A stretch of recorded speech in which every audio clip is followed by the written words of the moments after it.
recently now what we know that even the NCP has been taking into the consideration. So there is a meeting is going to be held at Sirvar at Sharad Pawar residence where they've been planning to file a nomination because it's the last day today till 2 p.m. where for the post of speaker, and tomorrow is the speaker will be appointed. So for that, today is the only last day where the parties can appoint a speaker and file the nomination. BJP and Eknath Shinde, which the Shiv Sena, which has already have appointed Rahul Narvekar to be the speaker for the assembly post. But yes, now talking about the strategy and the further course of action, because where at once Eknath Shinde is already in Goa, but yesterday while speaking to Republic, where he has given an interview and clearly stated that yes, he's been fighting, this is the real Shiv Sena, and he's been fighting for the legacy of Balsab Thackeray, the Hindutva ideology, and that is when this all started, where he has to take this step just to continue, because this is something to respect the mandate of Maharashtra. The people of Maharashtra has given a mandate to BJP and Shiv Sena, and this is where he found that he should go with this and he should continue, because people really wanted this, and this is what happened in 2019 in election as well. So what has been done earlier, that is Shiv Sena was with Mahavikas Aghadi, that Congress and NCP, that is something was not acceptable, and that is what clearly visible as well. This is what the words by Eknath Shinde. So yes, he said that we have finally found a government, and Eknath Shinde also claimed the number of 170. He said in the floor test, that is on 4th July, where the governor has already called Eknath Shinde to prove its majority. So he's saying that we have 170 MLAs with us, and that is going to be proved on the floor test as well. Right, Alisha, thanks for joining us there. And we also have with us Piyush Ohri to tell us what's happening. Is there any action outside Matushri? Piyush, coming to you now. It's over to you for any new details that could be emerging, any movement there, because Uddhav Thackeray is clearly very upset. Even now, he is claiming that, well, he's ousted, he's expelled, rather, Eknath Shinde from the Shiv Sena, he says. So, good morning, first of all. Yes, Uddhav Thackeray definitely is upset of the entire situation, where Eknath Shinde is being made the Chief Minister, and he says that he will not accept him as the Chief Minister because for him, he's not the real Shiv Sainik. As Priyanka and Alisha rightly pointed out, now this is the battle for legacy. Shiv Sena under the Uddhav Thackeray camp is fighting this not only legally but politically. Legally, as of now, they have not been able to find success. But politically, what they're doing is that they're trying to mobilize that party cadre. That party cadre which, somehow got disappointed and went away from them and joined the Eknath Shinde camp. Now, with Eknath Shinde camp, really showing the they're showing their strength, through all the party cadres, through all the MPs and MLAs which have joined them. The Shiv Sena under Uddhav Thackeray camp is also making sure that they show their sign of strength. Yesterday, Uddhav Thackeray, despite being unwell and despite being COVID positive, I think that he now may have recovered from it. Went to Shiv Sena Bhavan to meet his party cadres and motivated them that yes, despite the problems which they are facing, they will come out of it, because Shiv Sena under Uddhav Thackeray camp is used to rebellion, is used to difficulties, and they will come out of it. How much did it help the party cadres to come, get motivated? That is, very interesting for us to see. But yes, Uddhav Thackeray is having Uddhav Thackeray, Aditya Thackeray, and his loyalists are seeing the entire situation. They are making sure that they try to get hold of the party, because ultimately it is a battle of legacy. Ultimately, it is a battle of controlling the party which was formed by Uddhav Thackeray's father, Bal Thackeray. So yes, it is going to be very interesting. There are a series of meetings which are expected to be held by Uddhav Thackeray. It is also expected that some Congress leaders will also come to Matoshi today to meet Uddhav Thackeray. But what is all going to be there, we are going to keep you updated. Back to you. Well, many thanks, Piyush, for joining us there, and also our other correspondents, Priyanka as well as Alisha. We'll be back with you throughout the day for more. And the Maharashtra Chief Minister Eknath Shinde spoke to Republic in an exclusive interview.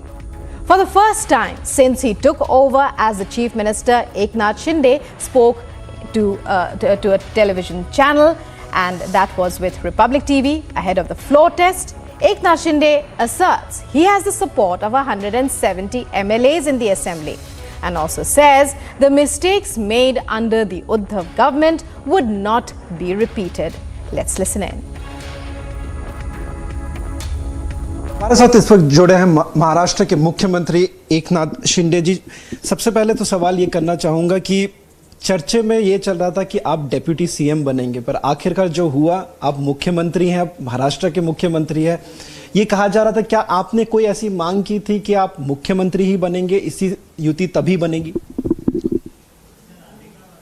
ये Bharatiya Janata party के वरिष्ठ नेताओं का मैं धन्यवाद अदा करना चाहता हूँ, क्योंकि उनके पास विधायक ज़्यादा होने के बावजूद उन्होंने मुझे मुख्यमंत्री पद के लिए समर्थन दिया है। इससे साफ जाहिर होता है कि वो, कई लोग कहते थे कि भारतीय जनता पक्ष जो है सत्ता पाने के लिए विधायक को तोड़ने का काम करता है, लेकिन आज यहाँ पर देश में एक अच्छा मैसेज गया है कि उनके पास ज़्यादा विधायक होने के बावजूद उन्होंने मेरे जैसे शिवसेना प्रमुख बाला साहब ठाकरे जी के एक शिवसैनिक को मुख्यमंत्री के रूप में समर्थन दिया है, इसलिए कि राज्य का विकास हो, राज्य आगे बढ़े।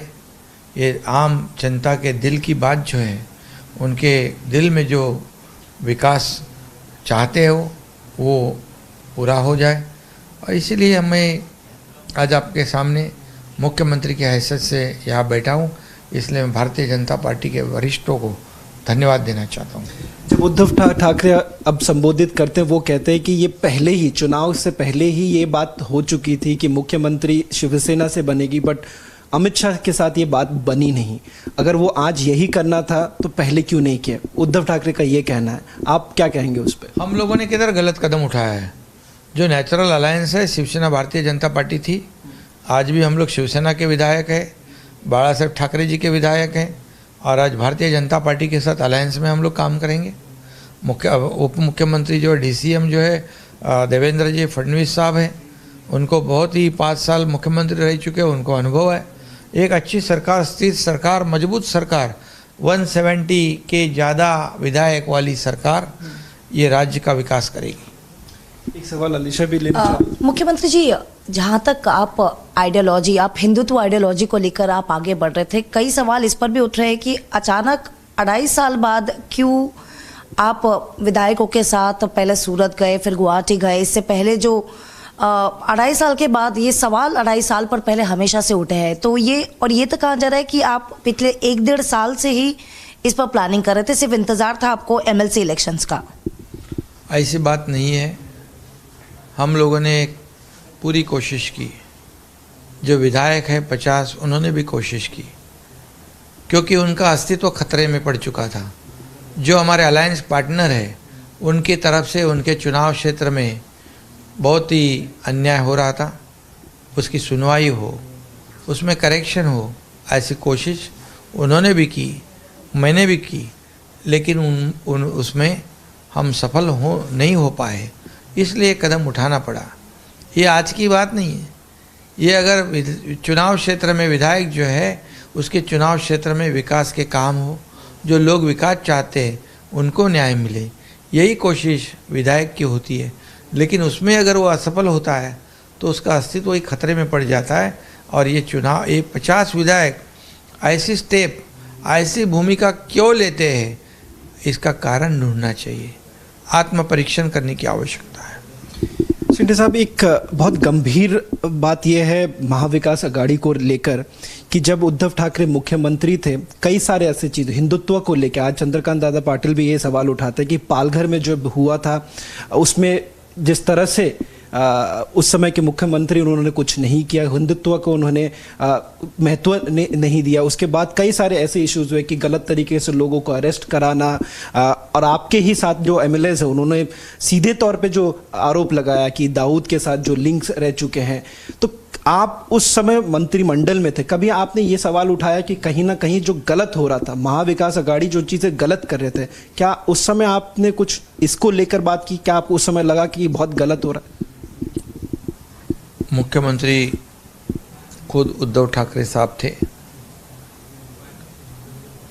और ऐसे समय में शिवसेना के मुख्यमंत्री, ऐसे समय में लोगों की एक अपेक्षा थी, भावना थी कि जो दाऊद मुंबई बॉम्ब स्फोट कराता है, कई लोग उसमें मारे जाते हैं, उसका जो उसके साथ जिसका कनेक्शन है उसको समर्थन देने की आवश्यकता नहीं, ऐसे भावना अपेक्षा सभी लोगों की थी। लेकिन अलायंस में होने की वजह से कुछ इच्छा होने के बावजूद भी ये सब नहीं कर पा रहे थे। ये भी गुस्सा था, फंड का गुस्सा था, जो चुनाव क्षेत्र के काम है विकास के, वो विषय था। ये सभी विषय जो है, राम जन्मभूमि को लेकर, राम जन्मभूमि, वहाँ राम मंदिर बन रहा है, अच्छी बात है, सभी लोगों ने स्वागत करना चाहिए। ये कहा जा रहा था कि कुछ लोग, आप लोग भी जाना चाह रहे थे पर आप लोग को भेजा नहीं जा रहा था, ये उन्होंने रोक दिया, उनको भी रोक दिया। कहीं उस समय मन में खटास कि क्यों जो पार्टी उस समय जाना जाती थी हिंदुत्व को लेकर, बाला साहब ठाकरे हिंदुत्व की बात करते थे। पालघर वाले मामले में हमने भी, रिपब्लिक ने कई सारे सवाल उठाए कि आखिरकार क्यों वो साधुओं के साथ जस्टिस क्यों नहीं हुआ। आज जब आप ये चीज़ देखते हैं, आंखों के सामने देखते हैं कि वो मौका आपको मिल रहा है कि जो गलतियां महाविकास अघाड़ी ने किया वो गलतियां को आप सुधार सकते हैं। गलतियां सुधारने के लिए हम लोगों ने भी कोशिश की, लेकिन उसमें सफल नहीं हुए हम। लेकिन अब ऐसी गलतियां हमारे सरकार में नहीं होगी। आपने जैसे ही पद संभाला मुख्यमंत्री का, उसके बाद आपने जितने भी जो पेंडिंग प्रपोजल्स थे उसको फाइल्स आपने ओपन करते हुए देखा। किन किन प्रपोजल्स पर आपका सबसे अहम मुद्दा रहेगा? क्योंकि आर्य कॉलोनी को लेकर आज ही मुख्यमंत्री उद्धव ठाकरे, जो पूर्व मुख्यमंत्री उद्धव ठाकरे ने एक अपील की थी, एक इमोशनल अपील की थी कि भले मेरे साथ बदला निकाल लो पर मुंबई करो के साथ बदला ना निकाले। ऐसा कोई बदले की भावना लेकर सरकार काम नहीं करेगी। जो भी प्रोजेक्ट है, जो प्रलंबित है, उसे निर्धारित समय में पूरा करने का काम सरकार करेगा और जो जनता के हित में, राज्य के हित में होगा वही सरकार करेगा। मैं जानता हूं कि आपके पास ज़्यादा टाइम नहीं है, बट एक खाली और सवाल खाली करना चाहूँगा क्योंकि लोग जानना चाहेंगे, आज देश में रिपब्लिक भारत के द्वारा लोग जानना चाहेंगे कि एकनाथ शिंदे जी, जो चिन्ह को लेके बात हो रही, शिवसेना की चिन्ह को लेके बात हो रही है, आप लगातार ट्वीट भी कर रहे हैं कि रियल शिवसेना आखिरकार आप है। इलेक्शन कमीशन पे जाने की बात या आने वाले दिनों में रणनीति क्या रहेगी शिवसेना के चिन्ह को इस्तेमाल करने की? मैं आज भी कहता हूँ, हम लोग बाला साहब ठाकरे जी के शिव सैनिक हैं और शिवसेना के विधायक हैं। बाकी मैं कुछ जानता नहीं और समय आने पर निश्चित रूप से कई बातें स्पष्ट हो जाएगी। ऐसी कोई हमारी कोशिश नहीं है कि शिवसेना पार्टी को ठेस पहुंचाना, उद्धव ठाकरे साहब को ठेस पहुंचाना, ऐसे कुछ भी कोशिश हमारी नहीं। लेकिन हम शिवसेना के विधायक हैं, शिवसेना, हमने कोई पार्टी छोड़ी नहीं, हमने कोई पार्टी नहीं बनाई नहीं। हम नेचुरल अलायंस पार्टनर के साथ हम ये सरकार चलाएंगे। और क्या आप जो उद्धव ठाकरे के साथ अभी भी कुछ MLAs हैं, उनको कुछ आप कहना चाहेंगे कि आखिरकार आप इस समय कमान संभाल रहे हैं, क्या आप उनको ये कहना चाहेंगे? क्योंकि कुछ लोग ये भी कह रहे हैं कि मिलिंद नार्वेकर आपसे बात कर रहे हैं, हमारे पास जो खबर आई थी कि आप लोग की बातचीत हो रही, तो कई ऐसे लोग हैं जो अभी भी उनके कैंप में वो आपसे जुड़ना चाहते हैं, उनको क्या कहेंगे? हमारी जो भूमिका है, एक आइडियोलॉजी वाली, बाला साहब ठाकरे जी के विचार वाली, जो जिसको पसंद है वो स्वीकार करेगा। नंबर्स की अगर बात करें, आप इस समय सपोर्ट की कितना देख रहे हैं? सोमवार की नंबर तो हमारे पास 50 है, भारतीय जनता पार्टी के पास 120 है और आगे भी बहुत से लोग आ रहे हैं। 170-75 वाली सरकार, इतनी मजबूत सरकार कहाँ मिलेगी? Eknath Shinde, new Chief Minister of Maharashtra, in conversation with Republic TV, telling us about all that has gone before and all the drama that has happened, also the road ahead. And now, breaking news coming in of another incident in a SpiceJet aircraft. We're getting you visuals of an onboard Jabalpur-bound SpiceJet flight that was heading back to Delhi airport after passengers complained of smoke. And viewers, let me tell you that this is not just the first such incident involving a SpiceJet aircraft.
So breaking news, SpiceJet flight returns to the airport, to Delhi airport, from where it had taken off after passengers complained of smoke emanating. And those are the visuals there, first on Republic TV. And you can hear the voices in the background. And this is not the first such incident, let me tell you, viewers. Just about a week back, just a few days ago, it was reported that 2 such incidents took place.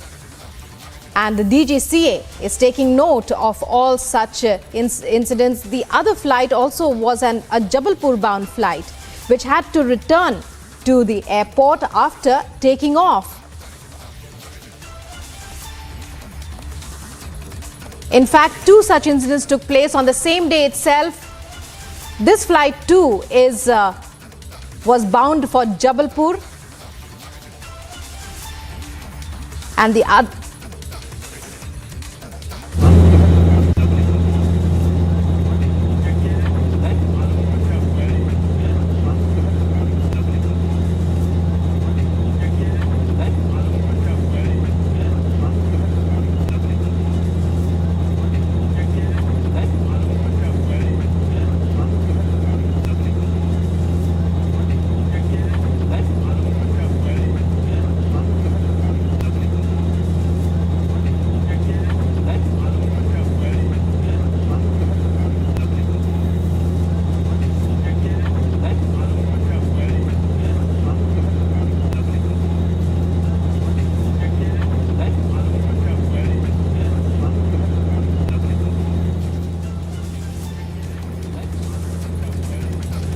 So Jabalpur-bound flight returns to Delhi airport after passengers report that there is smoke emanating.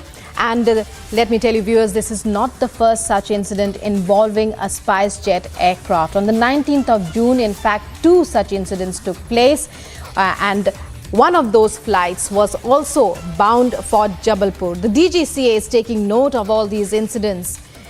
And as you can see, those are the visuals there from the flight that had to return to the airport after it took off, and passengers had complained.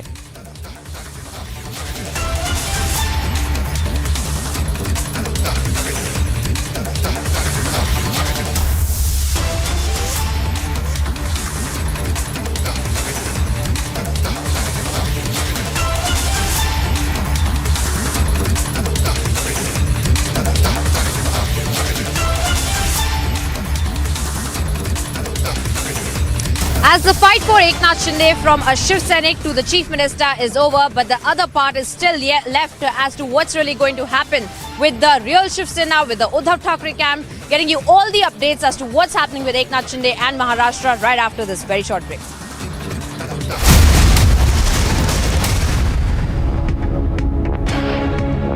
Amity has been ranked amongst the top 3% universities globally, a testimony to Amity's globally benchmarked quality. To apply, visit amity.edu. Good evening and welcome, viewers. The Supreme Court of India has made some very serious observations about Nupur Sharma's comment today. It has blamed Nupur for the present climate and drawn a link between what she has said and the beheading in Udaipur. And ladies and gentlemen, with the greatest of respect to the Supreme Court, we must equally focus intensely on the fact that there has been some very deliberate provocation and some very vicious provocation after the Nupur Sharma comment as well. We must focus on that too. The response to her comment has to be legal, constitutional, and within the realm of the law, viewers. But has it? Has it? What is the fact? And I wanted to do some plain speaking on this today. The fact is that some commentators and politicians, while demanding action against Nupur, have gone well beyond and very far from the law. We must talk about that too. We can't disregard that. We can't just talk about what Nupur said and not talk about the provocation after that. The beheading of Kanhaiyalal was certainly not within the ambit of the law. But not just that. The political party that demanded that Nupur Sharma be lynched and hung in a public square was not doing so within the ambit of the law.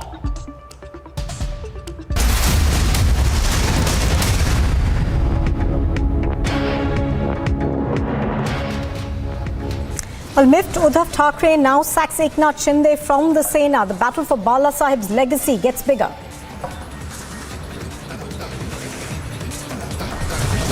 Out of government and out of options, miffed Uddhav Thackeray now resorts to desperate tactics, sacks Shinde from the party. Surat, Guwahati, Panjim, Shinde's MLAs are now set to finally head back home. Prime Minister Narendra Modi is set to attend a two-day National Executive meetings that begins in Hyderabad today.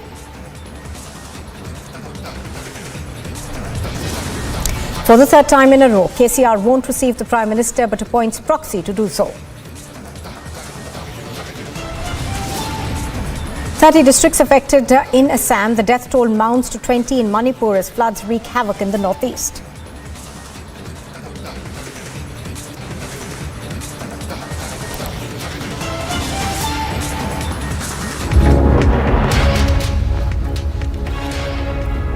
Good morning and welcome. You're watching Live and Breaking on Republic TV, and we begin with news that's just coming in. A 30-meter long stretch of road along the Karimganj bypass has been breached due to floods at around 6 this morning. Now, this road has now been closed to vehicular traffic. To remember that Assam, of course, is continuing to reel under unprecedented flood situation over there. Over 11 districts of Assam are still believed to be inundated. Now, pictures on your screen are of a 30-meter long stretch of the road along the Karimganj bypass, which seems to have been breached due to the floods. The road is going to be remaining closed for vehicular traffic.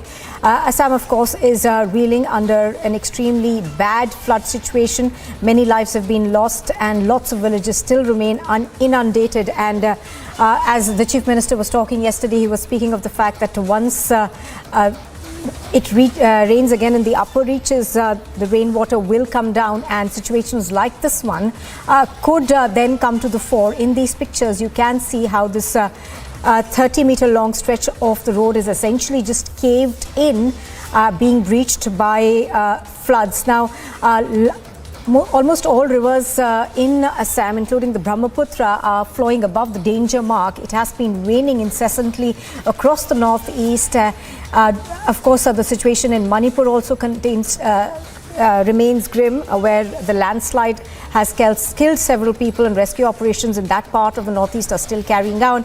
But these are pictures that we are getting in from Karimganj in Assam, where the road has caved in.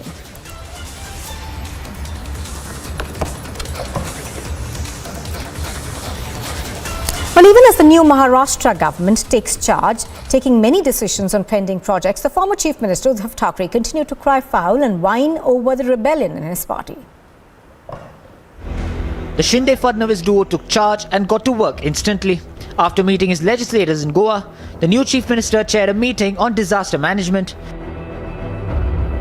Disaster management की जो बैठक हुई है उसमें उप मुख्यमंत्री आदरणीय देवेंद्र जी Fadnavis sir भी थे, बाकी आर्मी, नेवी, एयरफोर्स, एनडीआरएफ और सभी विभाग के वरिष्ठ अधिकारी इस बैठक में शामिल थे. While his deputy Devendra Fadnavis conducted a meeting on OBC reservation and RA metro shed. Metro 3 इसका बहुत काम हो चुका है, लेकिन जब तक कारशेड का काम नहीं होता तब तक ये मेट्रो शुरू नहीं हो सकती. पिछली सरकार ने जहां कारशेड प्रपोज किया वो जगह अभी भी डिस्प्यूट में है, और वो जगह मिलने के बाद भी 4 साल कारशेड नहीं हो सकता. But even as the government gets into action, the coming week will see major developments in Maharashtra politics. With the new government already working on the strategy for a new speaker and readying for a floor test on the 4th of July. With Uddhav Thackeray losing first the chief ministership of Maharashtra and then more or less control over Shiv Sena, the Uddhav faction once again tried to approach the court by saying that wait till the 11th. That is when the apex court had given time, and trying to delay first the election of speaker and then the vote of confidence. But that is something the court is not going to entertain. That's what we are being told. And simultaneously, also we are being told that the Uddhav faction can once again approach the court on Monday morning. The biggest question though would be about the claim on Shiv Sena's symbol. Would Uddhav Thackeray lose the Shiv Sena legacy now after losing his office? Bureau Report, Republic TV. Well, the two-day BJP National Executive meeting is all set to begin today in Hyderabad. The BJP's National President JP Nadda, Prime Minister Modi and other senior leaders of the BJP will be attending the meeting. The agenda set by the BJP leaders is aimed at expansion of the party and induction of more party workers.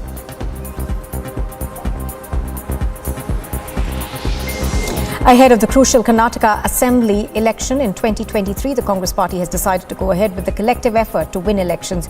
Karnataka's Congress chief DK Shivakumar and the former Chief Minister Siddaramaiah held meetings alongside Rahul Gandhi and decided not to go ahead with a chief ministerial phase and would rather focus on joint efforts to win assembly elections. Boosting the startup economy, Karnataka's Chief Minister Baswaraj Bommai has asked manufacturers to aim at low-cost electronic vehicles for the common people. Bommai also stated that the state government of Karnataka has decided to induct more buses plying in the Karnataka state. In a big boost to the aviation sector, Uttar Pradesh's Chief Minister Yogi Adityanath has signed an MOU at the Airport Authority of India for operations and management of 5 airports in Uttar Pradesh.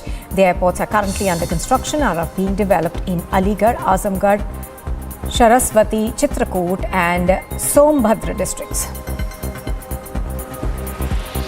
The Uttarakhand Chief Minister Pushkar Singh Dhami has said that all states should enact the Uniform Civil Code and added that Uttarakhand will soon enact it. Dhami further added that a committee has been set up under the chairmanship of a retired Justice Ranjan Prakash Desai to implement the Uniform Civil Code. Finance Minister Nirmala Sitharaman has said that customs duty on gold has been hiked in order to curb high imports of gold. The customs duty now has been increased to 10.75% to 15%. Sitharaman also added that these are extraordinary times as international prices of crude are up.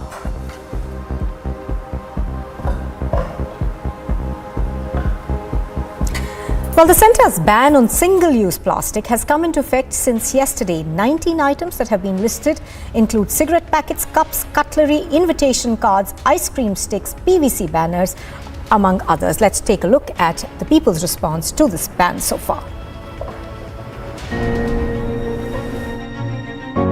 The war on single-use plastic items has begun with 19 items being ticked off the centre's list. The ban, which came into effect from yesterday, includes earbuds with plastic sticks for balloons, plastic flags, candy sticks, ice cream sticks, polystyrene thermocol for decoration, plastic plates, cups, glasses, cutlery such as forks, spoons, knives, straw, trays, wrapping or packing films around sweet boxes, invitation cards, cigarette packets, plastic or PVC banners less than 100 micron, and stirrers. To spread awareness of alternatives for the banned items, the Delhi government has started 3 days Plastic Vikalp Mela. प्रयास यही किया जा रहा है कि जो plastic के product जिनको रिसाइकल नहीं किया जाता है वो हमारी ज़िंदगी को, एनवायरनमेंट को काफ़ी नुकसान पहुंचाते हैं, तो उसको कैसे चरणबद्ध तरीके से रोका जाए, इसके लिए आज से ये प्रतिबंध लगाया गया है. With shopkeepers in Delhi's market directed to follow the guidelines, in Sadar Bazaar, shopkeepers have stopped use of plastic bags. Jute bag बेचेंगे और कागज के बैग रखेंगे फिर. Citing the harm caused to the environment by using single-use plastic, Union Minister Dharmendra Pradhan called for awareness campaign to further promote the agenda and make it into a mass movement. हम single use plastic को ये 10 दिन महाप्रभु की ये जो रथ यात्रा चलेगी, इसी 10 दिन में हम प्रधानमंत्री जी ने जो स्वच्छ भारत की आह्वान किया है, सिंगल यूज प्लास्टिक को बंद करने के लिए नरेंद्र मोदी जी के इस कार्यक्रम पे हम सब लोग जुड़े, धीरे धीरे ये एक जन आंदोलन की रूप ले रहा है.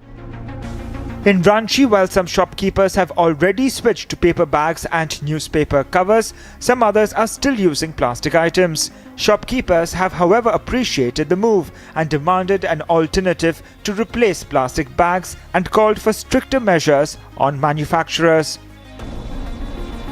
नहीं, हम लोग तो ठीक है, सरकार का जो फैसला अच्छा ही फैसला है, क्योंकि इससे पोल्यूशन वगैरह ये सब होता है, तो अच्छी बात है. सरकार ने जो ये गाइडलाइन जारी की है तो उसका हम लोग पालन करेंगे.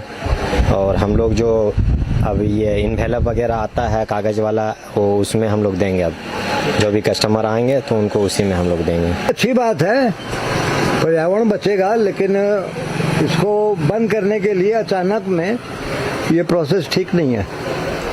जो मैन्युफैक्चरर हैं इस चीज़ के, उनकी फैक्ट्री बंद करें. सेकेंडली, जो स्टोर कर चुके, जैसे ये सब कंपनियां, बड़ी बड़ी कंपनियां इंडिया लेवल की है, उनको मना करें. Environmentalists feel that this was a much needed move by the centre. देखिए, प्लास्टिक को तो प्रतिबंध बहुत पहले ही लग जाना चाहिए था, और क्योंकि ये जो प्लास्टिक है ये एटमॉस्फेयर के लिए, वातावरण के लिए, हम लोग के लिए काफ़ी टॉक्सिक है, क्योंकि इसमें बहुत सारे केमिकल्स मिले होते हैं जो कि आपके डायरेक्टली इनडायरेक्टली आपके ब्लड में आते हैं, आपके शरीर के अंदर जाते हैं, हवा के माध्यम से जाते हैं, मिट्टी के माध्यम से जाते हैं. इसलिए बहुत सारा फैक्टर, जो कि ये जो प्लास्टिक देखने में बहुत छोटा है, लेकिन इसका जो विध्वंस करने की जो ताकत है वो बहुत विशाल है. तो मुझे लगता है इसको बहुत पहले इसको प्रतिबंधित हो जाना चाहिए था, और प्रतिबंधित सिर्फ यूज से नहीं, इसके प्रोडक्शन पे, जहां से ये निकलता है, बनता है, वहां पर आपको रोक लगाना होगा. With the centre banning the manufacture, import, stocking, distribution, sale and use of identified single-use plastic items across the country, it remains to be seen how effective is the response in the coming days from manufacturers, shopkeepers and end consumers. Bureau Report for Republic TV. Well, here's a quick alert that we are getting right now. Last evening at around 7:15 p.m., troops of the 182nd Battalion of the BSF in the Firozpur sector apprehended a Pakistani child aged 3 as he had crossed over the border and entered into Indian territory. Gursimran is on the phone line and is bringing us more details. Gursimran, we understand that this was seen as an inadvertent crossing over? He inadvertently crossed over to the Indian territory, and as a goodwill gesture by the border security force, they within 2.5 hours contacted the Pakistani Rangers and handed over this minor to the Pakistani side. As he was 3 years old, there was he wasn't having any clue about his whereabouts and how he crossed over to the Indian side. That's why the Pakistani Rangers contacted and still accounting for 2.5 hours. The child was kept under the safe custody of the border security force, and as a goodwill gesture, the BSF has returned this minor to the Pakistani side. We have already seen several number of incidents taking place along the international border in Punjab, where these minors and others crossed inadvertently to the Indian side. But the BSF has always maintained that any citizen crossing over to the Indian side will be given the humanitarian treatment and will be handed back to the Pakistani side. All right, Gursimran bringing us those details. Thank you.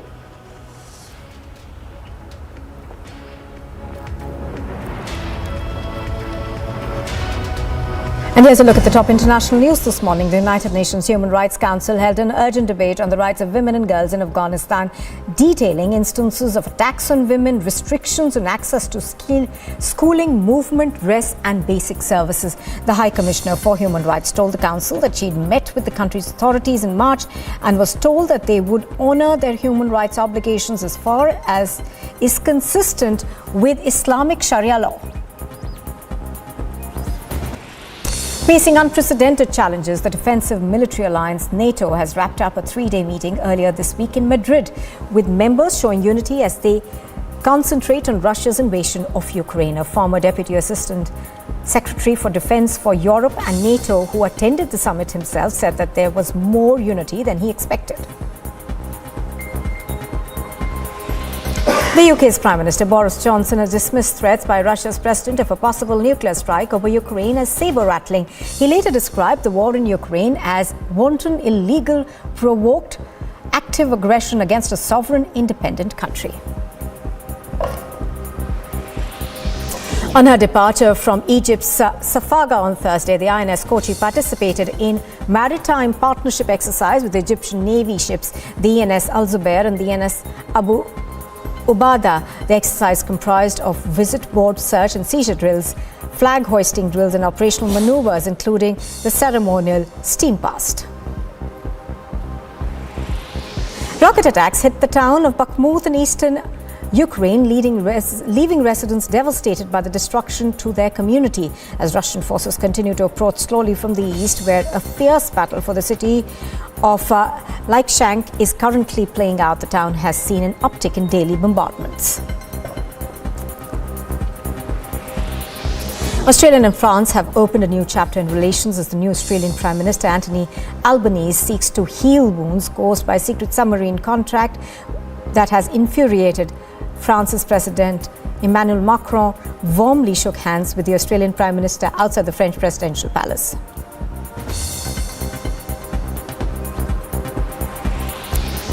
The Belarusian President Alexander Lukashenko has called on post-Soviet countries to seek closer ties with Russia-Belarus Union State in order to preserve their sovereignty and independence.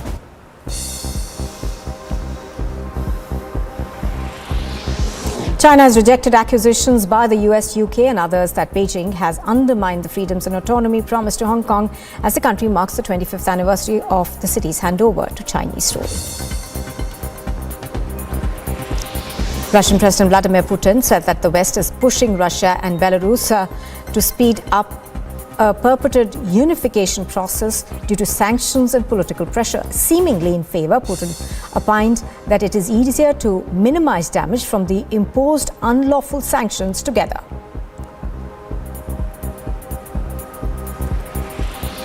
Four migrants have died and 3 other people have been injured in a highway crash in Texas that authorities described as another fatal human smuggling attempt near the US-Mexico border.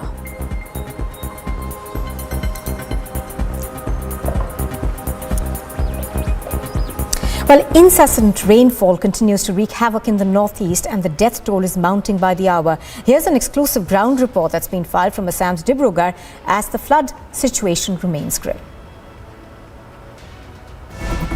Flood situation in Assam still remains grim as 159 people have already lost their lives and more than 30 lakh people are affected in various districts. More than 26 districts are affected due to the flood water.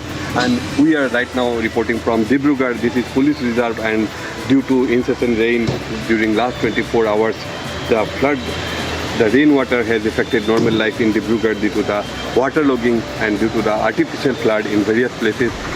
More than 22 wards are affected, and people are living like this in Dibrugarh. The police reserve is badly affected, and 22 wards are affected due to the rainwater due to the waterlogging in various places. The district administration has they have started the rescue operation with the help of NDRF and SDRF in various locations, and relief camp has been opened in various places. Bharatiya Janata Party is also to hold its national executive meet in Hyderabad. We are right now in Hyderabad. What we are now given to understand is that the top leadership of BJP is going to take part in this very national executive meet, which also includes the PM Modi, Mohammed Zubair, JP Nadda, Eknath, and many chief ministers of BJP state. After this very short break, we'll get all the details on this big national executive meet, which is also to take place in Hyderabad Institute.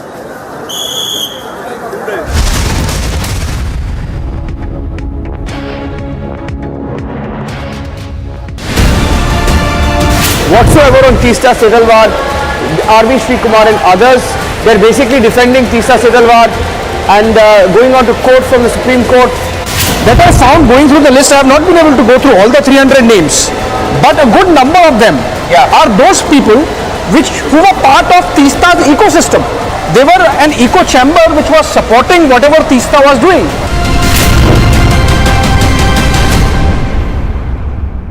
Pakistan is yet to see the difference between love affairs and foreign affairs. Pakistan treats everything very personally. Pakistan has used the religion card for so long that it forgets that economy is the core of diplomacy. And this is exactly what happened when the President of the UAE came to the airport to receive Prime Minister Modi. This was the UAE telling India that we understand, we are with you. We understand that something spoken on television is not equal to India's foreign policy.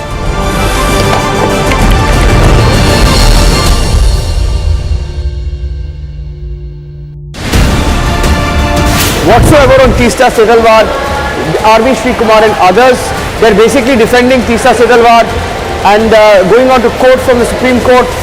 That I found going through the list, I have not been able to go through all the 300 names, but a good number of them are those people who were part of Teesta's ecosystem. They were an eco chamber which was supporting whatever Teesta was doing.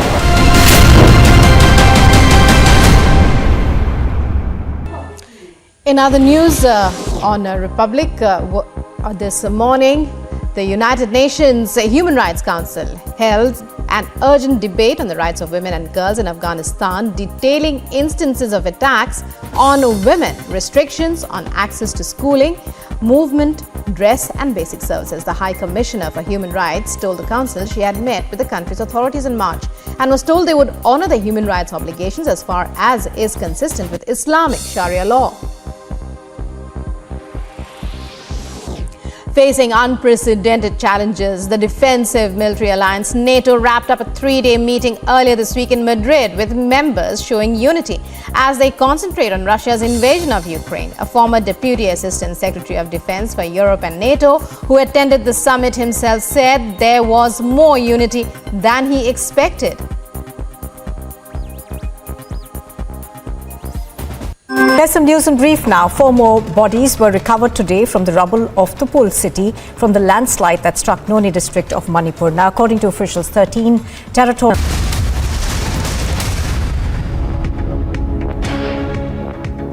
Welcome back. Now, Telangana's capital is all decked up for the BJP's 2-day national executive meeting that is to be held today, with the who's who of the Saffron Party set to descend on the southern state for the crucial meeting at the Hyderabad International Convention Centre. Now, this area, of course, has been put under a tight security cover. We are, of course, expecting the Prime Minister as well as several senior leaders of the BJP to be at the meeting. Now, the location, of course, of this meeting is extremely interesting because this is being seen as the BJP's renewed push in the south. Also, what we are learning, of course, is that KCR, the Chief Minister, will not be going to receive the Prime Minister. Instead, he has deputed another minister to go and receive the Prime Minister. Piyush is reporting on this. He is outside the Hyderabad International Convention Centre. Good morning, Piyush. The city of Hyderabad, of course, wearing the saffron hue today. Well, absolutely. Good morning, Nupur, to you and to all our viewers. And like you actually mentioned that yes, the stretches, all the lanes of Hyderabad are decked up with the saffron color. Here, the venue of National Executive meet here also, we can see multiple flags of BJP. Security has been beefed up. Let me once again try to give you a sense of what's actually happening here. That's the venue of National Executive meet, which is where the top leadership of BJP will come, which also includes PM Modi, BJP's National President JP Nadda, Mohammed Zubair, Chief Ministers of BJP ruled state. And as we are speaking, any minute from now, we can also expect a meeting to begin of all the office bearers of Bharatiya Janata Party here at this hotel, Novotel. And you can also see how there is security in the place. So that's about the kind of preparations those have been done by Bharatiya Janata Party for its 2 days National Executive meet. Now let us talk about what is going to happen. Remember that this time BJP is on South mission, full swing South mission, because BJP has seen how it is getting a lot of support from the state of Telangana, where in the last 2 elections, be it about the by-polls or about the local body elections, BJP has performed so well. There are 119 assembly constituencies in the state, and looking at the BJP's development, it is now looking forward to hold its National Executive meet. We'll have to wait and watch how these 2 days are going to pan out, but today is a very important day. PM Modi is also to reach at 3:30, and then officially National Executive meet will begin at 4 p.m. Stay tuned for more updates as we are tracking all the latest developments on National Executive meet, which is taking place in Hyderabad.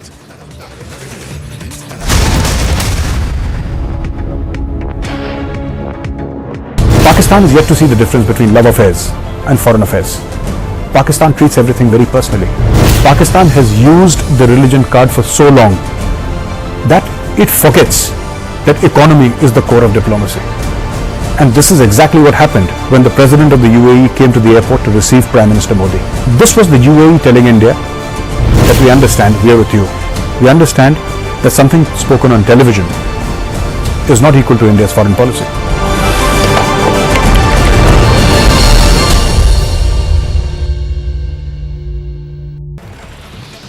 The BJP Karnataka MLA Srimanth Patil found himself surrounded by citizens for not fulfilling the promises he'd made. People questioned the MLA regarding the implementation of a drinking water projects, construction of toilets and laying new roads. The MLA claimed that the government didn't release funds for any development project due to COVID-19. Odisha's Chief Minister Naveen Patnaik participated in the Jagannath Rath Yatra in Puri. He also pulled the chariot along the State Governor Ganeshi Lal and Union Minister Dharmendra Pradhan. The SPF Haridwar has said that they are expecting covered pilgrims in huge numbers this year. Now, he's also said that they have already approached people to remove encroachments and will take strict action against those who don't comply. A low-intensity blast was reported in the civil court of Patna today. The police had recovered gunpowder from the Patel hostel at the Patna University, and the contraption it contained in was brought to a court where it exploded. A constable was injured on his right.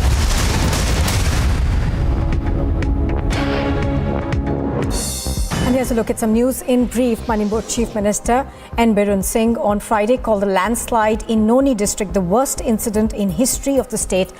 Chief Minister revisited the site of the landslide. The rescue operations continue as over 50 people are still believed to be trapped. Now, the Chief Minister has said that the rescue operations will take 2 to 3 days more. The Shiromani Akali Dal, a former ally of the BJP, has announced on Friday that it will support the NDA's candidate Draupadi Murmu in the presidential elections. The party said that Draupadi Murmu symbolizes the cause of minorities, the exploited and backward classes. The Shiromani Akali Dal chief Sukhbir Singh Badal has said that the party can never support a candidate who's been propped up by the Congress. The Delhi Civic Body has seized more than 689 kgs of single-use plastic items as a ban on such single-use plastics has come into effect on Friday. The Municipal Corporation of Delhi issued 368 challans on Friday. The Delhi Civic Body has constituted 125 enforcement teams to target the stocking, sale and usage of banned items.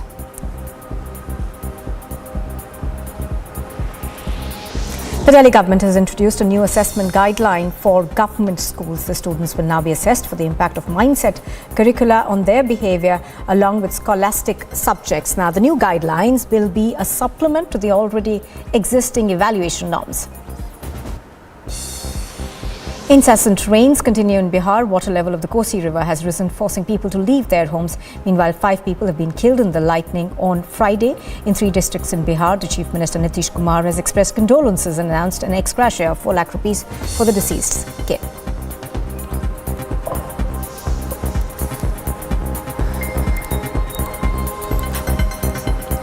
Well, Telangana's capital of Hyderabad is all decked up for the BJP's 2-day National Executive meeting that begins today, with the who's who of the Saffron Party set to descend on the southern state for the crucial meeting at the Hyderabad International Convention Centre.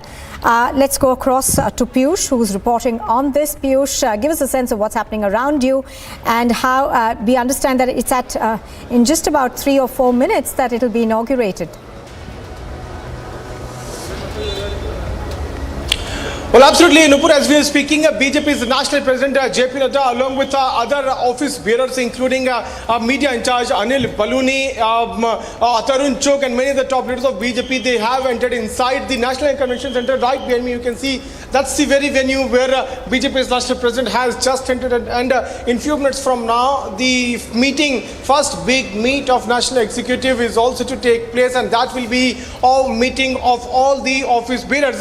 Like we were discussing in our last broadcast, BJP is on its South mission, and that is why the BJP's NEC has been put up here in the state of Telangana. We'll have to wait and watch how the day pans out, but we will be getting all the updates. Stay tuned for more updates after this very short break.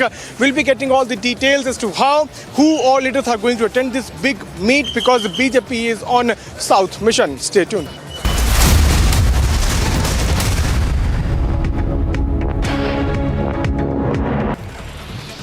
The BJP Karnataka MLA Srimanth Patil found himself surrounded by citizens for not fulfilling the promises he'd made. People questioned the MLA regarding the implementation of a drinking water project, construction of toilets and laying new roads. The MLA claimed that the government didn't release funds for any development project due to COVID-19. Odisha's Chief Minister Naveen Patnaik participated in the Jagannath Rath Yatra in Puri. He also pulled the chariot along the state governor Ganeshi Lal and Union Minister Dharmendra Pradhan. The SP of Haridwar has said that they are expecting covered pilgrims in huge numbers this year.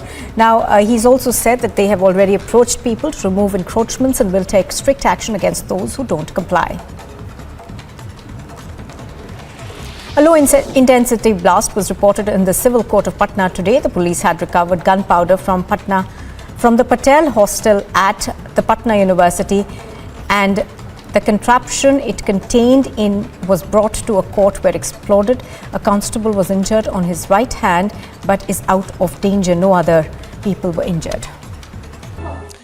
In other news on Republic, this morning, the United Nations Human Rights Council held an urgent debate on the rights of women and girls in Afghanistan, detailing instances of attacks on women, restrictions on access to schooling, movement, dress and basic services. The High Commissioner for Human Rights told the Council she had met with the country's authorities in March and was told they would honor the human rights obligations as far as is consistent with Islamic Sharia law. Facing unprecedented challenges, the defensive military alliance NATO wrapped up a 3-day meeting earlier this week in Madrid, with members showing unity as they concentrate on Russia's invasion of Ukraine. A former Deputy Assistant Secretary of Defense for Europe and NATO, who attended the summit himself, said there was more unity than he expected. There's some news in brief now.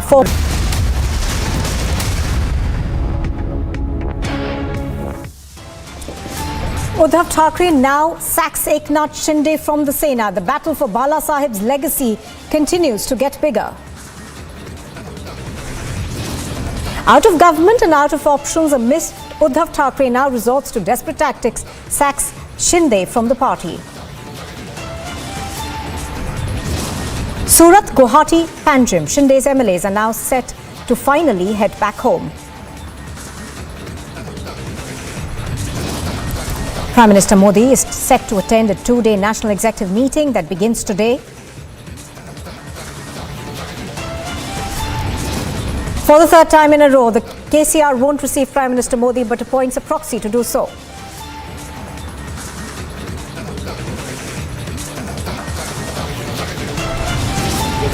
"30 districts affected in Assam. The death toll now amounts to 20 in Manipur as floods wreak havoc in the northeast.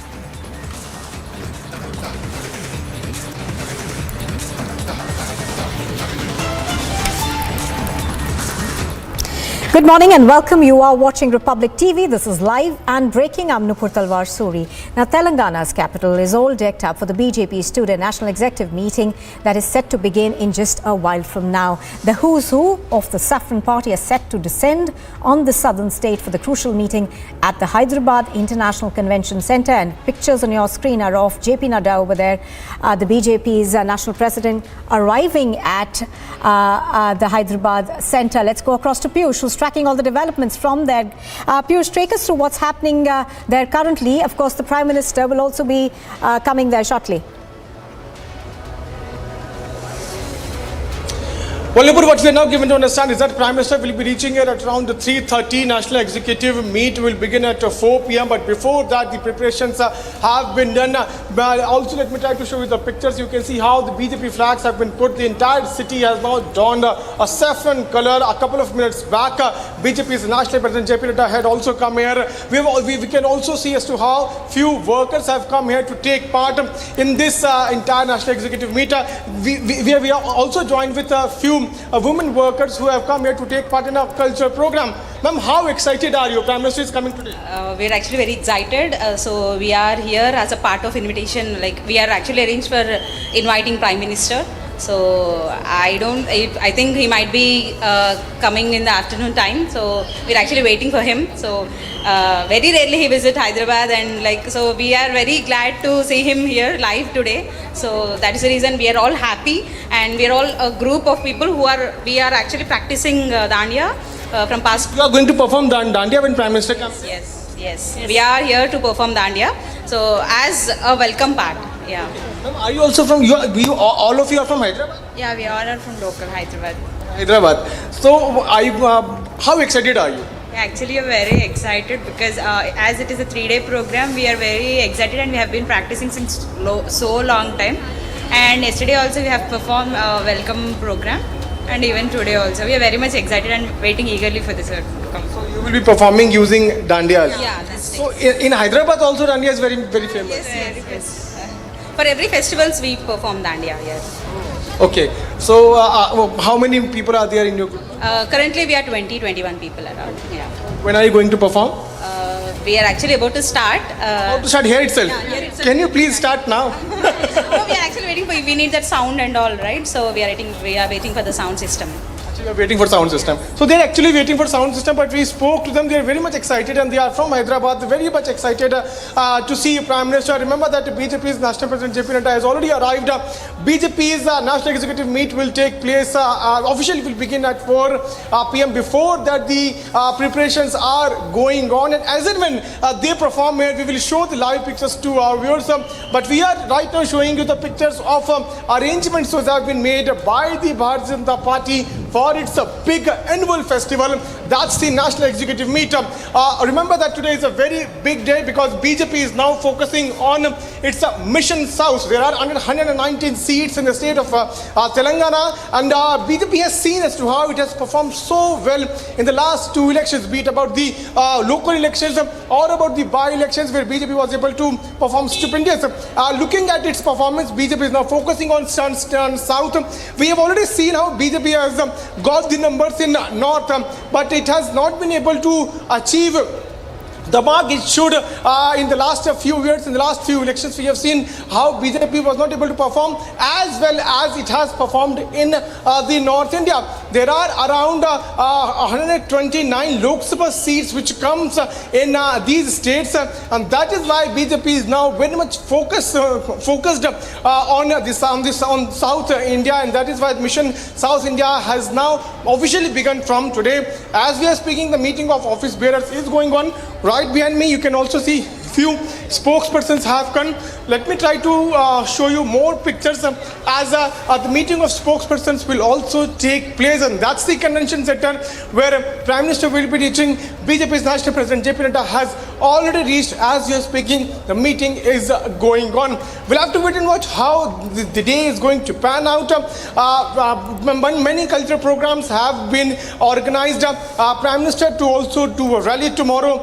Today, Chief Minister Yogi Eknath will also visit a temple in Charminar. So multiple things have been organized. We'll have to wait and watch what decisions the BJP is going to take. More leaders are coming. Let me try to show you pictures of more leaders are now coming here. Local leaders from Andhra Pradesh and Telangana, even they are coming here to take part in this big national executive meet, which is all set to begin officially at 4 p.m. Nupur.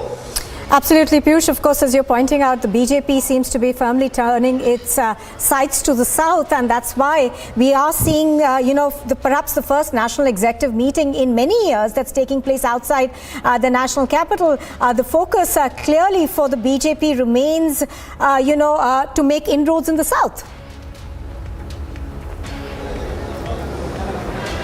Well, indeed, it is very much important for now BJP to make inroads in South because they are now calling us inside. We are now going inside for more pictures because executive meet has now begun. Only let me try to understand what they are calling for.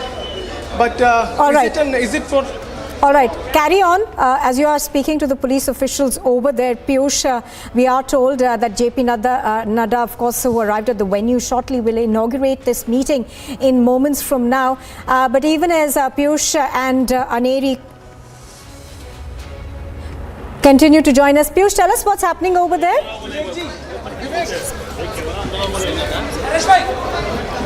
Well, Nupur, BJP's national office bearer meet is all set to begin. Before that, camera persons, video journalists are being called in by the BJP for the photo opportunity of that particular meet, which is being chaired by BJP's National President JP Naddha. So we were discussing about the BJP's Mission South. There are more than 129 seats in South India, and that is why BJP is this time very much focused on South.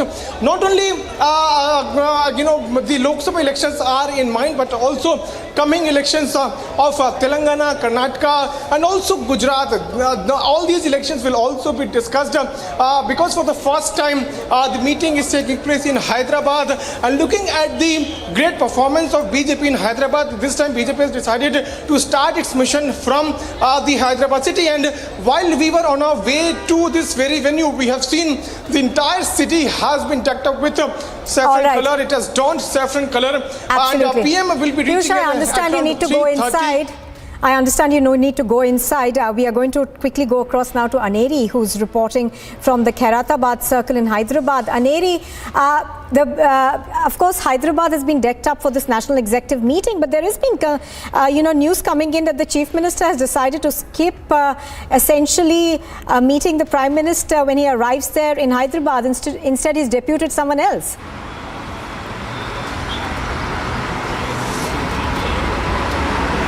That's right, Nupur. We have been seeing this political war of words between the TRS and the BJP going on, and now this we also see that Telangana Chief Minister has now decided not to receive Prime Minister Narendra Modi at the Begumpet airport, and this is not the first time which is happening. Earlier also this is the third time where Chief Minister K. Chandrasekhar Rao will be skipping and will not welcome Prime Minister Narendra Modi, but whereas just few hours before Prime Minister Narendra Modi arrives at the Begumpet airport, we will be seeing seeing the presidential candidate of the opposition parties, that is Yashwant Sinha, who is also arriving in Hyderabad today at 11 a.m. The Telangana Chief Minister K. Chandrasekhar Rao will be arriving and will be welcoming Yashwant Sinha at a grand way, and there's a bike rally from Begumpet Airport. I would like to show you around how this area has been completely decked up by the TRS and the BJP's banners, but also at the same time we see that there's flexis, there are massive flexis which have been put in place, let it be for the BJP, as we can see here, they are banners of Prime Minister Modi, JP Nadda, and also BJP State President Bandi Sanjay's posters also have been put up. And from this particular area itself, we will be seeing Yashwant Sinha's bike rally also being taken and Telangana Chief Minister K. Chandrasekhar Rao also will be addressing a public meeting here in this particular area. But definitely a lot of war of words between the TRS and the BJP, where we see that there were posters which were put up earlier against Prime Minister Narendra Modi, they saying bye bye Modi, and also we see that there are now posters of Telangana Chief Minister K. Chandrasekhar Rao and Yashwant Sinha also, which have been put up, along with which we also see that there are massive banners and flexis of the Bharatiya Janata Party which have been put up for the 2 days National Executive meeting which is taking place here in Hyderabad. And most significantly, if we talk about this National Executive meeting which is happening in Hyderabad and 5 years after out of Delhi, definitely a lot of importance for this National Executive meeting, because this comes after the Maharashtra political crisis and also upcoming elections which we will be seeing in Gujarat, and also we will be seeing in Karnataka and Telangana, where these Karnataka and Telangana, both states will be going to polls next year. So definitely a crucial meeting here at the Hyderabad International Convention Center, which will be taking place at 4 p.m. and Prime Minister Narendra Modi will be arriving at around 12:45 is the tentative time which we have got to know. Now, Aneri, behind you in that backdrop, it seems that there is a clash of the pink and the saffron that we can see, banners and hoardings of both sides put up over there. But what you understand is that the Chief Minister will be accompanying Yashwant Sinha, who is the opposition's presidential candidate today. Now, this, of course, brings into sharp focus the frosty relationship we've had between, the centre and Telangana's Chief Minister.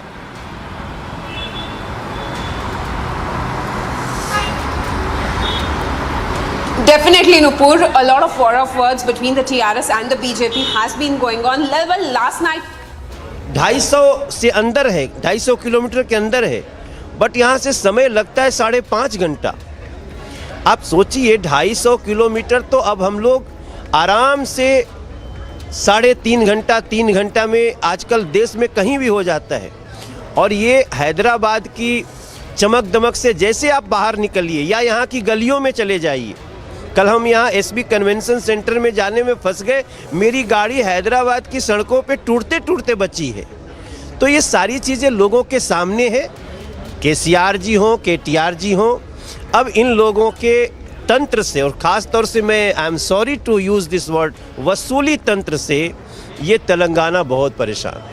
Sir, 130 दक्षिण राज्यों की सीटें हैं, कम से कम 100 जीतने का लक्ष्य Bharatiya Janata party इस कार्यकारिणी की बैठक के जरिए और वंशवाद की राजनीति पर प्रहार करेगी। मुझे लगता है जिस प्रकार से तेलंगाना के लोगों के दिल में नरेंद्र मोदी जी और भारतीय जनता पार्टी की सुशासन की धमक गई है, गमक गई है, अगर यहाँ इससे ज़्यादा भी कुछ हो जाए जो आप कह रही हैं तो किसी को आश्चर्य नहीं होना चाहिए। शुक्रिया। तो ये थे हमारे साथ मनोज तिवारी, जो साफ तौर पर कह रहे थे कि केटीआर और केसीआर की चटपटाहट इसलिए दिख रही है क्योंकि नरेंद्र मोदी की धमक और चमक यहाँ पर तेजी से फैलती जा रही है और डबल इंजन की सरकार अब तेलंगाना भी मांग रहा है।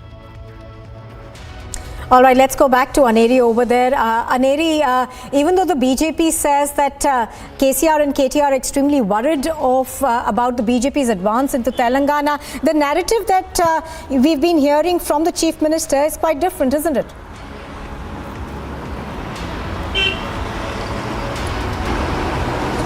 Definitely, Nupur,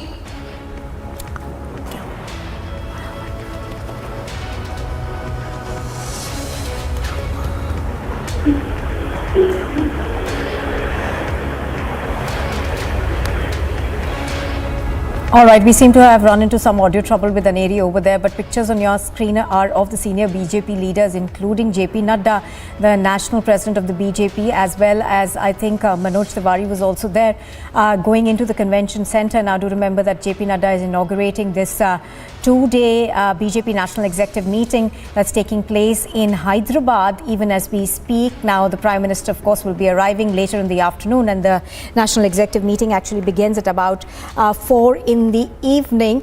Security, of course, has been heightened in Hyderabad given the Prime Minister's visit, and the news that's coming out of Hyderabad, the capital of Telangana, is that the Chief Minister has decided to skip meeting the Prime Minister at the airport, as is protocol for Chief Ministers to actually receive the Prime Minister when he visits one of the states. Instead, he has deputed one of his ministers to go and receive the Prime Minister. On the other side, of course, we're also learning that KCR will be accompanying the presidential nominee of the opposition, Yashwant Sena, as he undertakes a bike rally in Hyderabad. So pictures on your screen right now, of course, on the left-hand side are of a mega road show that's taking place in Hyderabad. JP Nadda over there, as well as senior leaders from the BJP in Hyderabad also accompanying him currently.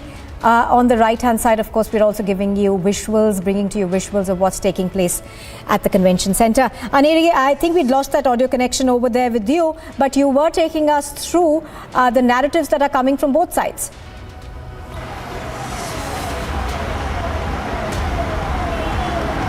Well, Nupur, this National Executive meeting of the Bharatiya Janata Party, which is taking place in Hyderabad for 2 days, is definitely a crucial, important meeting for all the BJP cadres. And yesterday also we had seen how the roadshow of JP Nadda, where we had seen thousands of cadres coming together, and definitely this is a show of strength for the Bharatiya Janata Party. But before that, again, I would like to show you how there is a posters which have been put up, and the Hyderabad city is all decked up here for welcoming Prime Minister Narendra Modi for the BJP's National Executive meet. And also in the meantime, we see that there is another poster of the TRS party, where the TRS party has supported the opposition party's presidential candidate, that is Yashwant Sena. And Yashwant Sena will be in city today in Hyderabad, where there will be a massive bike rally which will be held here for Yashwant Sena. But also at the same time, there is a lot of controversies which have been erupted after Telangana Chief Minister K. Chandrasekhar Rao has decided to skip welcoming Prime Minister Narendra Modi, and he will be welcoming Yashwant Sena, who will arrive just few hours before Prime Minister Narendra Modi arrives at the same airport, at the Begumpet airport, where we will be seeing Telangana Chief Minister K. Chandrasekhar Rao welcoming Yashwant Sena, but not welcoming Prime Minister Narendra Modi. And this is not the first time it is happening. Now, Aneri, we are also learning that Minister KTR, who has written an open letter to the Prime Minister, in which he says, and I'm quoting from that letter, he says, "Aao dekho sikho," to the Prime Minister. Now, this, of course, as I was earlier pointing out, brings into focus, the sharp narrative that we are getting from both sides.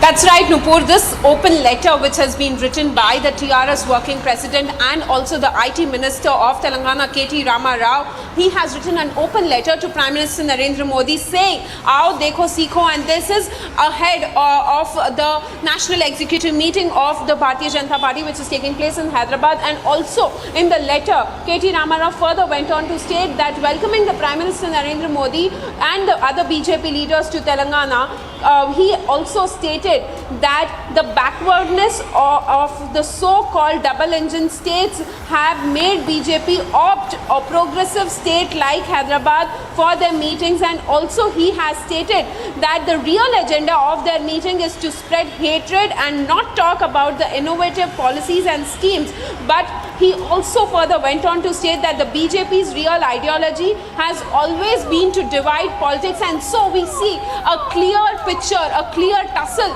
between the TRS and the BJP going on here in the state of Telangana. And this is once again how we see that the TRS party earlier back then had supported the BJP's presidential candidate President Ramnath Kovind, but this time the TRS has decided to support Yashwant Sena, who is the opposition party's candidate, and a lot of war of words also have been going on where the TRS has been pointing out that the central government has not done anything for the Telangana state, whereas we see that the BJP has been going on hitting out at the TRS party in the state, saying that they have not done any sort of new developments for the state and also no new schemes for the people. I think, Piyush, there's some activity happening around here. Neri, just hold on for a minute. Full pictures.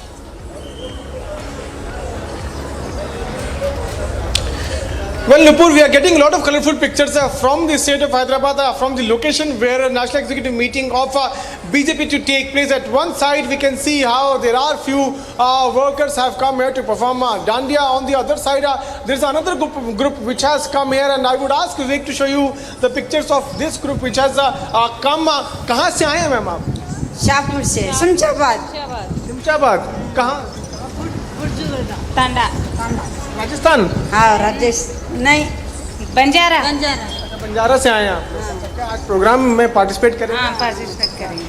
Dance हो? अच्छा, आज प्रधानमंत्री भी जी यहाँ पे आ रहे हैं, कितनी उम्मीद है आपको और कैसा लग रहा है? आपको अच्छा ही लग रहा है। आप कहाँ से आए? शमशाबाद। एक ही जगह से? एक ही जगह। प्रधानमंत्री भी आ रहे हैं यहाँ पर, जेपी नड्डा आएंगे, गृह मंत्री भी आएंगे, कि कैसा क्या एक्साइटमेंट है, कोई जोश है?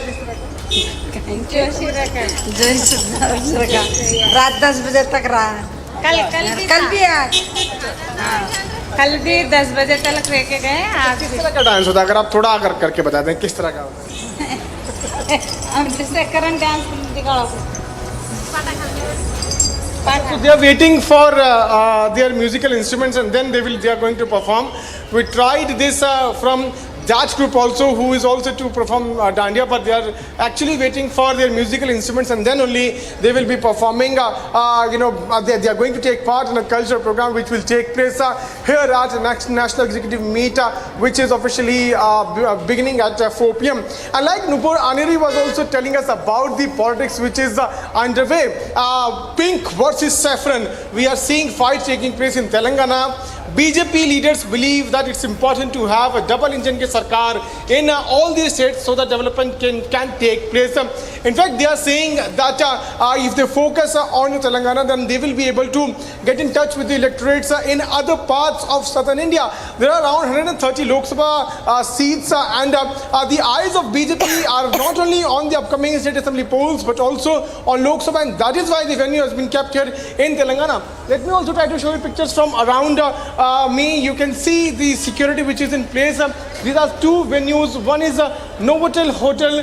Another one is the convention center where the BJP's national executive meeting will take place. And before that, the preparations for the grand welcome of Prime Minister is also underway. He will be reaching here at around 4. And like Aneri was telling us, Prime Minister to land at 12:45. But before that, the politics between TRS and BJP is going on, where the posters of not only BJP are there on Hyderabad streets, but also the posters welcoming Yashwant Sena are also there here in Hyderabad. All right, Aneri and Piyush, of course, continue to be with us from Hyderabad. But for the moment, thank you. We'll come back to you, the two of you, later. Now, it is the tireless efforts of our forces that keep us safe.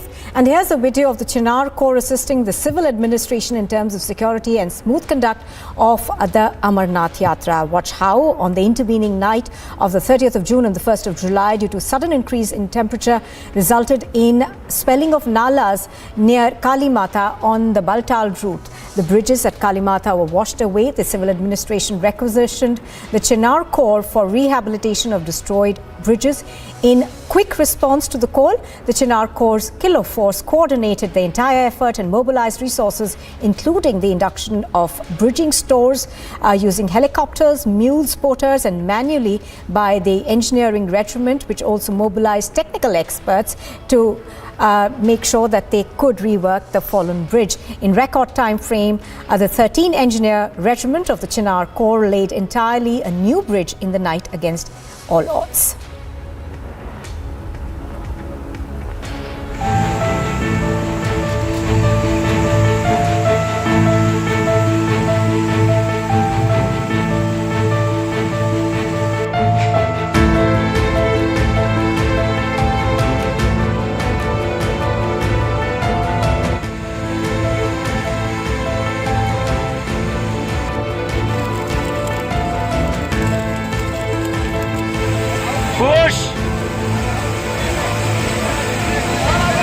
Outer रखो, left. बंदे बाहर होते रहो, इतने लोग मत चढ़ो उसमें। हाँ, नाउ पुश। रोलर में पुश कर।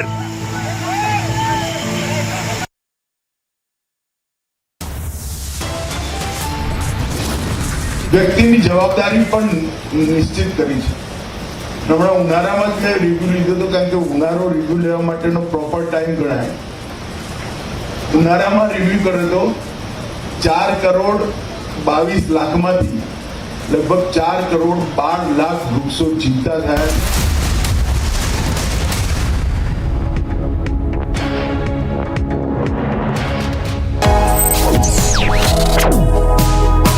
Reading allows us to become familiar with ourselves. We don't read, we won't know what is knowledge. I just find it very interesting to know people's lives, how they went through certain situations, how they dealt with things. So wherever you want to go in life, if you read books along those lines, then that would really help you in growing. Reading could mean a million different things to every individual. What does it mean to you? Visit readindia.info to find out more. Good evening and welcome, viewers. The Supreme Court of India has made some very serious observations about Nupur Sharma's comment today. It has blamed Nupur for the present climate and drawn a link between what she has said and the beheading in Udaipur. And ladies and gentlemen, with the greatest of respect to the Supreme Court, we must equally focus intensely on the fact that there has been some very deliberate provocation and some very vicious provocation after the Nupur Sharma comment as well. We must focus on that too. The response to her comment has to be legal, constitutional, and within the realm of the law, viewers. But has it? Has it? What is the fact? And I wanted to do some plain speaking on this today. The fact is that some commentators and politicians, while demanding action against Nupur, have gone well beyond and very far from the law. We must talk about that too. We can't disregard that. We can't just talk about what Nupur said and not talk about the provocation after that. The beheading of Kanhaiyalal was certainly not within the ambit of the law. But not just that. The political party that demanded that Nupur Sharma be lynched and hung in a public square.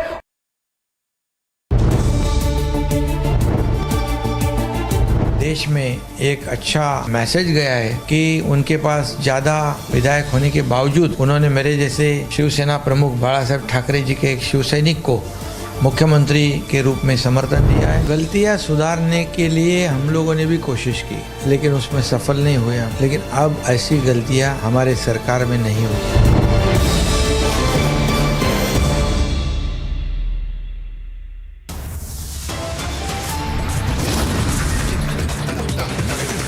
The headlines at 10:30. Uddhav Thackeray now sacks Eknath Shinde from the Sena. Battle for Balasaheb's legacy gets bigger.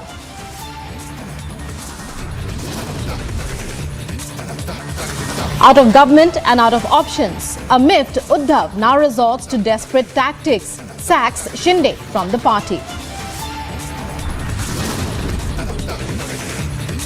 Surat, Guwahati, Panaji. Shinde's MLA is set to finally head back home.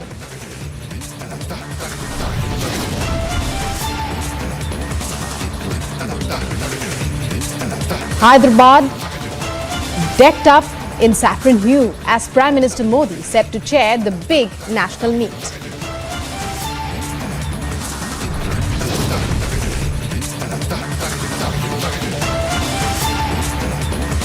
For the third time in a row, KCR won't receive Prime Minister Modi but appoints proxy to do so.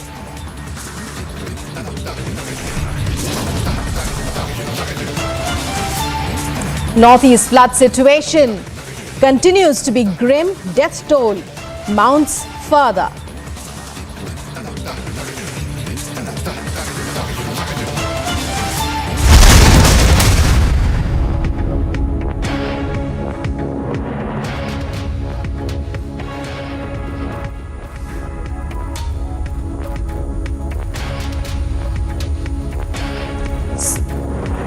So live visuals coming in from Hyderabad in Telangana, where the BJP's National Executive meet begins today.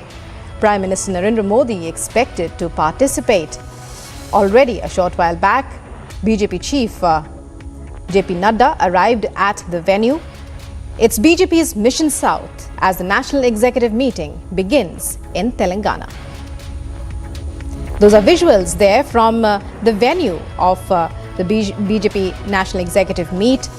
It's expected to be a special brainstorming session in which the top brass as well as workers of the grassroots level are to be present and discuss various issues, current affairs and much more, and strategy for the future as well. And top BJP leaders, including Prime Minister Modi, will be in Hyderabad for this two-day National Executive meeting. The party hopes to mobilize. There's our correspondent Piyush Mishra at the scene where it's all happening. As you just saw in those visuals, dancers presenting traditional dances. So BJP's Mission South, the National Executive meeting in Telangana begins today. It's over to Nupur for more. All right, thank you very much for that, Rukma. As we are pointing out, of course, the Prime Minister is expected to touch down there later this afternoon. And we are getting our viewers that story from Hyderabad. Now, moving on to the other story that we are tracking this morning. As the Northeast reels under incessant rains along with floods and landslides reported across various regions, Manipur's Chief Minister N. Biren Singh has been visiting the district where landslides have claimed several lives. He's taken stock of the rescue operation. Mr. Singh is now joining us on Republic TV. Mr. Singh, good morning. Thank you very much for speaking to Republic TV. Good morning, madam. Good morning. Mr. Singh, now you've been to the site of the landslides twice. Can you tell us how the rescue operations are currently progressing? Really very shocking, and this is the first of its kind happening in Manipur. And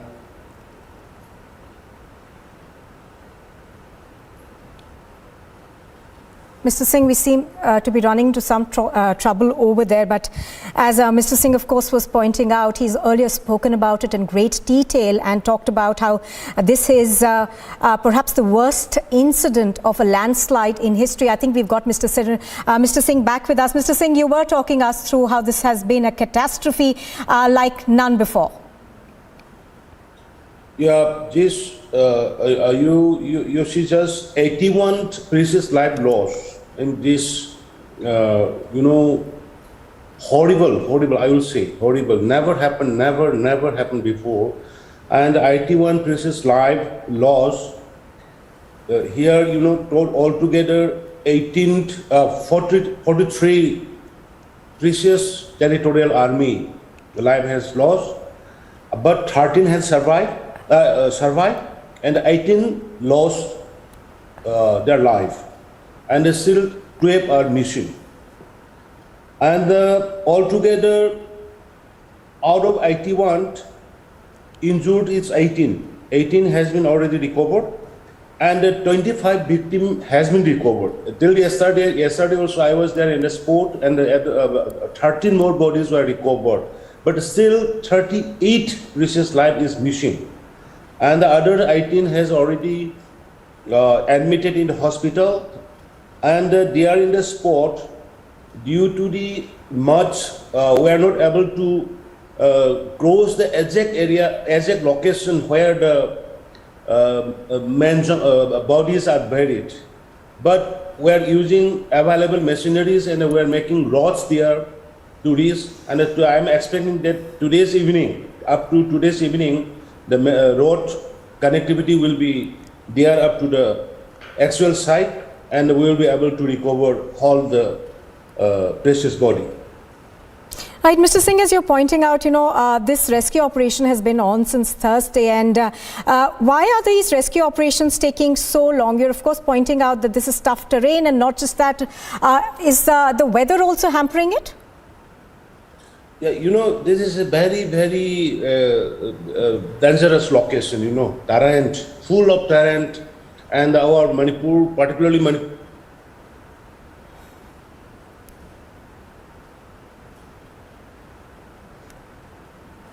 All right, I think we are running into some trouble over there, some technical glitch over there. But as the Chief Minister was talking about how this has been a very tough rescue operation. Soil is very soft, a big mole hills. And because of that, we cannot cross over the side of the actual area where the peoples are buried. So that is the reason why we are not able, even due to the soft soil, we are not able to cross dry heavy machineries to dig out the bodies there also. That is the very difficult site, and the rain is going on, and the continuous landslide are taking place in various part of the road which is approaching the site. That is the difficulties, madam. Right, Mr. Singh, also as you're pointing out, of course, the centre has been sending extra help in terms of men and machines to help with this rescue work. Now, obviously, it is one of the worst catastrophes that Manipur has seen. Yes, madam. We are very much proud of Honorable Prime Minister Narendra Modi ji and the Honorable Union Home Minister Amit Shah ji. Just on the same day, Honorable Union Home Minister Amit Shah ji rang me up, and he inquired about the situation, and he assured that he is sending NDRF and whatever the requirements. So just don't worry. I am very sad that like this he encouraged and he sent the NDRF teams, etc. Just in the afternoon, I was in the spot. In the afternoon, just around 2 p.m. again, Honorable Prime Minister Narendra Modi ji rang me up, and he was assessing from the Delhi, Biren kaisa hai, how is going, kaise hua, bahut dukh ki baat hai.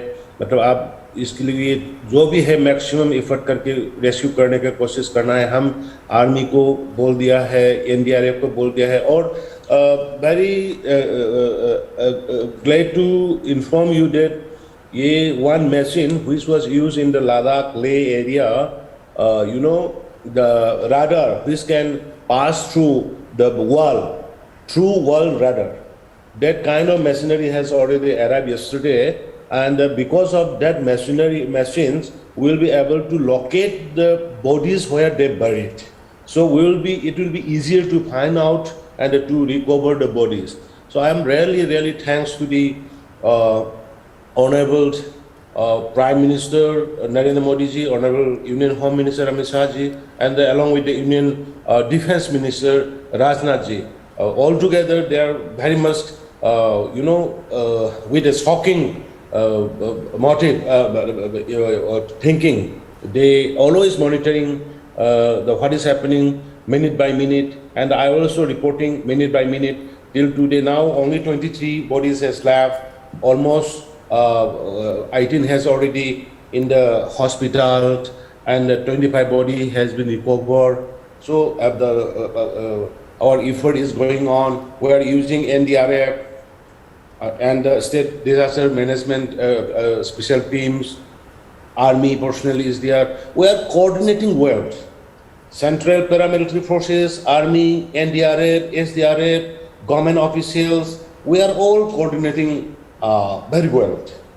Madam, I want to inform you. Right, Mr. Singh, now there is some confusion about the number of people who could perhaps be still buried. Could you clarify for us how many people have exactly passed away in this unfortunate accident, and how many do you think are still buried under the debris?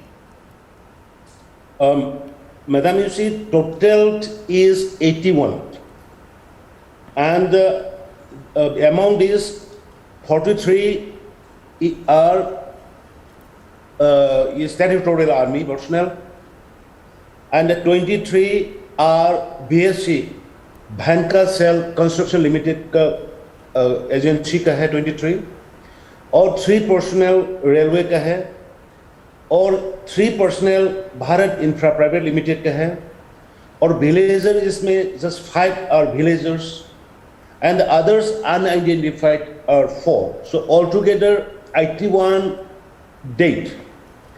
And injured में है territorial army में 13% है, और BSc company का 5% है, और just only injured is territorial army 13% personnel and BCO company का 5%, और मिसिंग में टेरिटोरियल आर्मी का जस्ट 18 पीपल नहीं डेथ है, टेरिटोरियल आर्मी का 18% मिसिंग डेथ है, और बीएससी कंपनी का 1 है, और बीपीएल कंपनी का 2 है, और अदर्स विलेजर 4 है. तो ऑल टुगेदर स्टिल मिसिंग में टेरिटोरियल आर्मी का still we are missing 12 peoples, 12 personnel, and BSC जो कंपनी कंस्ट्रक्शन कमेटी का है 17 people still missing, and railways का all 3 people still missing, and BIPL Bihar infrastructure का Bharat infrastructure का वो है 2 मिसिंग्स, एंड विलेजर 500 का 5 नहीं मिला है अभी, तो all together 38 are still missing. Right. Now, Mr. Singh, also, can you tell us about the overall flood situation? Because it's been extremely bad this year as far as the northeast is concerned. Assam is reeling under floods. This torrential rainfall, of course, has been going on for a while now. You see, this time, heavy rain, because of the heavy rain, everywhere there's floods and the disasters like landslide are facing in the entire northeast. Particularly, it is worst situation is Assam and Meghalaya. But I was thinking that this time we are little safe. The flood was not taken place. Somehow we managed. Landslide was not taken place. But suddenly this, horrible landslide, is taken place, and the precious life has lost. So I am really worried about the global warmings. Just deforestation is too much in the entire northeast, and that is the reason why I, after becoming the Chief Minister of the BJP, just since immediately after assuming 2017, I started in the 2018 November for a green Manipur revolution against the deforestation and other shifting zone cultivation, etc., etc. So, Madam, we have to do lots to prevent this deforestation in the entire northeast, and particularly in Manipur state also. So we are very, very shocking these days, and we are not able to say what will happen tomorrow.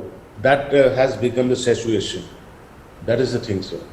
All right, Mr. Singh, of course, as you're pointing out, you are working on the problem of deforestation, but we are given to understand that the Imphal New Line project has also been affected by this. Connectivity is also extremely important.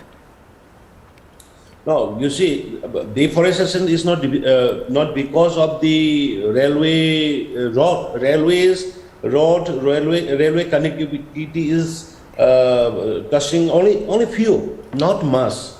But deforestation is taken by our villagers ourselves, not on this particular projects. This project, whatever it is affected, is a few part of the just one, only 6% of the state total forest area. So it is nothing to do with the deforestation. And the bus I'm keeping is generally the climatic change, heavy rains, how is coming, landslide are taking place. So these are the few things I'm keeping with.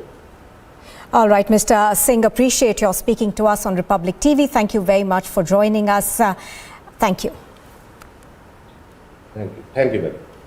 So that, of course, was the Chief Minister of Manipur, Mr. N. Biren, speaking to Republic TV, also detailing for us the number of lives that have unfortunately been lost in this incident of landslides that has taken place. Also taking us through how difficult it has been in terms of rescue operations to be carried out, and how the centre has been very proactive in sending help to the northeastern state to make sure that they can carry out the rescue operations efficiently and effectively.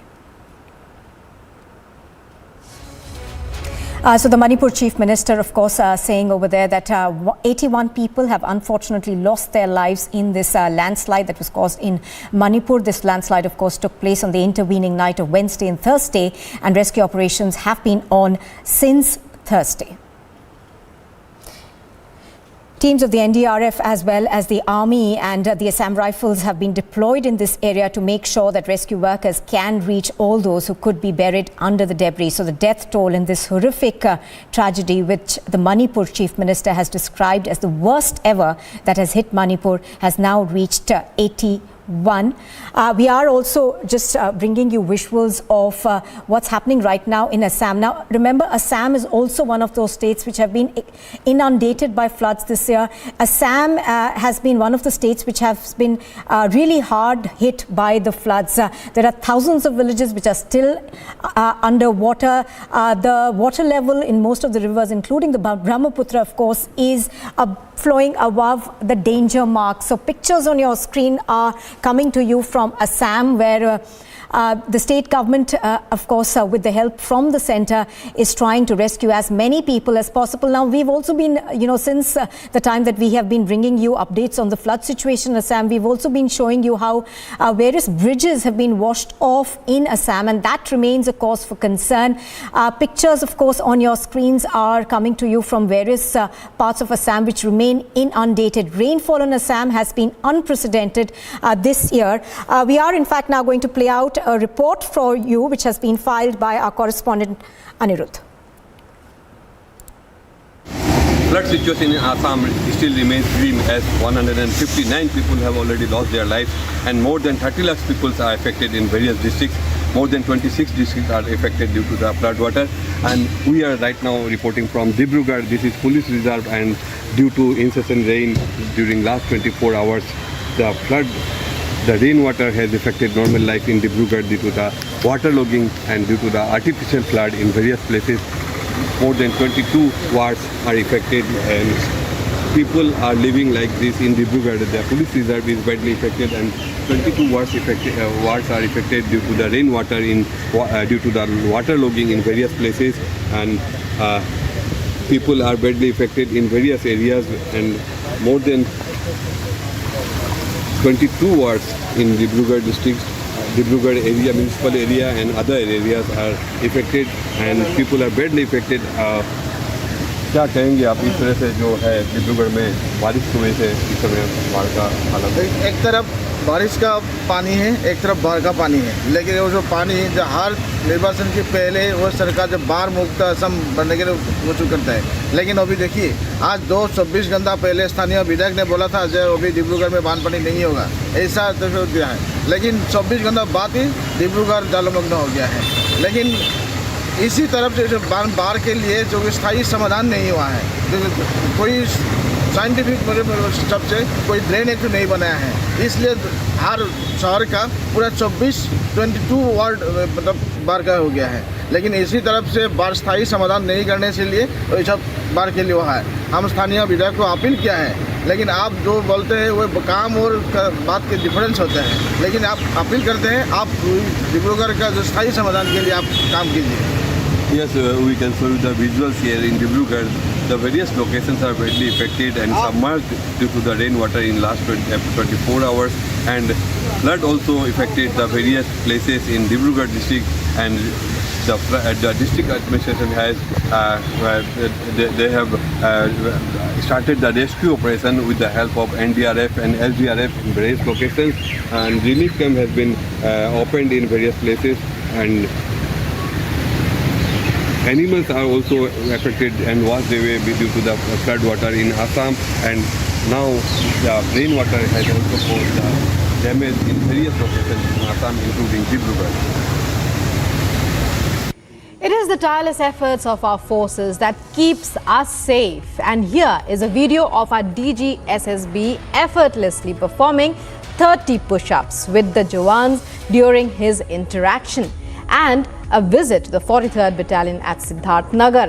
His fitness is a great motivation for the SSB, they say.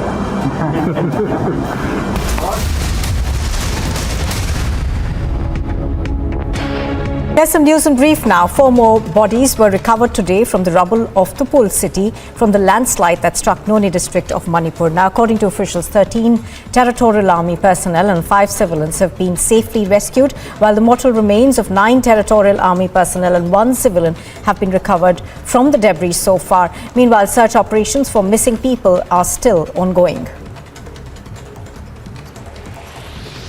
The NSUI leader Abhinav Kumar Kohli has resigned from the Congress on account of being upset at the way the Congress is portraying its hate towards Hindus. The NSUI national coordinator sent his resignation mentioning that the Congress now revolves around the overrated Gandhi family and is not the same old party that it was before. As river erosion hits Assam along with floods, the locals were forced to take shelter on roads and just about whenever and wherever they thought they'd be safe. According to the State Disaster Management Authority, the floods have affected around 1.23 lakh people in the Morigao district alone. The BJP Karnataka MLA Srimanth Patil found himself surrounded by citizens for not fulfilling the promises he'd made. People questioned the MLA regarding the implementation of a drinking water project, construction of toilets and laying new roads. The MLA claimed that the government didn't release funds for any development project due to COVID-19. Odisha's Chief Minister Naveen Patnaik participated in the Jagannath Rath Yatra in Puri. He also pulled the chariot along the State Governor Ganeshi Lal and Union Minister Dharmendra Pradhan. The SP of Haridwar has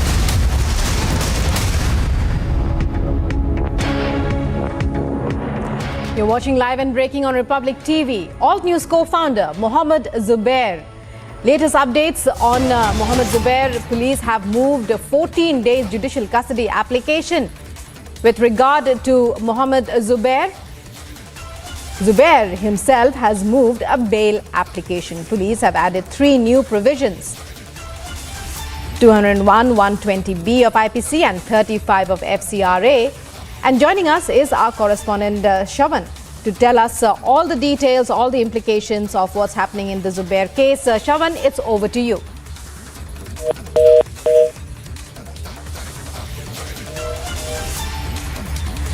Well, latest inputs in the Zubair case, Delhi police have sought 14 days custody of Zubair. Zubair himself has moved a bail application, and already the Delhi High Court on Friday had adjourned till July 27 the hearing of Alt News co-founder Mohammed Zubair's plea challenging his 4-day police remand, which ends on the 2nd of July. It's over to Shavan now to take us through all that's happening in this case, all the implications of the court orders, the court application, so on. Shavan, it's over to you.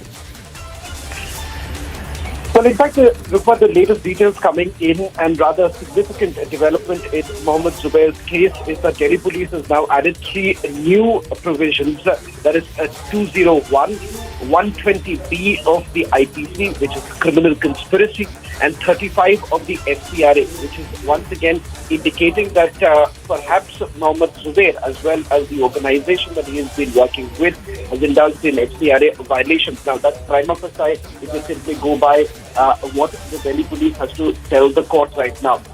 In fact, they are not seeking for further custody of Mohammed Zubair. They have already moved a 14-day judicial application, meanwhile, which also enables Mohammed Zubair to file a bail application. But let me just talk about the significance of adding these new provisions to the FIR.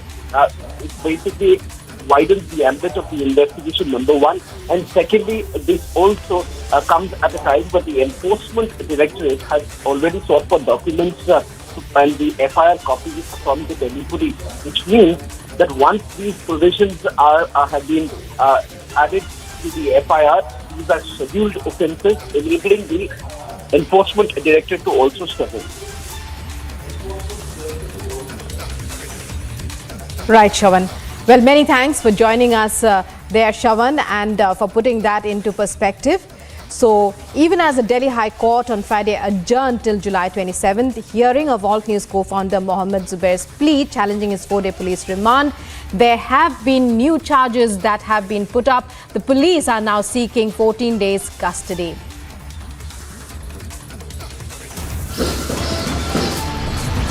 Ahead of Prime Minister's visit here at Hyderabad, we can clearly see the performance on different traditional songs. After this very short break, we will be getting more and more details and more pictures as the BJP's National Executive meet is taking place in Hyderabad. Stay tuned.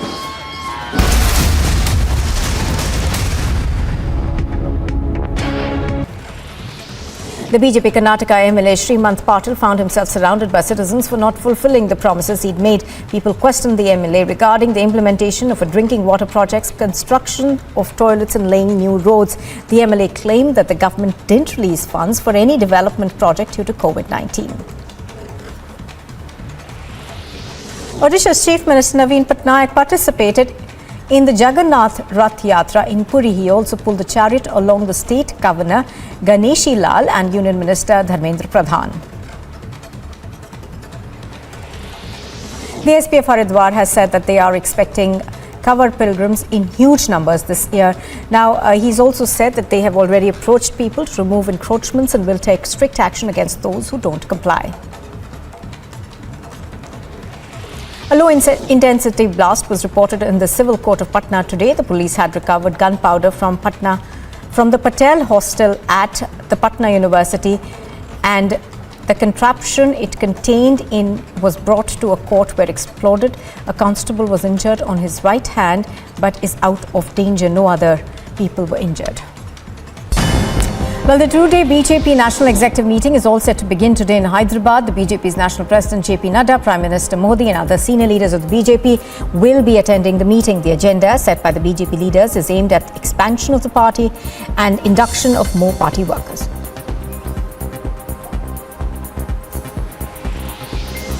Ahead of the crucial Karnataka Assembly election in 2023, the Congress party has decided to go ahead with the collective effort to win elections.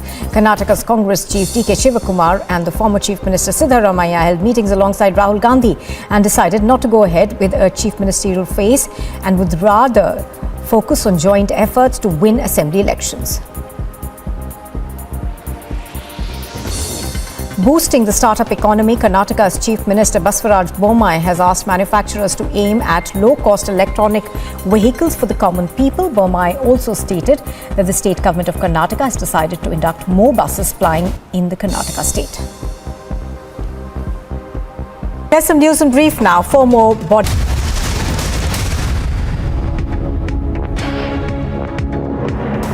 Uddhav Thackeray now sacks Eknath Shinde from the Shiv Sena. The battle for Bala Sahib's legacy is getting bigger. Out of government and out of options, miffed Uddhav Thackeray now resorts to desperate tactics, sacks Shinde from the party. Surat, Guwahati, Goa, Shinde's MLAs now set to finally head back home. Hyderabad is all decked up in saffron hues as Prime Minister Modi is set to chair the big national executive meeting of the BJP. For the third time in a row, KCR won't receive Prime Minister Modi but appoints a proxy to do so.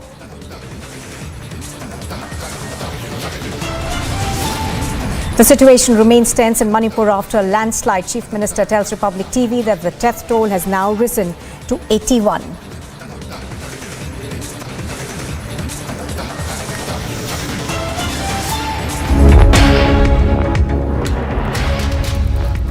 Good morning and welcome. You're watching Live and Breaking. Thank you for staying with us on Republic TV. I'm Nupur Sharma. Now, Telangana's capital is all decked up for the BJP's two-day national executive meeting that is taking place today and tomorrow. The who's who of the Saffron Party are set to descend on the southern state for the crucial meeting at the Hyderabad International Convention Centre.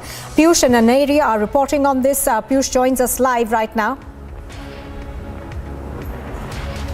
तो already हमारी government है जिस तरह से अन्नामलई जी तमिलनाडु में काम कर रहे हैं अगले इलेक्शन में आप देखेंगे तमिलनाडु में बीजेपी गवर्नमेंट फॉर्म करेगी 2023 में तेलंगाना में बीजेपी गवर्नमेंट फॉर्म करेगी तो बाकी जो लीडर्स यहाँ से बातचीत करें कि आपने क्या किया है हिंदुस्तान के लिए मैं उनसे सिर्फ इतना कहना चाहूँगी कि दुनिया भर में जब लोग मोदी साहब को देख के कहते हैं कि हमारे दुनिया के one of the most powerful leaders हैं तो यहाँ पर इनको या तो डिनाइल में है अपने आप जो अंधापन होता है वो कर लेते हैं आंखों पे पट्टी बांध लेते हैं सच्चाई उनको देखना नहीं है कानों पे रुई रख देते हैं कि उनको सच्चाई सुननी नहीं है तो वो डिनाइल में रहेंगे तो उनका कुछ नहीं किया जा सकता उनको देख के सिर्फ हंसी आती है। मैम प्रधानमंत्री आज यहाँ आ रहे हैं लेकिन मुख्यमंत्री जी उनको रिसीव करने नहीं जा रहे इसको लेकर क्या कहेंगे? नहीं ये तो उसमें उनकी ईगो दिखाई देती है ना किस तरह से डरे हुए हैं। ये पहली बार नहीं है इसके पहले बार भी 2 बार प्रधानमंत्री जी जब हैदराबाद आए थे तेलंगाना आए थे आपके मुख्यमंत्री गए नहीं थे उनको लेने के लिए तो आपका ईगो सबसे ज्यादा है मतलब चाहे आप पॉलिटिकली उनके साथ हैं या नहीं है पॉलिटिकल आइडियोलॉजीज आपकी डिफरेंस हो लेकिन जो पोजीशन आज प्रधानमंत्री जी की है उसकी आपको इज्जत करनी चाहिए और आगे जाके उनको रिसीव करना चाहिए लेकिन अगर आप तीसरी बार भी अगर प्रधानमंत्री को रिसीव करने नहीं जाते हैं तो इसमें पता लगता है कि आप कितने ईगोइस्टिक हैं और एक लीडर का इतना ईगोइस्टिक होना शोभा नहीं देता। Thank you. First time Well, those are reactions that we are getting from the BJP right now. Piyush, you know, the BJP seems to believe that the Chief Minister should have made it a point to go and receive the Prime Minister because at the end of the day, it is protocol.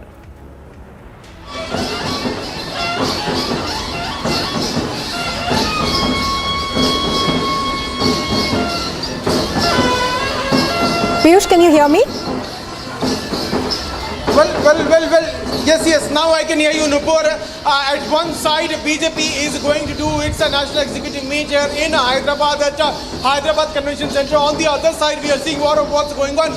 But I am getting these colorful pictures from right in front of Hyderabad Convention Centre, where these people who have come from different parts of Hyderabad are presented and are performing on different cultural songs, different local songs. Let me try to get in a word from them and try to understand about this performance. क्या नाम है आपका? नाम क्या? मेरा। अच्छा, ये क्या इस डांस परफॉर्मेंस क्या कहते हैं जो आप लोग कर रहे हैं डांस क्या कहते हैं? गुसाड़ी। अच्छा, कब से कर रहे हैं करते आ रहे हैं? हाँ। आज प्रधानमंत्री यहाँ पर आ रहे हैं, कुछ कहना चाहेंगे आप? डांस करेंगे। Achha, let me try to get in a word from other people who are a part of this cultural song. Let me try to speak from him. क्या नाम है आपका? मेरा नाम मिश्रम साई राम है। अच्छा, इस परफॉर्मेंस को क्या कहते हैं जो यहाँ पे हो रहा है? यहाँ पर गुसाड़ी बोलते हैं। हम आदिवासी गौंड लोग और प्रधान लोग हम आदिवासी नौ जातियाँ हम दिवाली को एक गुसाड़ी नृत्य करते हैं।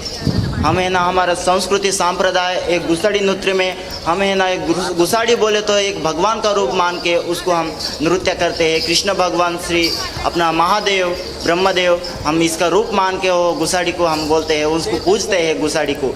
अभी अपना प्रोग्राम को बुलाए थे इवेंट को, उस वास्ते हमने ना वो इवेंट के लिए हम आए हैं। हमारे संस्कृति सांप्रदाय बोले तो गौंड प्रधान कोलाम ठोटी में सब जने हम एकता होके दिवाली को मनाते हैं गुसाड़ी नृत्य को। अच्छा, ये भगवान की पूजा भी कहते हैं क्या?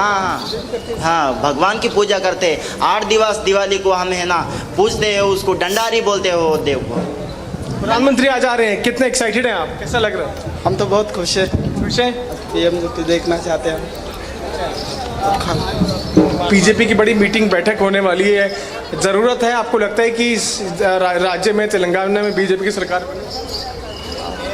पब्लिक चॉइस चांस है? हम तो बहुत खुश हैं क्योंकि पीएम जो को देखना चाहते हैं। बाबा आप कहाँ से आए?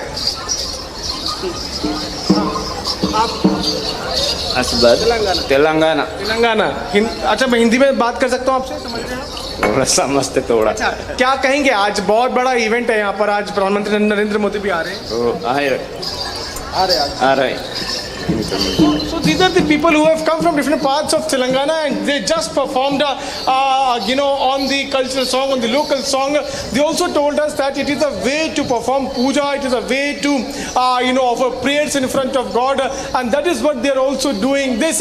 Let me also try to give you sense the pictures from around this very place. You can see the massive congregation has taken place right here. There are leaders from different parts of the country who have also come here. Khushbu Sundar is also here. She's talking to some other media channel. After this, we'll try to get in a word from her also. But at around 12:45, what we are given to understand is that Prime Minister will be landing and then he will be reaching here at around 4 when the BJP's National Executive will begin officially. BJP's plan is to reach out to the voters here in Telangana in maximum number. We have seen how BJP has performed much better in the last 2 elections, be it about the by-election or about the local body elections, and that is why BJP is of the hope that it would be able to perform much better in upcoming state assembly polls. Remember that elections are not only taking place in Telangana but also in Karnataka and in Gujarat, and all eyes of BJP are not only on these states but also on Lok Sabha elections. There are around 130 Lok Sabha elections in southern India, and that is what BJP is hoping for and focusing on. BJP's National President JP Naddha is right now present inside this very convention hall in Hyderabad and taking part in the big BJP meet of office bearers. So it's a big day for BJP. We'll have to wait and watch how the day pans out. Prime Minister will be reaching here at 4 when the NEC of BJP will begin. All right, Piyush, of course, is reporting from the Hyderabad International Convention Centre, but also reporting from Hyderabad, from the Khairatabad circle, is Neri. Both of you do stay with us. We'll be back with you shortly. We are getting some breaking news at the moment.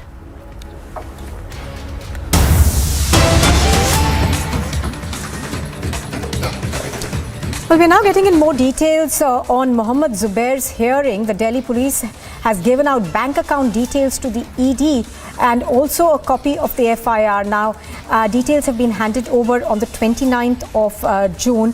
What we are given to understand is that the police handed over the details to the ED. Now, in these particular details, it seems that the Pravda Foundation has been given details of an ICICI bank account in which 56 lakh rupees have been transferred in the past 3 months. Now, Shavan Sen is joining me on the phone line. We'll get to Shavan in just a bit. But do remember that the Alt News co-founders Mohammed Zubair will be produced before the Patiala House Court today in a case for allegedly hurting religious sentiments through a social media post. Now, Zubair was, of course, brought out of the Intelligence Fusion and Strategic Operations Unit of Delhi Police's Special Cell in Dwarka earlier. Let me go across to Shavan. Shavan, we understand that the ED is also perhaps looking to investigate this case as the ambit of this investigation widens.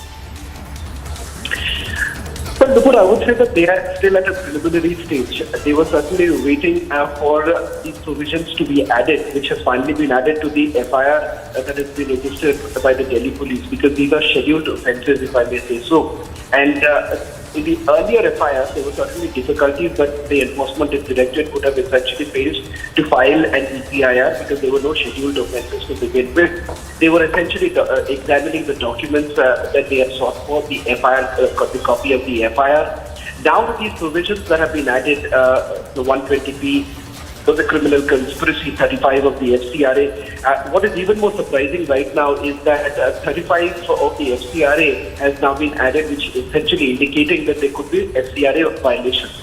Now this comes at a time when the Delhi police during their investigation indicated that they were also looking into the bank accounts of Mohammed Zubair as well as Alt News. There are certain funding that was actually received, transactions that have actually taken place. Remember, all of this has already been criticized by the founder of Alt News, saying that whatever donations that have been received, they are not received by Mohammed Zubair. They've been received by Alt News as an organization. So when you are basically investigating Mohammed Zubair regarding a particular tweet, what is the need in the first place to basically look into the funding or the donations that were actually received when it is an organizational activity? But having said that, the Delhi police essentially indicating that there is a need to look into the larger conspiracy, that they are calling this as a larger conspiracy which needs to be probed. That is the reason why Mohammed Zubair was actually taken down to Bengaluru, where the laptop was actually seized. Mobile phone, remember the mobile phone that was actually allegedly used for putting out that tweet back in 2018. Remember that mobile phone, Mohammed Zubair claims that he has already lost it. An FIR has already been registered. He has provided all the documents. But having said that, it does appear that right now the ambit of this entire investigation could only widen with these provisions being added. As of now, the Delhi police has already filed a judicial application, 14-day judicial application. It is they are not seeking for further custody of Mohammed Zubair. Right now, we have also learned that he's moved the Delhi High Court, but proceedings will take place in the court today. Shavan Sen reporting on this. Thank you for joining us. And here's a look at some news in brief. The two-day BJP National Executive meeting is all set to begin in Hyderabad. The BJP's National President JP Nadda, the Prime Minister Modi and other senior BJP leaders will be attending this meeting. The agenda set by the BJP leaders is aimed at expansion of the party and induction of more party workers.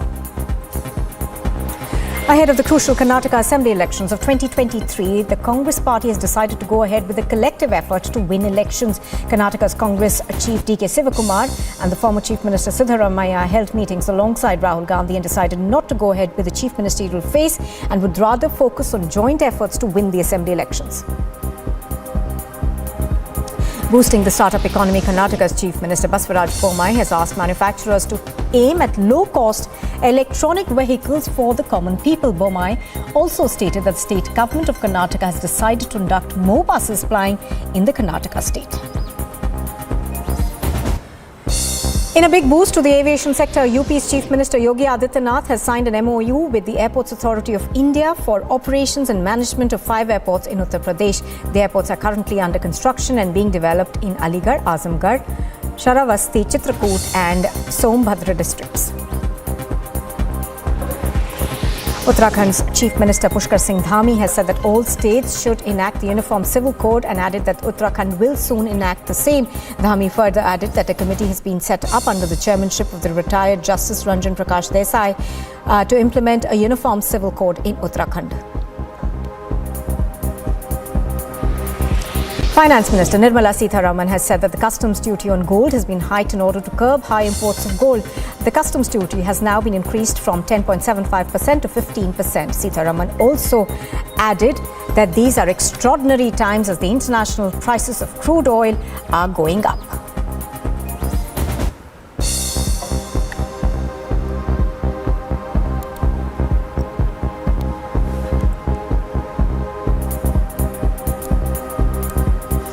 Now, after an acerbic tug of war between the BJP and the Mahavikas Aghadi comprising the Shiv, Sena, the NCP and the Congress, which concluded in the three-party government's downfall on Wednesday, Maharashtra is set for another political slugfest as Shinde's MLAs are set to return to Mumbai today. And a meeting of the Shinde camp MLAs is currently underway. Do remember that day after the Shinde the new government will have to prove its majority in the House. I'm going to try and go across to our correspondents on the ground. Priyanka is reporting from Goa. Piyush is reporting from Matoshri. Alisha will be getting her live from the Vidhan Sabha now. Just to tell our viewers that before they leave for Mumbai, we are learning that there's going to be a key Shinde camp meeting.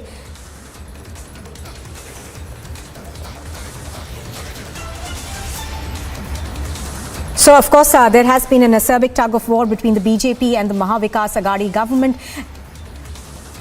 All right, I think we've got Priyanka as well as Alisha, both of them live with us. Priyanka, to you first. We are, of course, awaiting these MLAs to return to Mumbai.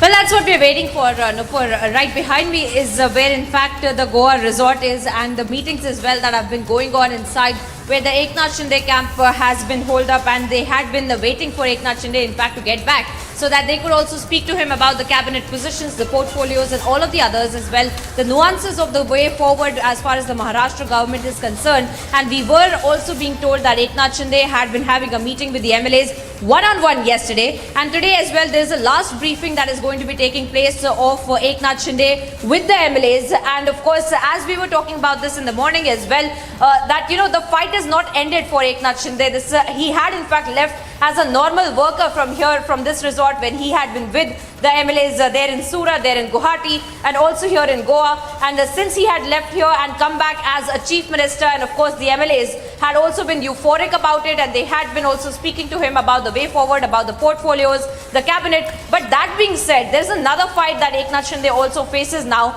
with respect to the real Shiv Sena.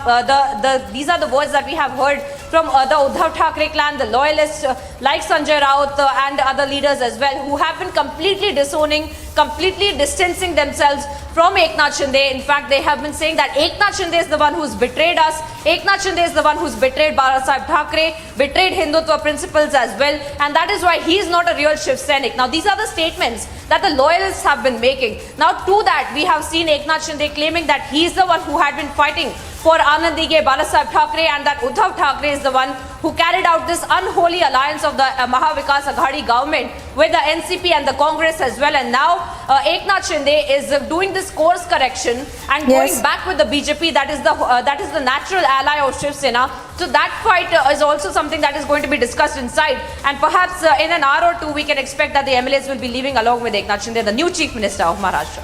Right, stay with us, Priyanka. Alisha, you of course spoke to the new Chief Minister just yesterday, where he highlighted that he's the real Shiv Sena, he's the real leader of the Shiv Sena, and so far Uddhav Thackeray hasn't taken it well at all. He's in fact sacked him from the Shiv Sena.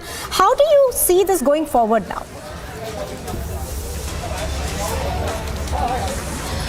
Well, of course, Nupur, yesterday while talking to Eknath Shinde, the Maharashtra Chief Minister, he was very much assured that there are 170 numbers with BJP Shiv Sena, that is the Eknath Shinde camp, and they are going to win in the coming vote of confidence that is going to held on 4th. But importantly, what mentioned is by Eknath Shinde that there were many of the times that they have been to Uddhav Thackeray and clearly stated that this is something injustice, and we are not making a justice to the mandate of people of Maharashtra. We have to take this legacy of Balasaheb Thackeray, and that is where they have to take such steps. So at that point of time, it has been said that Uddhav Thackeray did not listen to them. Even we heard there were many letters that was given by Shiv Sena MLAs who are right now in Goa. They have clearly stated that many of times they went with a complaint to Uddhav Thackeray, but rather than giving time to their own MLA, their own Shiv Sena MLA, there was a time given to Congress and NCP. So this is something injustice has been done to them, and that is the reason where this step has to be taken. But now talking about the assembly, the 2-day special session that's been called by Vidhan Sabha, where tomorrow there will be a speaker post, an election for the speaker post, and we know from the BJP there is Rahul Narvekar, who was already filed his nomination, and also a Congress MLA who is going to file his nomination. So as you're pointing out, Alicia, all of that takes place tomorrow, and thereafter on Monday the proving of majority. Piyush, I wanted to come to you next. Now, Piyush, you're outside Matoshri. What's happening over there? Uddhav Thackeray, of course, very aggressive yesterday. He's fired Eknath Shinde, but it's not going to end here. This battle for the real Shiv Sena, is it? Well, thanks, Nupur. As Priyanka and Alicia rightly pointed out, this is a battle of legacy of Shiv Sena and who is going to ultimately control the party. For Uddhav Thackeray, it is this party which has been formed by his father Balasaheb Thackeray, and thereby, according to him, it is he who ultimately controls the party. But for Eknath Shinde, it is against the ideology. It is for the corruption that was he achieved in the party, which really made him feel that he must form a rebel faction group, and thereby he should control the Shiv Sena. Now, who's going to ultimately control it? We are going to watch these developments in the coming days. But ultimately, Uddhav Thackeray now realizes that there has been a lot of disappointment from his party workers, and which you can see. Now what you see is that after a long time, where there was silence in Matoshri, where there used to be no activity, now suddenly there has been a spurt of activity. Absolutely. And a lot of party workers perhaps now as you're pointing out, Piyush, to meet with Uddhav Thackeray.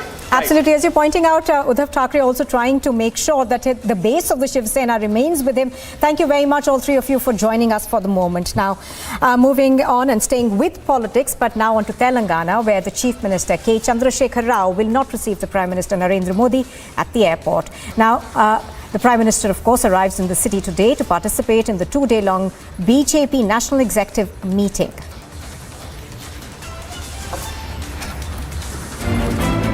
Just as BJP gears up for its two-day National Executive meeting in Hyderabad today, Telangana Chief Minister K. Chandrasekhar Rao is all set to receive the opposition presidential candidate Yashwant Sena at Hyderabad airport. Just hours before Prime Minister Narendra Modi is scheduled to land at the same airport, only one Telangana Rashtra Samiti minister will be receiving PM Modi.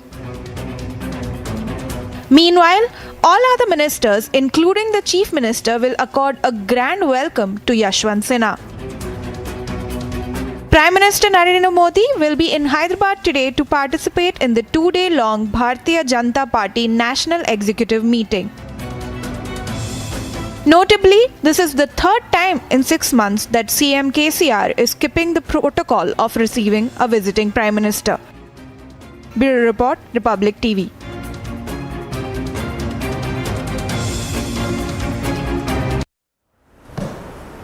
Well, it appears now that trouble is mounting for the Alt News founder Mohammed Zubair. Now, we're given to understand that from the analysis of the reply that has been received from Razorpay Payment Gateway, it has been revealed that there are various transactions in which either the mobile phone number is from outside of India or the IP address is of foreign countries and cities, which include, of course, Bangkok, Australia, Manama, that's Bahrain, North Holland, Singapore, Victoria, New York. So a web of transactions is what we essentially understand. And this is a total amount of about 2 crore. I'm going to try and go across. This is a large, significantly large amount that's been received by Pravda Media. Now, during the social media analysis, it was also noticed that the Twitter handle has supported the accused Mohammed Zubair had tweeted in support of Mohammed Zubair after his arrest. These social media handles where these tweets came from were mainly from the Middle Eastern countries like the United Arab Emirates, Bahrain, Kuwait, as well as Pakistan. I think we've got Shravan on the phone line. All right, we don't have Shravan on the phone line with us. We're going to get him in just a bit. But even as this takes place, do remember that the Alt News co-founder Mohammed Zubair will be produced before the Patiala House Court today in a case of allegedly hurting religious sentiments through a social media post. Now, Zubair was brought out of the Intelligence Fusion and Strategic Operations Wing, that's the IFSO unit of Delhi Police's special cell in Dwarka earlier. On Thursday, he was brought to Bengaluru by the IFSO unit, where the Bangalore, where the Delhi police also went to his residence. I think we've got Shravan on the phone line with us now. Shravan, new details are now emerging in this investigation. Please take us through those. And to put just two very important points. One, why exactly is the Delhi police looking at the transaction and the monetary part altogether? Now, we are given to understand that as of now, on the preliminary investigation that's been carried out, now they have got a reply from this one of the payment gateways, which is known as Razorpay. Now, they are saying that it is revealed that there have been multiple transactions in which either the mobile phone number is of outside India or the IP addresses of foreign countries and cities like Bangkok, Australia, Manama, North Holland, Singapore, New York, and the list continues. There is a large number of it, and a total amount of 2,31,933 has been received by the Pravda media.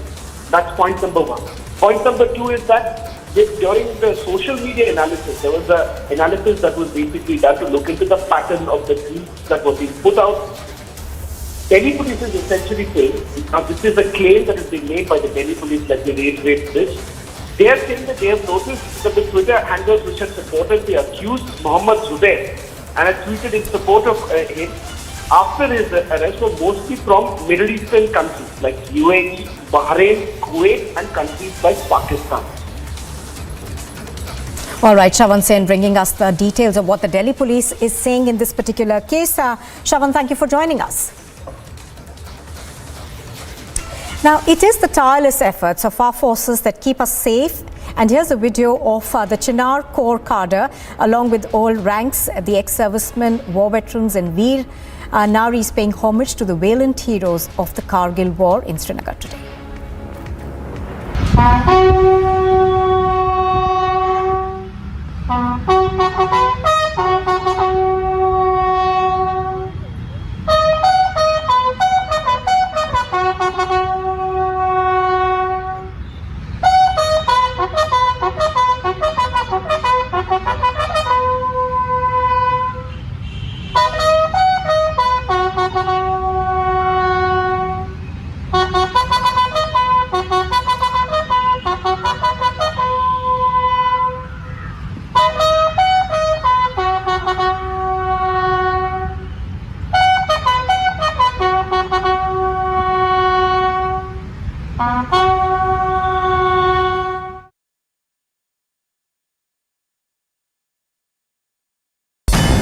Well, the two-day BJP National Executive meeting is all set to begin today in Hyderabad. The BJP's National President JP Nadda, Prime Minister Modi and other senior leaders of the BJP will be attending the meeting. The agenda set by the BJP leaders is aimed at expansion of the party and induction of more party workers.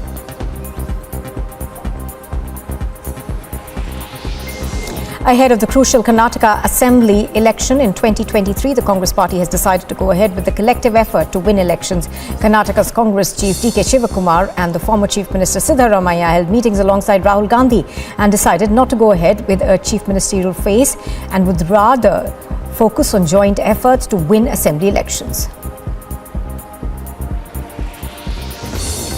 Boosting the startup economy, Karnataka's Chief Minister Baswaraj Bommai has asked manufacturers to aim at low-cost electronic vehicles for the common people. Bommai also stated that the state government of Karnataka has decided to induct more buses plying in the Karnataka state. There's some news in brief now. 4 more bodies were recovered today from the rubble of Nupur city from the landslide that struck Noni district of Manipur. Now, according to officials, 13 territorial army personnel and 5 civilians have been safely rescued, while the mortal remains of 9 territorial army personnel and 1 civilian have been recovered from the debris so far. Meanwhile, search operations for missing people are still ongoing. The NSUI leader Abhinav Kumar Kohli has resigned from the Congress on account of being upset at the way the Congress is portraying its hate towards Hindus. The NSUI national coordinator sent his resignation mentioning that the Congress now revolves around the overrated Gandhi family and is not the same old party that it was before.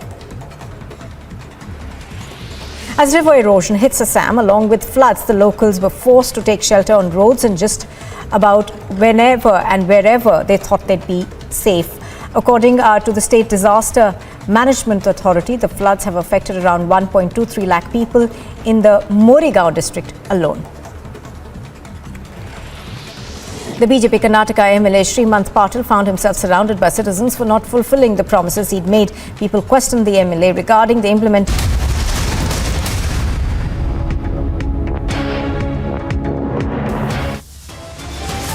The headlines on Live and Breaking at this hour. Uddhav now sacks Eknath Shinde from Sena. The battle for Balasaheb's legacy gets bigger. Out of government and out of options, a miffed Uddhav resorts to desperate tactics now. Sacks Shinde from the party. Surat, Guwahati, Panjim. Shinde's MLA is set to finally head back home.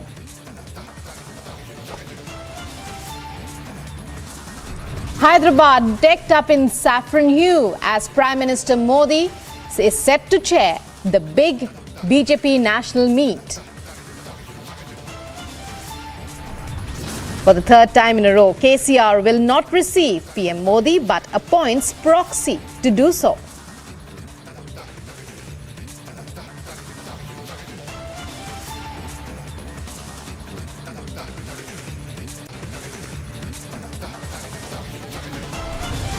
Yeah, this you see just 81 precious life lost in this horrible, I will say horrible, never happened before. The situation still grim in Manipur after landslide. Chief Minister tells Republic death toll has now risen to 81.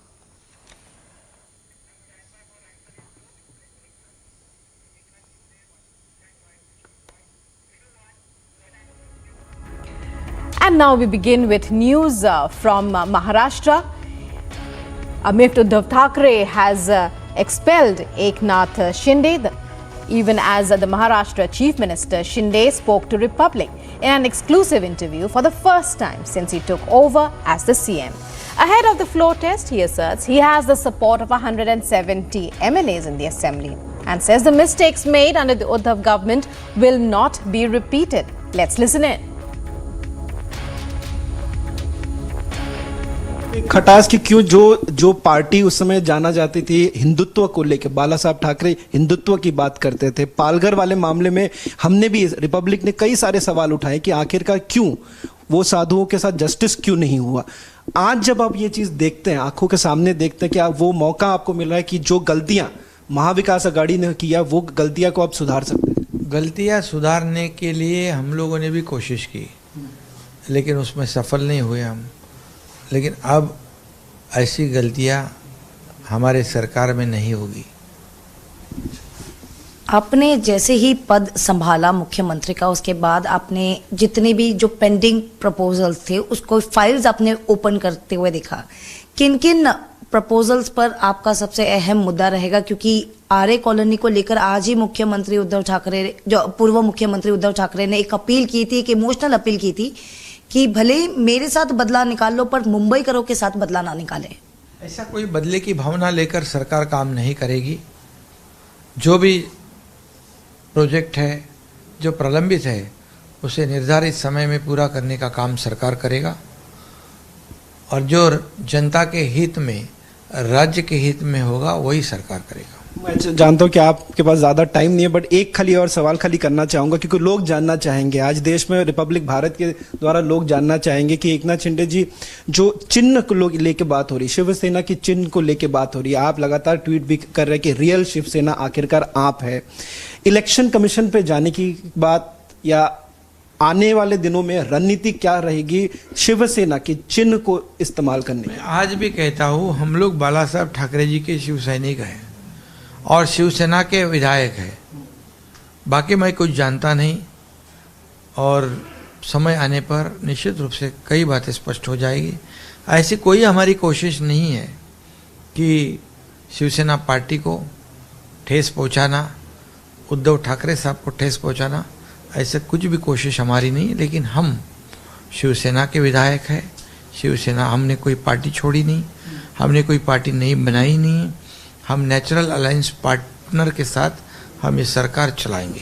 क्या आप जो उद्धव ठाकरे के साथ अभी भी कुछ MLAs हैं उनको कुछ आप कहना चाहेंगे कि आखिरकार आप इस समय कमान संभाल रहे हैं, क्या आप उनको ये कहना चाहेंगे? क्योंकि कुछ लोग ये भी कह रहे हैं कि मिलिंद नार्वेकर आपसे बात कर रहे हैं, हमारे पास जो खबर आई थी कि आप लोग की बातचीत हो रही, तो कई ऐसे लोग हैं जो अभी भी उनके कैंप में वो आपसे जुड़ना चाहते हैं, उनको क्या कहेंगे? हमारी जो भूमिका है एक आइडियोलॉजी वाली, बाला साहब ठाकरे जी के विचार वाली, जो जिसको पसंद है वो स्वीकार करेगा। नंबर्स की अगर बात करें, आप इस समय सपोर्ट की कितना देख रहे हैं? सोमवार की नंबर तो हमारे पास 50 है, भारतीय जनता पार्टी के पास 120 है और आगे भी बहुत से लोग आ रहे हैं।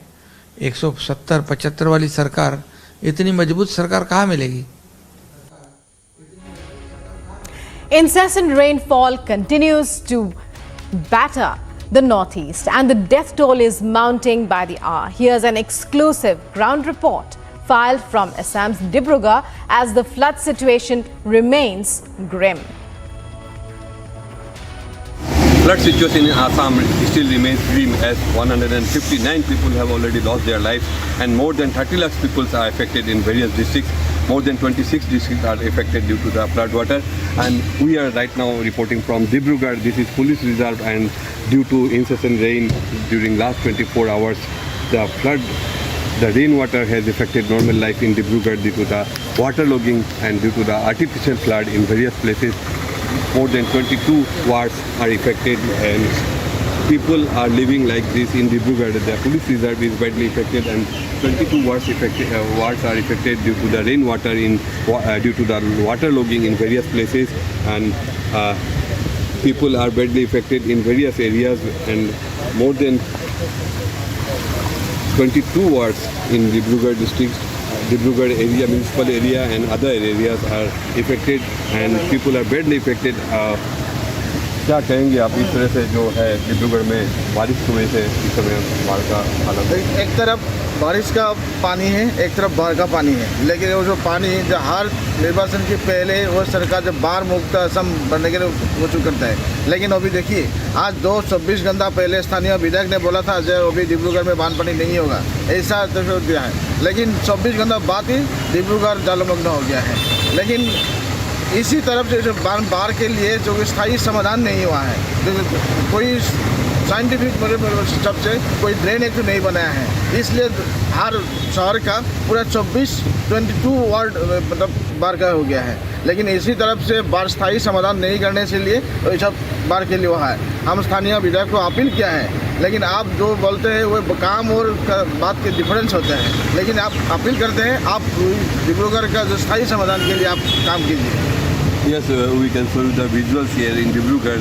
The various locations are badly affected and submerged due to the rainwater in last 24 hours, and flood also affected the various places in Dibrugarh district, and the district administration has they have started the rescue operation with the help of NDRF and SDRF in various locations, and relief camp has been opened in various places, and animals are also affected and washed away due to the flood water in Assam, and now the rainwater has also caused damage in various locations in Assam, including Dibrugarh. And down south, the Telangana capital is all decked up for the BJP's two-day National Executive meet today, with the who's who of the Saffron Party set to descend on this southern state for the crucial meeting at the Hyderabad International Convention Centre that has come under a tight security cover. Our correspondent Piyush Mishra reports from the ground there. Piyush, it's over to you to tell us all about what's happening there. The who's who of the Saffron Party descending there in the Telangana capital for this all-important National Executive meet. Also tell us about, what's on the agenda.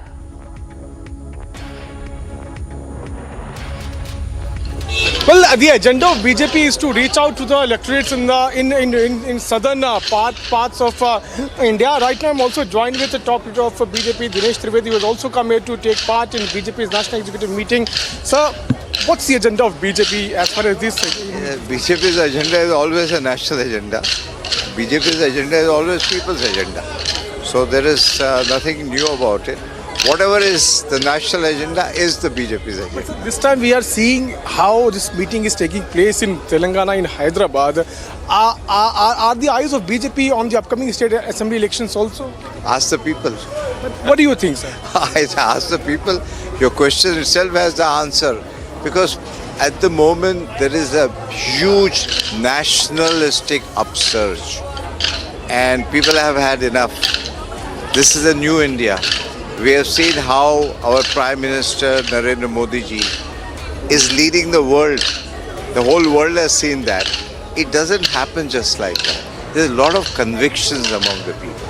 Thank you so much, and I wish the people of Telangana all the very best. One very important question, sir. The Chief Minister did not reach Vietnam. In fact, he's not going to receive Prime Minister, and that's the third time which he's doing this. What do you have to say on this? I don't need to say anything. Let people see. The people, this is what Dinesh Trivedi is saying, and remember that BJP is on a mission southern India, and that is why the focus this time is going to be basically on the assembly elections. Those are also to take place not only in Telangana but also in Karnataka, and there are two more important elections. Those are in Gujarat and Himachal Pradesh. We'll have to wait and watch how these two national executive meet is going to take place. Right on my right side, you can also see how there is a performance going on. The local workers of BJP are doing dandiya here. We also saw the different cultural events here. Also different dance performances from different parts from the workers who have come from different parts. At one side there's a dandiya which is being performed. On the other side you can see that folk dance from Rajasthan is also being performed. If we can zoom in, we can clearly see the pictures coming in from the other side. So the workers are very much excited. They are waiting for Prime Minister, who is all set to reach here at around 12:45. He will be landing in Hyderabad, and then he will reach here at around 3:30, and then at 4 the BJP's national executive will begin. Now let us tell to our viewers the reasons to why this BJP's CEC is taking place in Telangana. There are 119 seats in Telangana, and during the last elections, be it about the bypoll or the local body elections, BJP has performed so well, and now BJP is hoping to extend its legs in the southern parts, and that is why it is holding this meet here in Telangana. The eyes are also on Karnataka elections, on Gujarat, Himachal, and other parts of the country. There are around 130 seats, Lok Sabha seats. Those are also going to be the big focus. BJP's national president JP Nadda, right now as we are speaking, is holding the meeting of office bearers, and BJP's national executive is officially going to begin at 4 p.m. when PM reaches. Nupur. So the BJP national executive meet likely to begin at 4 p.m. as Piyush tells us. Piyush, our correspondent there on the ground, taking us through all the details, all the events as they happen. The Prime Minister expected to land at around 12:45, and as you can see, all preparations in place from traditional dance items as well as the arrival of top leaders of the Saffron Party.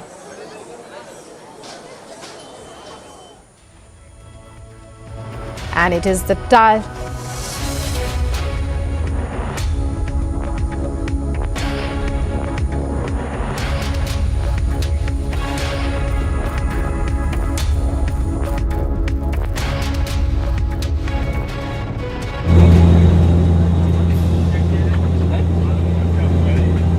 हम लोग आज SpiceJet से travel कर रहे थे, तो अचानक plane में कुछ धुआं होने लगा और हम लोगों ने थोड़ा पैनिक होना स्टार्ट किया। तो इन लोगों ने सांस लेने में दिक्कत हो रही थी। बहुत बुरी हालत हुई है। मैं एस्थमा का पेशेंट भी हूँ, मेरे को बीपी भी रहता है। इतना धुआं इतना भर गया था, और ना ही कोई ग्राउंड स्टाफ कोई आज यहाँ पर हम लोगों के लिए किसी हेल्प के लिए है। This is ridiculous.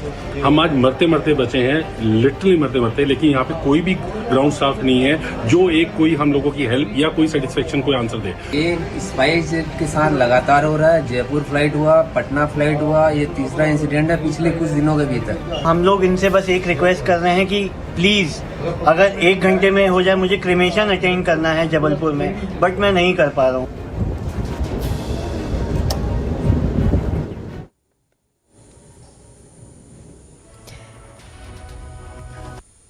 And it is the tireless efforts of our forces that keeps us safe. And here is a video of the Chinar Corps assessing the civil administration in terms of security and smooth conduct of the Amarnath Yatra. Watch how on the intervening night of the 30th of June and 1st July, due to sudden increase in temperature, the swelling of nalas near Kalimata or on the Baltal route, the bridges at Kalimata were washed away. The civil administration requisitioned the Chinar Corps for rehabilitation of the destroyed bridges. In a quick response to call, Chinar Corps Kilo Force coordinated the entire effort and mobilized resources, including induction of bridging stores by helicopter, mules, porters and manually by engineer regiment, which also mobilized technical experts to resuscitate the fallen bridge. The act once again established that Indian Army can deliver anywhere, anytime.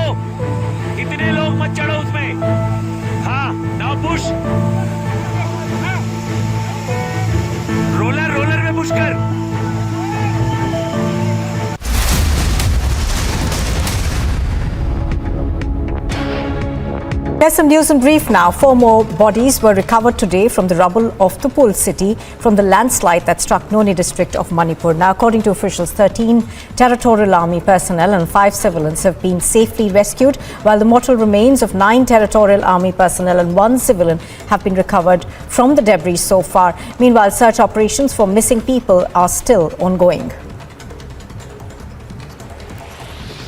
The NSUI leader Abhinav Kumar Kohli has resigned from the Congress on account of being upset at the way the Congress is portraying its hate towards Hindus. The NSUI national coordinator sent his resignation mentioning that the Congress now revolves around the overrated Gandhi family and is not the same old party that it was before.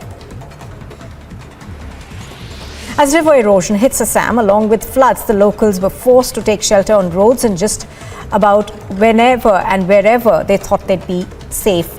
According to the State Disaster Management Authority, the floods have affected around 1.23 lakh people in the Morigaon district alone.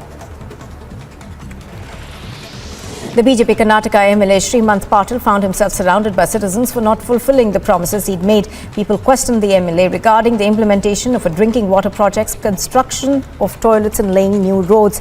The MLA claimed that the government didn't release funds for any development project due to COVID-19. Odisha's Chief Minister Naveen Patnaik participated in the Jagannath Rath Yatra in Puri. He also pulled the chariot along the State Governor Ganeshi Lal and Union Minister Dharmendra Pradhan. The SPF Haridwar has said that they are expecting covered pilgrims in huge numbers this year. Now, he's also said that they have already approached people to remove encroachments and will take strict action against those who don't comply.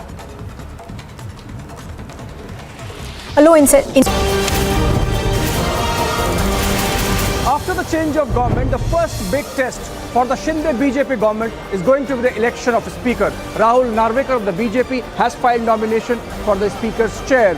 Would the opposition, despite knowing they don't have the numbers, make a contest of it? Watch all developments connected with speaker's election this Sunday only on Republic TV.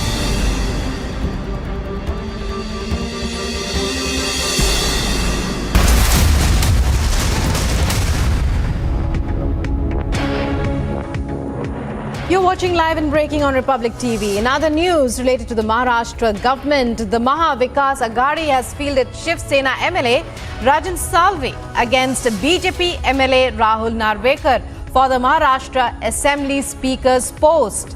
So breaking news coming in now, the Mahavikas Aghadi has also announced its candidate for the Speaker's post. It's Shiv Sena MLA Salvi against Rahul Narvekar of the BJP. Elections for the same are to be held tomorrow and the 3rd of July. Alisha, our correspondent, getting us all the details about this breaking information. Alisha, when we talk about the Mahavikas Aghadi, it has fielded its own candidate. Tell us more. When was the candidate announced? Was there any indication that Mr. Salvi would be fielded and that they would be fielding a candidate at all?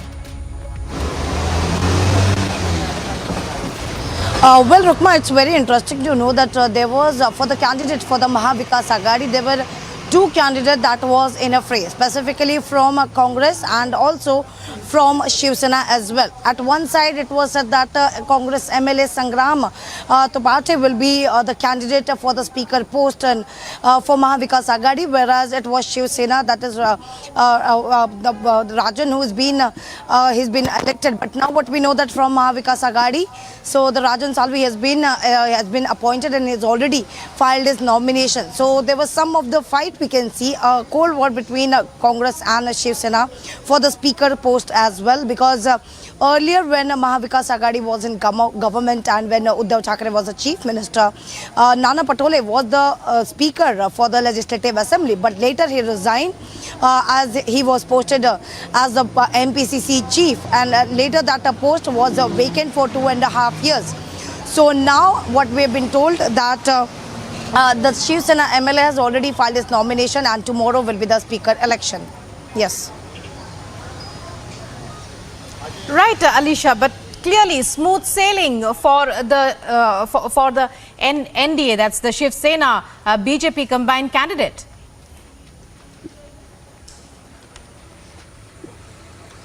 Well, yes, of course, there was some of the discussion that has happened between Congress and Shiv Sena, because we know that from Eknath Shinde and BJP, where Rahul Narvekar has already filed his nomination for the post of Speaker for the Legislative Assembly. But on the other hand, there was also the discussion between Congress and Shiv Sena, because at one side, Congress has already stated that Congress MLA Sangram Topate will be the candidate for the Speaker post. But on the other hand, Shiv Sena also wants a speaker. So the speaker post in the Mahavikas Aghadi in earlier government, because there was a minimum program that was discussed, common minimum program, but in that it was clearly stated that the Congress will get the speaker post for the Legislative Assembly, but this time it's something this time it seems to be something different, because along with Congress, where the Shiv Sena, now it's from the Shiv Sena MLA who has already filed his nomination for the speaker post. Minute-to-minute update only on Republic TV. We'll be back after a short break.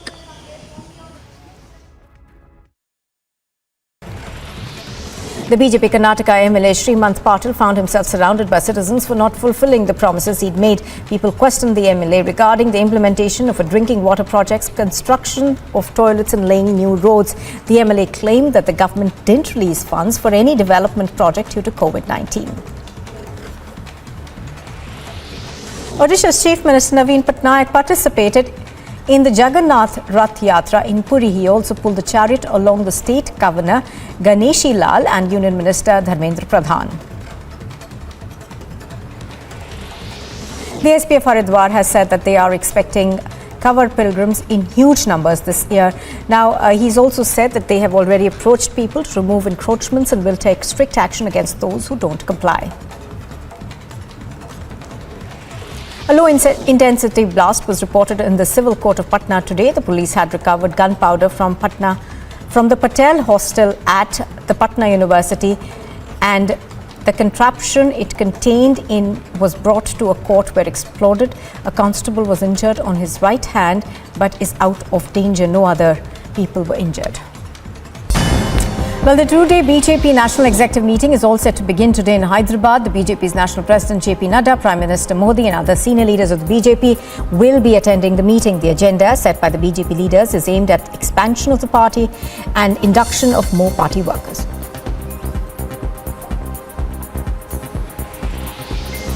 Ahead of the crucial Karnataka Assembly election in 2023, the Congress party has decided to go ahead with the collective effort to win elections.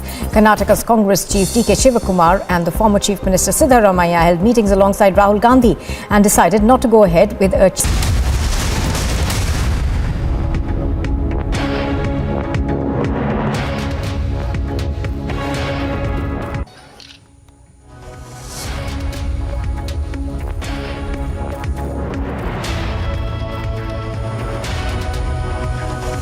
So, well, those are colorful visuals coming in. The mood is definitely festive at the two-day convention, where there's expected to be a lot of brainstorming, a lot of discussions about the road ahead for the party, strengthening the party, and also it's meant, as we were telling you earlier, as a major outreach in the south, in the Telangana capital Hyderabad, where the top brass of the Saffron Party has arrived.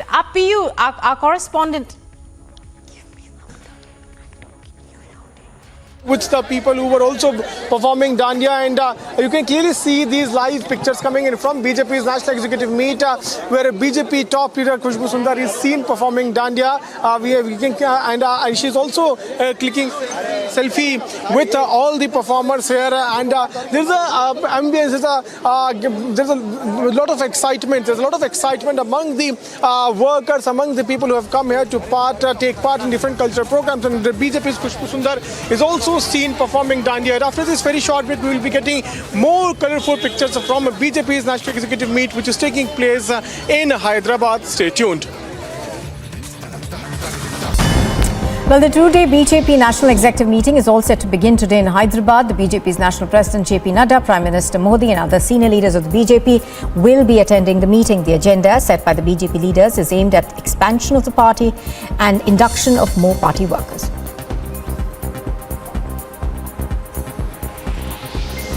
Ahead of the crucial Karnataka Assembly election in 2023, the Congress party has decided to go ahead with the collective effort to win elections.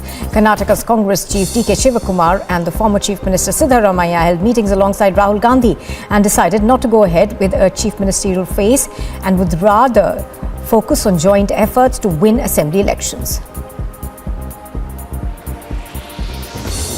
Boosting the startup economy, Karnataka's Chief Minister Baswaraj Bommai has asked manufacturers to aim at low-cost electronic vehicles for the common people. Bommai also stated that the state government of Karnataka has decided to induct more buses plying in the Karnataka state. The BJP Karnataka MLA Srimanth Patil found himself surrounded by citizens for not fulfilling the promises he'd made. People questioned the MLA regarding the implementation of a drinking water project's construction of toilets and laying new roads. The MLA claimed that the government didn't release funds for any development project due to COVID-19. Odisha's Chief Minister Naveen Patnaik participated in the Jagannath Rath Yatra in Puri. He also pulled the chariot along the state governor Ganeshi Lal and Union Minister Dharmendra Pradhan. The SPF Haridwar has said that they are expecting covered pilgrims in huge numbers this year. Now, he's also said that they have already approached people to remove encroachments and will take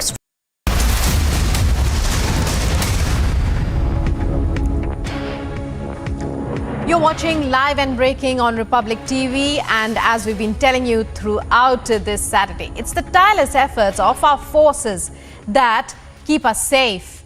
And we celebrate this spirit with a video of the Chinar Corps assisting the civil administration with security and the smooth undertaking of the Amarnath Yatra. The act once again shows that the Indian Army can deliver anywhere at any time.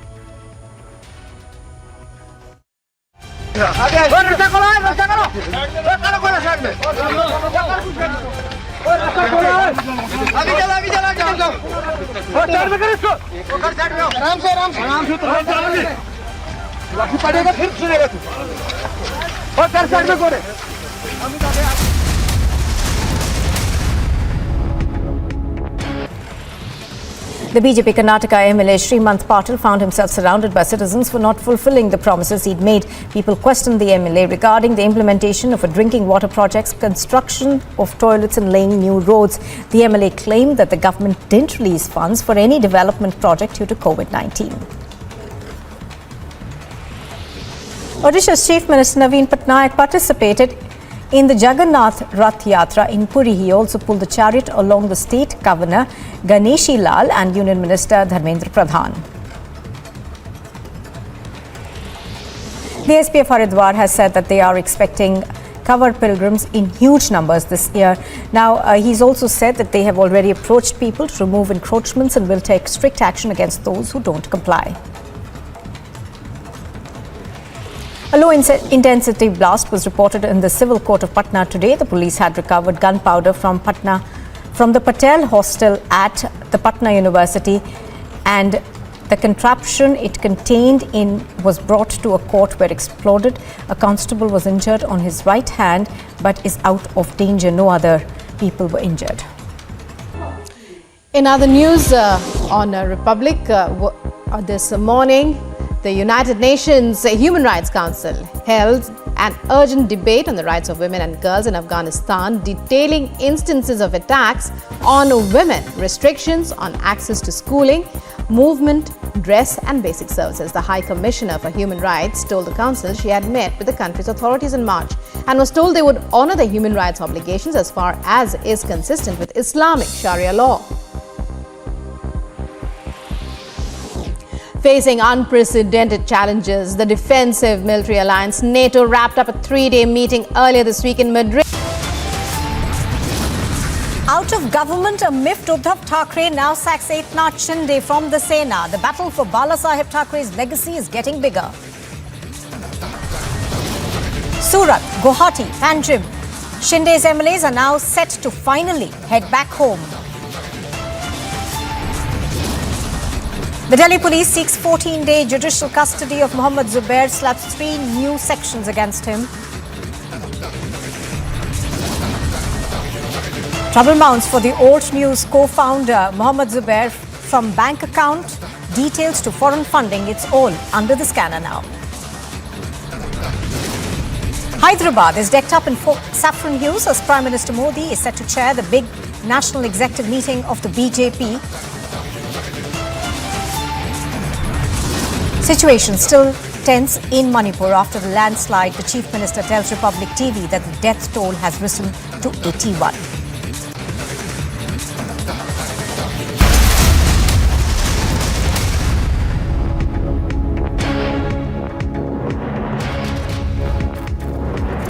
Good afternoon and welcome. You are watching live and breaking on Republic TV. I'm Nupur Sharma. News just coming in. In fact, Vinay Mishra has been declared a proclaimed offender by the ED. Now, do remember that the CBI, which is investigating the cattle smuggling case, has now in fact declared the Trinamool Congress Youth General Secretary Vinay Mishra a proclaimed offender. Let me go across to Shavan Sen on the phone line. He has more details on this. Shavan, tell us more.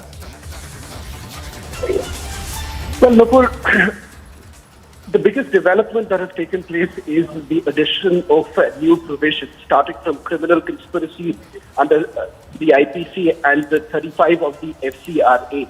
Now, let me begin with why exactly the FCRA provisions were basically added in this particular FIR. The reason being that there have been razor payments, which basically goes into about 13 countries. And these countries spread from England to various other places also. And with regards to a pattern that has basically emerged, a social media pattern that has emerged following the arrest of Mohammed Zubair. Most of these tweets in favor of Mohammed Zubair following the arrest were basically from Middle Eastern countries, starting with UAE and also, for that matter, even Pakistan. Let me also elaborate a few more details, Nupur, with regard that this is Vinay Mishra who's been declared a proclaimed offender. I think this is about the cattle smuggling case. To remember that there are parallel investigations that are carrying on, the CBI as well as the ED. Shavan has more details on this. Yes, Shavan. Well, in fact, finally, Vinay Mishra, who's been on the run, has been now declared as a proclaimed offender. This basically enables the Enforcement Directorate to go ahead and also knock the doors of the Interpol right now to issue a red corner notice against Vinay Mishra. Remember, with a charge sheet that has already been filed, they are now being armed with this particular decision that has been taken by a Special Enforcement Directorate court, declaring Vinay Mishra as a proclaimed offender. This is only going to help the Enforcement Directorate right now to track the whereabouts of Vinay Mishra And remember, Vinay Mishra is important as far as this cattle smuggling investigation that is being carried out, because what the enforcement directorate suspects is that there are certain political support that was received by Vinay Mishra, and that is the reason why he was in a position to carry out this entire smuggling for over a period of time. And we're now being told that urgent steps would now be taken by the enforcement directorate to take forward this entire case.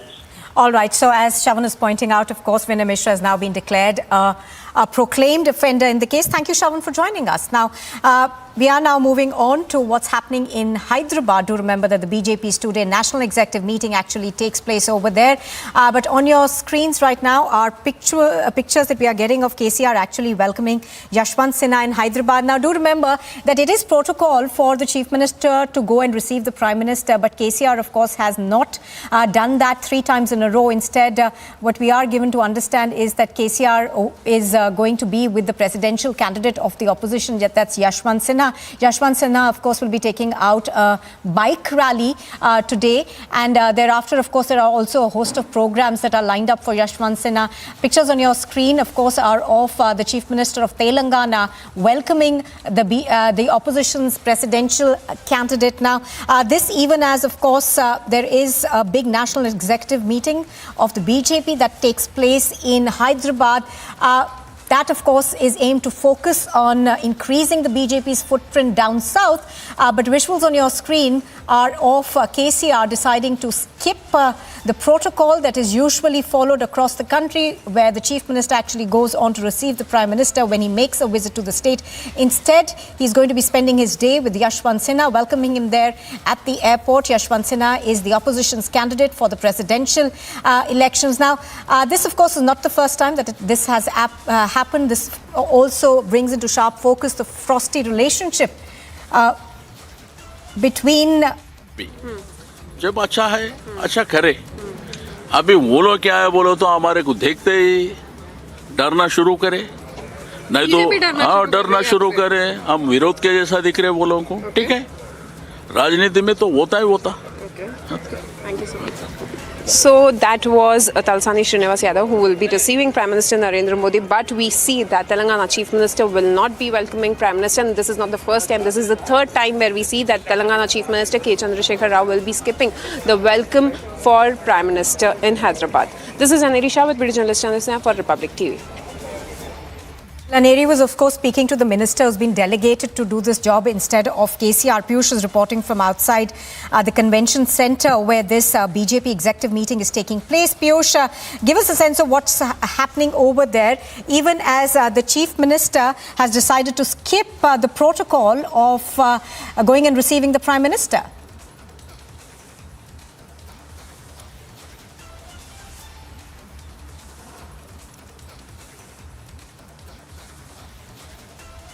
Playing on there in the state of... Yes, Piyush, please carry on. Yes, Nupur, like I was telling you that yes, BJP and TRS are now at loggerheads. Remember that this is the third time when KCR will not be going to receive Prime Minister. As we are speaking, the executive meeting, national executive meeting of BJP is underway. Let me straight away also try to show you pictures of the leaders who continue to come here to take part in the BJP's national executive meet. I'm also joined with BJP's national spokesperson, Shehzad Poonewala. Let me try to get in a word from him also. Shehzad, Chief Minister of Telangana, he's not going to receive Prime Minister, and that's going to be the third time. How do you see this? You see, those who believe in the politics of family first and Nizami culture are obviously very perturbed because the BJP is the only real alternative in Telangana, and it has been proven, whether it is the GHMC elections where the BJP was only at 2 or 3 seats but reached almost 50 seats, whether it is the by-polls. So I think those who believe in family first, corruption first and Nizami culture first are today very afraid, and therefore they are even breaking constitutional protocols that should always be maintained. Being the voice of Bharatiya Janata Party, what do you have to say on BJP holding this meet in Telangana? is BJP eyeing on the southern parts of the country? Because we have seen BJP not able to perform so well what it has done in northern part of India. You see, the BJP has always seen the entire country with one vision, and therefore in 2015 and 2016 we had held our executive meetings in Kerala, in Karnataka. We are coming back to Hyderabad after 18 years, and I think Hyderabad का भाग्य बदलने का समय आ चुका है. भाग्य नगर बनने वाला है. हैदराबाद का भाग्य बदलने का समय आ चुका है. So the BJP is now telling us that it's high time to change the destiny of Hyderabad, and that is why BJP is here. They have been telling us that they want a double engine ki sarkar, and that is when and only the development will take place in the state of Telangana. But remember that in the last two elections, be it about the local body elections or the bypolls, BJP has performed so well. BJP was able to win around 48 seats in local body polls, and it has been able to win 2 bypolls in Telangana. So it is somewhere suggesting to BJP that yes, it can have the numbers in its favor, and it will be able to form the government in Telangana. Not only Telangana, but there are other states also like Karnataka, Gujarat, Himachal Pradesh. These are going to be in focus when BJP's national executive sits. Prime Minister will be reaching here at around 12:45, and here at the location he will be reaching at 4 when the official beginning of national executive will take place. As we are speaking, Nupur, what we are now learning is that BJP's National President JP Nadda is holding a very important meet, and that's of the office bearers from across the country. On the other side, we are already seeing the politics being played out. BJP and KCR's party are at loggerheads. Senior leaders of BJP continue to reach here. Let me ask Vivek to pan his camera and try to show you the pictures. A couple of minutes back, Gajendra Shekhawat, the BJP Union Minister, had reached here. Khushbu Sundar was also here. She was also, performing, in fact, dancing with the local BJP workers here who were dancing on the tunes of Dandiya. So there are different cultural programs also. Those have been organized by BJP ahead of Prime Minister's visit. The senior leader of BJP are reaching here. We'll have to wait and watch what all things are going to be in focus of BJP as its national executive meet, as we are speaking, is underway. Tomorrow also there is going to be another top big meet of BJP, and Prime Minister Narendra Modi is expected to address a rally also here in Telangana tomorrow itself. After that, what we are now learning is that there will be culmination of program after the addressal of Prime Minister, and then BJP's National President will also speak to the workers here. What we are also learning is that different proposals are going to be passed, different things will be there discussed in that particular meeting as to how the government has performed after COVID-19 pandemic, how the government was able to look into the different challenges which it faced. So multiple resolutions will also be passed as and when this BJP meet begins. But here once again we can see the performance taking place. The workers here are performing Dandiya here in the Hyderabad's International Convention Center, right in front of the venue where the BJP's National Executive meeting is taking place. So yes, big events, big day for BJP as it is holding its National Executive meeting in Hyderabad after more than 18 years. Nupur. All right, Piyush reporting from Hyderabad. Thank you for the moment. In fact, Piyush Mishra had filed this report earlier.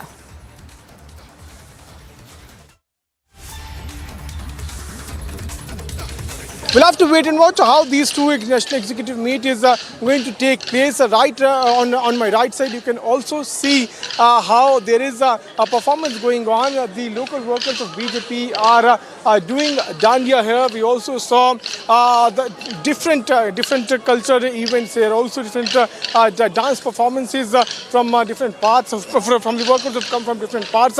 So the workers are very much excited. They are waiting for Prime Minister, who is all set to reach here at around 12:45. He will be landing in Hyderabad, and then he will reach here at around 3:30, and then at 4 the BJP's national executive will begin. Now let us tell to our viewers the reasons to why this BJP's CEC is taking place in Telangana. There are 119 seats in Telangana, and during the last elections, be it about the bypoll or the local body elections, BJP has performed so well, and now BJP is hoping to extend its legs in the southern parts, and that is why it is holding this meet here in. Well, as the northeast reels under incessant rains along with floods and landslides reported from various regions, Manipur's Chief Minister N. Biren Singh, of course, visited the Noni district where landslides have claimed several lives and took stock of the rescue operations. Biren Singh also dubbed the catastrophe as the worst incident in the history of the state. The death toll is now mounting as a consequence of the landslide. Earlier on, we, of course, spoke to the Manipur Chief Minister. Here's that exclusive.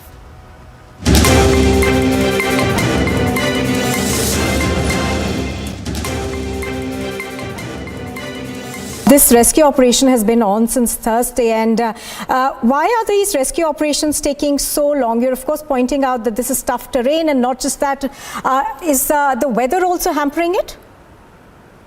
Yeah, you know, this is a very, very dangerous location, you know, terrain, full of terrain, and our Manipur, particularly Manipur. All right, I think we are running into some trouble over there, some technical glitch over there. But as the Chief Minister was talking about how this has been a very tough rescue operation. Soil is very soft, you know, a big mole hills. And because of that, we cannot cross over the side of the actual area where the peoples are buried. So that is the reason why we are not able, even due to the soft soil, we are not able to drive heavy machineries to dig out the bodies there also. That is the very difficult side, and the rain is going on, and the continuous landslide are taking place in various part of the road which is approaching the site. That is the difficulties, madam. Right, Mr. Singh, also, as you're pointing out, of course, the centre has been sending extra help in terms of men and machines to help with this rescue work. Now, obviously, it is one of the worst catastrophes that Manipur has seen. Yes, yes, madam. We are very much proud of Honorable Prime Minister Narendra Modi ji and the Honorable Union Home Minister Amit Shah ji. You know, just on the same day, Honorable Union Home Minister Amit Shah ji rang me up, and he inquired about the situation, and he assured that he is sending NDRF and whatever the requirement. So just don't worry. I am very sad that like this he encouraged and he sent the NDRF teams, etc., etc.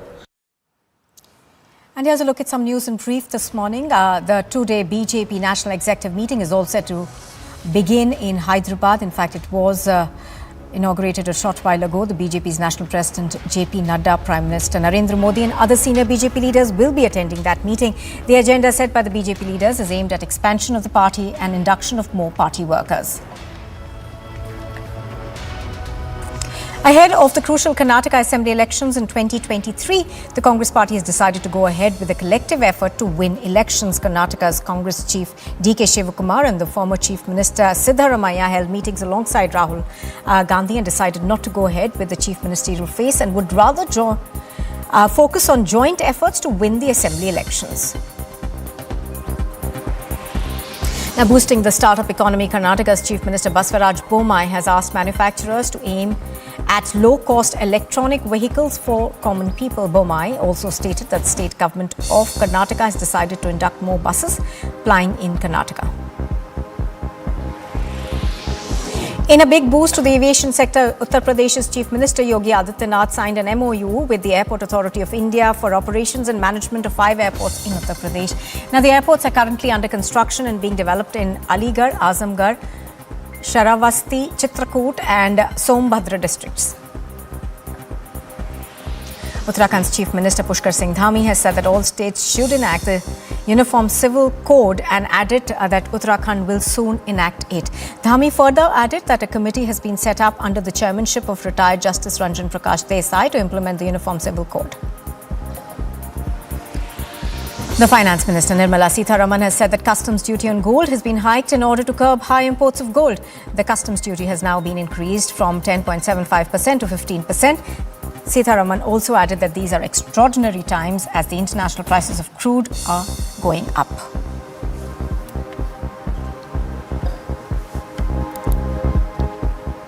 Now, amid the Assam State Disaster Management Authority speeding up flood relief work, 2 interministerial central teams visited the affected areas to assess the damage. The relief efforts would finally be discussed with the Chief Secretary on the 2nd of July, while normal life of people has been disrupted in the coastal region of Karnataka as well. Due to continuous rain in Assam, new areas are being affected by floods. As a result, there is a state of wailing in the general public. These pictures are from Dibrugarh. Due to continuous rains, the camp of 171 Battalion of CRPF deployed in the security of Dibrugarh city has come under the influence of artificial floods.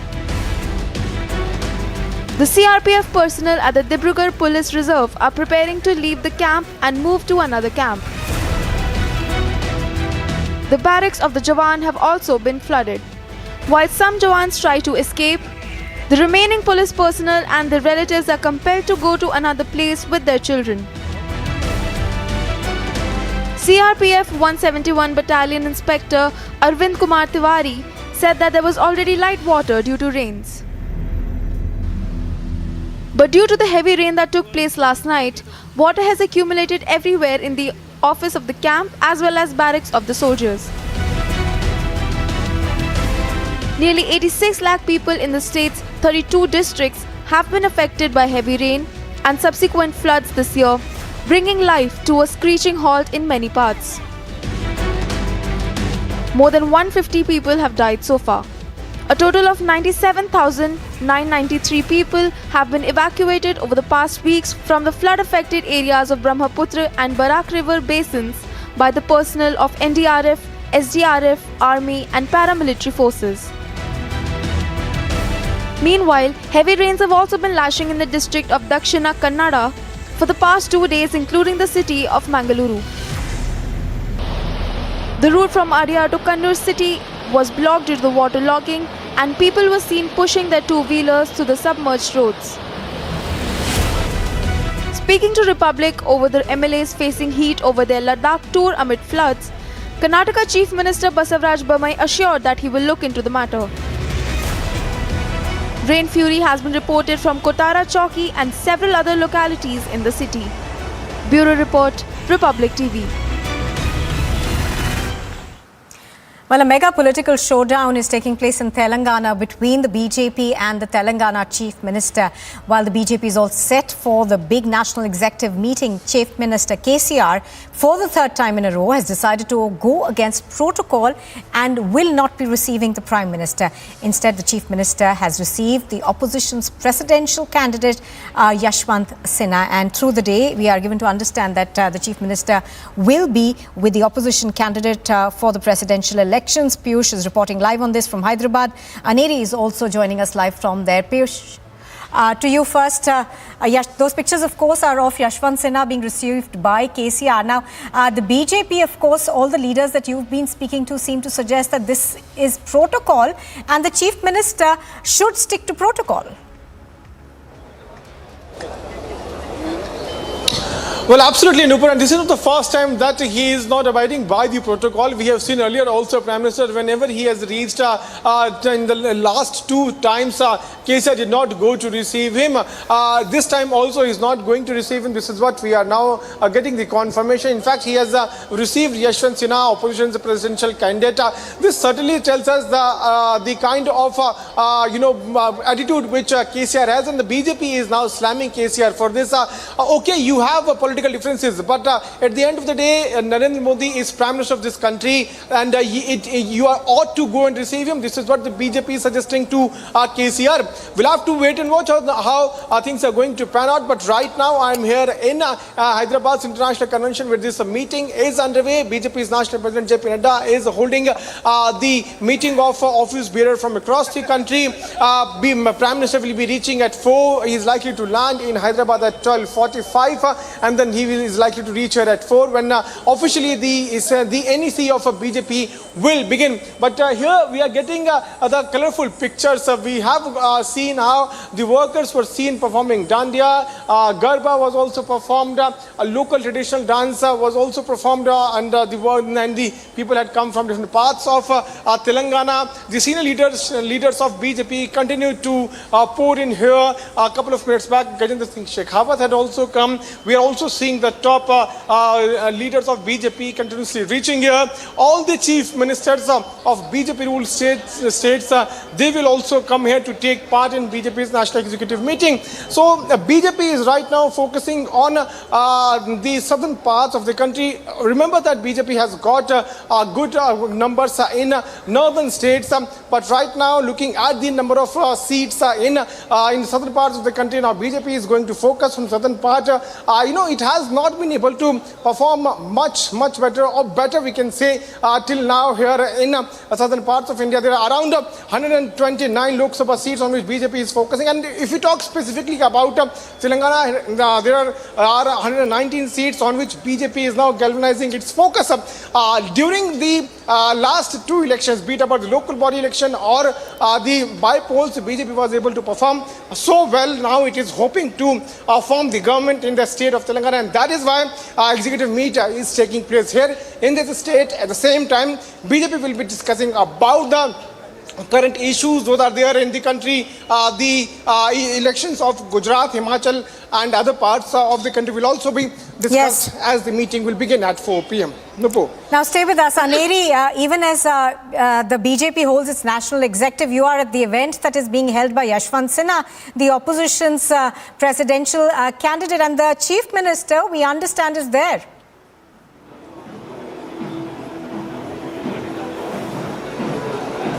Definitely a political war of words we have been seeing, Nupur, as the Telangana Chief Minister has decided to skip and to welcome Prime Minister Narendra Modi just few hours after we see that Prime Minister Narendra Modi will be arriving here in Hyderabad. And also we saw that Telangana Chief Minister has welcomed the opposition party's presidential candidate Yashwant Sinha along with all the ministers, including KT Rama Rao, who was there at the Begumpet airport. And now there's a massive bike rally which has been taken out by the TRS from Begumpet airport to this venue where there is a meeting. There are preparations there are massive arrangements which have been put in place by the TRS, where we see that all the cadres of the TRS party have arrived here, and in some time from now we will be seeing Telangana Chief Minister along with the opposition party's presidential candidate Yashwant Sinha will be coming. So definitely we see that politics have been all right.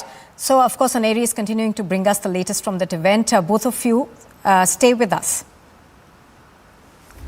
Now, it is the tireless efforts of our forces that keep us safe, and here's a video of the Chinar Corps assisting the civil administration in terms of security and smooth conduct of the Amarnath Yatra. The act once again established that the Indian Army can deliver anywhere, anytime.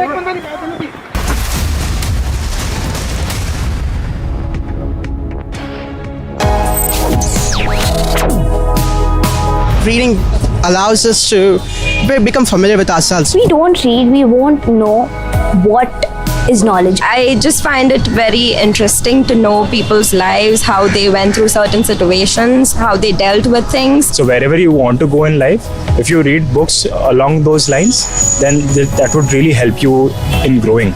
Reading could mean a million different things to every individual. What does it mean to you? Visit readindia.info to find out more. In other news on Republic, this morning, the United Nations Human Rights Council held an urgent debate on the rights of women and girls in Afghanistan, detailing instances of attacks on women, restrictions on access to schooling, movement, dress and basic services. The High Commissioner for Human Rights told the Council she had met with the country's authorities in March and was told they would honor the human rights obligations as far as is consistent with Islamic Sharia law.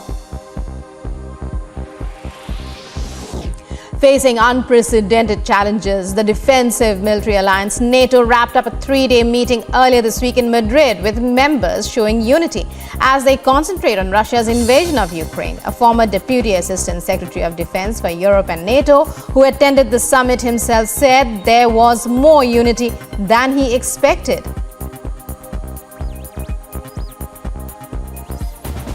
There's some news in brief now. 4 more bodies were recovered today from the rubble of Nupur city from the landslide that struck Noni district of Manipur. Now, according to officials, 13 territorial army personnel and 5 civilians have been safely rescued, while the mortal remains of 9 territorial army personnel and 1 civilian have been recovered from the debris so far. Meanwhile, search operations for missing people are still ongoing.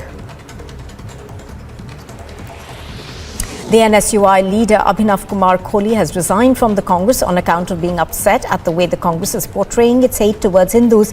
The NSUI National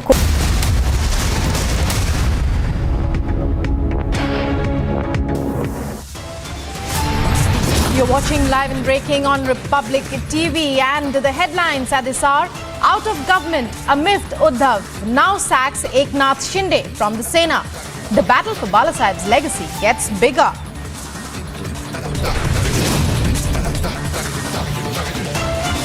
Surat, Guwahati, Panjim. Shinde's MLA is set to finally head back home.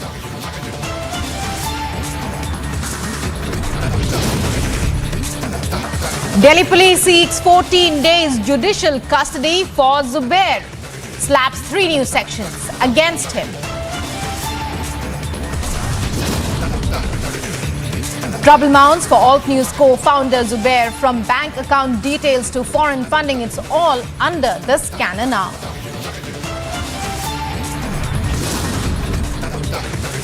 Hyderabad decked up in saffron hues as Prime Minister Modi is set to chair the big national meet.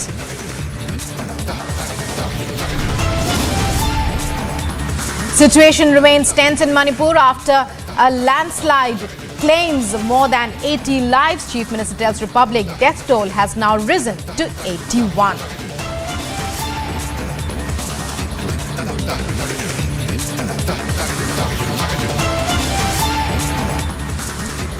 And welcome once again in our top story as we begin the news in detail. Getting in more details on the Zubair hearing. Delhi police has now stated that Alt News founder Zubair is not cooperating with police officers in the investigation. Even as Delhi police has applied for 14 days custody of the Alt News founder, and his bank account details are giving out some hope that more can be understood about as far as the investigation is concerned. More news, more information can be unearthed. So trouble mounts for Mohammed Zubair, Alt News founder, as his bank accounts come under the scanner and the cops seek 14 days custody. Reports suggest that over ₹500 crore was credited in last 3 months. And police now say that Zubair is not cooperating with the probe. Multiple foreign transactions undertaken by the Alt News founder under the lens. Police have now applied for 14 days custody. However, it has also stated that he is not cooperating with the investigation.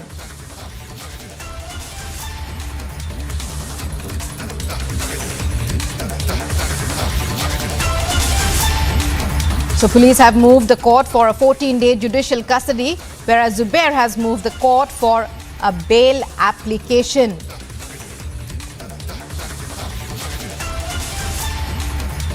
He was produced in court today, and police have moved the court for judicial custody. And joining us on the phone line is our senior executive editor, Shravan. Shravan, when we talk about the fact that the police are applying on the one hand for judicial custody, even as they say that Zubair is not cooperating with the police questioning or interrogation, what do we understand from this? Well, in fact, with the Delhi police now adding certain provisions, including a few sections of the IPC and the FCRA, it is certainly an indication that we are widening the ambit of this entire investigation. This also enables the enforcement director to actually step in, because with these provisions being added, these are scheduled offences. And that is the reason why the enforcement directorate, which has already sought documents from the Delhi police, including the FIR, is certainly examining the possibility whether at all an ECR can be filed, which is an FIR equivalent. Now, the reason being is that the Delhi police, in their investigation, they were basically looking at certain financial transactions, donations that were received, that was co-founded by Mohammed Zubair. And they are also indicating that certain transactions, the razor payments that were basically made, they come in from almost 13 to 14 countries, roughly about 2,13,000, that's the amount that you're looking at. And thereafter,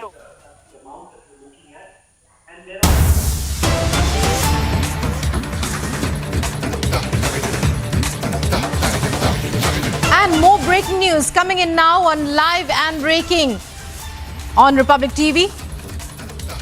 And as you can see there on your visuals, Captain, that's referring clearly to Captain Amarinder Singh, if I'm not wrong, is the next NDA vice presidential candidate. So Captain is next NDA's vice presidential candidate. Even as well, we are looking at the countdown for the presidential elections has begun. As far as the vice presidential candidate is concerned, it will most likely be Captain Amarinder Singh, who is the NDA's pick for the next vice president. And yesterday itself, we had heard how well he was to merge his party with the BJP. A one-time Congress stalwart from Punjab and a very popular leader, Captain Amarinder Singh will most likely be the NDA's vice presidential candidate.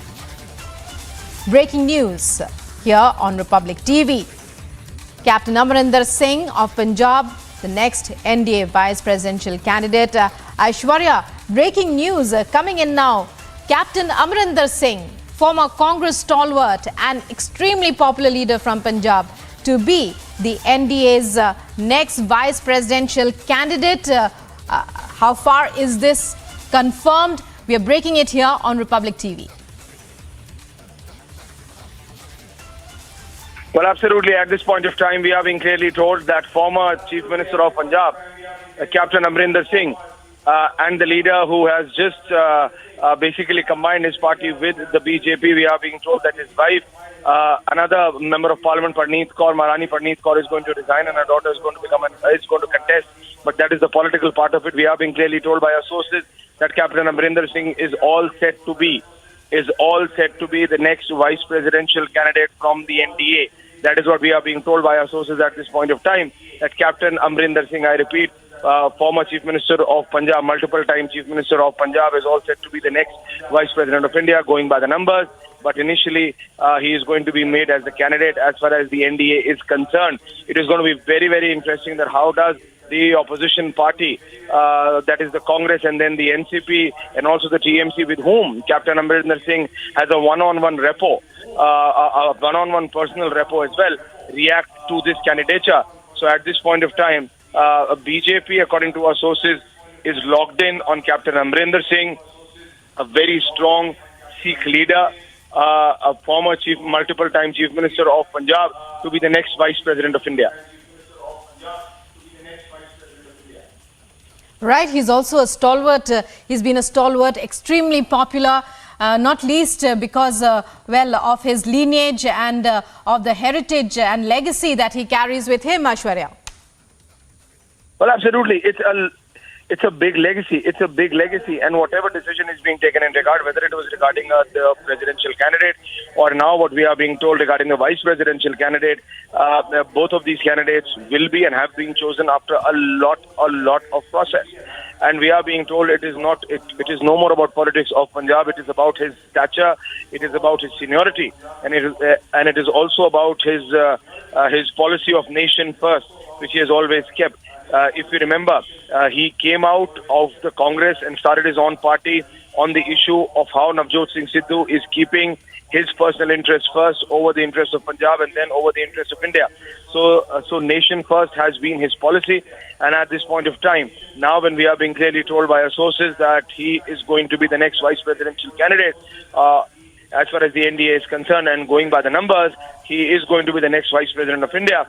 So a decision has been taken after a lot of thought process as far as the NDA is concerned, and then Prime Minister and Home Minister both are concerned. So at this point of time, that's the latest information coming in, that Captain Amrinder Singh, former multiple-time Chief Minister of Punjab and a senior leader who, as I just suggested, has a personal rapport with all of these opposition leaders, and hence it's going to be very difficult for a Mamata Banerjee or for a Sharad Pawar or even for the likes of Kamal Nath to vote against him. For the Congress party also, because there are still at least half of the Congress party who still not only calls him Captain Saab but also hails him because of his policies and the decision he has taken. And also Sonia Gandhi would have to really understand that a friend who has been with them for the longest period of time left the Congress party on the issue of nation first. It was the wrong policies followed by the then Congress leader in Punjab, Navjot Singh Sidhu, which forced Captain Amrinder Singh out. So politically also it could be another politically very, very important and strategic step being taken by the NDA, that if you want to oppose, you are seeing that how the opposition is opposing the presidential candidate. It is no more about tribal. It is about, for the first time, India is going to have a tribal woman president of India, and then the opposition seems to be opposing it. So will the opposition also oppose a Sikh vice president face? So all of this needs to be now looked into, but that's what we are being told by our sources, that it's Captain Amrinder Singh who will be the next vice presidential candidate as far as the NDA is concerned. Back to you in the studios. Well, many thanks, Aishwarya, for joining us there and for clarifying that entire picture for us. So, Captain Amrinder Singh, the vice presidential candidate of the NDA.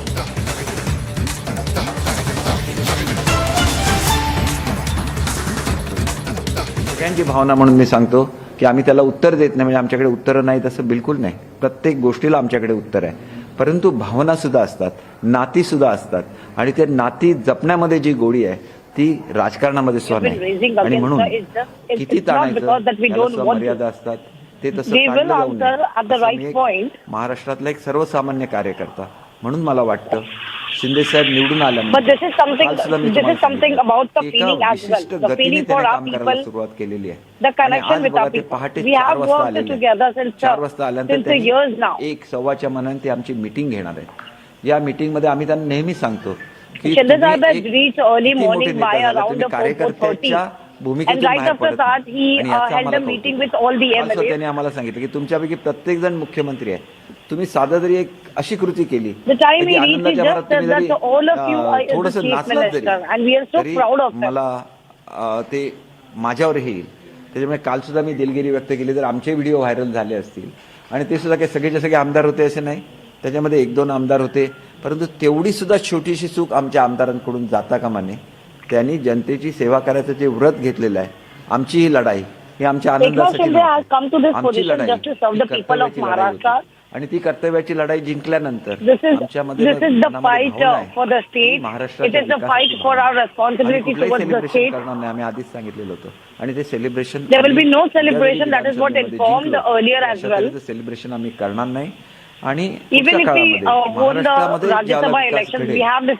जबरदस्त celebration करू. आमच्या नेत्यांनी सांगितलेलं आहे की आत्महत्या मुक्त महाराष्ट्र बनवायचं. ते जे गरीब कंटाळून आत्महत्या करतात, आपल्याला माहिती आहे की ज्यावेळेला मी राज्यमंत्री होतो, मराठवाड्याचा दौरा लावला होता, आणि जेवढे अवैध त्यांच्यावर main motive of ऍक्शन घ्यायला लावली doing a suicide-free state. याच्यामध्ये येणारी लोक ही शेवटी जीवाला कंटाळतात की ह्या पाशातून अडकून राहण्यापेक्षा आम्ही आमचं जीवन संपवूया. Even I was the Home Minister of the Minister of State Home, and I went to the Marathwada where I saw that the farmers are really worried about what exactly happening, and that is the reason where they committed even suicide. All we want is that they should go ahead and their agriculture should be good. पंतप्रधान महोदयांचं होतं, परंतु त्याच्या पलीकडे जाऊन This is the dream even of त्यांचं आलेलं जे Prime Minister Narendra Modi. प्रक्रिया करून टिकवता कसं येईल, Any of the time he has thought about for the farmers, for the loan wave, or how the agriculture of this farmer, which is a basic Marathwada आणि विदर्भाच्या काही भागामध्ये ते basic need of the farmers is need to be solved. प्रत्येक शेतकरी हा त्यांच्याबद्दल सहानुभूती बाळगतो. आज पश्चिम महाराष्ट्रासारख्या भागामध्ये अल्टरनेट इन्कम आहे, त्यांच्याकडे गायीपासून होणाऱ्या दुधाचं उत्पन्न येतं, तो एक आधार असतो घराला. मग आपण त्यांना हा आधार देऊ शकत नाही. मग तो आधार देऊ शकत असलो eastern side of Maharashtra where the supply of milk is in large number. चर्चा नाही होत आम्ही ज्याला बसतो त्याला. This is what has been discussed at the meeting where we are here, and whether it's Guwahati or whether it's in Goa, we do discuss about what can be done for the state of Maharashtra, and we don't discuss about the politics. भावनिक प्रश्न त्या ठिकाणी असत असताना काही वेळेला ज्या वेळेला it is a question of an emotion, and the important is to fight, have a legal fight. आणि तेवढा पुरता आमचा संघर्ष आता मर्यादित राहिलेला आहे. That is our right, and that is what we are being limited to. आणि देवेंद्रजी फडणवीस साहेबांचं this government is development Maharashtra. मजबूती संपूर्ण महाराष्ट्र राज्याला मिळाली. It is very important, and of course it's a strong when Devendra Fadnavis decided to याचा फायदा be in Maharashtra government, because this will something, his knowledge, his experience will benefit for the development of Maharashtra. आणि म्हणून कुठलंही राजकारण येता कामा नये अशी आमची आहे. आमचं जसं when it comes to the development of Maharashtra, I believe there should be no politics. पुढच्या काळामध्ये हिंदुत्ववादी पक्ष म्हणून भाजप बरोबर सुद्धा राहिलं पाहिजे. सत्तेमध्ये एकत्र जातो, त्याला एकीकडे party is a Hindutva party, and that is the reason this party should be with the Bharatiya Janata Party. आणि ही जर मन दोन्ही पक्षाची जुळली, शिवसेना आणि भाजपची, तर अनेक वर्षाचे हे सहकारी आहेत. कुठल्याही शिवसैनिकांनी राष्ट्रवादी आणि काँग्रेस बरोबर जबरदस्त अशी लढाई बाळासाहेबांच्या नेतृत्वाखाली 25 वर्ष केली, आणि बाळासाहेबांच्या नंतर उद्धव साहेबांच्या राष्ट्रवादी Thackeray who did the politics with that was against the Congress and NCP for the 25 years. हा भ्रम कधीतरी दूर होईल आणि संपूर्ण शिवसेना ही आणि सर्वांचे आशीर्वाद हे it's just a blessing from the people, of course, and we know that the mandate, just to respect the mandate of Maharashtra people, we know that the people will stay with the BJP Shiv पुढे एकनाथ शिंदे साहेब काही वेगळा निर्णय घेऊ शकतात, याचा संकेत काय नेमका आम्ही समजायचे? वेगळा निर्णय हे बघा, आपण काहीतरी माझं सांगणं वेगळं होतं आणि आपण वेगळा प्रश्न विचारतात, उत्तर द्यायचं की नाही याबाबत शिंदे साहेब वेगळा निर्णय घेऊ शकतात. कारण अनेक प्रश्न असे असतात की ज्याच्यामध्ये ह्या प्रश्नाचं उत्तर देणंच आवश्यक आहे. असं जर उद्या वाटलं तर तुम्ही मला परत प्रश्न कराल की तुम्ही म्हटलं होतं की उद्धव साहेबांच्या स्टेटमेंटवर आम्ही उत्तर देणार नाही, आणि तुम्ही उत्तर कसं देताय? मग ते भले उत्तर मी देऊन दे किंवा शिंदे साहेबांनी देऊन दे. मी 50 आमचे जे आमदार आहेत त्यांच्या वतीने बोलतो, शिंदे साहेबांच्या वतीने बोलतो. मी शिंदे साहेबांना विचारल्याशिवाय एकही गोष्ट मी तुम्हाला सांगत नसतो. फक्त मला जेवढं नॉलेज आहे तेवढे माझी जेवढी माहिती आहे, whatever I'm talking about is just an experience in the Vidhan Bhavan, and being a minister, I'm just sharing an experience. I don't want to get indulged in any of the controversial statements, because there are, if any statement that needs to become in front of the media and to the people, unless I will come to the media and will come to the message. हिंदुत्वाला दाखवलं तशाच प्रकारचं समर्थन आता काही खासदारांनी दाखवायची तयारी केलेली आहे अशी माहिती आहे. बघा, याबाबतची आवश्यक ती माहिती ही शिंदे साहेब स्वतः आपल्याला देतील, कारण कुठलंही प्री मॅच्युअर स्टेटमेंट करणं या घडीला योग्य होणार नाही. ठाण्याचं इलेक्शन होतं, म्हणून शिंदे साहेब एका पक्षाच्या नेत्यांना भेटलेले होते आणि त्याच्यानंतर त्यांनी आपली वेगळी तयारी सुद्धा केली होती. त्यांनी ती इलेक्शन जिंकली. Shinde is sitting in that party president as well. It was just related to the target section. बघ त्यांनी जिंकून आणून दाखवलं की नाही, मग त्याला जवळ घेतलं पाहिजे. And we remember the words of Balasaab Thackeray who said that the person has won, the party has won on the same election. तरी कोण त्यांना प्रत्युत्तर करत नव्हतं, कारण तेवढी त्यांची उंची होती. आणि म्हणून मला एवढंच सांगायचं आहे की आजच्या या घडीला महाराष्ट्राच्या विकासाचा विचार करूया. शिंदे सरकार या ठिकाणी आलेलं आहे आणि शिंदे सरकार येत असताना सेना आणि भाजप मनापासून एकत्र आलेले, याचा सुद्धा आम्हाला मनापासून आनंद होतो. साहेबांचे विचार आहेत. साहेबांना भारताचा विकास म्हटलेलं होतं की सबका साथ सबका विकास, आणि त्याच्यासाठी त्यांनी जे काम केलं, आज सुद्धा शेतकऱ्याच्या अकाउंटवर पैसे येतात. त्यांनी न मागता त्याच्या अकाउंटवर पैसे जमा झालेले असतात. We know that the money has already been debited in the account of the farmers, even they didn't ask for. अर्थात त्याच्यामध्ये राज्याचा सुद्धा मोठ्या whoever was in need, there was a money that was debited into that account. एक मनुष्य जो आपला, ते नेहमी म्हणतात की आम्ही कुटुंब प्रमुख आहे, तसं आता राज्याचा कुटुंब प्रमुख म्हणून त्या रोल मध्ये शिंदे साहेबांना He always used to say that it's a Kutumba Pramod, and that is the reason where now we are going with the same vision, saying that it is the Rajya Kutumba Pramukh and our Pramukh is Eknath Shinde. जे दुर्लक्ष झालंय ते प्रेम त्यांना परत मिळवून द्यायचं आहे, आणि त्याच्यासाठी सर्वजणांनी all we have to get the love for Eknath Shinde, which he has lost in this some days, because we just wanted to work for the development of the state, for the people who are being in need. कुठलंही white वक्तव्य, and there are many things that has been स्वतःचा पक्ष असल्यामुळे त्यांनी 3 avoided that has to be come into the notice. We never made any comment against Sharad Pawar. व्यतिरिक्त कोणी नाही, कारण अनेक महाराष्ट्रातली जनता त्यांच्यावर सुद्धा प्रेम करते. आणि शिंदे साहेबांना त्यांनी स्वतः हे केला, आणि स्वतः त्यांचे गुरु यशवंतराव चव्हाण होते, त्यांच्या साताऱ्यातलेच हे एक नेतृत्व आहे, आणि त्यांना त्याचं कौतुक असतं. ते नाती जपतात, आणि तशीच नाती प्रत्येक राजकीय पक्षाने जपावी अशी मी अपेक्षा करतो. आणि सगळ्यांनी It is what important is that everyone should respect the relation with their own leaders. भारताचा फायनान्शियल कॅपिटल आहे भारताचं. Maharashtra is a financial capital. मी प्रार्थना करतो. It's a proud state of a country. त्याच्यानंतर सरकारवर विश्वासदर्शक प्रस्ताव येणार, आणि तो प्रस्ताव झाल्यानंतर Well, we know that tomorrow will be the elections for the speaker, and later there will be the vote of confidence. Amit Shah साहेब आहेत, नड्डा साहेब आहेत, सगळ्यांची जी काय राज्याचं मंत्रिमंडळ बनणं ही काही सोपी प्रक्रिया नाही. सगळीकडे list. And now talking about the cabinet minister, it will be discussed with the Prime Minister, JP Nadda and Shah.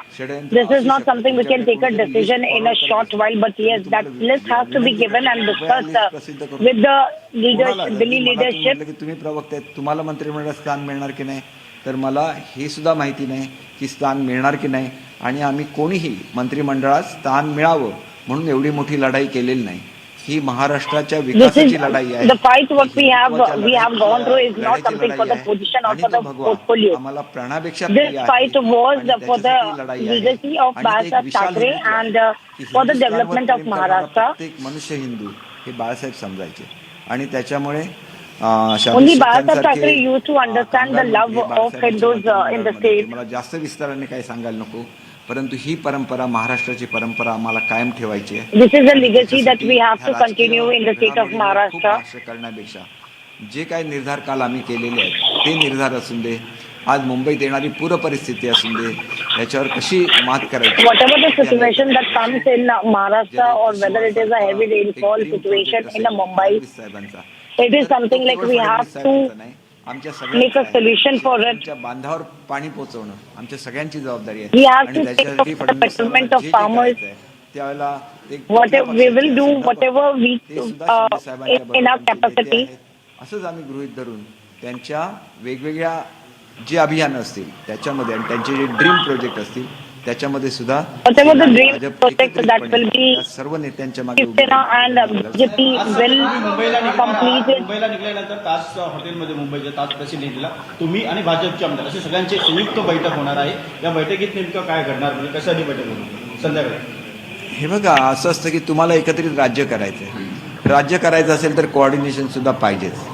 रोज काय राजीनामे खिशात असल्याची भाषा बोलत राज्यात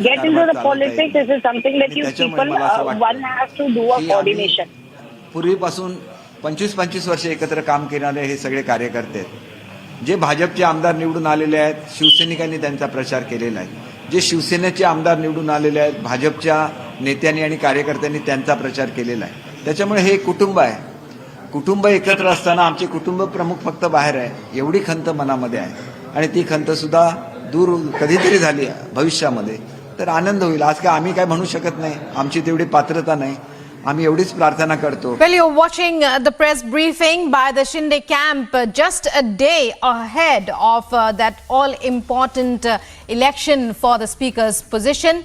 And in those visuals there, you can also see Uddhav Thackeray, who is right now said to be under the weather as he's infected with COVID. Our reporters on the ground giving us all the details as they happen. And now moving on, it's the tireless efforts of our forces that ensures that we are safe at all costs. Here's a video of the Chinar Corps assisting the civil administration with security and the smooth carrying out of the Amarnath Yatra. The act once again establishes that the Indian Army can deliver and does deliver anywhere at any time.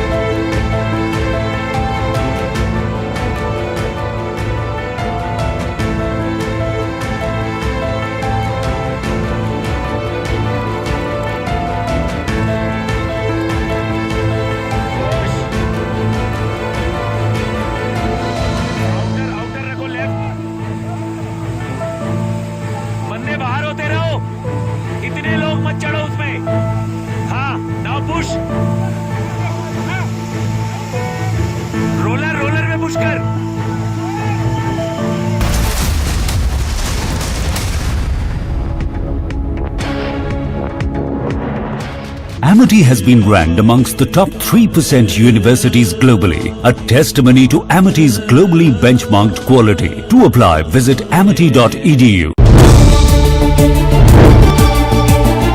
देश में एक अच्छा message गया है कि उनके पास ज्यादा विधायक होने के बावजूद उन्होंने मेरे जैसे शिवसेना प्रमुख बाला साहब ठाकरे जी के एक शिवसैनिक को मुख्यमंत्री के रूप में समर्थन दिया है। गलतियां सुधारने के लिए हम लोगों ने भी कोशिश की, लेकिन उसमें सफल नहीं हुए। लेकिन अब ऐसी गलतियां हमारे सरकार में नहीं होती।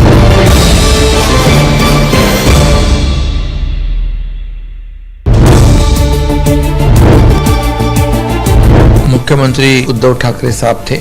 लोगों की एक अपेक्षा थी, भावना थी कि जो दाऊद मुंबई बॉम्ब स्फोट कराता है, कई लोग उसमें मारे जाते हैं, उसको समर्थन देने की आवश्यकता नहीं। लेकिन अलायंस में होने की वजह से कुछ इच्छा होने के बावजूद भी ये सब नहीं कर पा रहे थे।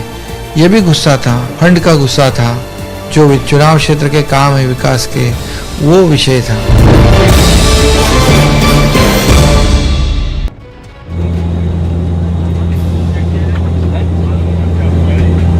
हम लोग आज स्पाइसजेट से ट्रैवल कर रहे थे तो अचानक प्लेन में कुछ धुआं होने लगा और हम लोगों ने थोड़ा पैनिक होना स्टार्ट किया। तो इन लोगों ने सांस लेने में दिक्कत हो रही थी। बहुत बुरी हालत हुई है। मैं एस्थमा का पेशेंट भी हूँ, मेरे को बीपी भी रहता है। इतना धुआं इतना भर गया था और ना ही कोई ग्राउंड स्टाफ कोई आज यहाँ पर हम लोगों के लिए किसी हेल्प के लिए है। This is ridiculous. हम आज मरते मरते बचे हैं, लिटरली मरते मरते, लेकिन यहाँ पे कोई भी ग्राउंड स्टाफ नहीं है जो एक कोई हम लोगों की हेल्प या कोई सेटिस्फेक्शन कोई आंसर दे। ये स्पाइसजेट के साथ लगातार हो रहा है। जयपुर फ्लाइट हुआ, पटना फ्लाइट हुआ, ये तीसरा इंसिडेंट है पिछले कुछ दिनों के भीतर। हम लोग इनसे बस एक रिक्वेस्ट कर रहे हैं कि प्लीज़ अगर 1 घंटे में हो जाए, मुझे क्रिमेशन अटेंड करना है जबलपुर में, बट मैं नहीं कर पा रहा हूँ।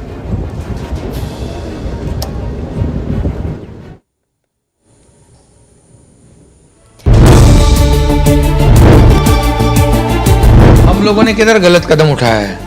जो नेचुरल अलायंस है शिवसेना भारतीय जनता पार्टी थी, आज भी हम लोग शिवसेना के विधायक हैं और आज भारतीय जनता पार्टी के साथ अलायंस में हम लोग काम करेंगे। एक अच्छी सरकार, स्थिर सरकार, मजबूत सरकार, 170 के ज्यादा। After the dramatic takeover of the Maharashtra government, who will be the next speaker? Stay tuned for live coverage on Republic this Sunday. Pakistan is yet to see the difference between love affairs and foreign affairs. Pakistan treats everything very personally. Pakistan has used the religion card for so long that it forgets that economy is the core of diplomacy. And this is exactly what happened when the President of the UAE came to the airport to receive Prime Minister Modi. This was the UAE telling India that we understand, we are with you. We understand that something spoken on television is not equal to India's foreign policy.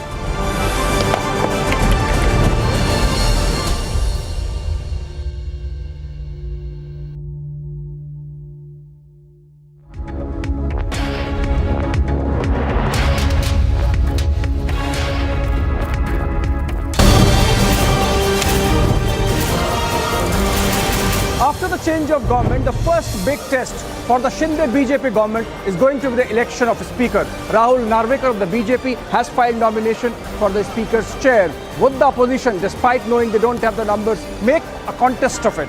Watch all developments connected with speaker's election this Sunday only on Republic TV.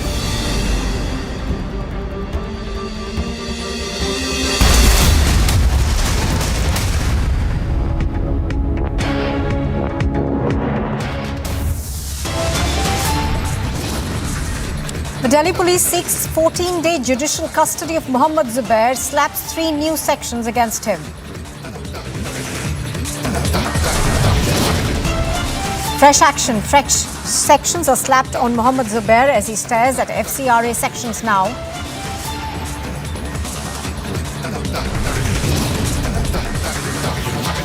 The Alt News co-founder is in bigger trouble as the Delhi police unearths a mountain of foreign transactions from the United Arab Emirates to Pakistan to NYC.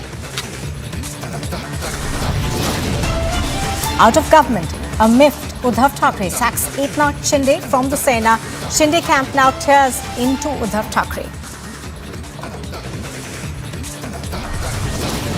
After speculation of merger with the BJP, sources suggest that Captain Amrinder Singh is now the NDA's vice presidential pick.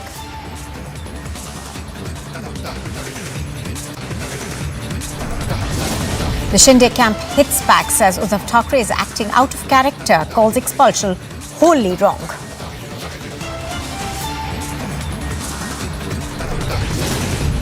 The situation remains tense in Manipur after the landslide. Chief Minister tells Republic TV that the death toll has now risen to 81.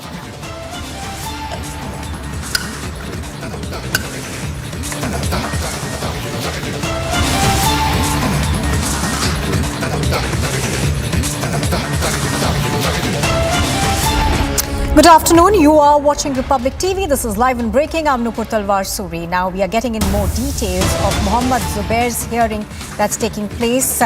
We are learning that the Delhi police has now stated that Mohammed Zubair, the co-founder of Alt News, is not cooperating with police officers in the ongoing investigation.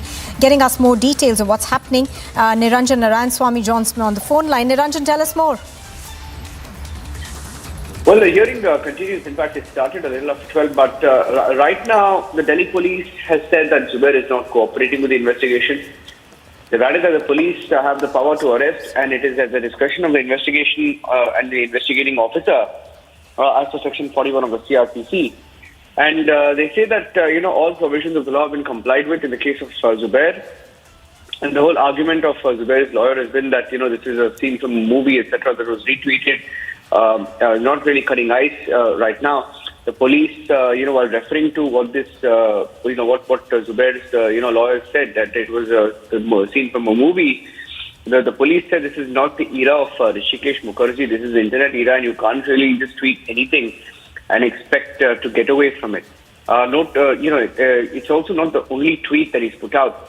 And the police has said in court that Zubair should have given a second thought before tweeting the 2018 tweet, which he has not, saying that they have arrested the person on the 27th of June and they can ask for police custody And the big breaking news update also coming in right now is that many donations, and that's the breaking news update, many donations have come from Pakistan and Syria.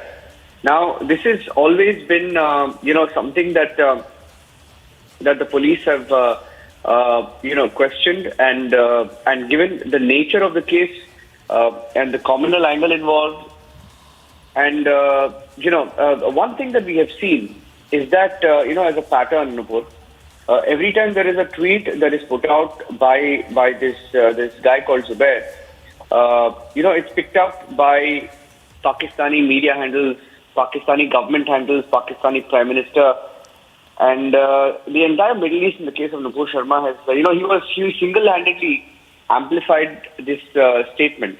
Now, in that context, it becomes very critical that the donations we are hearing came from Pakistan and Syria.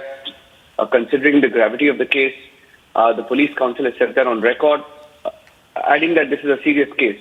Now, they've also, argued that there is a much graver offence that has come out, which has come to light, and they say that that is why no bail should be given to him. Not just that, they're also saying that one mobile has been lost. They're asking where is the second mobile phone, saying that there is a lot of, destruction of evidence that has also happened in the case of Zubair, when the lawyer has intervened, saying that these are not arms and ammunition that he's running with, these are phones. But in the age of internet, I think you look at, I'll give you 2 or 3 examples, Nupur. 2 or 3 tweets, and immediately in the recent past, I can tell you, be it the fake news of, I think that Ghaziabad video of where an old man, Zubair, claimed had been forced to chant Hindu slogans, etc. At that point, when he put out that video, and recently even the Nupur Sharma video, what happened was, many government handles in Pakistan had also tweeted that. The government of Pakistan, the Prime Minister of Pakistan, ministers in Pakistan, etc. So I think that's why the police is saying, we need to look at this. There seems to be something sinister to sort of, when you see funds coming in from Pakistan and Syria. The lawyer is also saying that his entire social financial life is in the phone, and that he takes constitutional objection as how this question is taken as Zubair on the phone, and saying that the tweet was made by an anonymous Twitter account, and that they hope that the inquiry would be going on, and that they think that, essentially they're saying that Twitter is a mode of communication in today's world, and Twitter hasn't taken the tweet down.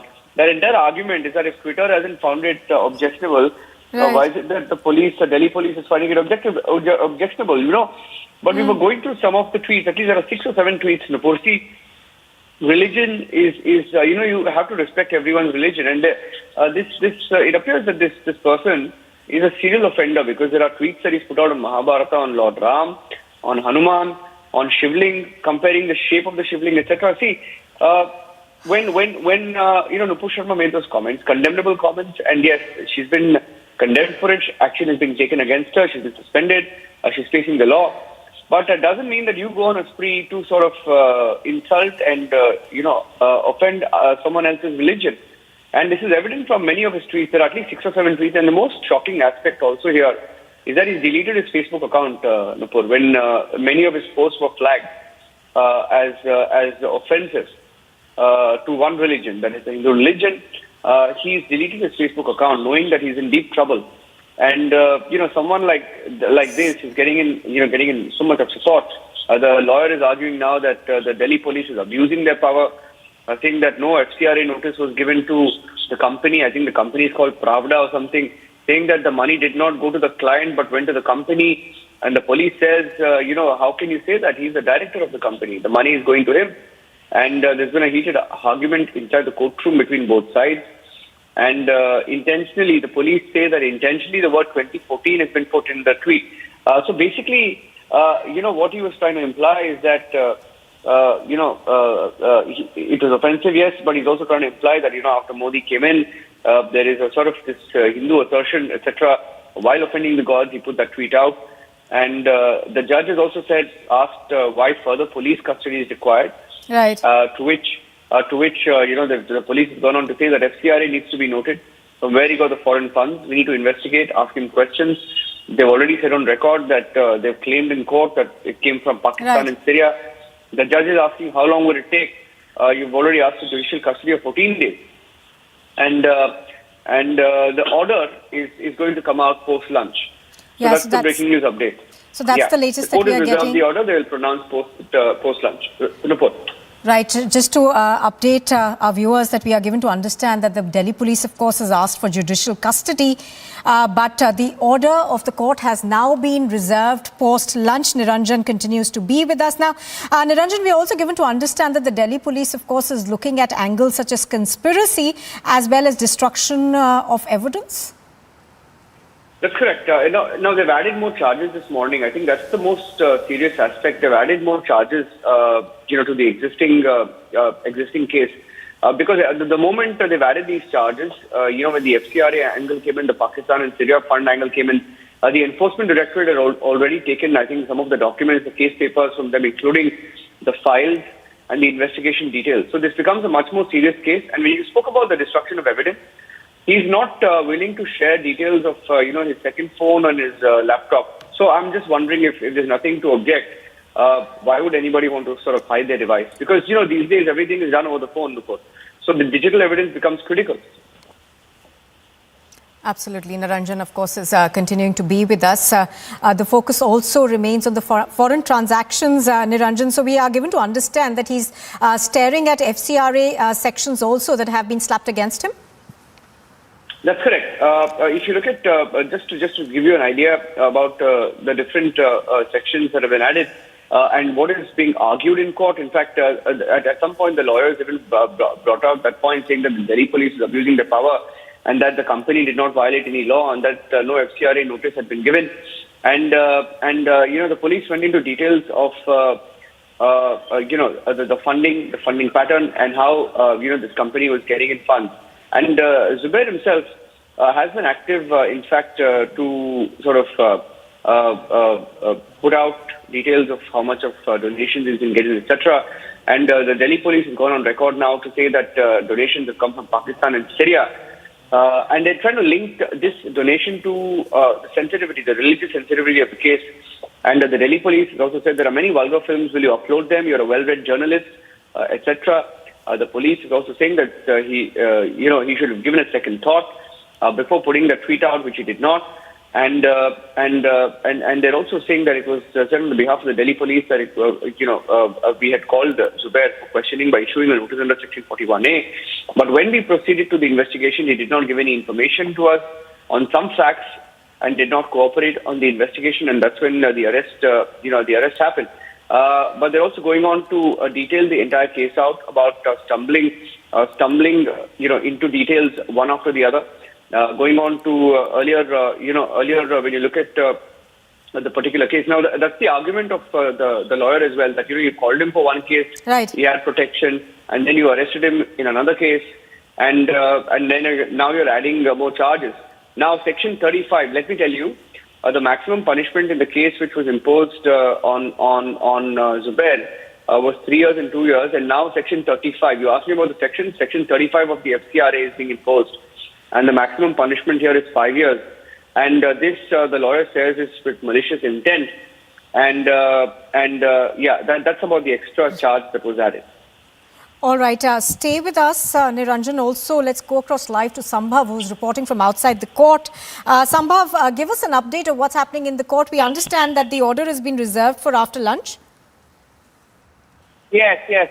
So, order has been reserved by the Patiala House Court in the bail plea of Zubair Mohammed, and the court will pronounce the order post-lunch. But here, what is more interesting? Order post-lunch. But here, what is more interesting is the arguments made by both the councils, the council appearing from the side of Delhi Police and the council from the side of Zubair Mohammed, that is Vrinda Grover. So a heated debate kind of discussion happened inside the courtroom where the judge asked different questions from the counsel of the Delhi Police. So how long you want the custody, that is the remand of Zubair Mohammed, to which the Delhi Police says that there are fresh new sections being imposed in the FIR, and the sections are like 35 of FCRA, and they need more time to investigate. When the court asked, how long would it take to question Zubair Mohammed? To which the council said that we would investigate the matter further, and if questions arise, where would we go? We'll have to ask the questions to Zubair Mohammed again. And to which the Grover said, Grover alleged the Delhi police of not properly doing things as per the constitution and as per the law, and there is a kind of mental torture the client, that is Zubair Mohammed, is undergoing. So these are the arguments made by both the council. The court hearing continued for some more than 1 hour, and there was a complete heated argument packed courtroom today. We have seen in the Patiala House Court.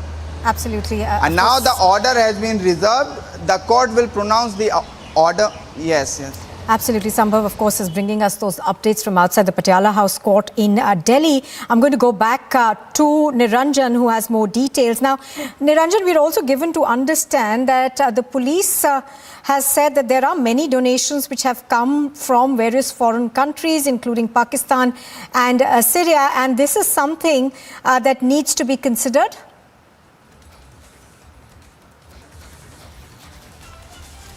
All right, I think we've lost that audio connection with Niranjan. We'll try and get him back. But I think I'll take that question to Sambhav, who's reporting from outside the Patiala House Court in New Delhi. Sambhav, we are also learning that the police, in its arguments, and the police's counsel, rather, in its arguments, has said, talked about the donations that have come in for his organization from Pakistan and Syria, as well as various other countries.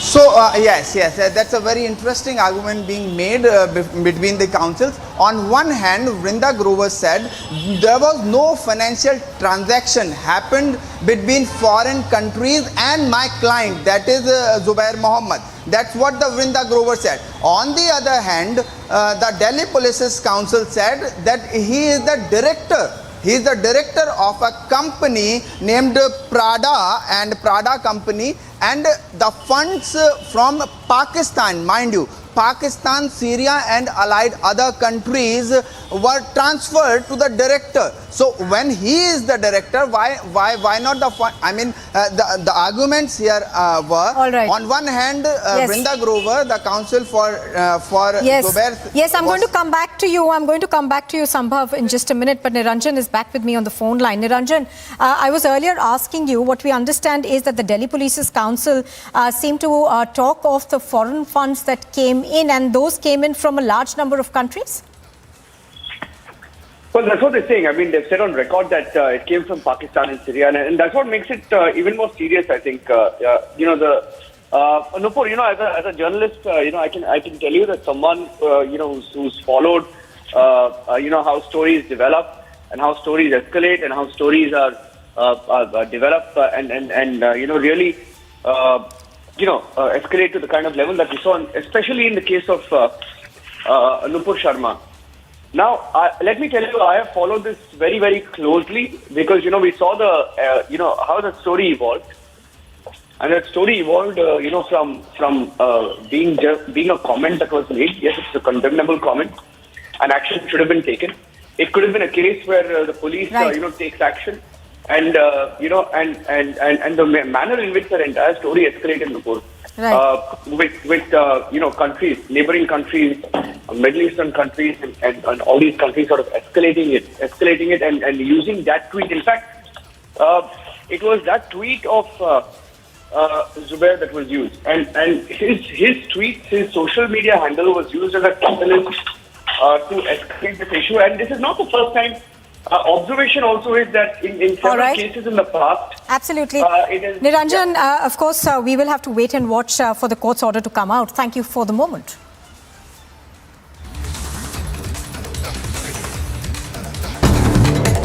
And here's a look at some top news in brief spanning the Prime Minister Modi. Once again, Telangana's Chief Minister K. Chandrasekhar Rao will not receive Prime Minister Modi, who will reach Telangana today for the BJP's National Executive meeting.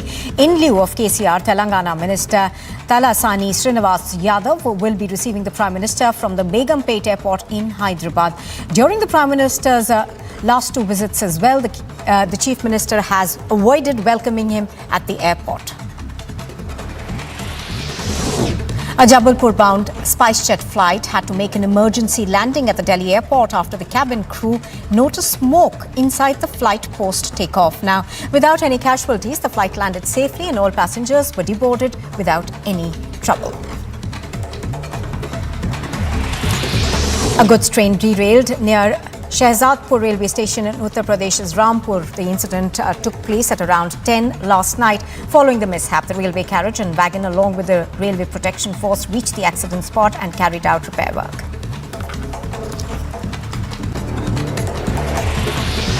MNS Chief Raj Thackeray has extended his best wishes to the BJP leader and former Chief Minister of the state Devendra Fadnavis for being sworn in as the Deputy Chief Minister of Maharashtra. Thackeray further praised Fadnavis for accepting a junior slot in the government. He also praised and congratulated Chief Minister Eknath Shinde for being sworn in as the Chief Minister. Union Minister Jyotiraditya Sindha has called the Mahavikas Aghadi government of Maharashtra an unholy alliance. He further added that the state's development was hindered under Uddhav Thackre's leadership. Sindha is also hopeful that under Shinde and Fadnavis's leadership, the state will witness more development. The NIA team reached the high security jail in Rajasthan's Ajmer and took remand of the two accused of in the Udaipur beheading case, Mohammed Riaz and Ghaus Mohammed. The accused are now being moved to Jaipur with heavy security detail. The National Investigation Agency had earlier taken over the probe and registered a case under Unlawful Activities Prevention Act. The agency also added the culprits wanted to strike terror among masses across the country. Alt News co-founder Mohammed Zubair landed in fresh legal trouble in the ongoing case of allegedly hurting religious sentiments. The Delhi police has sought his custody in the remand for 4 days and added 3 new charges against him. On the petition of Mohammed Zubair, the High Court issued notice to the Delhi police, and now the matter has been further listed for hearing on the 27th of July. At least 81 people have died due to landslide and heavy rains in the Noni district of Manipur. Chief Minister N. Biren Singh visited the spot and took stock of the situation and said that the landslide has been the worst incident in the history of the state. Meanwhile, the NDRF and army personnel are underway. Rescue operations, are underway. A day after the BJP leader Rahul Narvekar filed nomination papers for the post of Maharashtra Speaker, the Mahavikas Aghadi government has now fielded Shiv Sena MLA Rajan Salvi for the Maharashtra Speaker's post. Remember, the position of the Speaker is crucial during the trust vote, and significantly, the Speaker will also deliberate on the issue of disqualification of the 16 MLAs of the Shiva Sena.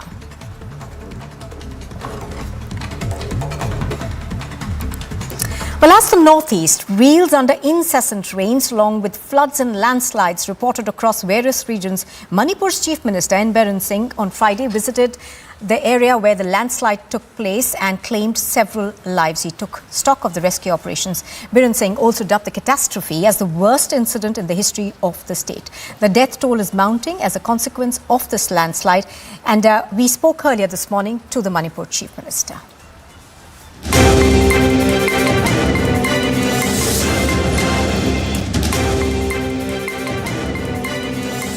This rescue operation has been on since Thursday, and why are these rescue operations taking so long? You're of course pointing out that this is tough terrain, and not just that, is the weather also hampering it? Yeah, you know, this is a very, very dangerous location, you know, terrain, full of terrain, and because of that we cannot cross over the side of the actual area where the peoples are buried.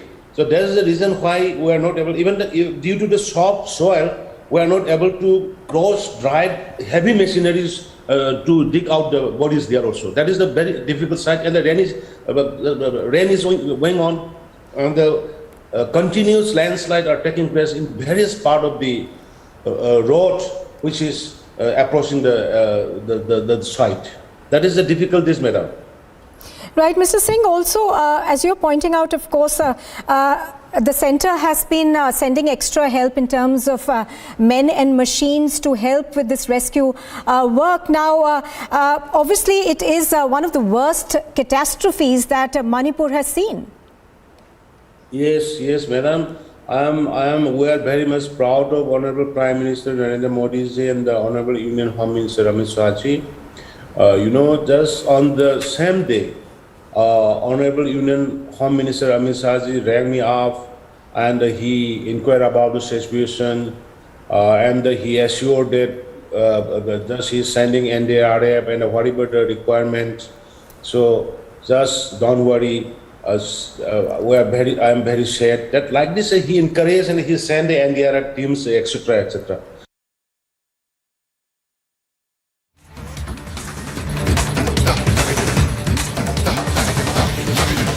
Well, according to a news report that's been filed by the agency, the PTI, a 54-year-old chemist, was stabbed to death in Amravati city of Maharashtra, with the police suspecting that the accused committed the offence as the victim had allegedly shared a post on social messaging platform in support of Nupur Sharma. Niranjan is on the phone line with me. Niranjan, do we have any more details that are coming out of this case? Yes, I can tell you that we're looking at the story very, very carefully and in great detail, and we're picking up more details this afternoon, Nupur, because it appears that, the beheading in Udaipur was not the only case. Now, in this particular case, a 54-year-old chemist was stabbed to death in Amravati, Maharashtra, with the police suspecting that this accused committed the offence as the victim had allegedly shared a post on a social messaging platform in support of Nupur Sharma, whose remarks led to protests, and after which she faced action. Now, this chemist, identified as Umesh Prahaladrao Kolhe, was killed on the 21st of June. It happened on the 21st of June, and 5 persons were arrested in this particular case, and the police has gone on record to confirm that the arrests were made, but they've been mostly silent on this issue. Also, in the last 10 days in Maharashtra, since the 21st of June when this case has happened, the kind of developments politically that have been taking place. So the story somehow has been, buried. But this attack, the murder, occurred a week before 2 men hacked Kanhaiya. It happened a week before Kanhaiya was killed in Udaipur, with those videos also being posted. Now, the police, that is the Amravati Commissioner of Police, Dr. Aarti Singh, is quoted as saying that 5 persons have been arrested in connection with the murder of the chemist, and a search is on to trace the prime accused, Irfan Khan, who is believed to be 32 years old and runs a so-called NGO. Now, we are hearing that Kolhe, the victim here, ran a medical store in Amravati. He had allegedly shared a post on a few WhatsApp groups in support of Nupur Sharma for her comments. And he even mistakenly shared the post in a WhatsApp group in which a few, members of the Muslim community were also there, including his customers, is what the official says. The official of the city Kotwali police station has confirmed that, while he shared a post backing Nupur Sharma's comment in a group which had members of the Muslim community as well, and after that, it is reported that Irfan Khan hatched a conspiracy to eliminate Kolhe, who runs a medical store, a chemist, and roped in 5 persons for it. And he promised to give 10,000 rupees to them and a safe escape in a car. And the murder took place between 10 p.m. and 10:30 p.m. on the 21st of June, when Kolhe was going home on a two-wheeler after closing his shop. His son Sanket and wife Vaishnavi were accompanying him in a different vehicle. And when all of them had reached a particular point in Amravati near Mahila College Gate, 2 motorcycle-borne attackers came from behind, blocked his path, and they got off the vehicle, and they stabbed him on his neck with a sharp weapon and escaped from the post. And this chemist Kolhe collapsed on the road in a pool of blood, and his son rushed him to the hospital where he is believed to have died. Now, based on the complaint, an FIR was registered and 5 of them have been arrested, namely Mudassir Ahmad, Shahrukh Pathan, Abdul Tawfiq, Shoaib Khan, Atib Rashid, all residents of Amravati and daily wage workers. Now, this is what we know, and I think we're picking up more details. I'll give you more details on that in just a bit. Back to you for now. Absolutely. Niranjan again bringing us those details. We are also given to understand that the police have seized the knife that was used in the crime and obtained CCTV footage of this area which captures the sequence of events. Thank you, Niranjan, for joining us. Now, it is the tireless effort of our forces that keeps us safe, and here's a video of how the Chinar Corps cadre, along with all ranks, ex-servicemen, war veterans and Veer Naris, paid homage to the valiant heroes of the Kargil war in Srinagar today.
मुख्यमंत्री उद्धव ठाकरे साहब थे।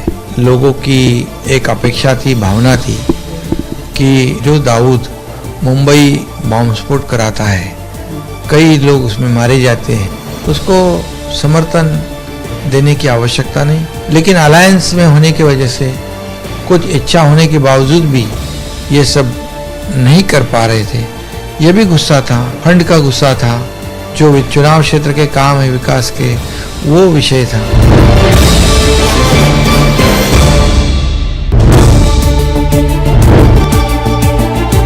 हम लोगों ने किधर गलत कदम उठाया है। जो नेचुरल अलायंस है, शिवसेना भारतीय जनता पार्टी थी, आज भी हम लोग शिवसेना के विधायक है और आज भारतीय जनता पार्टी के साथ अलायंस में हम लोग काम करेंगे। एक अच्छी सरकार, स्थिर सरकार, मजबूत सरकार, 170 के ज्यादा विधायक वाली सरकार, ये राज्य का विकास करेगी।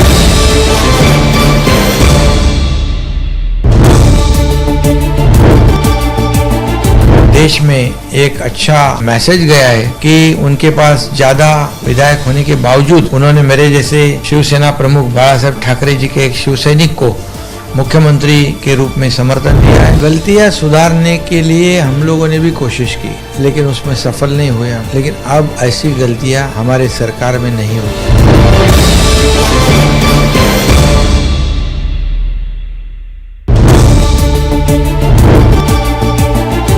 मुख्यमंत्री उद्धव ठाकरे साहब थे। लोगों की एक अपेक्षा थी, भावना थी कि जो दाऊद मुंबई बॉम्ब स्फोट कराता है, कई लोग उसमें मारे जाते हैं, उसको समर्थन देने की आवश्यकता नहीं। लेकिन अलायंस में होने की वजह से, कुछ इच्छा होने के बावजूद भी ये सब नहीं कर पा रहे थे। ये भी गुस्सा था, फंड का गुस्सा था, जो चुनाव क्षेत्र के काम है विकास के, वो विषय था।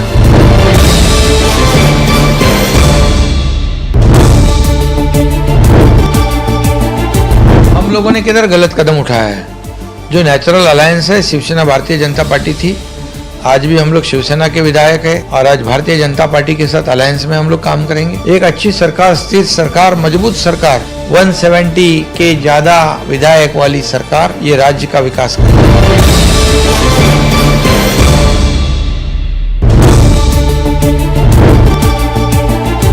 मुख्यमंत्री उद्धव ठाकरे साहब थे।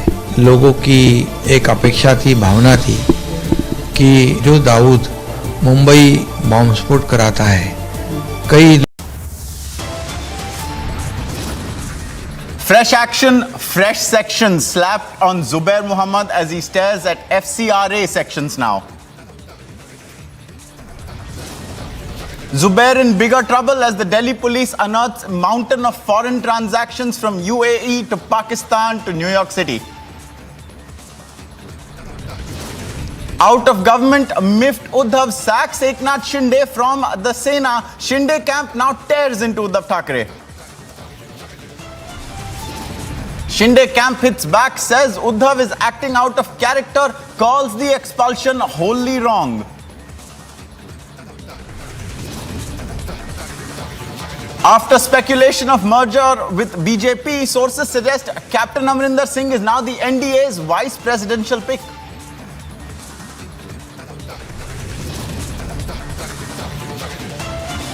PTI report suggests Hindu man stabbed to death in Amravati for backing Nupur Sharma, hunt on for the prime accused.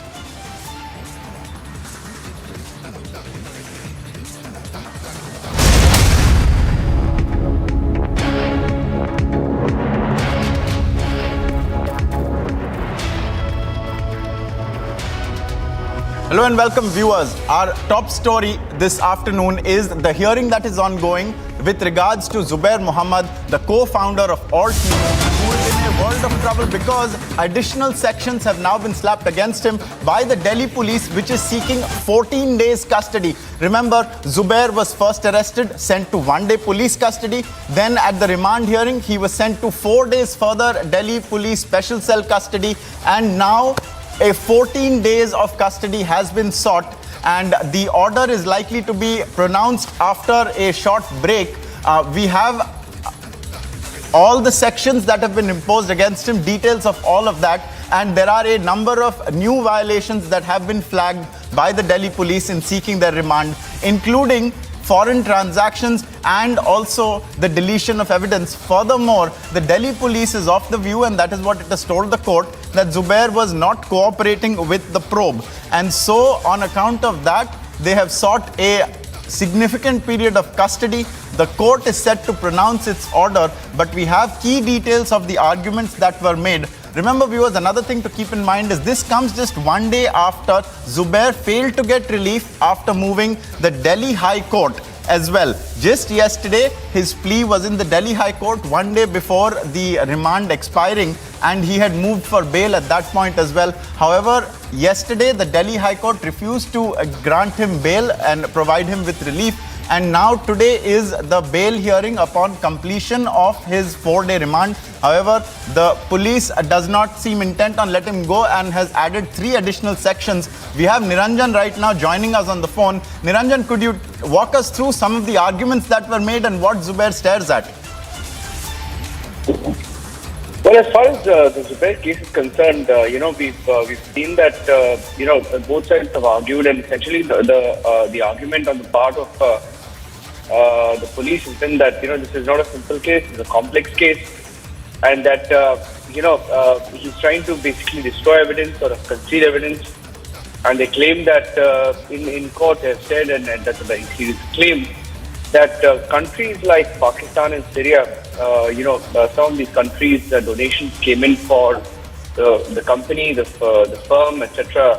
I think the director of a company called Pravda Company or something like that runs Alt News. So the police claims that a lot of the monies that came also from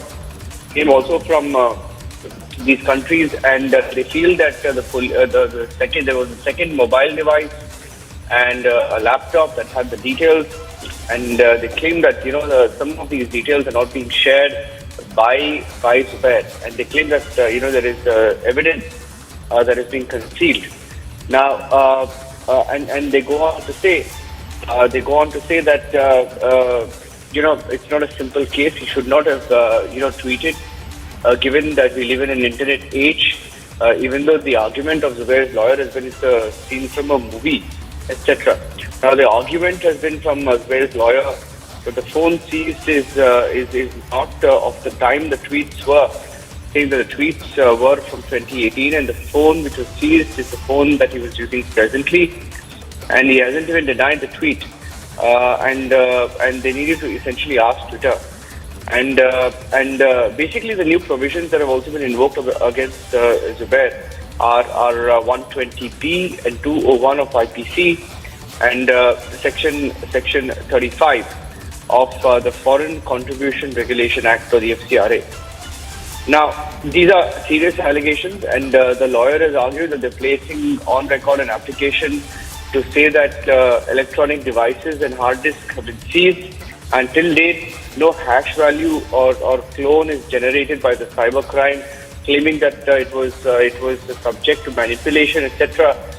And the public prosecutor for the Delhi police said that Zubair came to their office with the phone, and when it was analyzed, it was found that prior to that day he had been using another SIM, and that the SIM was changed.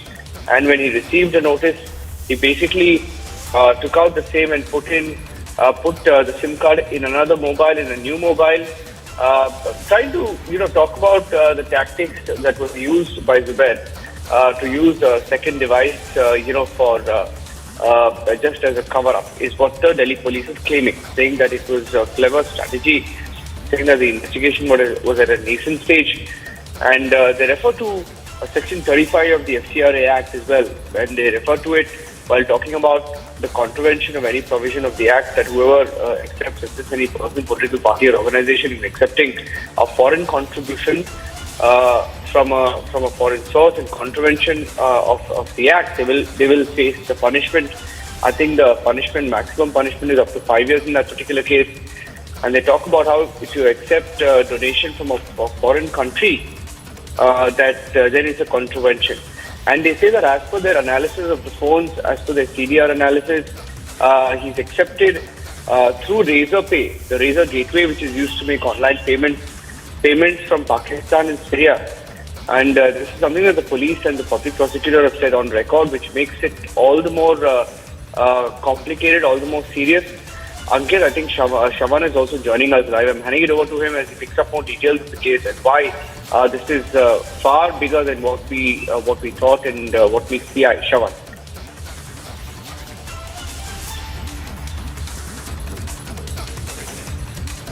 Shavan is joining us right now. Like Niranjan said, Shavan, there were two also incidents that I wanted to add to what Niranjan said. One is that yesterday at the hearing, also there was a mention that was made about how the gadgets that were used were still to be found, and Zubair's arguments refer to it as a roving and fishing expedition. Clearly that doesn't appear to be the case. There is merit in that because the Delhi police is arguing that he formatted his phone at convenient time. And also, could you just tell us about that also a little bit, apart from also the FCRA violations where Pakistan and Syria have now been mentioned?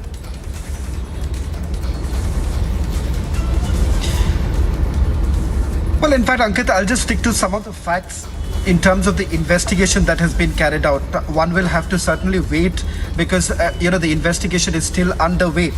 But to begin with, some of the allegations that have been leveled, obviously they have been refuted by Zubair's counsels, as well as Alt News has essentially said that this is a fishing expedition primarily because, one, if you really look at the FIR, the sections that were basically invoked, this was with regards to a tweet that was posted back in 2018, and they are saying that this is a tweet that was picked up from a movie, and there is absolutely nothing to say that this is promoting enmity between communities.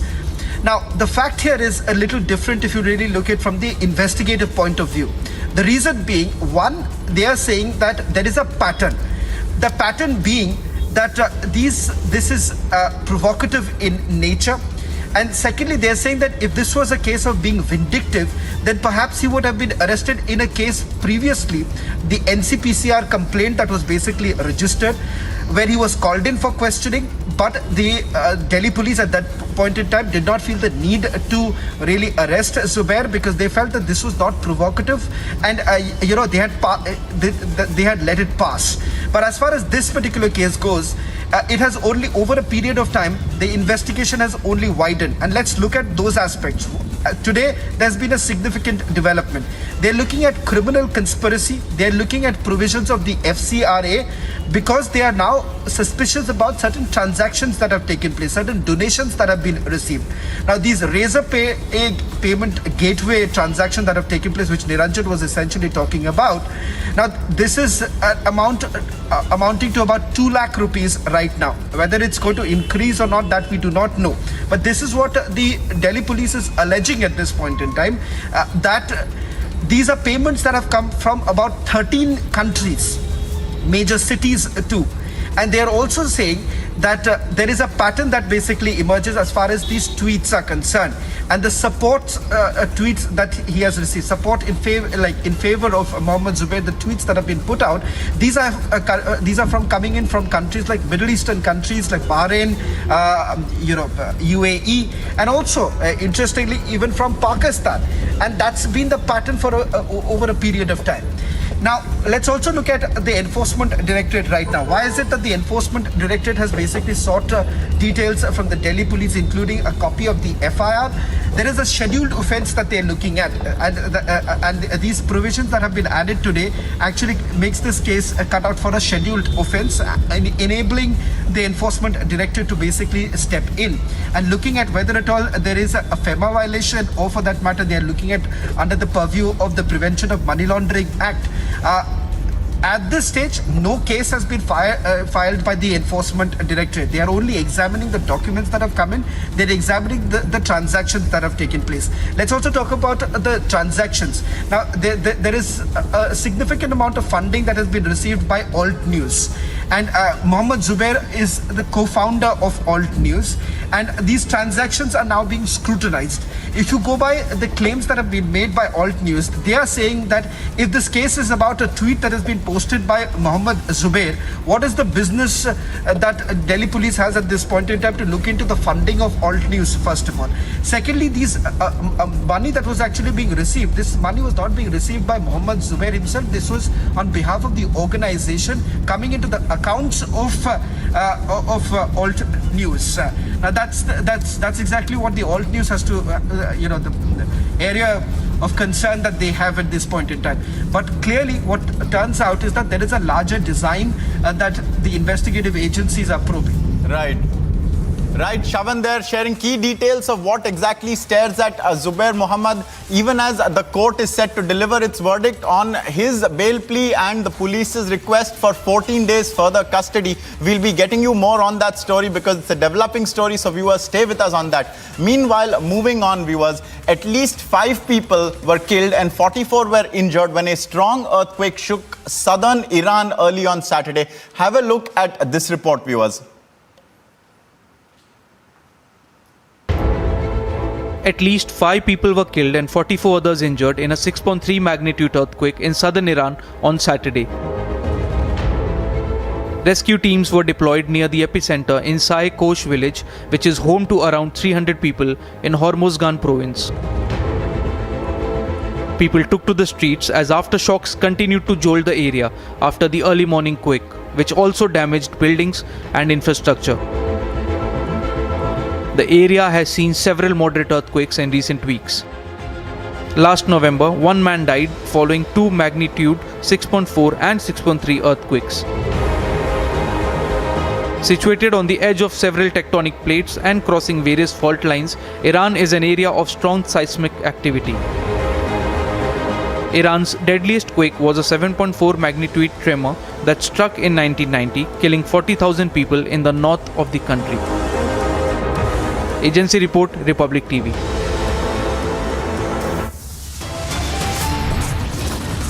Viewers, a lot more news coming up, including after speculation of a merger of his party with the BJP. Now sources suggest that Captain Amrinder Singh is the NDA's vice presidential candidate. And also, a PTI report suggests that a Hindu man was stabbed to death in Amravati in Maharashtra for backing Nupur Sharma. A hunt is on for the prime accused in this case. Viewers, we are tracking this very closely. We'll be back after a short break. Stay with Republic.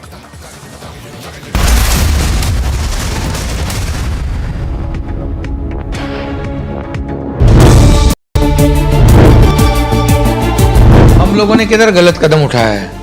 जो natural alliance है, Shiv Sena Bharatiya Janata party थी, आज भी हम लोग शिवसेना के विधायक है और आज भारतीय जनता पार्टी के साथ अलायंस में हम लोग काम करेंगे। एक अच्छी सरकार, स्थिर सरकार, मजबूत सरकार, 170 के ज्यादा विधायक वाली सरकार ये राज्य का विकास करेगी।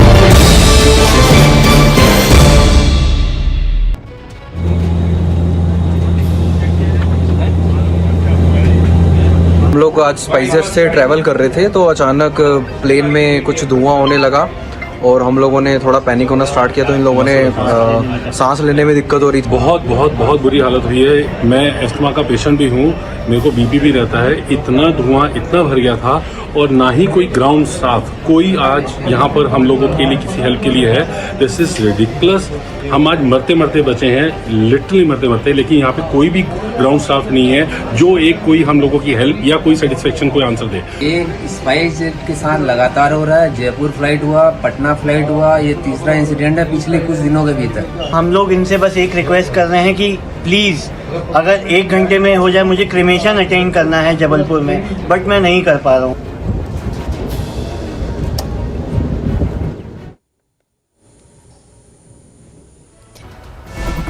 Flood situation in Assam still remains grim as 159 people have already lost their lives and more than 30 lakh people are affected in various districts.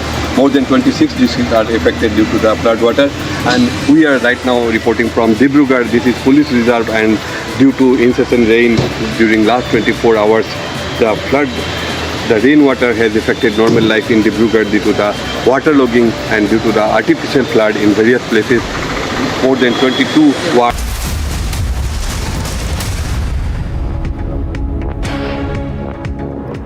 An incident has been reported from Amravati city of Maharashtra, wherein on June the 21st, a chemist, a man who ran a chemist shop, was murdered, allegedly also for sharing a post in support of Nupur Sharma. Remember, this is an incident that took place on June the 21st, we are told, in Amravati. This is as per a PTR report. And now we have confirmation, viewers, that the Maharashtra ATS is in Amravati to investigate the terror angle also in this. There are many developments in this that we have to tell you about, and to join us for this we have Alisha now on the phone. Alisha, the Maharashtra ATS has reached Amravati. I believe there have been 5 arrests already in this case. Tell us everything about it.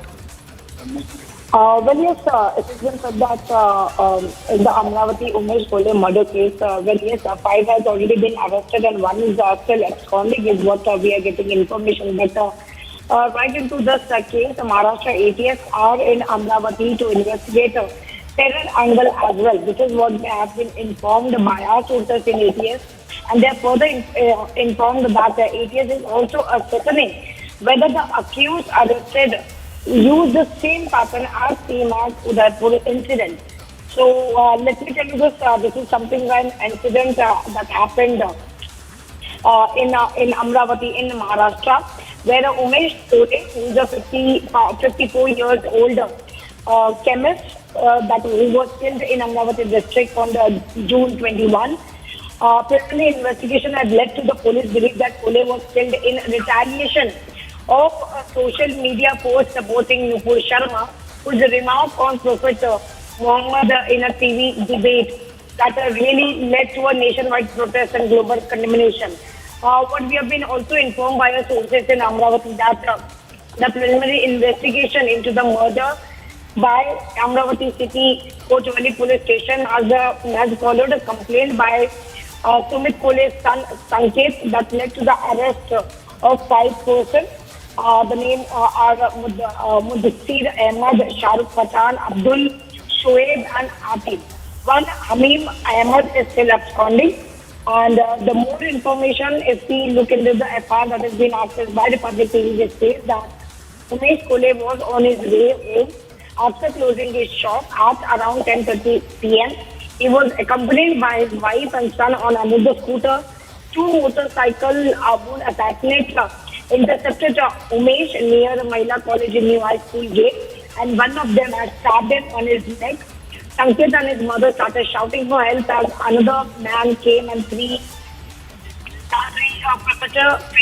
Kole was rushed to the nearby hospital, but he succumbed to his injury.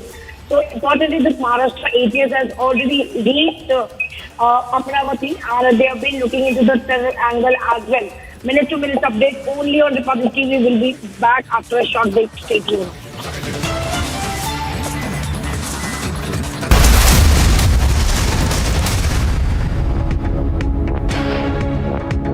Amity has been ranked amongst the top 3% universities globally, a testimony to Amity's globally benchmarked quality. To apply, visit amity.edu. देश में एक अच्छा message गया है कि उनके पास ज्यादा विधायक होने के बावजूद उन्होंने मेरे जैसे शिवसेना प्रमुख बाला साहब ठाकरे जी के एक शिव सैनिक को मुख्यमंत्री के रूप में समर्थन दिया है। गलतियां सुधारने के लिए हम लोगों ने भी कोशिश की, लेकिन उसमें सफल नहीं हुए हम। लेकिन अब ऐसी गलतियां हमारे सरकार में नहीं होगी।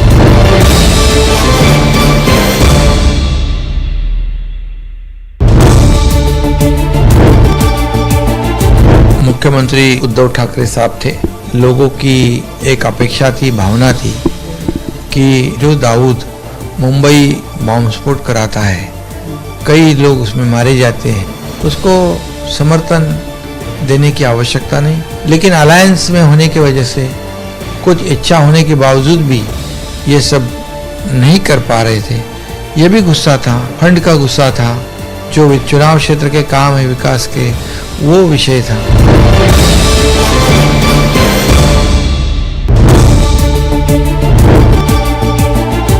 हम लोगों ने किधर गलत कदम उठाया है। जो नेचुरल अलायंस है, शिवसेना भारतीय जनता पार्टी थी, आज भी हम लोग शिवसेना के विधायक है और आज भारतीय जनता पार्टी के साथ अलायंस में हम लोग काम करेंगे। एक अच्छी सरकार, स्थिर सरकार, मजबूत सरकार, 170 के ज्यादा विधायक वाली सरकार ये राज्य का विकास करेगी।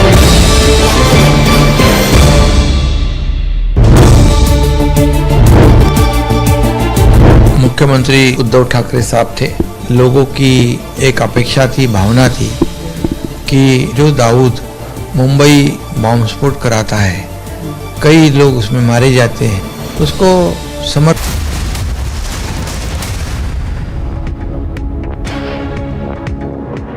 Welcome back, viewers. We continue to get you updates from this developing story in Amravati. In effect, it was a murder that took place on June the 21st. And now, from what we are given to understand, the reason that the chemist there in Amravati was murdered was because he shared a social media post in support of Nupur Sharma. And to investigate this, the Maharashtra ATS has now reached Amravati. They are to probe whether there are links with what had taken place in Udaipur.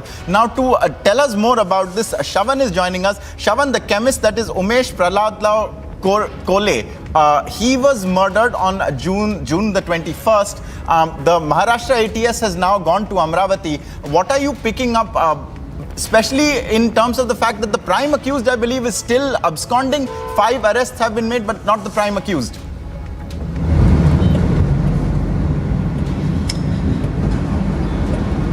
Well, in fact, Ankit, we can also bring in our colleague Alisha, who's been getting us more specific details about this case. But let me also just tell you a little bit about the larger ramifications and what exactly is the anti-terrorist squad really looking at right now. If you take a cue from the investigation that's been carried out by the National Investigation Agency in the Udaipur beheading case, they're looking at a larger organization like the Dawat-e-Islami. It's an organization which has now been linked to the Udaipur beheading case. Now, this is a Sunni-based organization headquartered in Mumbai. And as far as its links with Pakistan goes, that has been under the scanner for quite some time.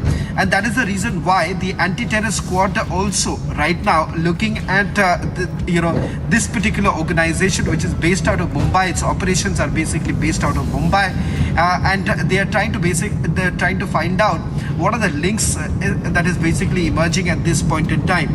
That is particularly to do with what's the Pakistan link here, and whether at all there was a larger design, not only restricted to the state of Rajasthan, but also multiple other states. Because if you look at it, if you take a look at what's happening in Rajasthan, it turns out that it was not only in Udaipur, but also other districts. Slipping into a short break. On the other side, we continue with our news and updates.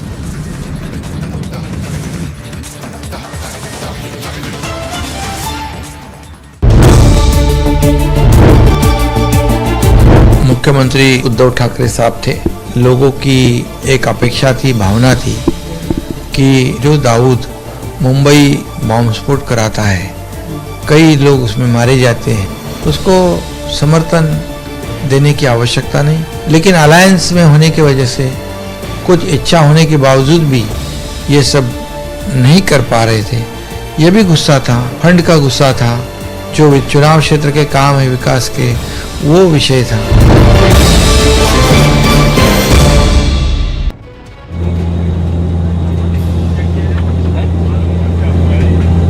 हम लोग आज SpiceJet से travel कर रहे थे तो अचानक plane में कुछ धुआं होने लगा और हम लोगों ने थोड़ा पैनिक होना स्टार्ट किया, तो इन लोगों ने सांस लेने में दिक्कत हो रही थी। बहुत बुरी हालत हुई है। मैं एस्थमा का पेशेंट भी हूँ, मेरे को बीपी भी रहता है। इतना धुआं इतना भर गया था और ना ही कोई ग्राउंड स्टाफ कोई आज यहाँ पर हम लोगों के लिए किसी हेल्प के लिए है। This is ridiculous. हम आज मरते बचे हैं, लिटरली मरते, लेकिन यहाँ पे कोई भी ग्राउंड स्टाफ नहीं है जो कोई हम लोगों की हेल्प या कोई सेटिस्फेक्शन कोई आंसर दे। ये स्पाइसजेट के साथ लगातार हो रहा है। जयपुर फ्लाइट हुआ, पटना फ्लाइट हुआ, ये तीसरा इंसिडेंट है पिछले कुछ दिनों के भीतर। हम लोग इनसे बस एक रिक्वेस्ट कर रहे हैं कि प्लीज़ अगर 1 घंटे में हो जाए, मुझे क्रिमेशन अटेंड करना है जबलपुर में, बट मैं नहीं कर पा रहा हूँ।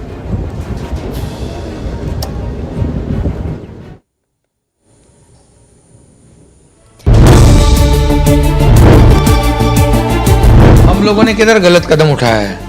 जो नेचुरल अलायंस है, शिवसेना भारतीय जनता पार्टी थी, आज भी हम लोग शिवसेना के विधायक है और आज भारतीय जनता पार्टी के साथ अलायंस में हम लोग काम करेंगे। एक अच्छी सरकार, स्थिर सरकार, मजबूत सरकार, 170 के ज्यादा विधायक वाली सरकार ये राज्य का विकास करेगी।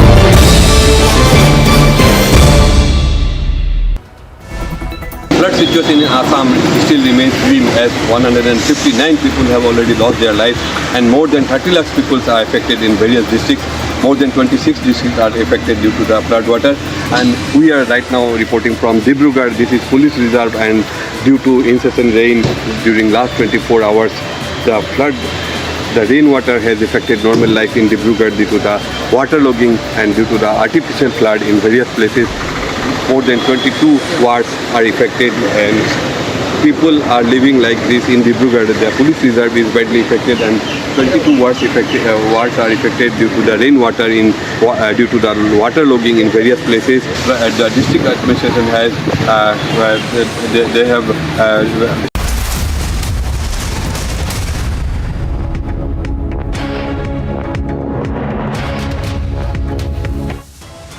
Reports suggest a Hindu man was stabbed to death in Amravati for backing Nupur Sharma. The hunt is on for the prime accused. Sources suggest the Maharashtra ATS is investigating the role of Dawat-e-Islami. Is there a link between the Amravati murder and the Udaipur beheading?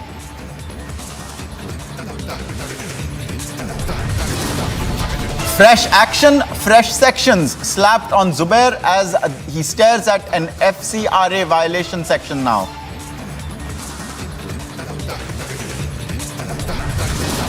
Zubair in bigger trouble as the Delhi police unearths a mountain of foreign transactions from the UAE to Pakistan to NYC.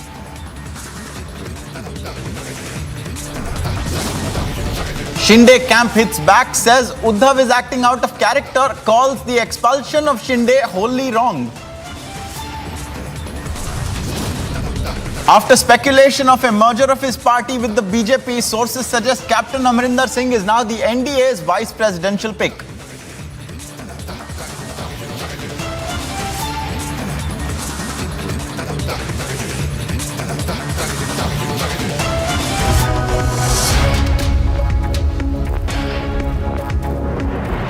Viewers, on June the 21st in Amravati city of Maharashtra, a chemist was murdered. And now today we have information that the Maharashtra ATS is at the scene and they are investigating whether there is a link to what had taken place in Udaipur, because the chemist who was murdered in Amravati rather, he also is suspected to have been killed for sharing a post concerning Nupur Sharma.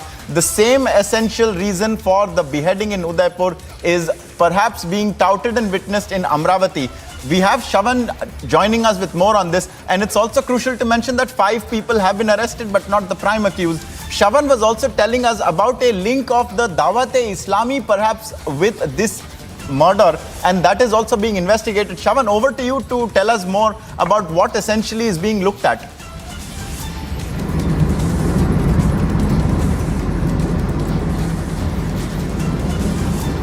Well, in fact, Ankit, this is not only limited to just the the beheading in the Udaipur case, because what's now turning out is that this is a larger conspiracy at play. That's the reason why the national investigation has been brought in. There is a terror angle that has emerged so far with the Dawat-e-Islami being named in the probe at this stage. And let's not forget, Dawat-e-Islami is an organization which is headquartered in Mumbai, and its Pakistan links have been known for quite some time, and that's the reason why they have been under the radar of the security agencies. Now, with regards to this particular case in Amravati, I'm given to understand by way of sources within the anti-terrorist squad is that not only are they really looking at the case in particularly in Amravati, what's really transpired there, who are the people who are behind it, arrests have already been made is what we are given to understand, but at the same time they're looking at whether at all there is any sort of connection with Udaipur. Secondly, is this a part of a larger conspiracy of carrying out mass beheadings in not just Rajasthan but also in other states? Because so far the investigation that's been carried out by the national investigation turns out that Kanhaiya Lal was not the only target. There was a hit list that was basically prepared, people belonging to other districts, and they had put out videos which have also been circulated majorly, and these videos, after they were circulated, indicated that they had a larger plan of basically carrying out mass killings, mass beheadings, and they had people in their mind that they wanted to basically target, and that is the reason why it looks like even the Maharashtra ATS is now looking at the larger ramifications.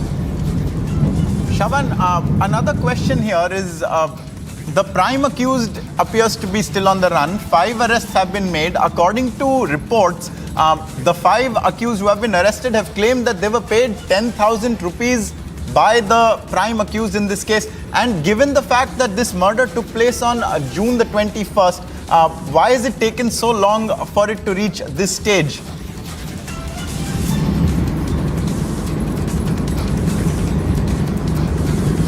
Well, in fact, Ankit, there have been a lot of ambiguity as far as the investigation goes, because remember there was an attempt that was basically to try and downplay this entire incident, and the fact that the local police was carrying out the investigation, and thereafter the anti-terrorist squad basically came into the picture, where it turned out that the Udaipur beheading had a larger ramification or multiple links that were emerging. What we do not know at this point in time, whether at all there have been some sort of inputs that have been shared by the Rajasthan police and the National Investigation Agency with the Maharashtra police, and whether at all they have also been asked to look into it, because it turns out that since this organization is at the forefront, perhaps there is a need to really look at this case thoroughly, and whether to find out that this is essentially the pattern. Right. Shavan, stay with us. There are key details like you've also been mentioning, because the NIA is investigating the Udaipur case. Yesterday we found out that it wasn't just Kanhaiya Lal who was a target. Like you're telling us, there were others also who were on this hit list, including perhaps another shopkeeper in Udaipur. And now we see a chemist in Amravati who has also been murdered. And the reasons are purported to be the same. Do you foresee perhaps a larger joint investigation into this? Could this also pique the interest of the NIA, for example?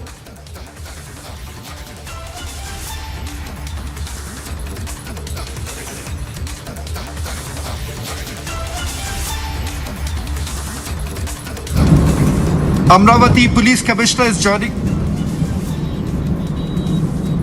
Dr. Singh is now joining us. He's the Commissioner of Police of Amravati. Sir, thank you very much for speaking to Republic TV. Let me straight away begin by asking you, prima facie, what does it look like, and how far have you really progressed in this investigation?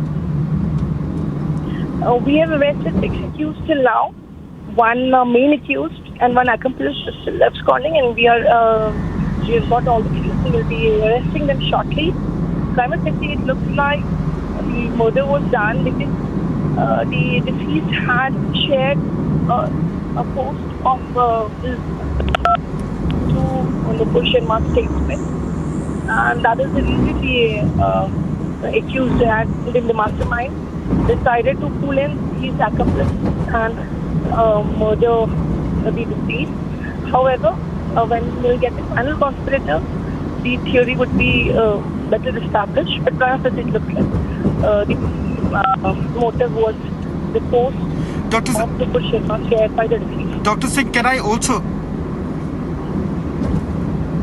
Dr. Singh, I would like to take the liberty of asking you this question with regards to whether at all there is a pattern that has basically emerged, a link with the Udaipur beheading, because the National Investigation Agency, which is looking at the links of an organization which goes by the name of Dawat-e-Islami, is headquartered here in Mumbai, has links in Maharashtra. Is there any organizational link that you all have come across? And secondly, any link with the Udaipur beheading?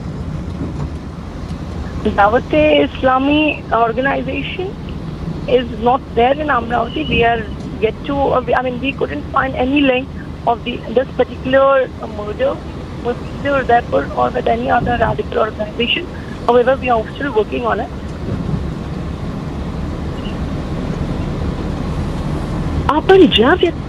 Dr. Singh, is there any link that has emerged?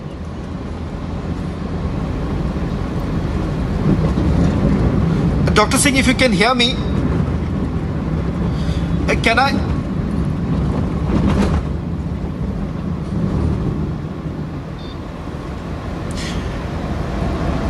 We'll try and reconnect with Dr. R.P. Singh, Commissioner of Police of Amravati region, who had just joined us a short while back, indicating that as of now there's no link that has basically emerged as far as the role of radical organizations. Remember, it's the local police that's basically looking into the case in an isolated manner. But having said that, they say this is at a preliminary stage. The prime accused hasn't been arrested as yet. It is only following the arrest of the prime accused perhaps the larger picture would emerge. They would also be able to find out whether at all there have been any radical organizations that have been behind the killing of the chemist in Amravati. Amarnath Singh, the Commissioner of Police of Amravati, who has stated to Republic that prima facie the victim had shared a post of Nupur Sharma, and that is why it appears that he was murdered. This is from June the 21st, and that a hunt is currently on for the prime accused in the case. At this point, she did not speak about whether or not there was a link to any radical outfit to this murder, but they are still investigating that. That is the latest that has come in from the Amravati police there, and our sources also tell us that the Maharashtra ATS is also probing this matter. Remember, 5 accused have been arrested, but the prime accused is still on the run, and that is for whom the manhunt is ongoing. This is another gruesome murder. A man was ambushed after he was recceed comprehensively, allegedly for sharing a post related to Nupur Sharma, backing Nupur Sharma, the expelled BJP former spokesperson. And they had chased him while he was riding home late at night after shutting his shop. He was traveling by bike and he was surrounded, and that is how he was killed. Input suggest that as per the probe so far, according to a PTI report, the prime accused had paid these conspirators for this murder, and that is currently the details that are on hand. But like the police commissioner of Amravati, Dr. R.P. Singh, told us just now, they are investigating this case, and prima facie it does appear that it was a murder on account of sharing a post related to Nupur Sharma. We have Shavan still with us. Shavan, so R.P. Singh, Dr. R.P. Singh, the police commissioner of Amravati, has confirmed that prima facie it appears to share the same cause as the murder in Udaipur. So where does this now tie in with what the NIA has unearthed in the Udaipur matter?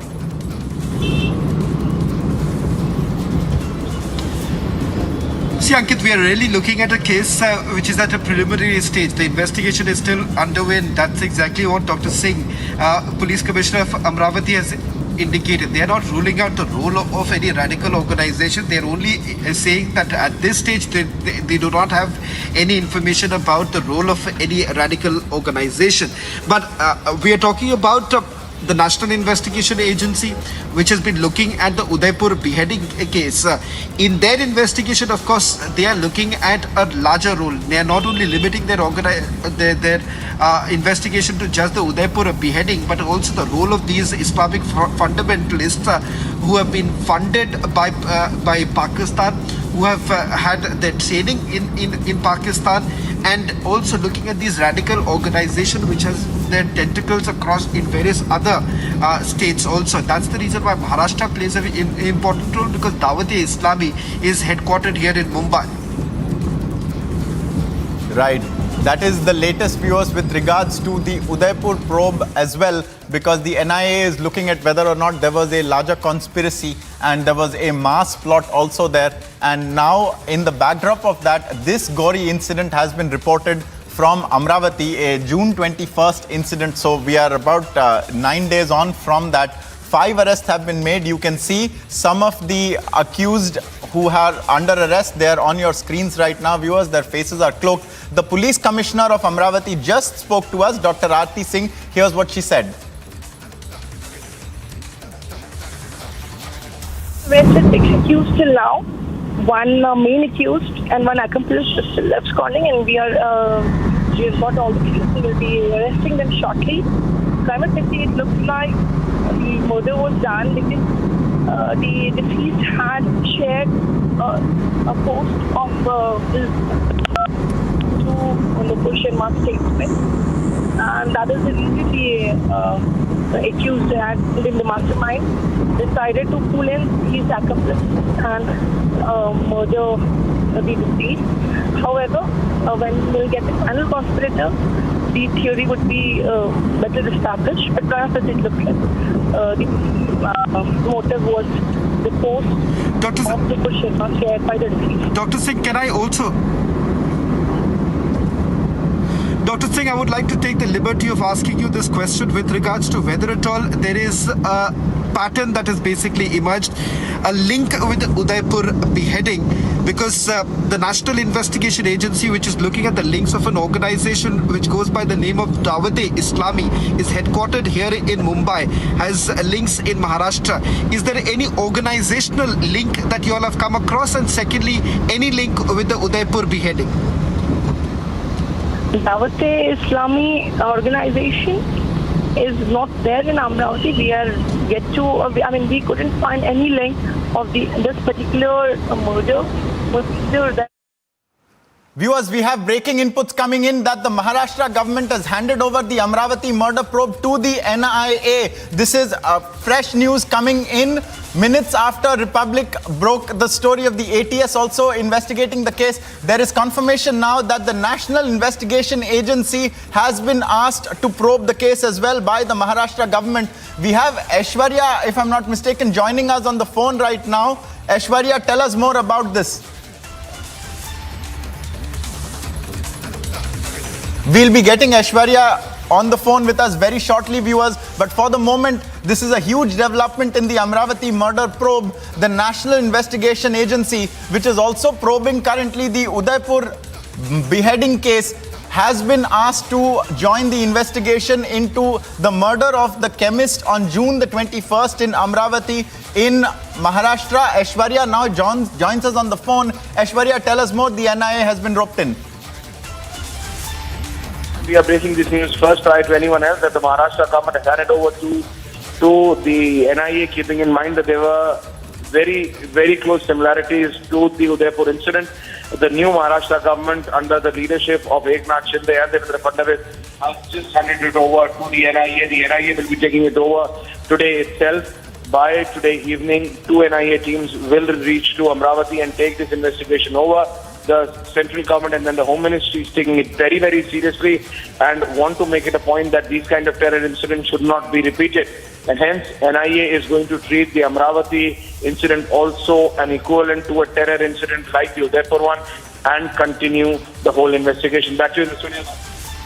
So Aishwarya there confirming the development, the significant development that the Maharashtra government led by Eknath Shinde and Devendra Fadnavis has asked the NIA to probe the case, and the NIA, which is also investigating the Udaipur gruesome, barbarous beheading will also probe the June 21st murder of the chemist in Amravati in Maharashtra because, and these are the words of Dr. Aarti Singh, the police commissioner of Amravati, prima facie, it appears that the murder was done in Amravati because the victim had shared a post in support of Nupur Sharma. Aishwarya, if you're still with us, there is also an indication, you are telling us that there was a go slow on the probe in this case, and it is only after that that it has been handed over. We'll be joining with Aishwarya very shortly. He's gathering more information on this. But viewers from Amravati right now, the news is that the NIA is going to take over this case and is going to join in the probe. Remember, 5 accused have been arrested. But as per the police commissioner of Amravati, the prime accused in the case is still on the run. She did express her confidence that very soon the prime accused will also be in custody. And that is when perhaps we will have further answers on the plot that was behind this, because this again was a gruesome murder of the chemist in Amravati. The name of the victim, 54-year-old chemist Umesh Prahlad Rao Kolhe. He was killed after leaving his shop pretty late at night at about 10 or 10:30 p.m. Somewhere at that time on June the 21st. He had shut his shop, he had closed his shutters, and he was riding home on his motorbike when he was surrounded by his eventual assailants, and he was killed over there. And so they had conducted a recce. There was they had surveyed the area and they had planned this murder, and there was also an indication given according to a PTI report that the accused have claimed that they were paid to conduct this. Let's listen once again, viewers, to this exclusive phone conversation with the police commissioner of Amravati, Dr. Aarti Singh, with Republic Shavan Sen.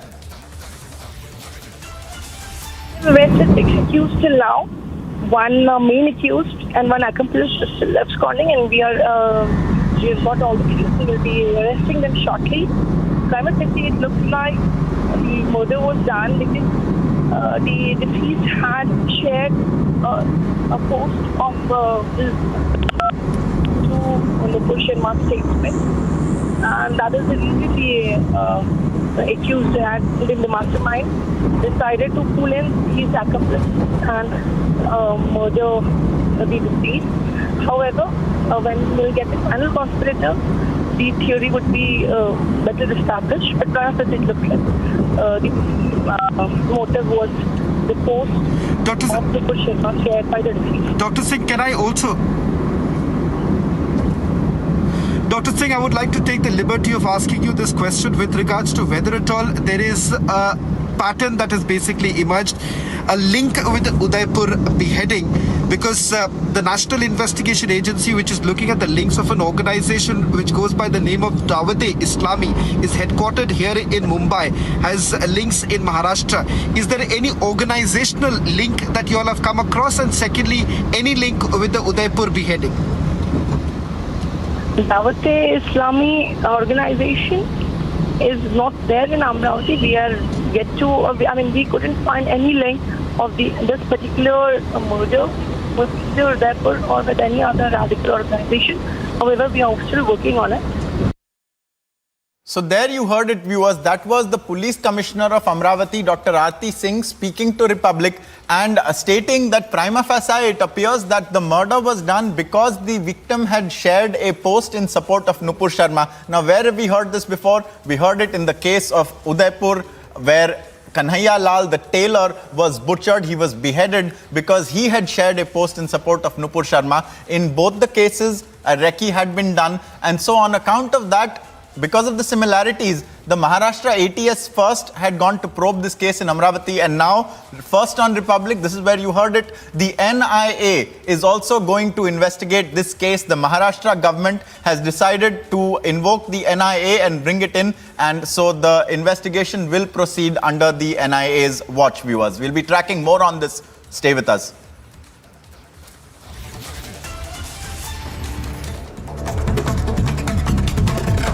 Let's take a look now at some of the top stories, viewers. Spurning PM Modi once again, Telangana Chief Minister K. Chandrasekhar Rao will not receive the Prime Minister, who will reach Telangana today for the BJP's National Executive meeting. In lieu of KCR, Telangana Minister Talasani Srinivas Yadav will instead receive the Prime Minister from the Begumpet airport. During PM Modi's last two visits to the state also, KCR had avoided welcoming him at the airport amid the growing animosity between the TRS and the BJP.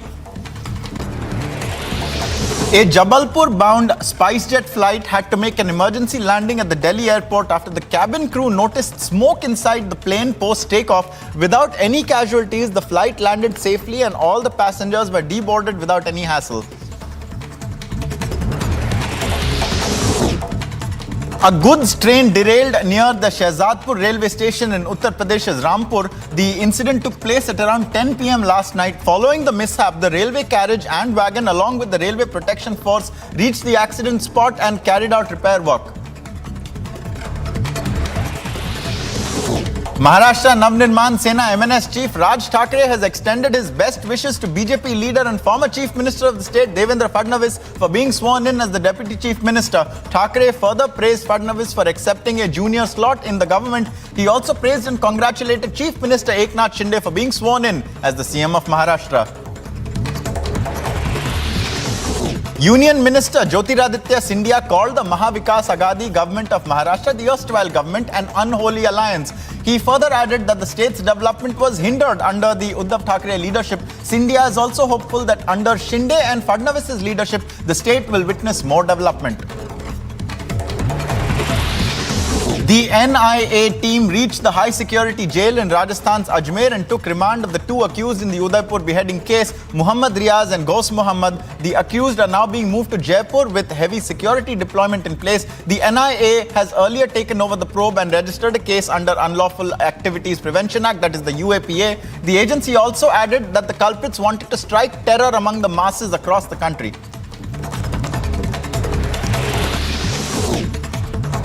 Alt News co-founder Mohammed Zubair landed in fresh legal charges in the ongoing case of allegedly hurting religious sentiments. The Delhi police have sought his custody in a remand for 4 days and now added 3 new charges against him. On the petition of Mohammed Zubair, the Delhi High Court has issued notice to the Delhi police yesterday, and now the matter has been listed for further hearing in the High Court on July the 27th. Meanwhile, an order on his remand is expected any moment now. At least 81 people died due to the landslide and heavy rain in the Noni district of Manipur. Chief Minister N. Biren Singh visited the spot and took stock of the situation and said that the landslide has been the worst incident in the history of the state. Meanwhile, the NDRF and army personnel are underway and are continuing the rescue efforts, N. Biren Singh said while speaking to Republic.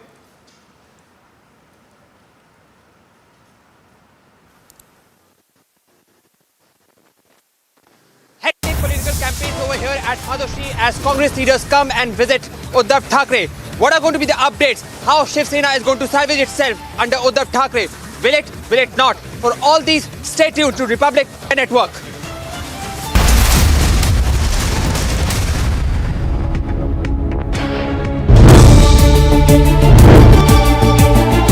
हम लोगों ने किधर गलत कदम उठाया है?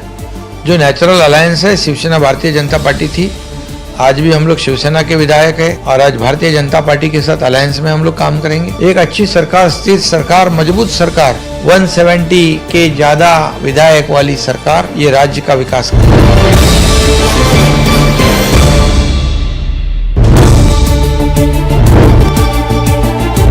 मुख्यमंत्री उद्धव ठाकरे साहब थे, लोगों की एक अपेक्षा थी, भावना थी कि जो दाऊद मुंबई बॉम्ब स्फोट कराता है, कई लोग उसमें मारे जाते हैं, उसको समर्थन देने की आवश्यकता नहीं, लेकिन अलायंस में होने की वजह से कुछ इच्छा होने के बावजूद भी ये सब नहीं कर पा रहे थे। ये भी गुस्सा था, फंड का गुस्सा था, जो चुनाव क्षेत्र के काम है विकास के, वो विषय था।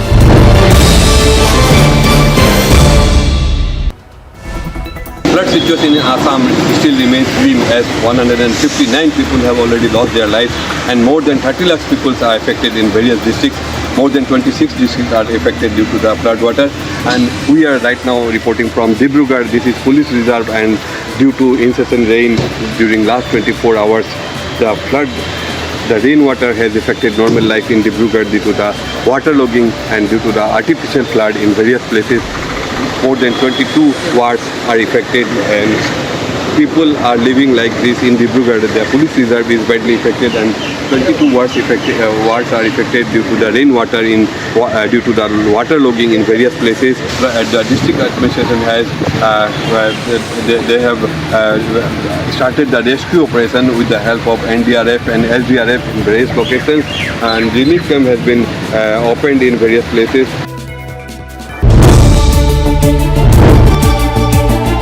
देश में एक अच्छा मैसेज गया है कि उनके पास ज्यादा विधायक होने के बावजूद उन्होंने मेरे जैसे शिवसेना प्रमुख बाला साहब ठाकरे जी के एक शिवसैनिक को मुख्यमंत्री के रूप में समर्थन दिया है। गलतियां सुधारने के लिए हम लोगों ने भी कोशिश की, लेकिन उसमें सफल नहीं हुए हम। लेकिन अब ऐसी गलतियां हमारे सरकार में नहीं होगी।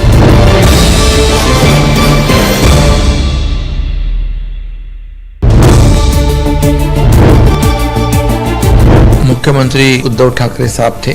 लोगों की एक अपेक्षा थी, भावना थी कि जो दाऊद मुंबई बॉम्ब विस्फोट कराता है, कई लोग उसमें मारे जाते हैं, उसको समर्थन देने की आवश्यकता। Pakistan is yet to see the difference between love affairs and foreign affairs. Pakistan treats everything very personally. Pakistan has used the religion card for so long that it forgets that economy is the core of diplomacy. And this is exactly what happened when the President of the UAE came to the airport to receive Prime Minister Modi. This was the UAE telling India that we understand, we are with you. We understand that something spoken on television is not equal to India's foreign policy.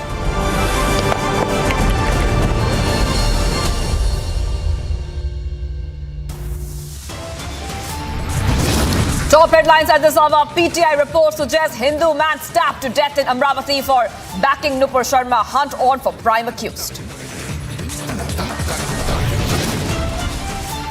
Sources suggest Maharashtra ATS is investigating role of Dawat-e-Islami. Is there a link between Amravati murder and the Udaipur beheading?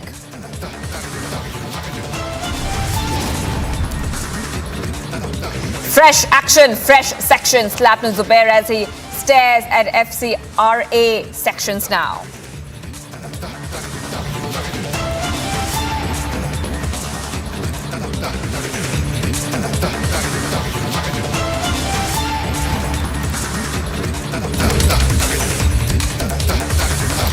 Well, let's start off with some breaking news coming right now. Zubair in bigger trouble.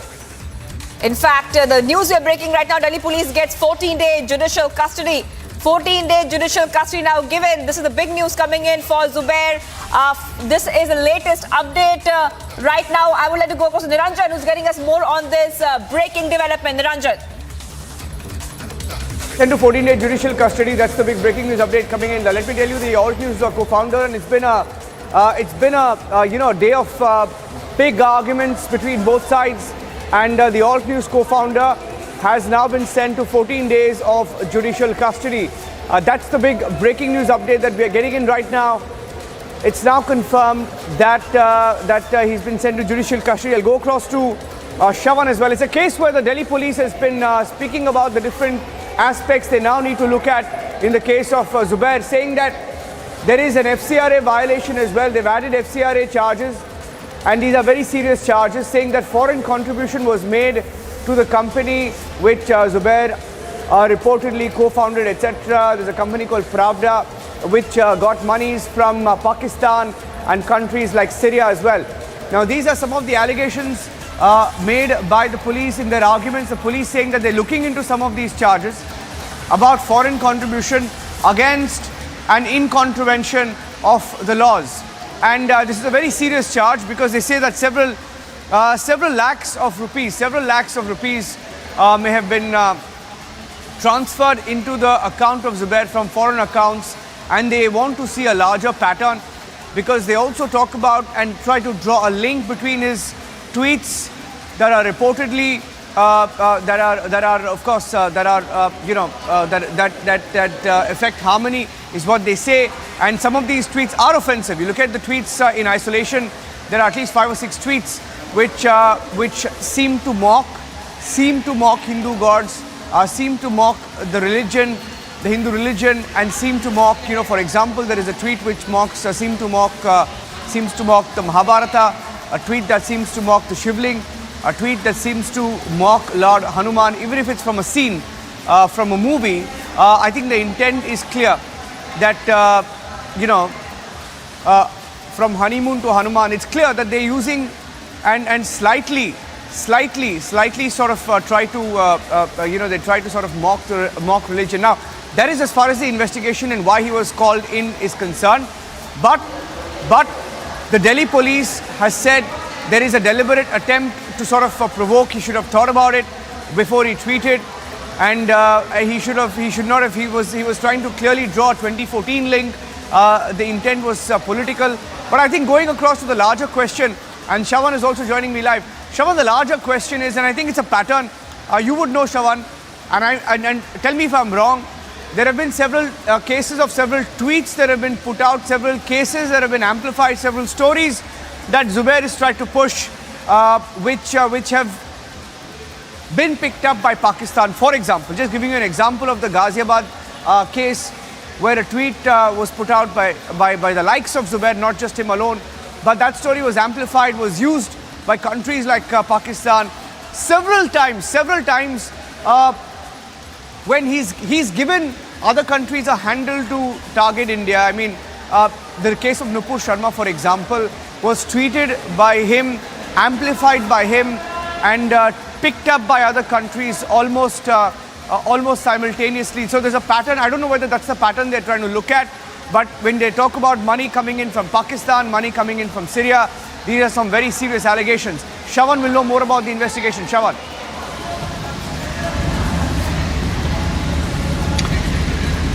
Well, in fact, let me start, Niranjan, with the application that was basically filed by the Delhi police. Why exactly have they brought in provisions of the FCRA? Because there are certain regulations in place if you're receiving donations from outside India.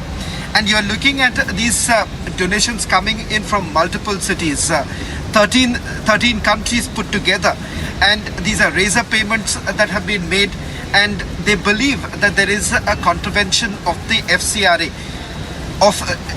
That is the reason why there have been new provisions that have been brought in. Secondly, there are scheduled offences. They're talking about a criminal conspiracy in place. 120B has now been invoked by the Delhi police, which means that the ambit of this entire investigation is widening. It's no longer limited just to the tweet. The 2018 tweet with the councils of Zubair have completely dismissed by saying that these are laughable charges simply because he's talking about a tweet that was picked up from a movie. So important to point out here is that what's becoming even more important, what is being even more important is the fact that they're looking at a certain pattern that has basically emerged. And what is even more worrisome is the donations that he has received so far. And he is, after all, the co-founder. He is one of the owners of Pravda Media. These are organizations that have been receiving multiple fundings. And also with regards to the tweets, remember when he was actually arrested, there was a thread that was started. There were hashtags that were basically started, support basically pouring in for Zubair. It now turns out that this was not these are not organic support that was being enjoyed by Mohammed Zubair. In fact, these were basically support coming in from Middle Eastern countries like, for that matter, UAE as well as Pakistan. And what's turning out is that there could be more and more number of people who could be actually involved, and whether at all this is linked to any sort of nefarious design.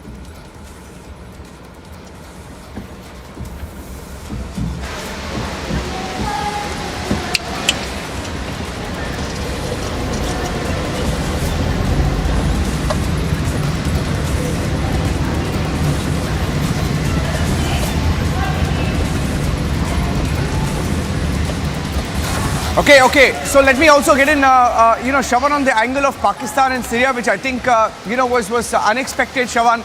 And what is the angle of, concealing evidence? We are hearing that there was some digital evidence that was concealed.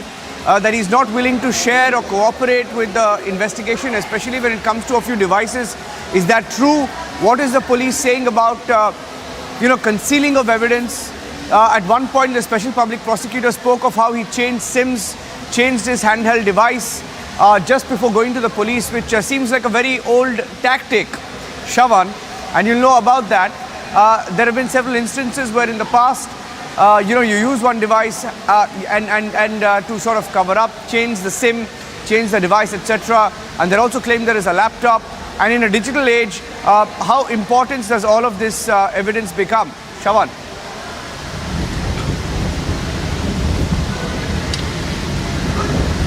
Well, in fact, Niranjan, let me underline this point that this is a claim that has been made by the Delhi police. They are essentially saying that Zubair has not been really forthcoming in his responses. In fact, he hasn't been very forthcoming with regards to the devices that were actually used. In fact, he says that the tweet that was posted back in 2018 was from a mobile phone which was stolen in the year 2021.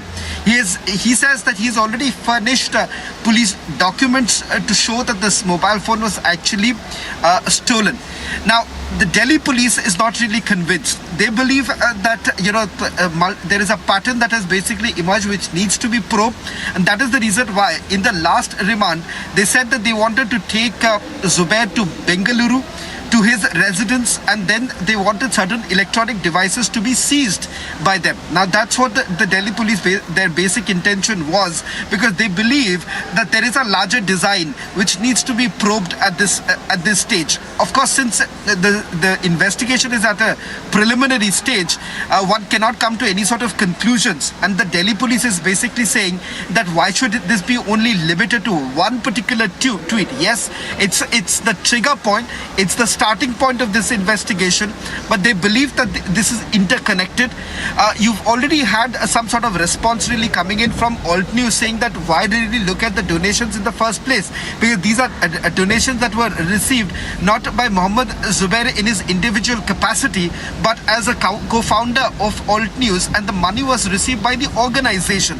So if the Delhi police is actually interested in looking into the funding of the organization, then look into a case that is whether they should actually then furnish whether at all there is any case against Alt News to begin with. But once again, the Delhi police here has to say, this is what the Delhi police has to say. Delhi police is essentially indicating that all of this is basically interconnected. They are saying that who is exactly behind the funding, and whether at all the objective of this funding is with the sole aim to discredit India and to basically fan such thoughts, anti-national thoughts in this country, and whether at all they are linked to any sort of radical organizations. And that is the reason why they're time and again insisting that this requires a thorough probe, and this can only be done when they're looking into multiple aspects, including aspects of receiving funds, donations, and also how exactly was it being utilized. Let's not forget the case of Amnesty International, the way the money was actually received by the organization here in India, coming in from its parent organization in United Kingdom, and then how it was basically being masked, and it was never actually being utilized for the purposes for which they were actually receiving the funds. Now that is the fear that the agencies have at this point in time. They believe that, like in other organizations, there is a possibility, there is a slim possibility that the same thing could have actually happened in the case of Alt News. This point is, because there is another developing story that is breaking into our newsrooms from Amravati. We'll go across to that story, and we will come back to this story as and when we get more updates. Hearing now that he's been sent to 14 days of judicial custody. Thank you for that, Shravan. Thank you for joining us with the details.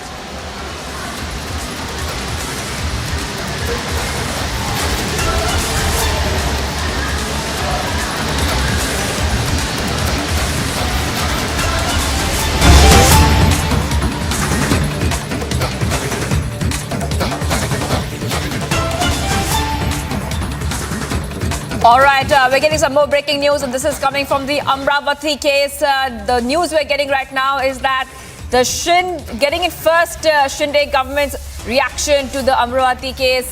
This is after, remember, that the NIA is to probe the killing of a chemist on June 21st. This is the big news coming in. The first Shinde government response on Amravati murder. The NIA will probe it now. That is what we just told you just a short while back. And this is the big news that we are breaking at this point of time. This is the Amravati case that we are talking about at this point of time. Now this is the big story at this point of time, viewers. Remember that there was a gruesome killing of a chemist.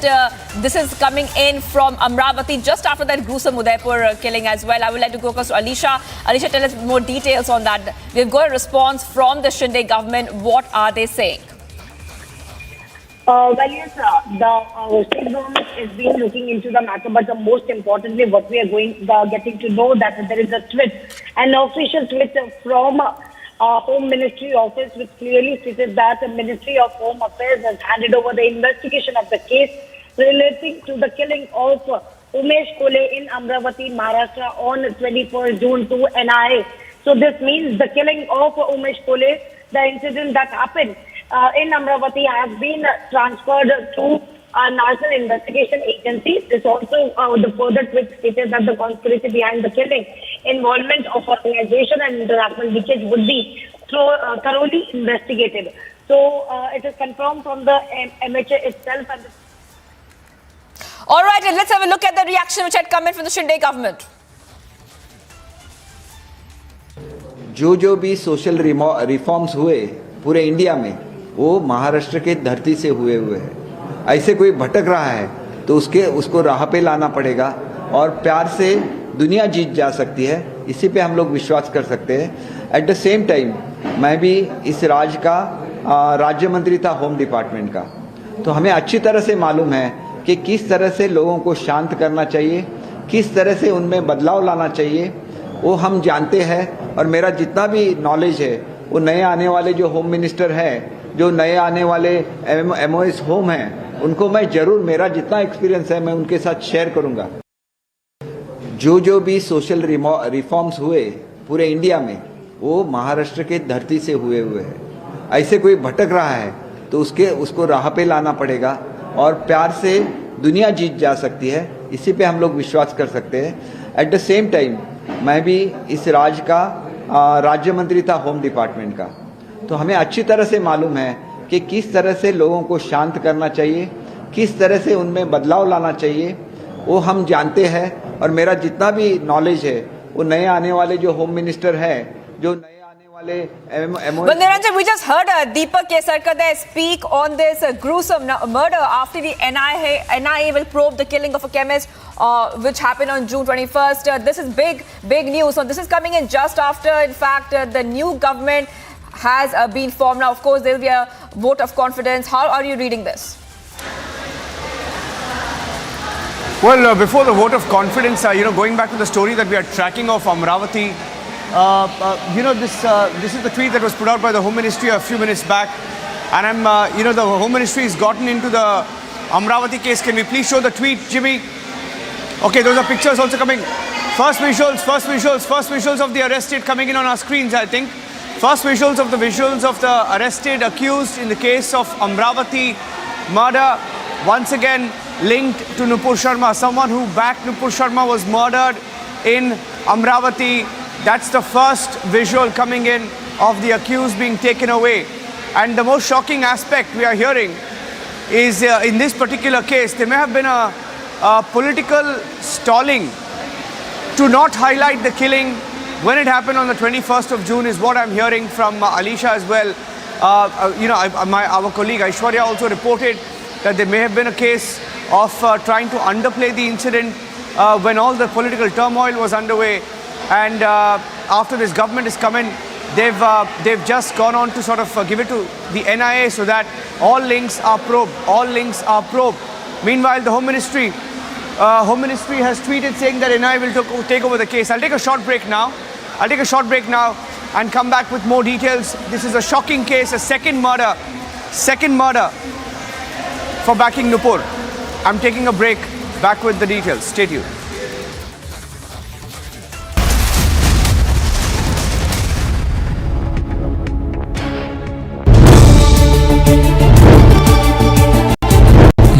मुख्यमंत्री उद्धव ठाकरे साहब थे, लोगों की एक अपेक्षा थी, भावना थी कि जो दाऊद मुंबई बॉम्ब स्फोट कराता है, कई लोग उसमें मारे जाते हैं, उसको समर्थन देने की आवश्यकता नहीं। लेकिन अलायंस में होने की वजह से कुछ इच्छा होने के बावजूद भी ये सब नहीं कर पा रहे थे। ये भी गुस्सा था, फंड का गुस्सा था, जो चुनाव क्षेत्र के काम है विकास के, वो विषय था।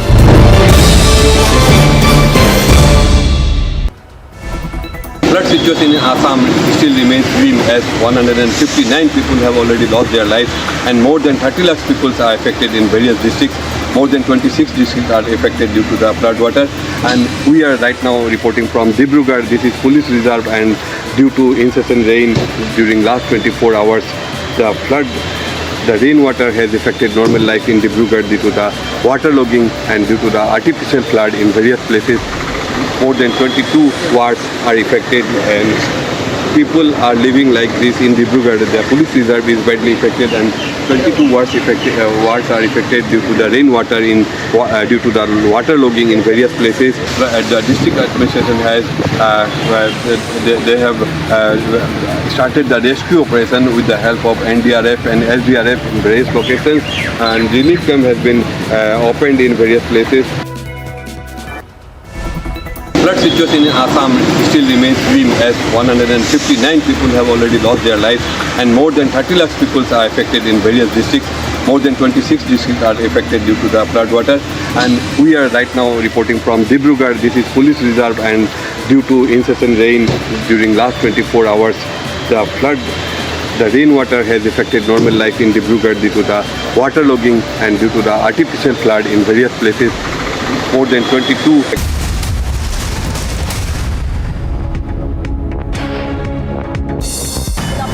Demonstrators broke into the East Libyan parliament in Tobruk and set fires to parts of the complex. The mob slammed the current regime of Libya and called for the current political powers to be dissolved and elections to be held. The unrest came a day after representatives of both sides failed at United Nations the mediated talks to reach an agreement. Thousands of people took to the streets across Spain on Friday to protest the deaths of at least 23 people at the border between the Spanish enclave of Melilla and Morocco. The demonstrators, which included many from the African diaspora, marched through Barcelona chanting against racism and the colonialism. The deaths occurred on June 24 during attempts by sub-Saharan migrants and asylum seekers to scale the border fence. The last British governor of Hong Kong, Chris Patten, has accused China's government of being in the process of turning the city into a police state. He said that the international community had a duty to put pressure on Beijing over Hong Kong and to make it sure it paid a price for breaking the commitments it made in the handover agreement.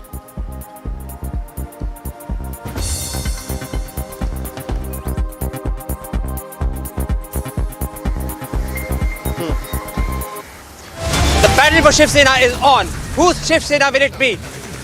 Uddhav Thackeray or Eknath Shinde? For all these updates, stay tuned to Republic Media Network.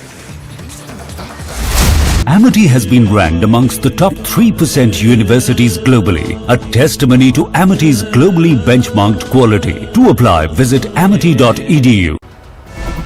Flood situation in Assam still remains grim as 159 people have already lost their lives and more than 30 lakhs people are affected in various districts. More than 26 districts are affected due to the flood water, and we are right now reporting from Dibrugarh. This is police reserve, and due to incessant rain during last 24 hours, the rainwater has affected normal life in Dibrugarh due to the waterlogging and due to the artificial flood in various places. More than 22 wards are affected and people are living like this in Dibrugarh. The police reserve is badly affected and 22 wards are affected due to the rainwater due to the waterlogging in various places. The district administration has they have started the rescue operation with the help of NDRF and SDRF in various locations, and relief camp has been opened in various places.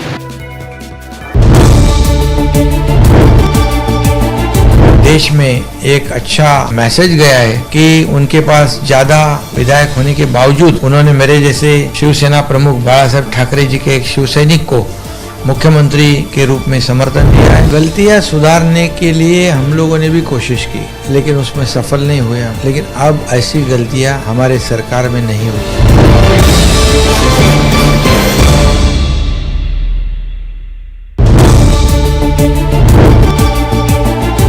मुख्यमंत्री उद्धव ठाकरे साहब थे। लोगों की एक अपेक्षा थी, भावना थी कि जो दाऊद मुंबई बॉम्ब स्फोट कराता है, कई लोग उसमें मारे जाते हैं, उसको समर्थन देने की आवश्यकता नहीं। लेकिन अलायंस में होने की वजह से कुछ इच्छा होने के बावजूद भी ये सब नहीं कर पा रहे थे। ये भी गुस्सा था, फंड का गुस्सा था, जो चुनाव क्षेत्र के काम है विकास के, वो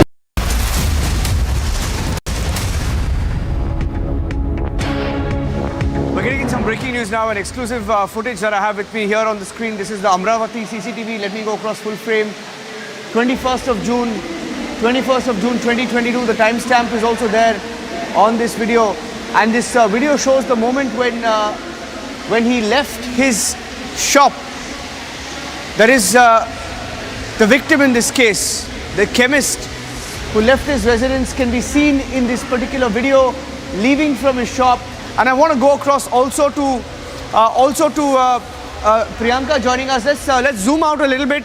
Let's zoom out a little bit and show what's happening here. You can see the vehicle in which they are leaving and a few people following as well. We're trying to check the full details of it. And Priyanka should be able to join us live.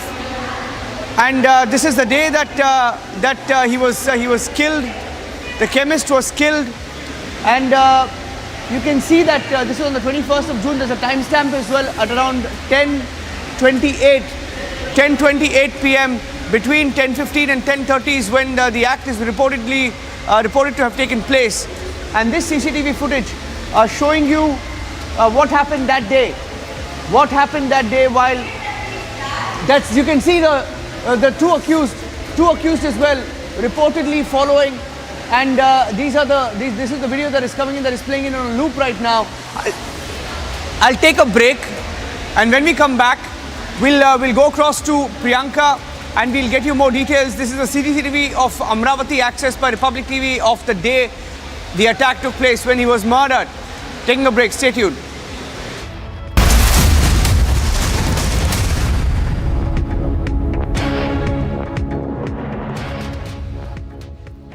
Amity has been ranked amongst the top 3% universities globally, a testimony to Amity's globally benchmarked quality. To apply, visit amity.edu. देश में एक अच्छा message गया है कि उनके पास ज्यादा विधायक होने के बावजूद उन्होंने मेरे जैसे शिवसेना प्रमुख बाला साहब ठाकरे जी के एक शिव सैनिक को मुख्यमंत्री के रूप में समर्थन दिया है। गलतियां सुधारने के लिए हम लोगों ने भी कोशिश की, लेकिन उसमें सफल नहीं हुए हम। लेकिन अब ऐसी गलतियां हमारे सरकार में नहीं होती।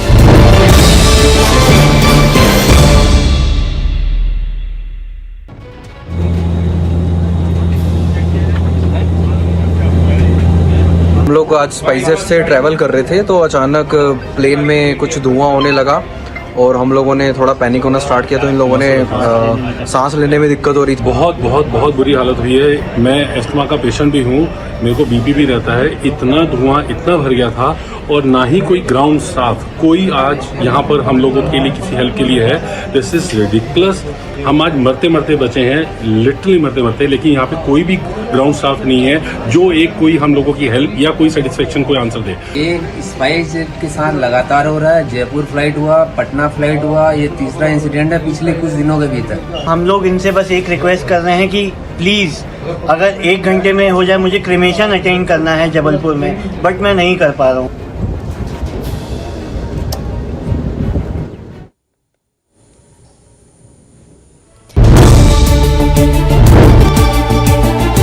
मुख्यमंत्री उद्धव ठाकरे साहब थे। लोगों की एक अपेक्षा थी, भावना थी कि जो दाऊद मुंबई बॉम्ब स्फोट कराता है, कई लोग उसमें मारे जाते हैं, उसको समर्थन देने की आवश्यकता नहीं। लेकिन अलायंस में होने की वजह से कुछ इच्छा होने के बावजूद भी ये सब नहीं कर पा रहे थे। ये भी गुस्सा था, फंड का गुस्सा था, जो चुनाव क्षेत्र के काम है विकास के, वो विषय था।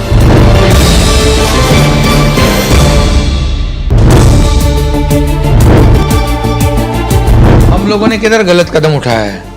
जो नेचुरल अलायंस है शिवसेना भारतीय जनता पार्टी थी, आज भी हम लोग शिवसेना के विधायक है और आज भारतीय जनता पार्टी के साथ अलायंस में हम लोग काम करेंगे। एक अच्छी सरकार, स्थिर सरकार, मजबूत सरकार, 170 के ज्यादा विधायक वाली सरकार ये राज्य का विकास करेगी।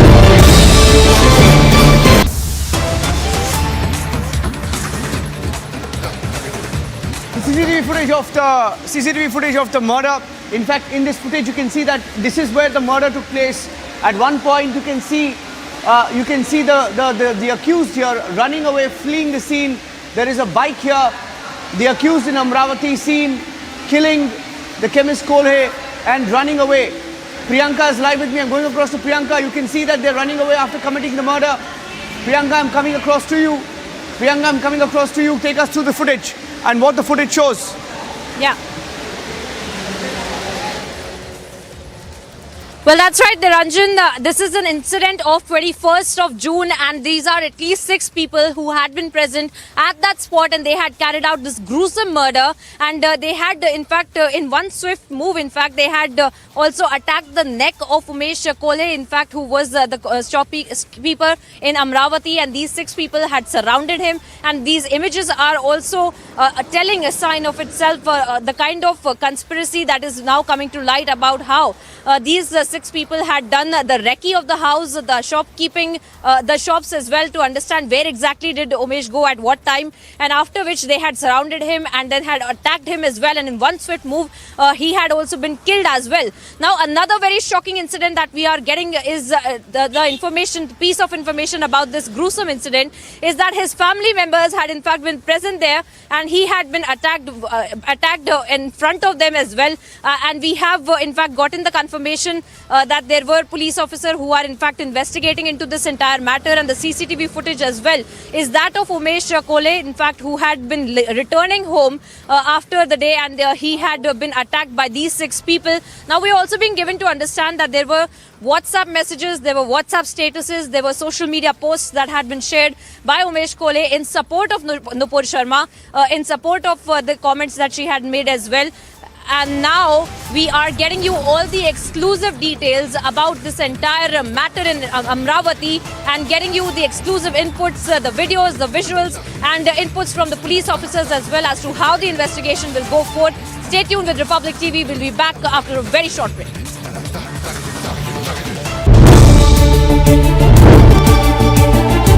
मुख्यमंत्री उद्धव ठाकरे साहब थे। लोगों की एक अपेक्षा थी, भावना थी कि जो दाऊद मुंबई बॉम्ब स्फोट कराता है, कई लोग उसमें मारे जाते हैं, उसको समर्थन देने की आवश्यकता नहीं। लेकिन अलायंस में होने की वजह से, कुछ इच्छा होने के बावजूद भी ये सब नहीं कर पा रहे थे। ये भी गुस्सा था, फंड का गुस्सा था, जो चुनाव क्षेत्र के काम है विकास के, वो विषय था।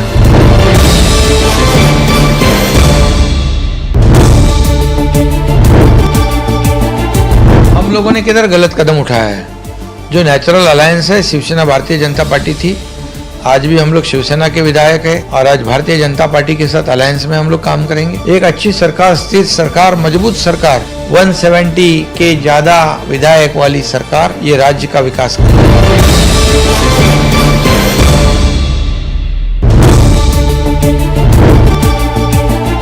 देश में एक अच्छा मैसेज गया है कि उनके पास ज्यादा विधायक होने के बावजूद उन्होंने मेरे जैसे शिवसेना प्रमुख बाला साहब ठाकरे जी के एक शिव सैनिक को मुख्यमंत्री के रूप में समर्थन दिया है। गलतियां सुधारने के लिए हम लोगों ने भी कोशिश की, लेकिन उसमें सफल नहीं हुए। लेकिन अब ऐसी गलतियां हमारे सरकार में नहीं होती।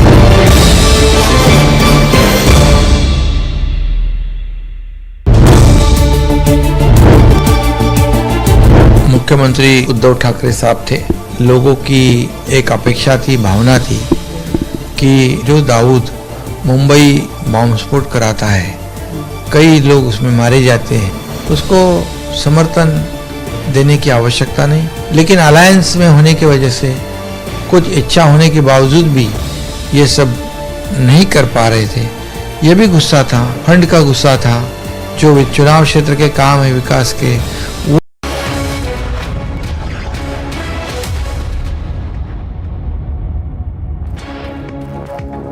A 54-year-old chemist was stabbed to death in Amravati city of Maharashtra, with the police suspecting that the accused committed the offence as the victim had allegedly shared a post on a social messaging platform in support of Nupur Sharma.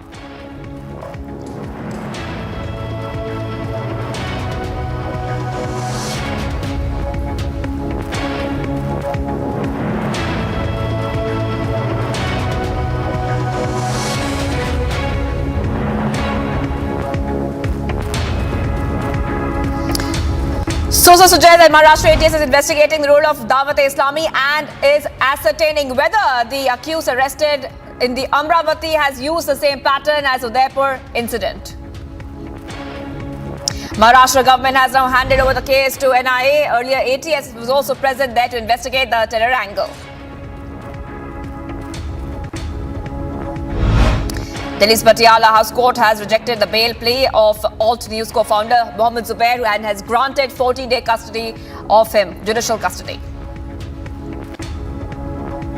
Delhi police has modified the FIR filed against journalist and Alt News co-founder Mohammed Zubair to add several new sections including criminal conspiracy, destruction of evidence and the Section 35 of the Foreign Contributions Regulation Act. These charges allow the Enforcement Directorate to enter the probe. Zubair in a bigger trouble as Delhi police unearths mountain of warrants and transactions from UAE to Pakistan. Delhi police IFSO unit has said it noted the support for Alt News co-founder Mohammed Zubair tracing to Pakistan and mostly some Middle Eastern countries. It also said that the total of about rupees 2,31,000 plus has been received by the Pravada Media Alt News parent company. In a massive development on Saturday, sources told Republic TV that Captain Amrinder Singh will be NDA's candidate for the Vice President's post, while the last day for filing nomination papers is July 19th. The election for this key constitutional post will take place on August 6th. Shiv Sena MLA Rajan Salvi has filed his nomination as the Mahavikas Aghadi's candidate for the post of Maharashtra Legislative Assembly Speaker, the election for which will be held on July 3rd. BJP National President JP Nadda inaugurated the party's National Office Bearers meeting at International Convention Centre in Hyderabad ahead of the two-day-long BJP National Executive meeting. Telangana Chief Minister K. Chandrasekhar Rao has received opposition's presidential candidate Yashwant Sena at the airport in Hyderabad. However, KCR will not receive PM Modi at the airport, who is arriving in the city today to participate in the two-day-long Bharatiya Janata Party National Executive meet.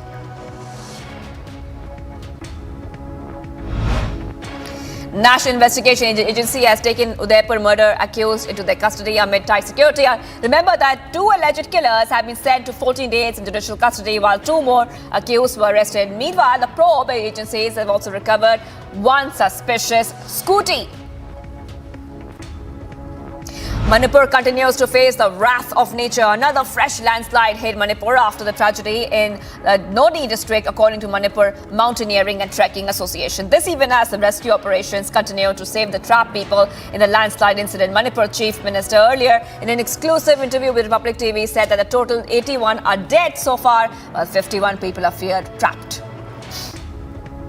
The flood situation remains grim in central Assam. Visuals on your screen from Assam's Morigaon district. Affected people are forced to take shelter on the road as they have houses submerged in the flood water. More than 29 lakh people of 30 districts have been hit by the natural calamity.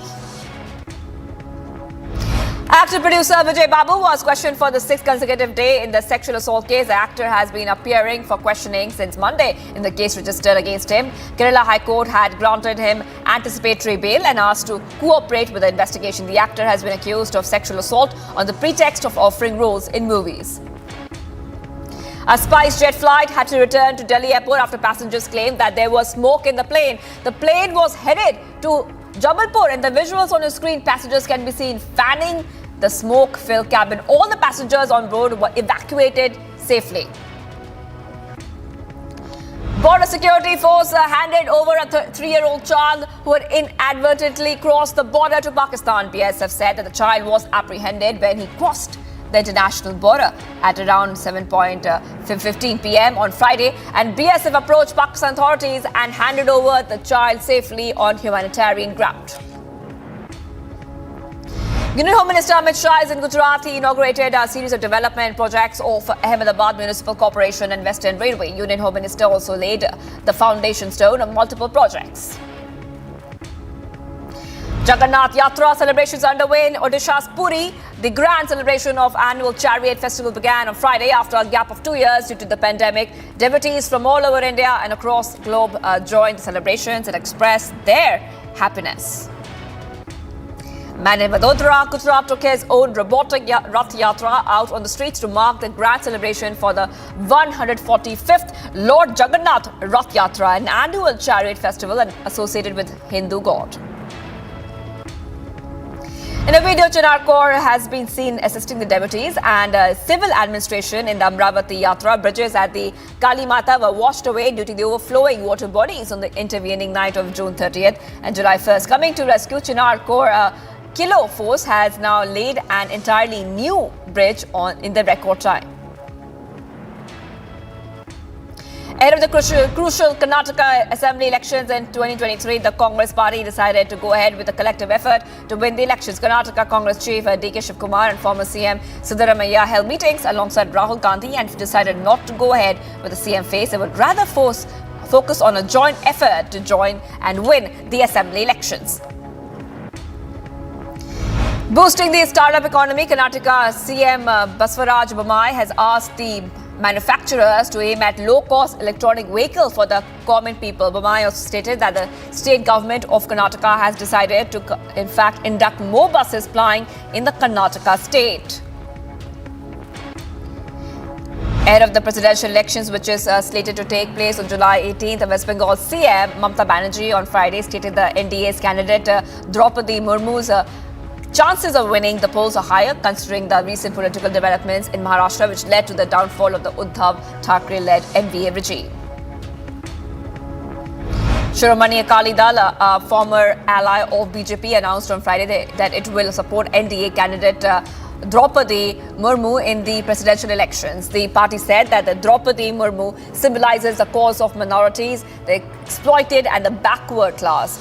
And of course, the chief, Sukhbir Singh Badal, said that the party can never support a candidate who has been dropped by and propped up, in fact, by the Congress party.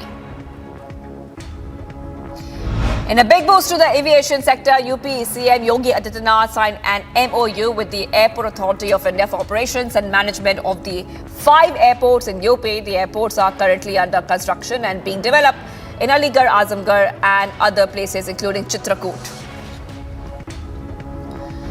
Uttarakhand CM Pushkar Singh Dhami said that all states should enact the Uniform Civil Code and added that Uttarakhand will soon enact the same. Dhami further added that a committee has been set up under the chairmanship of the retired Justice Ranjan Prakash Desai to implement a Uniform Civil Code in Uttarakhand. Finance Minister Nirmala Sitharaman said that the customs duty on gold has been hiked in order to curb high imports of gold. The custom duty has now been increased from 10.75% to 15%. Sitharaman also added that these are extraordinary times as international prices of crude oil are going up. Delhi government has introduced new assessment guidelines for the government school. The students will now be assessed for the impact of mindset, curricular in their behavior along with the scholastic subjects. The new guidelines will be supplement to the already existing evaluation norms. RJD National Vice President Shivananda Tiwari on Friday said that the proposal to name residential colonies for the homeless after Prime Minister Modi is unethical. He also was reacting to reports about the proposed scheme which BJP leader and State Minister for Revenue and Land Reforms Ram Surat Rai has claimed to be his brainchild. According to the Union Health Ministry, India has now logged 17,092 new COVID cases, raising the tally to 4,34,000,000 186,326, while the active cases has increased to 1,09,568.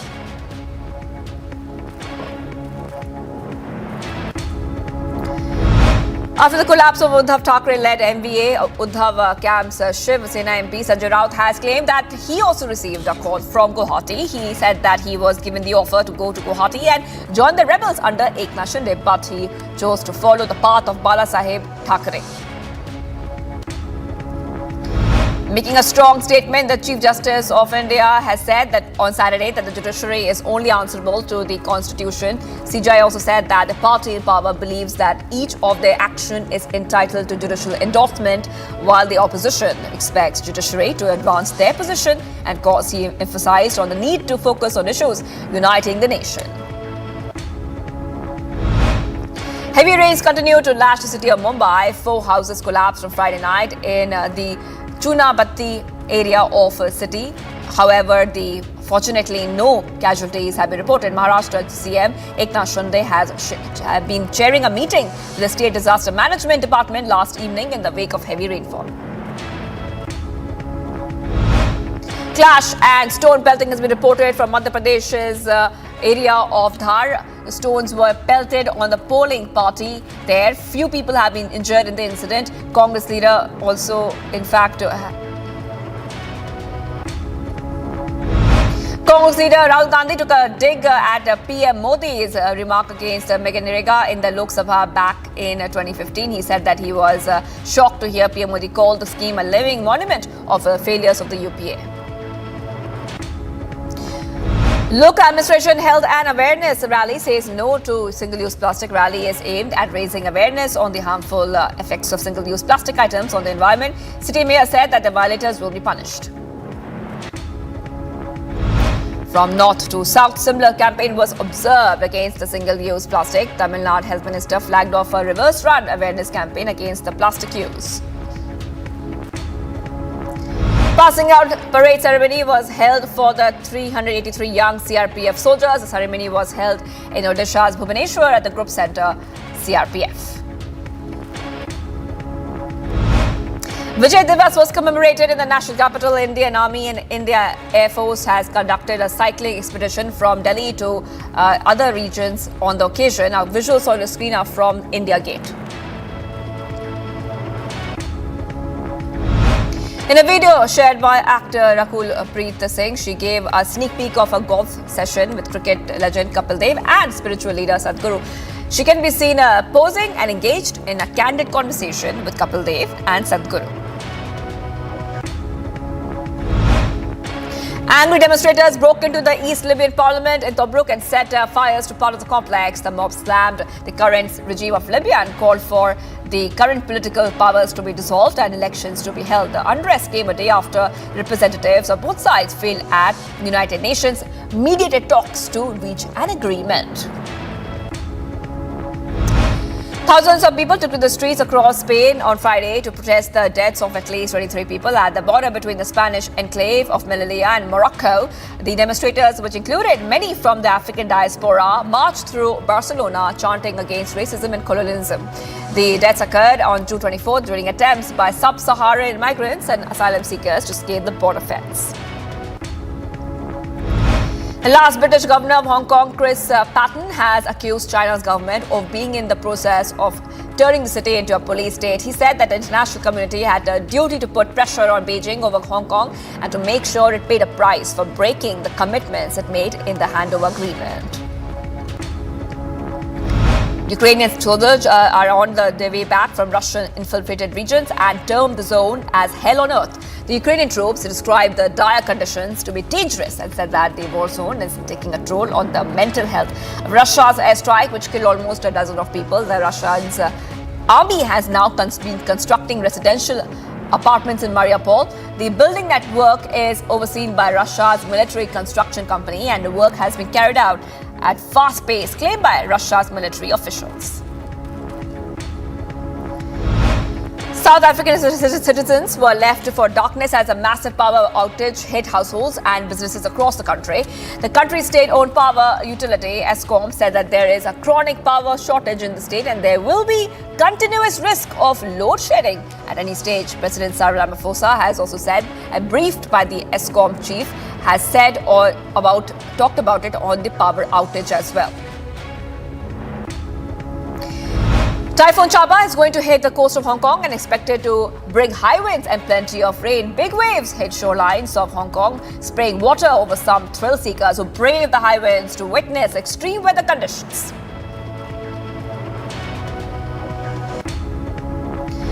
At least 5 people were killed and 44 others injured in a 6.3 magnitude earthquake in southern Iran today. Rescue teams are deployed near the epicenter in the Saheh Kosh village, which is home to around 300 people. People took to the streets as aftershocks continued to jolt the area after the early morning quake, which also damaged buildings and infrastructure.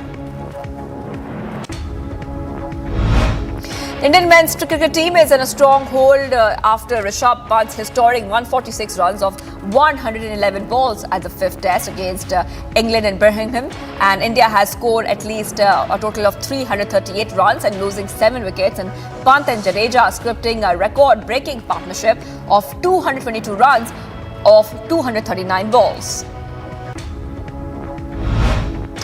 Italian defender Jorge Chiellini has taken part in the first training session in the Los Angeles football club. The 37-year-old has joined the LAFC from Juventus after 17 decorated seasons with the Italian club. And he's also expected to make his LAFC debut against crosstown rival LA Galaxy on July 8th.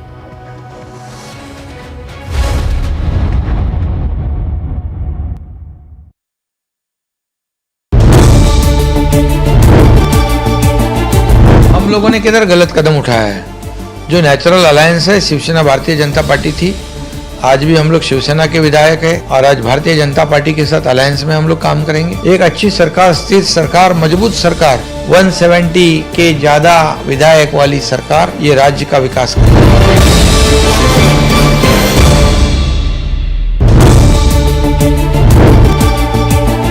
देश में एक अच्छा message गया है कि उनके पास ज्यादा विधायक होने के बावजूद उन्होंने मेरे जैसे शिवसेना प्रमुख बाला साहब ठाकरे जी के एक शिवसैनिक को मुख्यमंत्री के रूप में समर्थन दिया है। गलतियां सुधारने के लिए हम लोगों ने भी कोशिश की, लेकिन उसमें सफल नहीं हुए हम। लेकिन अब ऐसी गलतियां हमारे सरकार में नहीं होती।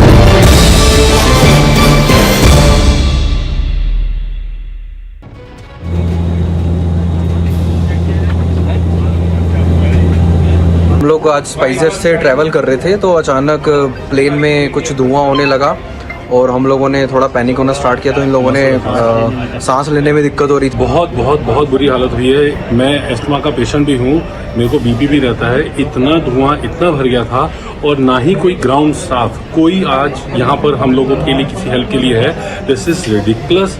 हम आज मरते मरते बचे हैं, लिटरली मरते मरते, लेकिन यहाँ पे कोई भी ग्राउंड स्टाफ नहीं है जो एक कोई हम लोगों की हेल्प या कोई सेटिस्फेक्शन कोई आंसर दे। ये स्पाइसजेट के साथ लगातार हो रहा है। जयपुर फ्लाइट हुआ, पटना फ्लाइट हुआ, ये तीसरा इंसिडेंट है पिछले कुछ दिनों के भीतर। हम लोग इनसे बस एक रिक्वेस्ट कर रहे हैं कि प्लीज अगर 1 घंटे में हो जाए, मुझे क्रिमेशन अटेंड करना है जबलपुर में, बट मैं नहीं कर पा रहा हूँ।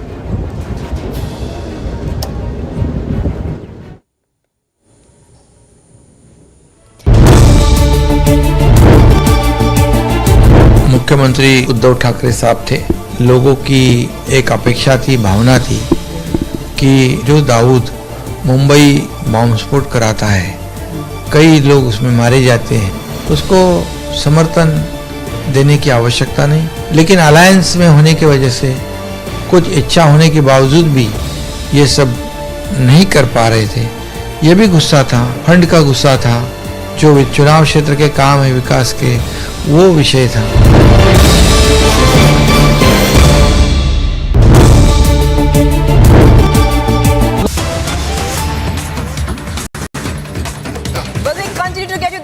Updates on Republic TV. Some more news coming in right now. Kolkata police has issued a lookout notice against Nupur Sharma.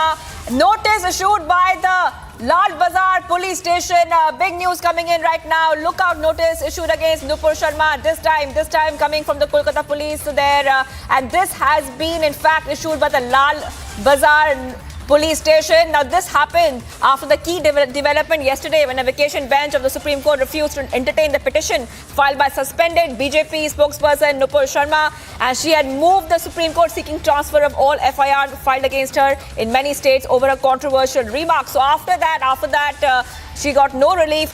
This is the big news coming in. Lookout notice against Nupur Sharma, and this one coming in from West Bengal. Kolkata police there issuing that notice against Nupur Sharma.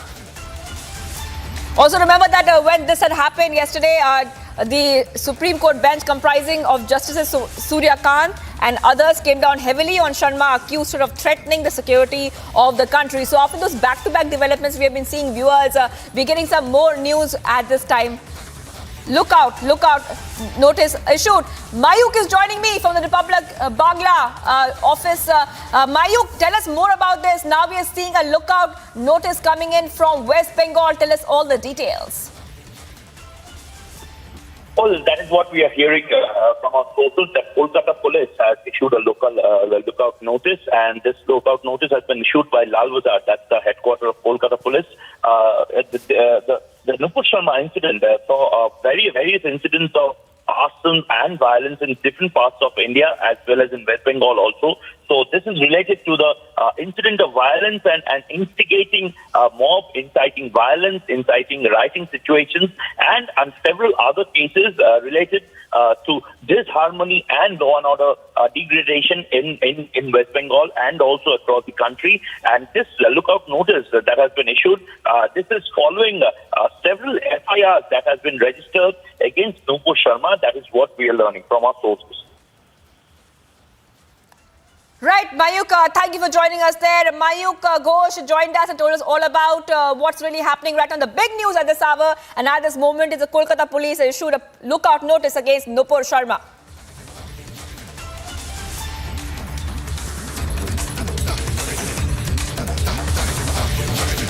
We are getting you all the exclusive inputs as far as the Amravati butchering is concerned and the investigation that is being carried out by the authorities. Getting you minute-to-minute update right after this very short break. Don't go anywhere.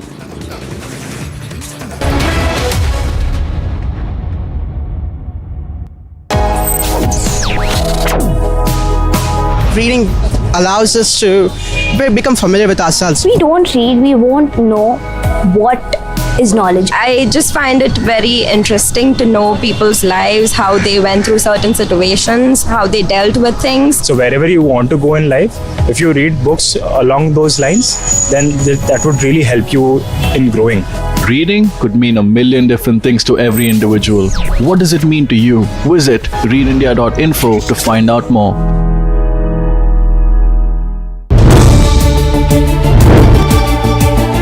देश में एक अच्छा message गया है कि उनके पास ज्यादा विधायक होने के बावजूद उन्होंने मेरे जैसे शिवसेना प्रमुख बाला साहब ठाकरे जी के एक शिवसैनिक को मुख्यमंत्री के रूप में समर्थन दिया है। गलतियां सुधारने के लिए हम लोगों ने भी कोशिश की, लेकिन उसमें सफल नहीं हुए। लेकिन अब ऐसी गलतियां हमारे सरकार में नहीं होती।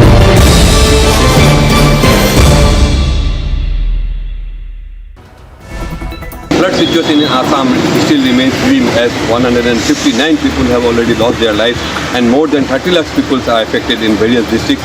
More than 26 districts are affected due to the flood water, and we are right now reporting from Dibrugarh. This is police reserve, and due to incessant rain during last 24 hours, the rainwater has affected normal life in Dibrugarh due to the waterlogging and due to the artificial flood in various places. More than 22 wards are affected and people are living like this in Dibrugarh. The police reserve is badly affected and 22 wards are affected due to the rainwater due to the waterlogging in various places. The district administration has they have started the rescue operation with the help of NDRF and SDRF in various locations, and relief camp has been opened in various places.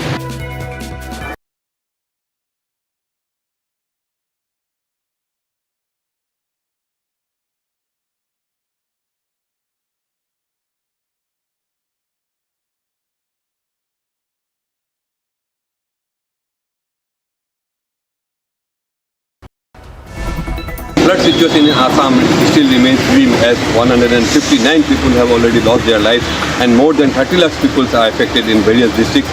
More than 26 districts are affected due to the flood water, and we are right now reporting from Dibrugarh. This is police reserve, and due to incessant rain during last 24 hours, the rainwater has affected normal life in Dibrugarh due to the waterlogging and due to the artificial flood in various places. More than 22 wards are affected and people are living like this in Dibrugarh. The police reserve is badly affected and 22 wards are affected due to the rainwater due to the waterlogging in various places. The district administration has they have started the rescue operation with the help of NDRF and SDRF in various locations, and relief camp has been opened in various places.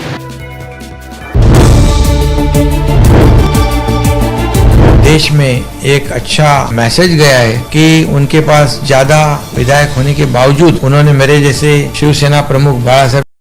Pakistan is yet to see the difference between love affairs and foreign affairs. Pakistan treats everything very personally. Pakistan has used the religion card for so long that it forgets that economy is the core of diplomacy. And this is exactly what happened when the President of the UAE came to the airport to receive Prime Minister Modi. This was the UAE telling India that we understand, we are with you. We understand that something spoken on television is not equal to India's foreign policy.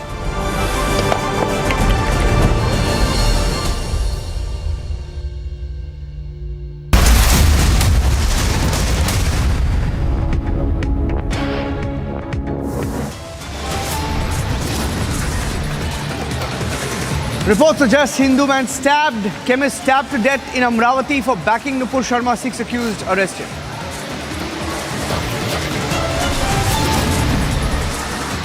Maharashtra ATS probes the role of Dawat-e-Islam in hate killing. Is there a link between Amravati murder and the Udaipur beheading?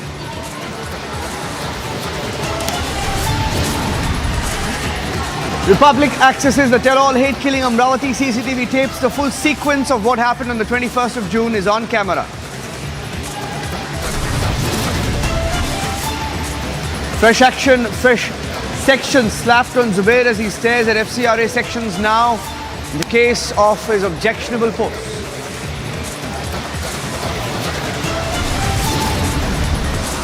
Zubair in bigger trouble as Delhi police unearths mountain of foreign transactions from UAE to Pakistan to even Syria.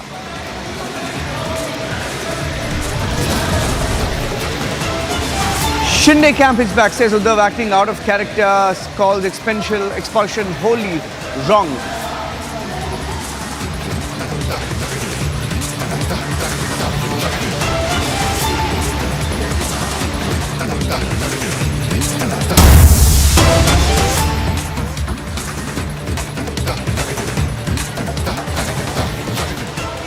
Tracking the big story from Amravati in Maharashtra, it appears that the Udaipur beheading was not the only story where a person was killed out of hate. Udaipur was not the only hate killing. Days before the Udaipur beheading, there was a story, a case from Amravati in Maharashtra on the 21st of June. On the 21st of June, when a chemist called Umesh Kolhe was targeted, was tailed and killed in Amravati a little after 10 p.m. And that murder has been caught on tape. Four sequences. Let's put those sequences on air right now. The first sequence. In the screen we'll show you the sequence of events from the time Umesh Kolhe left his residence, how he entered a dark lane and the killers were waiting at the corner, waiting to strike, waiting to get him and stab him in the neck, and they are seen running away. Let's show you the sequences as they came into our newsroom. Exclusive pictures on Republic, where in this sequence, let's detail out the sequence. This is the first video where you can see Umesh Kolhe, a chemist, a little after 10 p.m, wrapping up his business for the day, seen leaving his residence, and tailing him is his wife and son on a second bike. And you see him here in this video entering a dark lane. Now this is immediately after he leaves his residence. Now let's play out the second sequence. Let's play out the second sequence now. Here's the second sequence. In fact,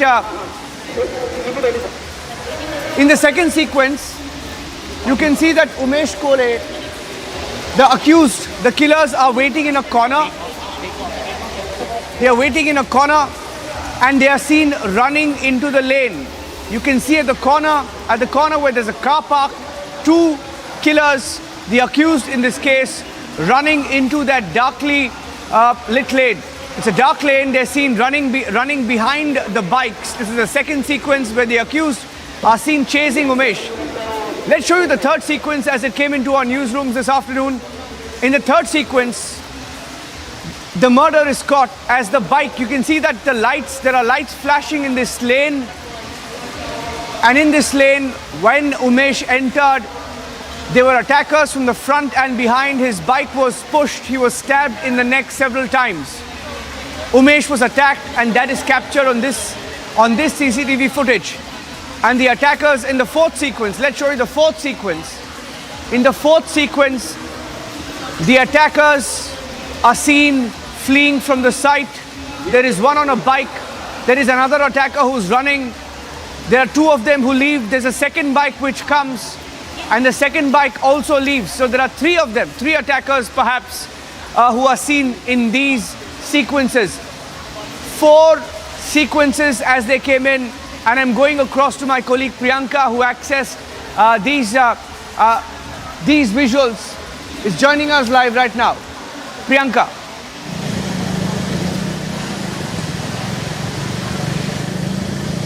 Well, that's right, Niranjan. We are putting out the details of what really had transpired on 21st of June, because that's the date where this incident had taken place in Amravati, where the victim, in fact, had been attacked by 6 people who had surrounded him. And we are also learning that there might be a conspiracy angle that is also under the investigation by the authorities to find out how exactly these people had surrounded the victim. And we had seen how earlier as well, they were saying that there must be a mastermind as well at play. And he was the one who got these 6 people together to carry out this conspiracy of carrying out this attack on Umesh Kole. And we had seen how earlier as well, we had seen how there was investigation being carried out. And now we are learning that the police officials also looking at different angles, that these 6 people had been first for several days, in fact, been carrying out recce. They had been looking at the shops where he had been working, looking at the house. And also this entire incident, this gruesome incident, has taken place in the front of the family members. And we are seeing that the investigation also by the police officials being carried out. But these are the CCTV footages that we have exclusively accessed that really tell us about how this entire incident had taken place, how the entire conspiracy had been carried out, how this one person who is still absconding is being looked out for by the authorities had actually employed all of these 6 people to carry out this gruesome attack, where in fact he was stabbed in the neck in front of his family as well. Yes, and there is a new video that has emerged which shows the accused here, in that area, and that's the new CCTV sequence at 10:12 p.m. about 15 minutes before the murder took place.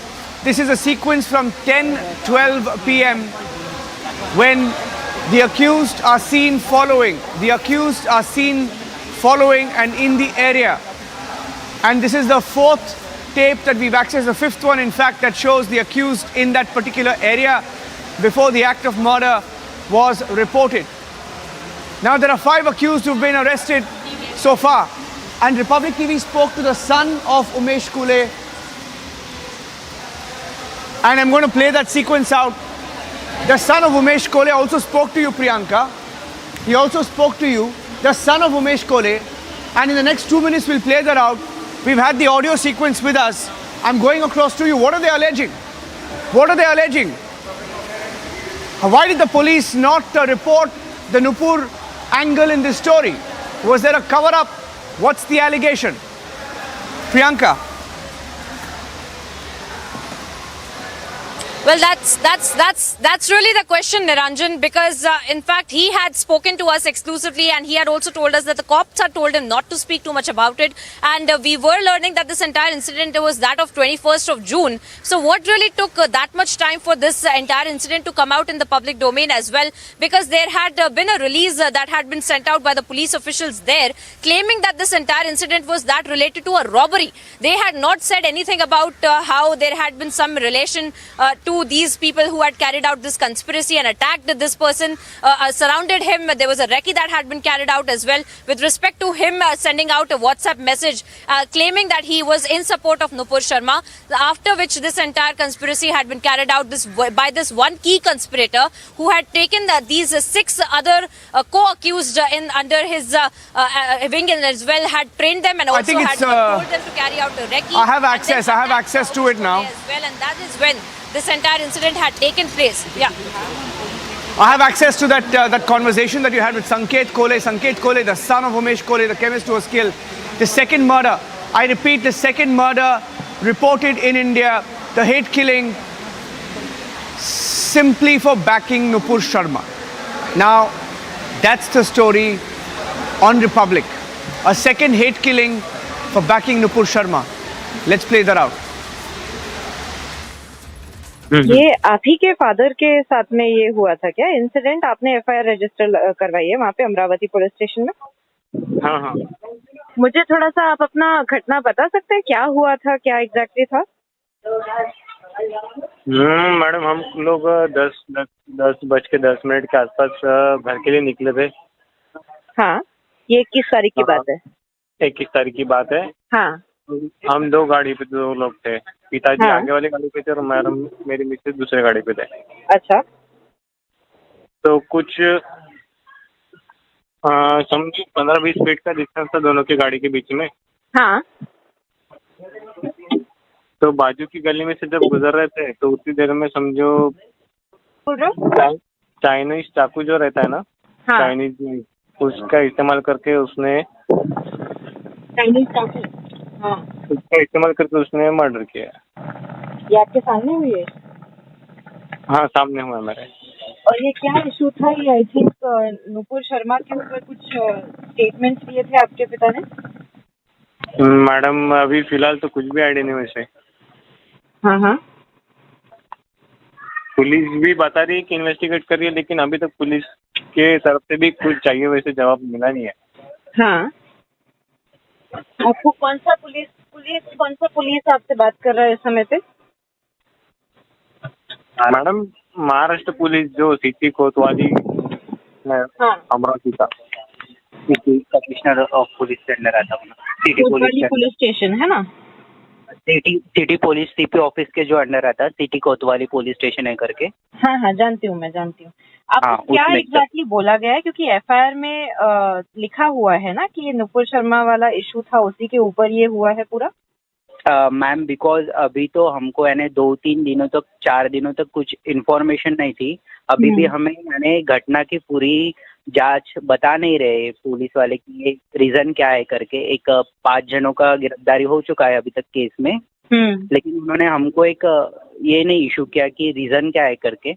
लेकिन जो देखा जाए, अगर अलग angle से उन्होंने देखा तो हमारी तरफ से यानी किसी के साथ झगड़ा नहीं था, यानी किसी के साथ उनकी दुश्मनी नहीं थी, कुछ भी नहीं था। एक सडन हुआ ये सब चीजें।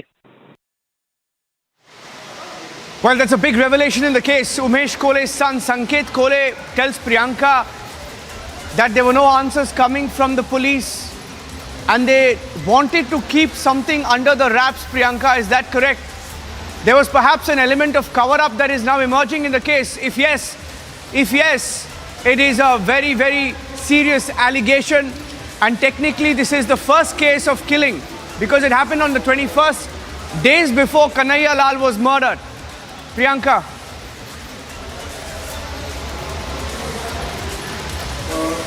Well, Definitely, Niranjan, that's what we are picking up with respect to these conversations that we are having with the authorities, and also with now the son of the victim as well, who has now stated that he was categorically asked not to say to anything about this entire matter, not to come out in the public domain and speak about this entire issue as well. And now we are seeing him really talking about how cops were also not giving him any clear answers as to what had really happened.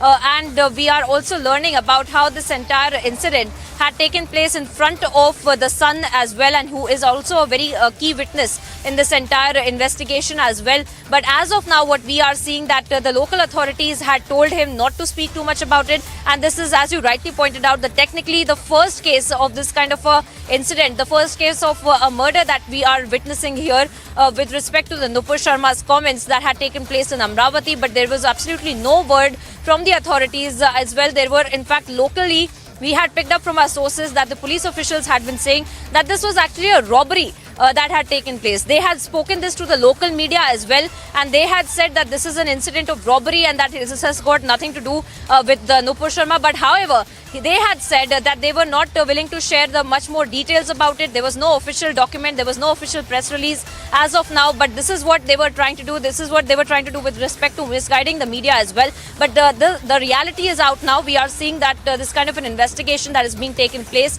and the central agencies also now that have gotten involved. The Maharashtra ATS team that had been there, and of course the NIA team as well, that was going to be looking into this entire matter now as well. But as of now, till today, the police officials had been maintaining that this is not, this is in fact about a robbery. But the truth in fact is coming out now, and we are seeing how the evidences have suggested that the victim in fact had been surrounded by these 6 people, and now the investigation is also being carried out with respect to who these 6 people were, how were they really recruited, who was the mastermind behind them, who had trained them, because all of these angles are also emerging as a part of that investigation, because these 6 people did not carry out this entire attack instinctively, Niranjan. We must understand that there was a certain level of planning that had also been involved.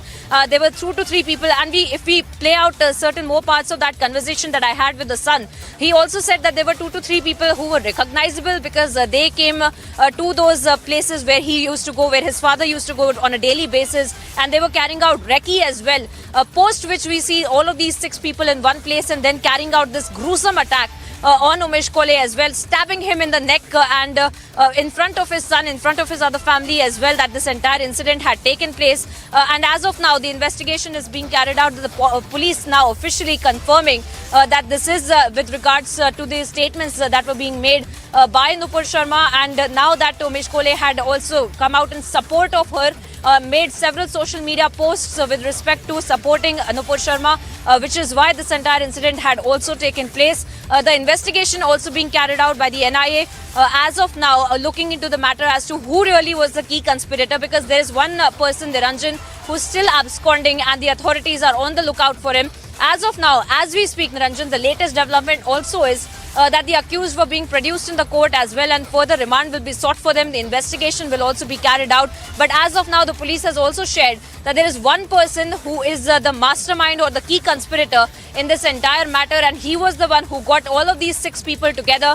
He was the one who delegated tasks of carrying out recce, delegated tasks of carrying out this murder, attacking the Umesh Kole as well in the neck, stabbing him in the neck in front of his family, because this is not just about revenge, this was also about sending a message as well. But of course, we would refrain from talking about that too much because the investigation as of now is also continuing. But these are the details that we can confirm for our viewers as well. There is a breaking news update as well. Kirit Somaya joining us on the phone line. Kirit Somaya, we're getting in some more breaking news updates now. The police has finally gone on record, and I have the news press release with me. And the press release says, Kirit Somaya, deceased Umesh Kole had posted on social media in support of Mrs. Nupur Sharma, and after the investigation it has been concluded that the incident is related to this and the rest of the investigation is underway. Now my question is, if the police is now putting out 12 days after the murder, 12 days after Umesh Kole was stabbed in the neck, the family says they were asked to stay quiet. Now the obvious question is, Kirit Somaya, was there a cover-up attempt? Certainly, everybody knows about Uddhav Thackeray's stand. Whether it was the Palghar Sadhu's murder issue, everybody in India feel that the Nupur Sharma's aggressive comment can't be supported, it has to be condemned.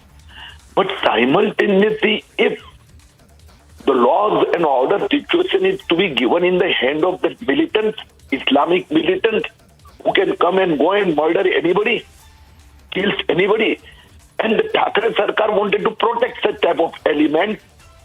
Now Shinde Fadnavis Sarkar government has taken over the charge, so police also, I think they find themselves a little bit free. Police should have acted promptly 12 days back, लेकिन देर आए दुरुस्त आई. Somaya ji, stay with me. I also have Ravi Rana MLA joining us on the phone line. So Kirit Somaya ji, stay with me. Ravi Rana and Kirit Somaya are joining us on this broadcast. Ravi Rana, अभी ये जानकारी मिली है and the police finally has gone on record. Police ने अभी confirm किया है कि ये killing जो हुआ, murder जो हुआ, this was over the post on Nupur Sharma. Now अगर 12 days के बाद ये कंफर्म कर रहे हैं तो हमारा सवाल ये है कि FIR में क्यों डिनाई किया गया था? Why was the family asked to stay quiet? Why was the family asked not to speak about it? मैं आपको बताना चाहूँगा, मैं बार बार यही कह रहा हूँ, 27 तारीख को मेंबर ऑफ पार्लियामेंट नवनी राणा जी ने अमित शाह जी को चिट्ठी लिखी और कहा कि वहाँ के गार्डियन मिनिस्टर जो कांग्रेस की है इस केस को दबाना चाहती है और सीपी अमरावती पुलिस आरती सिंह ये पूरी तरह से महाविकास आघाड़ी के कहने पे इसको रॉबरी कहलाना चाहती है, पर ये केस वैसी नहीं है. उदयपुर घटना से जुड़ी हुई केस है. हिंदुओं की बात करने वाले कोल्ले जी ने जो पोस्ट किया, उस पोस्ट के ऊपर उसको मर्डर किया जाता है, उनकी हत्या की जाती है और इस केस को दबाने का काम महाविकास आघाड़ी करती है. इसीलिए अमरावती सांसद नवनीत राणा जी ने अमित शाह से गुहार मांगी अमित शाह जी से कि एनआई के माध्यम से, सीबीआई के माध्यम से इसकी जांच की जाए और इसके पीछे जो बड़े चेहरे हैं जो इस घटना को करवा रहे हैं उस बड़े चेहरों को सही मायने में अरेस्ट किया जाए, क्योंकि आज महाविकास आघाड़ी सरकार इसके पहले भी अमरावती में 2 बार दंगे कर चुकी है. वहां पे उसी तरह दंगे होने के बाद कई हिंदुओं पे गलत तरीके से ऑफेंस दाखिल किए गए, उनके ऊपर ही कार्रवाई की गई और वहां पे आज जो गार्डियन मिनिस्टर ने सीपी अमरावती के माध्यम से जो दबाव डाला और इस केस को दबाने की कोशिश की, वो केस बाहर निकालने का काम एनआई के माध्यम से देश के गृह मंत्री जी ने किया है. और मुझे विश्वास है राज्य के डिप्टी सीएम जो अभी देवेंद्र फडणवीस बने हुए हैं वो भी पूरे ताकत से केस को बाहर निकालेंगे और जो बड़े चेहरे इसके पीछे छुपे हैं, जो बार बार ये घटनाएं कांग्रेस की सरकारों के जहां जहां वहां पे हो रही है उन घटनाओं को अंजाम देंगे, ये मुझे विश्वास है. और मैं खुद भी अभी देवेंद्र फडणवीस जी से बात की है और 4 दिन पहले जब विरोधी पक्ष नेता वो थे उन्होंने उस परिवार से देवेंद्र फडणवीस जी ने भी बात की थी. पर यहाँ पे उद्धव ठाकरे सरकार में हनुमान चालीसा पढ़ने पे अगर राजद्रोह दाखिल किया जाता है, जेल में डाला जाता है, एक सांसद को जेल में डाला जाता है, तो मुझे लगता है इस घटना को अंजाम देने का काम देश के गृह मंत्री जी कर रहे हैं और एनआई की टीम वहाँ पे पहुंची है. उसके बाद पुलिस सच्चाई बाहर निकाल रही है. हाँ जी रवि राणा, ये जो अभी व्हाई डू यू थिंक इतना देर लगा, 12 डेज आपको लगता है कि ये जो पॉलिटिकल सिचुएशन था, perhaps the political situation had a lot to do with the cover-up attempt. आपको लगता है कि अभी इसको भी इन्वेस्टिगेट करना चाहिए कि ये दबाव कौन लगाया, क्यों लगाया, इसको भी देखना चाहिए? कि अमरावती की सीपी अगर 12-13 दिन बाद कह रही है कि उदयपुर घटना से, नुपुर शर्मा से जुड़ी हुई घटना है, तो पूरी तरह से अमरावती सीपी इसमें मिली हुई है और कांग्रेस की गार्डियन मिनिस्टर जो अमरावती की है उसके कहने पे ये केस रॉबरी की तरफ लेके जा रहा था. पर कोल्ले परिवार, कोल्ले फैमिली पूरी कहना बार बार कह रही थी कि नुपुर शर्मा की पोस्ट किया उन्होंने, जो वहाँ पे उदयपुर में घटना हुई उसको फेवर किया, उसकी पोस्ट उन्होंने किया, इसलिए उनको जान से मारा गया. पर उन परिवार का भी अमरावती सीपी सुन नहीं रही थी क्योंकि उनपे महाविकास आघाड़ी का प्रेशर था. और मुझे विश्वास है देवेंद्र फडणवीस जी अभी उप मुख्यमंत्री बने हैं, वो जरूर कार्रवाई करेंगे. पर देश के गृह मंत्री जी ने जो एनआई की टीम भेजा है तो इसमें पूरा पर्दाफाश होने वाला है और बड़े चेहरे जो इसमें इन्वॉल्व है वो भी बाहर आएंगे. और उसी के साथ जो अधिकारी इसमें इन्वॉल्व थे, अमरावती सीपी जैसे, कमिश्नर जैसे अधिकारियों ने इस घटना को दबाने की कोशिश की, उनके ऊपर भी कड़ी कार्रवाई होना चाहिए. ये सांसद नवनीत राणा ने भी केंद्रीय एजेंसी से मांग की है और राज्य की एजेंसी से मैं भी मांग करूंगा। Thank you for that. That's Ravi Rana, independent MLA, speaking to Republic TV. Let me go back to Priyanka. Now, the question is, if they knew about it, was there a deliberate attempt to underplay it? If the family complained about it, what did the family tell you, Priyanka? Did they know about this angle? Did they complain? Did they write that in the complaint? If yes, why was it never mentioned? Why was there pressure, Priyanka? Well, Niranjan, on the face of it, we will have to see as to what really led to this kind of a cover-up.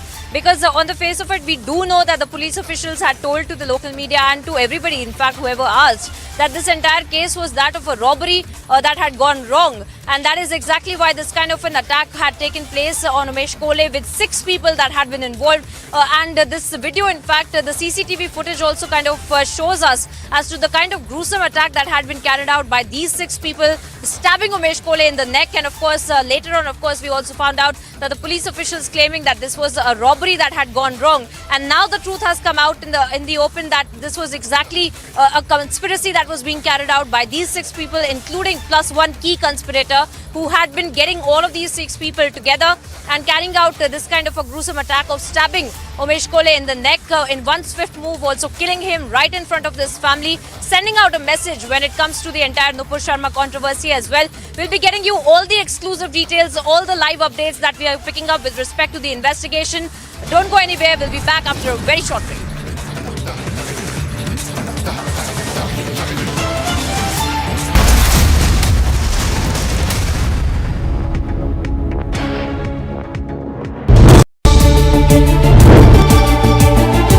मुख्यमंत्री उद्धव ठाकरे साहब थे, लोगों की एक अपेक्षा थी, भावना थी कि जो दाऊद मुंबई बॉम्ब स्फोट कराता है, कई लोग उसमें मारे जाते हैं, उसको समर्थन देने की आवश्यकता नहीं। लेकिन अलायंस में होने की वजह से कुछ इच्छा होने के बावजूद भी ये सब नहीं कर पा रहे थे। ये भी गुस्सा था, फंड का गुस्सा था, जो चुनाव क्षेत्र के काम है विकास के, वो विषय था।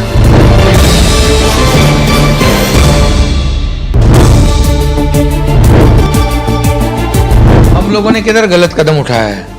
जो नेचुरल अलायंस है, शिवसेना भारतीय जनता पार्टी थी, आज भी हम लोग शिवसेना के विधायक है और आज भारतीय जनता पार्टी के साथ अलायंस में हम लोग काम करेंगे। एक अच्छी सरकार, स्थिर सरकार, मजबूत सरकार, 170 के ज्यादा विधायक वाली सरकार ये राज्य का विकास करेगी।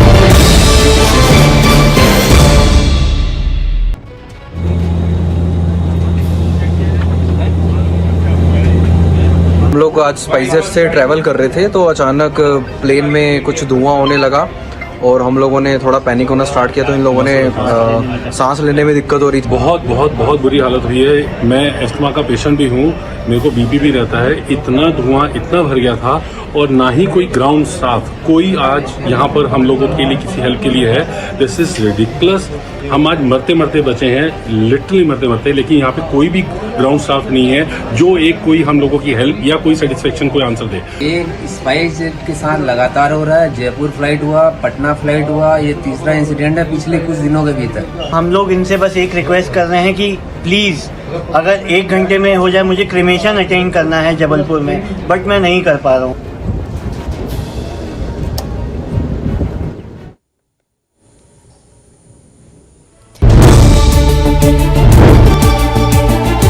मुख्यमंत्री उद्धव ठाकरे साहब थे, लोगों की एक अपेक्षा थी, भावना थी कि जो दाऊद मुंबई बॉम्ब स्फोट कराता है, कई लोग उसमें मारे जाते हैं, उसको समर्थन देने की आवश्यकता नहीं। लेकिन अलायंस में होने की वजह से कुछ इच्छा होने के बावजूद भी ये सब नहीं कर पा रहे थे। ये भी गुस्सा था, फंड का गुस्सा था, जो चुनाव क्षेत्र के काम है विकास के।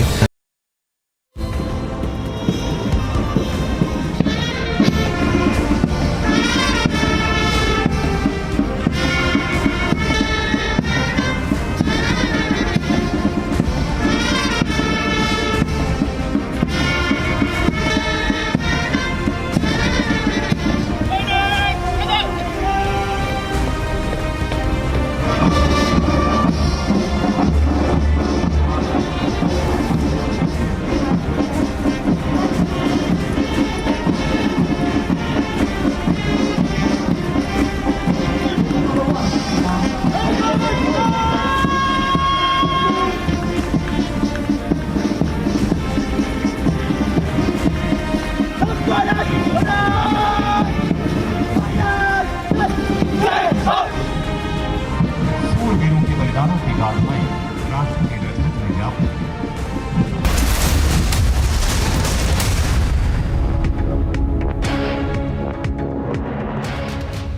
Amity has been ranked amongst the top 3% universities globally, a testimony to Amity's globally benchmarked quality. To apply, visit amity.edu. हम लोगों ने किधर गलत कदम उठाया है? जो नेचुरल अलायंस है शिवसेना भारतीय जनता पार्टी थी, आज भी हम लोग शिवसेना के विधायक है और आज भारतीय जनता पार्टी के साथ अलायंस में हम लोग काम करेंगे। एक अच्छी सरकार, स्थिर सरकार, मजबूत सरकार, 170 के ज्यादा विधायक वाली सरकार ये राज्य का विकास करेगी।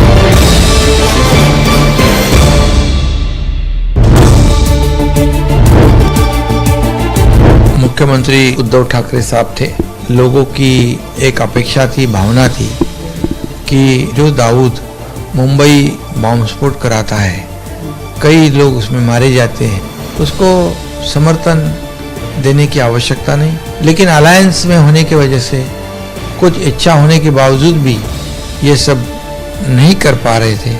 ये भी गुस्सा था, फंड का गुस्सा था, जो चुनाव क्षेत्र के काम है विकास के, वो विषय था।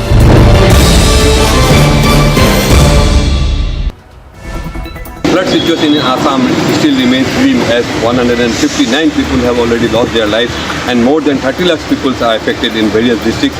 More than 26 districts are affected due to the flood water, and we are right now reporting from Dibrugarh. This is police reserve, and due to incessant rain during last 24 hours, the rainwater has affected normal life in Dibrugarh due to the waterlogging and due to the artificial flood in various places. More than 22 wards are affected and people are living like this in Dibrugarh. The police reserve is badly affected and 22 wards are affected due to the rainwater due to the waterlogging in various places. The district administration has they have started the rescue operation with the help of NDRF and SDRF in various locations, and relief camp has been opened in various places.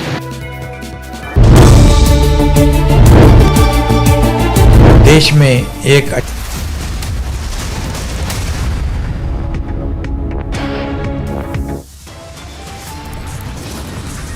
Top headlines right now. PTI report to suggest Hindu man stabbed to death in Amravati for backing Nupur Sharma. 6 accused arrested so far.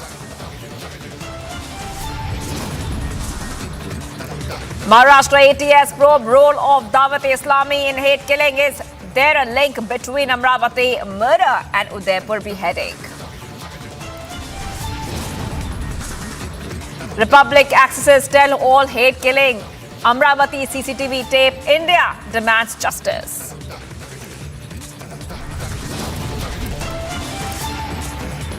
Fresh action, fresh section slapped on Zubair as he stares as FCRA sections now.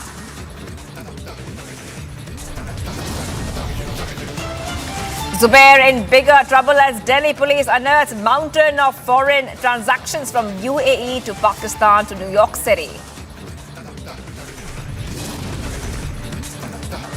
Shinde camp hits back, says Uddhav acting out of character, calls expulsion wholly wrong.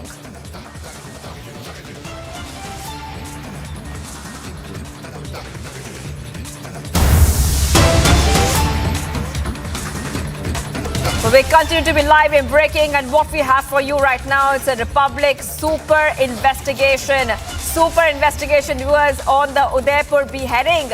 We have now spoken to a key witness in the Udaipur beheading case. Here is the tell-all. Listen in.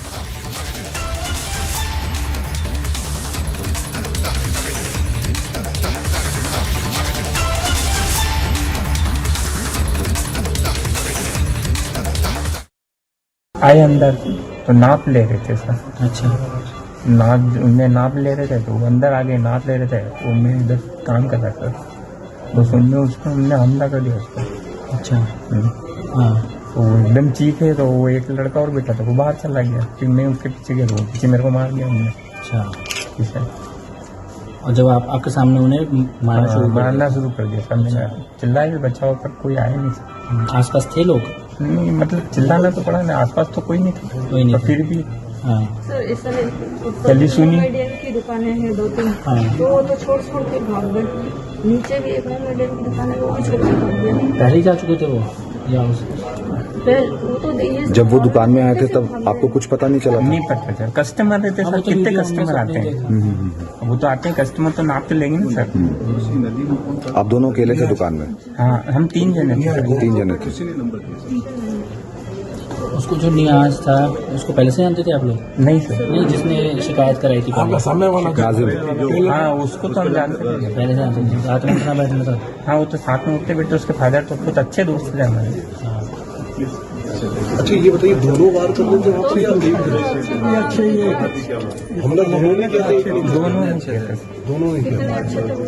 बहुत बड़ी बात है के साथ बात में सबसे बड़ी बात है कि आप सारे हिम्मत बने रहे थे 2-4 दिन से सदमे में। All right, that's the big news coming in right now. Key witness testimony on Republic, and in fact, Udaipur witness had appeals for help right now. Big news coming in. Remember that this was a gruesome case of a beheading. This was also, we had spoken to Kanhaiya Lal's former neighbor, and he is under lens right now. Many have been arrested in this case. At this point of time, we are getting some more details, a key witness testimony on Republic, and we have been tracking the story very closely when it first broke and has shocked the entire nation. Now remember, Tailor Kanhaiya Lal was killed by two cleaver-wielding men, and they had posted a grisly video of the crime online. That was extremely shocking incident coming in. Now both of the prime accused have been arrested. And the investigation is on right now. The Pakistani links have also emerged in this case. The jihadists had beheaded that tailor and innocent over in fact that post, a social media post that was posted online. Right now, key witness has in fact spoken and has appealed for help. And the shocking bit is that he said, I heard Kanhaiya shouting for help.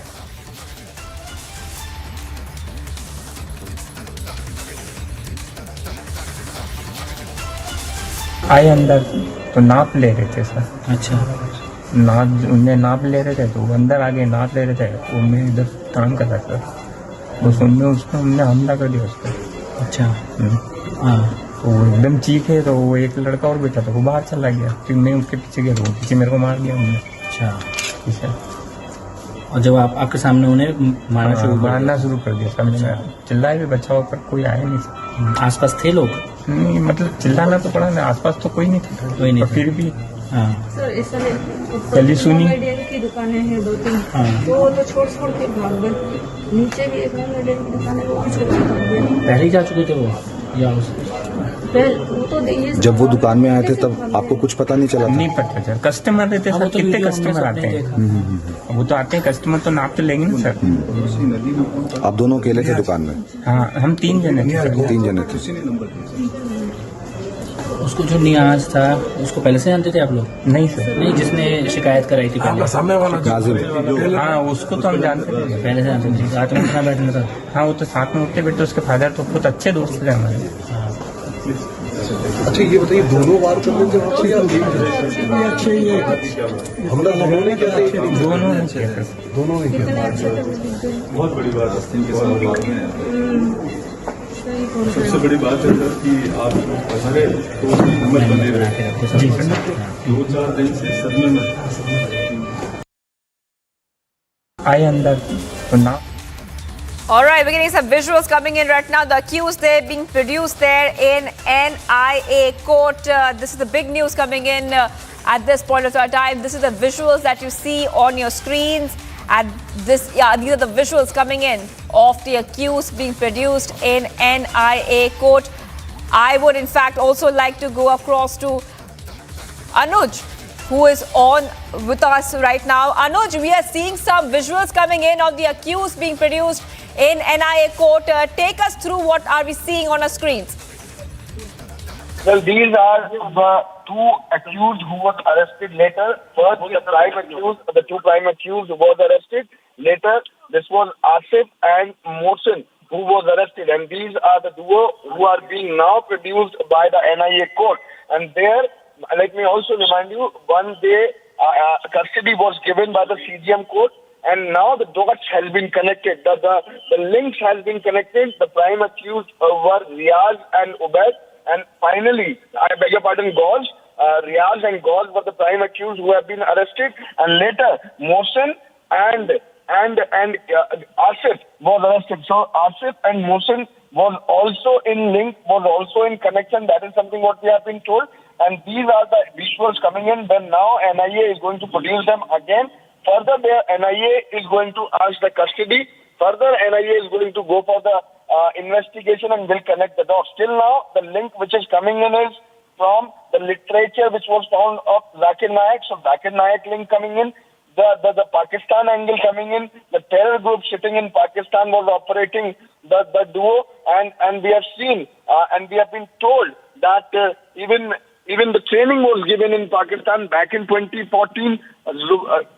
Gauze Mohammed visited to Pakistan. So all these things is being now connected by the agency, and the investigation at this point in time is on. So they are going to go ask for the custody again of the duo, that is Mohsen and Asif, who were arrested the next day. That is after the arrest of the prime accused. Though duo has been produced in the court, we have to see what exactly will be coming out from the court. But yes, the story is going ahead with the investigation of the NIA, with the investigation of the agency, because now the case has been taken by NIA. Now agency is working on the leads, and dots has been clearly connected. The angles has been clearly connected. How the Reiki was done. We have shown you. We have shown this to our viewers about the bike which was used. The 2611 angle coming in later. This was the Activa scooty which can be seen. This is of the other accused. So all these angles has been connected, and the dots have been connected in the story. And now investigation is taken ahead with the proof, with the testimonies, with the documents, with the WhatsApp group which has been accessed.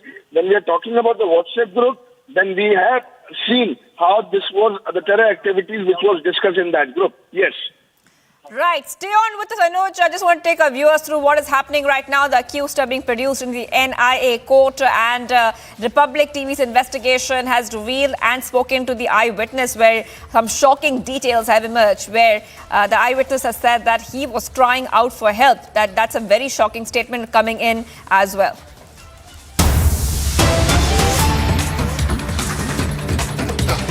ठीक है, उदयपुर में कन्हैया लाल की मौत हुई। कन्हैया लाल का जिस तरीके से मर्डर हुआ वो हमने सब ने तस्वीरों में देखा। हालांकि अरेस्टिंग अब हो चुकी है, लेकिन अरेस्टिंग के बाद भी तार लगातार जोड़े जा रहे हैं। कई लोगों को अरेस्ट करा जा रहा है, कई खुलासे बड़े बड़े हो रहे हैं। यहाँ तक कि पाकिस्तान से लेकर जाकिर नायक तक का एंगल सामने निकल के आ रहा है। जिस समय कन्हैया लाल की हत्या होती है उस समय 2 लोग मौजूद थे उस दुकान के अंदर, और जो साथ में काम करते थे कन्हैया लाल के, एक ईश्वर जिससे हमने आपकी बातचीत आपको दिखाई, जो ईश्वर से बातचीत हुई, एक शर्मा जी वहाँ मौजूद थे जिनसे हम बातचीत करेंगे, समझेंगे। राजकुमार शर्मा इनका नाम है। कि क्या कुछ हुआ था राजकुमार जी, क्या कुछ पूरी घटना हुई थी और क्या देखा था आपने, कितने बजे की ये घटना थी, पूरा अगर दर्शकों को आप बताएं। सर बात तो 3-1 बजे की बात है सर। वो 2 लोग आए थे, कुर्ता टाइट करवाने के लिए आए थे और बोला कि कुर्ता टाइट करना है।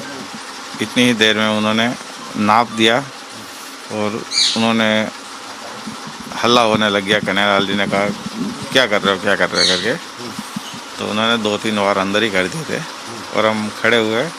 मैंने दूसरे आदमी शख्स को धक्का दिया तो उसने मेरे पे वार करा और मैं बाहर आ गया। मैं बाहर आया तो मेरे पीछे ईश्वर जी निकले तो उनके पीछे भी वार करा तो उनको चोट आई सर। और इतने में मैं उन ईश्वर जी को लेके दूसरे पास वाली दुकान में चला गया और वहीं उनको कपड़ा बांधा और उनका अंदर थोड़ी देर रोक के रखा। फिर बाद में बाहर आया तो कन्हैया लाल जी का वहाँ बाहर ही मर्डर कर चुका था। क्या और भी लोग वहाँ मौजूद थे? किसी ने रोकने की, बचाने की कोशिश? क्योंकि चिल्लाने की कई आवाज़ें आ रही हैं पीछे। आवाज़ आ रही सर, वो चैनल गेट के अंदर कोई औरतें थी 3-4, जिनकी वो बचाव कर रहे थे, लेकिन कोई आ नहीं सका सर।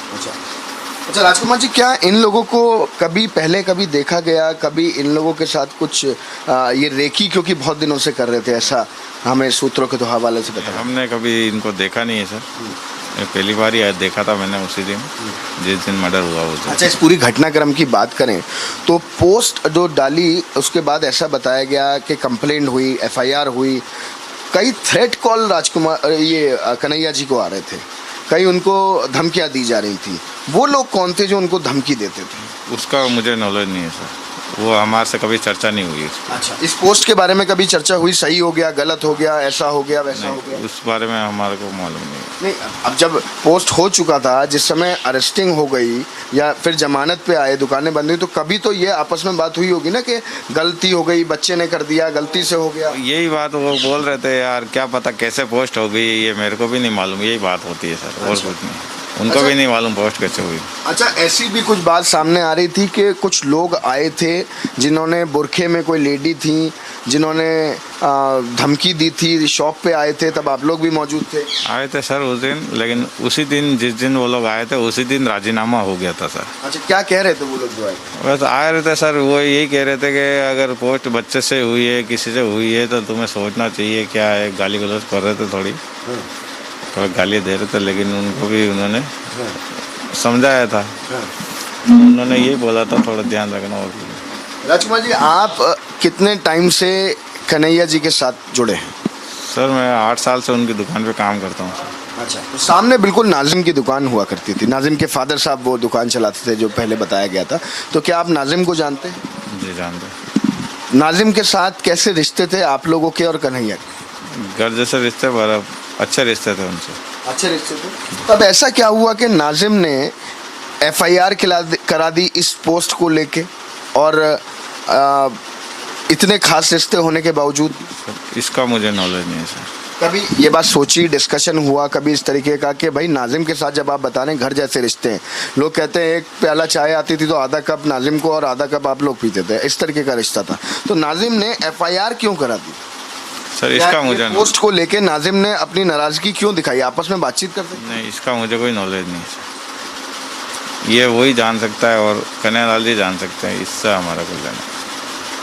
क्यों केस करा, क्या करा, ये सर हमने भी नहीं पढ़ा, उसने पढ़ा होगा, क्या देखा वो ही जानता है। क्या आपको लगता है कि नाजिम के भी कहीं ना कहीं कोई कनेक्शन जुड़े हो सकते हैं? जिस तरीके की चीज़ें आ रही हैं कि नाजिम ने कहीं इन्वॉल्वमेंट हो, क्योंकि पुलिस ने देखिए नाजिम को भी इस समय डिटेन कर रखा है। नहीं, उससे मेरे को कुछ मालूम नहीं सर। अच्छा। Well, we just heard that key witness account speaking to Republic TV, where they said that 2 people had come for a kurta fitting, and that is the big news we are tracking right now. Multiple eyewitness accounts coming in, and we'll keep tracking the story as it develops further. Now, shifting our focus right now, ahead of the 2023 elections, BJP's top leadership will attend the National Executive Committee meeting today with the meeting of National General Secretaries in Hyderabad. Here's a full report on that.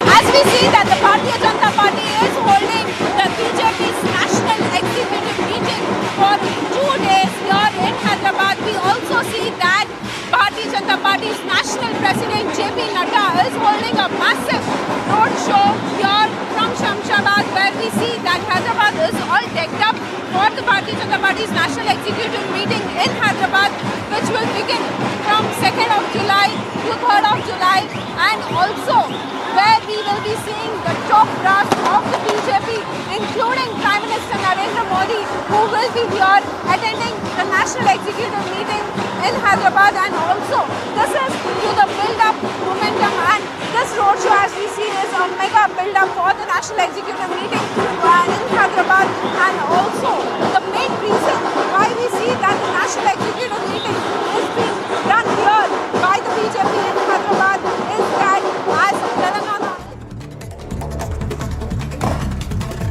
Spurning PM Modi once again, Telangana CM K. Chandrasekhar Rao will not receive PM Modi, who will reach Telangana today for the BJP National Executive meeting. In fact, Telangana Minister Srinivas Yadav will receive the PM from the airport in Hyderabad during PM Modi's last two visits to the state. KCR avoided welcoming him at the airport amid the growing animosity between TRS and the BJP.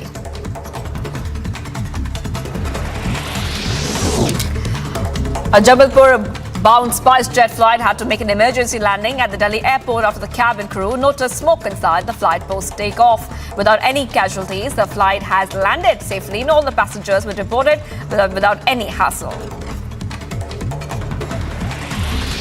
A goods train derailed near Shehzadpur railway station in UP's Rampur. The incident took place at around 10 p.m. last night. Following the mishap, the railway carriage and wagon, along with Railway Protection Force, reached the accident spot and carried out repair work. MNS Chief Raj Thackeray has extended his best wishes to BJP leader and former CM of the state, Devendra Fadnavis, for being sworn in as a deputy CM of the state. Thackeray further praised Fadnavis for accepting a junior slot in the government. He also praised and congratulated Chief Minister Eknath Shinde for being sworn in as the CM of Maharashtra. Union Minister Teesta Setalvad called the MVA government of Maharashtra an unholy alliance. He further added that the state's development was hindered under the Uddhav leadership. India is also hopeful that under Shinde and Fadnavis leadership, the state will witness more development. The NIA team reached the high security jail in Rajasthan's Ajmer and took remand of the two accused over their beheading case, Mohammed Riaz as well and Ghaus Mohammed. The accused are now being moved to Jaipur with heavy security deployment. The NIA agency has earlier taken over the probe and registered a case under the Unlawful Activities and Prevention Act. The agency also added that the culprits wanted to strike terror among masses across the country. Alt News co-founder Mohammed Zubair landed in fresh legal charge in the ongoing case of allegedly hurting religious sentiments. Delhi police have also sought his custody in the remand for 4 days and added 3 new charges against him. On the petition of Mohammed Zubair, the High Court issued notices to the Delhi police and now the matter has been listed for hearing on July 27th.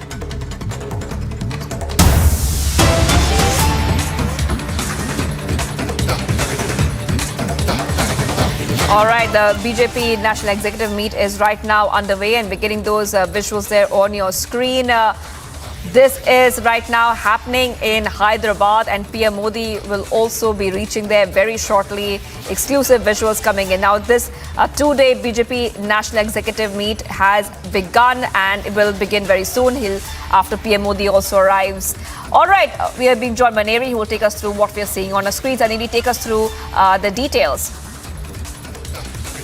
Well, definitely big day for the Bharatiya Janata Party, as we also have been seeing that the BJP's National Executive meeting is underway and Prime Minister Narendra Modi has arrived for this meeting. Well, along with the Prime Minister Narendra Modi, we also see that Indian Home Minister Amit Shah and many other top leaders of the BJP, including Uttar Pradesh Chief Minister Yogi Adityanath and also JP Nadda, the BJP's national president, has also arrived for the BJP's National Executive meeting, which has just begun at 4 p.m. And also we will be seeing that this meeting will be going on till tomorrow, that is the 3rd of July. We will be seeing that there will be a lot of discussions being taking place on various agendas that we discussed during this meeting, and especially this meeting of the BJP's National Executive meeting coming in, being held in Hyderabad becomes more crucial, especially at the time when Telangana will also be going into polls next year, that is 2023. And also we will be seeing that there will be various resolutions being passed, strategies being discussed, and many other topics would be discussed during this BJP National Executive meeting. And now we also see that the TRS party has hit it out at Prime Minister Narendra Modi, asking what he has done, and also Telangana's Chief Minister K. Chandrasekhar Rao himself has traded guns at Prime Minister Narendra Modi, stated that various questions are being raised, and also Chief Minister K. Chandrasekhar Rao has asked Prime Minister Narendra Modi to reply to what he has done for the country and for the Telangana state in the last 8 years, and various questions being raised. And Prime Minister Narendra Modi will also be addressing a public meeting tomorrow at Parade Ground, where Telangana Chief Minister has questioned about the country's GDP and various other things have been raised by Telangana Chief Minister, asking PM to reply to all these questions. So we'll have to see how this BJP's National Executive meet goes on. What all will be the discussions being taking place in this National Executive meeting, and also Prime Minister Narendra Modi will be holding a mega public meeting. So all eyes on that as well. All right, thank you for joining us, Aneri. We are also getting some more breaking updates right now, and this is coming from the Teesta Setalvad case. The Teesta has been sent to judicial custody for 14 days. Big news coming in. Teesta being remanded to judicial custody. This is the continuing coverage on Teesta Setalvad. Remember that earlier she was produced in the Gujarat court in connection with the forgery and false allegations on Gujarat government in the 2002 Gujarat riots. And right now the big news is coming that she's been sent to judicial custody. Priyanka gets us more details on that. Priyanka. Shivangi, what the latest is, what we're picking up with respect to the court proceedings is that Ahmedabad Crime Branch had gotten the remand of Teesta Setalvad and R.V. Srikumar till 2nd of July, that is today. And of course, now they were produced in the Ahmedabad Metro Court, where remand, in fact, had not been sought for by the Ahmedabad Crime Branch, and they had been claiming that they have all the details that they need for the investigation and interrogation to go on further with respect to whether or not Teesta Setalvad, R.V. Srikumar and Sanjeev Hood, in fact, had conspired and also coordinated to fabricate evidence, fabricate documents with respect to the SIT probe of the 2002 massacre that had taken place in Gujarat.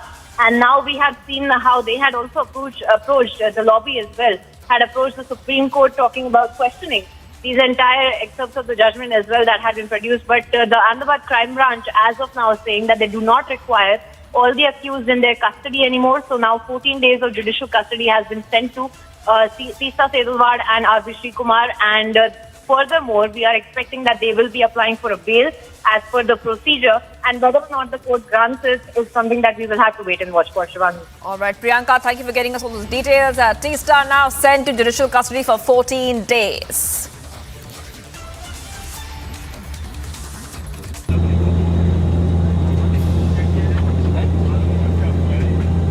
हम लोग आज SpiceJet से travel कर रहे थे तो अचानक plane में कुछ धुआं होने लगा और हम लोगों ने थोड़ा पैनिक होना स्टार्ट किया तो इन लोगों ने सांस लेने में दिक्कत हो रही थी। बहुत बुरी हालत हुई है। मैं एस्थमा का पेशेंट भी हूँ, मेरे को बीपी भी रहता है। इतना धुआं इतना भर गया था और ना ही कोई ग्राउंड स्टाफ कोई आज यहाँ पर हम लोगों के लिए किसी हेल्प के लिए है। This is ridiculous. हम आज मरते मरते बचे हैं, लिटरली मरते, लेकिन यहाँ पे कोई भी ग्राउंड स्टाफ नहीं है जो कोई हम लोगों की हेल्प या कोई सेटिस्फेक्शन कोई आंसर दे। ये स्पाइसजेट के साथ लगातार हो रहा है। जयपुर फ्लाइट हुआ, पटना फ्लाइट हुआ, ये तीसरा इंसिडेंट है पिछले कुछ दिनों के भीतर। हम लोग इनसे बस एक रिक्वेस्ट कर रहे हैं कि प्लीज अगर 1 घंटे में हो जाए, मुझे क्रिमेशन अटेंड करना है जबलपुर में, बट मैं नहीं कर पा रहा हूँ।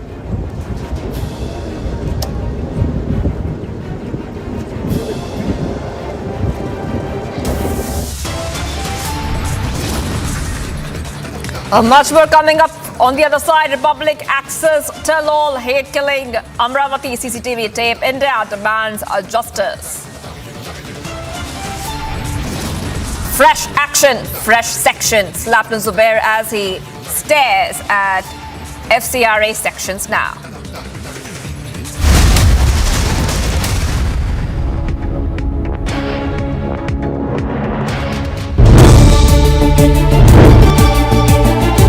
मुख्यमंत्री उद्धव ठाकरे साहब थे।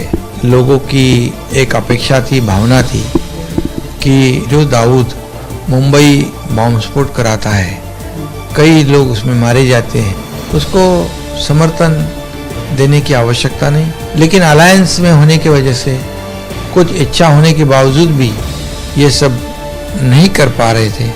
ये भी गुस्सा था, फंड का गुस्सा था, जो चुनाव क्षेत्र के काम है विकास के, वो विषय था।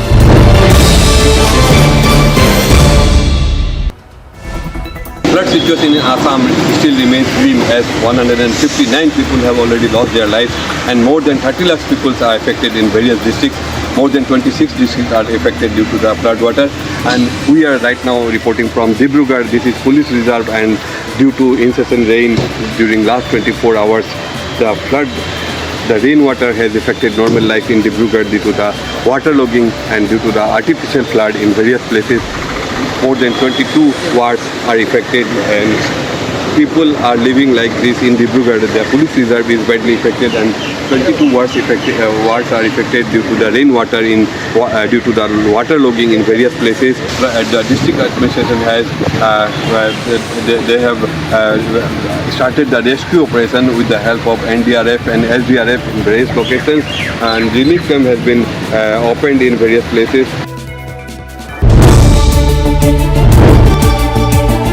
देश में एक अच्छा मैसेज गया है कि उनके पास ज्यादा विधायक होने के बावजूद उन्होंने मेरे जैसे शिवसेना प्रमुख बाला साहब ठाकरे जी के एक शिव सैनिक को मुख्यमंत्री के रूप में समर्थन दिया है। गलतियां सुधारने के लिए हम लोगों ने भी कोशिश की, लेकिन उसमें सफल नहीं हुए। लेकिन अब ऐसी गलतियां हमारे सरकार में नहीं हुई।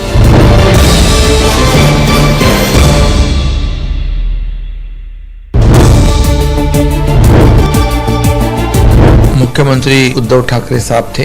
लोगों की एक अपेक्षा थी, भावना थी कि जो दाऊद मुंबई बॉम्ब स्फोट कराता है, कई लोग उसमें मारे जाते हैं, उसको समर्थन देने की आवश्यकता नहीं। लेकिन अलायंस में होने की वजह से कुछ इच्छा होने के बावजूद भी ये सब नहीं कर पा रहे थे। ये भी गुस्सा था, फंड का गुस्सा था, जो चुनाव क्षेत्र के काम है विकास के, वो विषय था।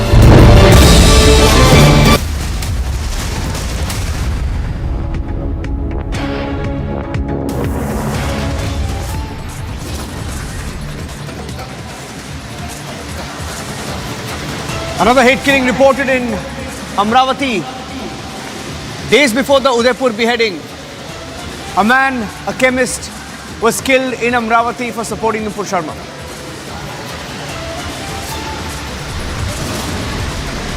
The public accesses the CCTV footage, what shows how the chemist was followed and then murdered in Amravati, Maharashtra.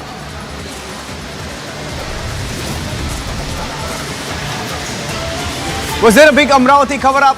The son of the victim tells Republic that he was asked not to speak about it. Was there a deliberate attempt to downplay the incident, the attack?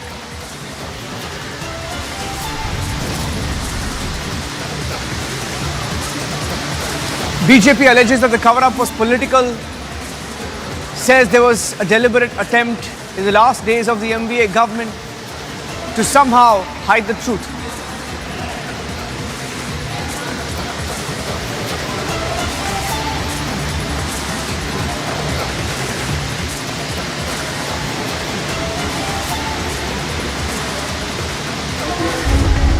Going across to the live pictures now from Hyderabad, where the Prime Minister has just reached the location of the National Executive meeting, where the BJP is meeting right now, where senior leaders of the BJP are present. They've gathered there as part of the brainstorming. And these are the first pictures coming in. The BJP expected in the next 48 hours to deliberate on their strategy across the country, and also in their National Executive meeting pass a few resolutions on the way ahead, which will tell you what the party has in mind for the country. We have Piyush, who's live in Hyderabad, along with Aneri joining us on the broadcast. We'll go across to both Piyush and Aneri in just a bit, but those are pictures from Hyderabad where you can see the Prime Minister on stage. The Prime Minister is on stage, being welcomed there by Junior Minister of State in the Home Ministry, Kishan Reddy, and a few senior leaders of the BJP as well from the state of Telangana. Aneri is joining me on the phone line. Aneri, it's a key meeting in Hyderabad. What are we expecting in the next few days?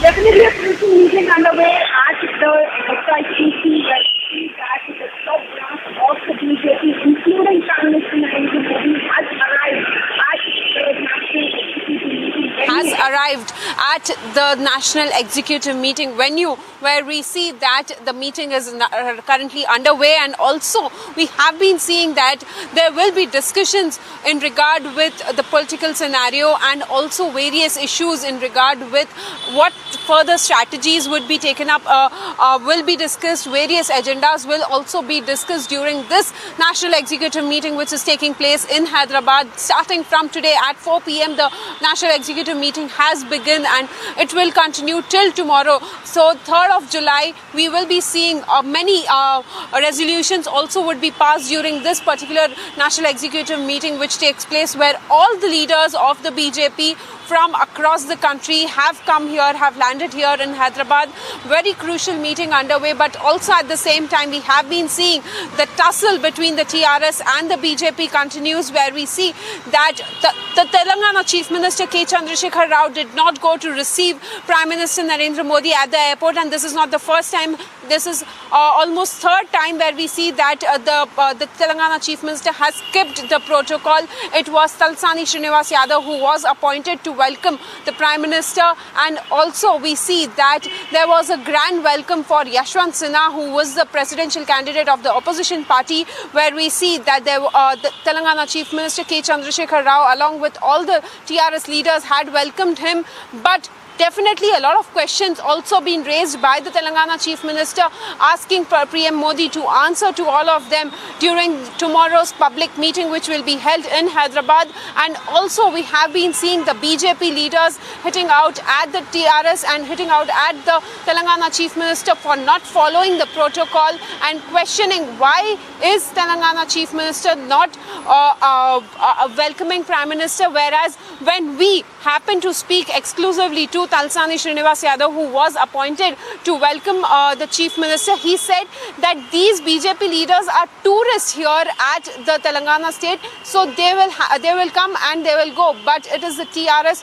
who will remain here, and also says that when they do not respect, then they expect the same as what the Talsani Srinivas Yadav had to say. So definitely a war of words between the BJP and the TRS currently going on. But yes, we see that the BJP's National Executive meeting, which is underway at HICC, where Prime Minister Narendra Modi has also arrived for that meeting. We also saw that JP Nadda, the BJP's national president, had arrived. He had held a massive roadshow here after coming from after landing at Shamshabad airport. He had held around 2 kilometers long roadshow and show of strength for the BJP, and this comes ahead of the state assembly elections, which are going to take place next year in 2023. So crucial battle between the TRS and the BJP ahead of the state assembly elections.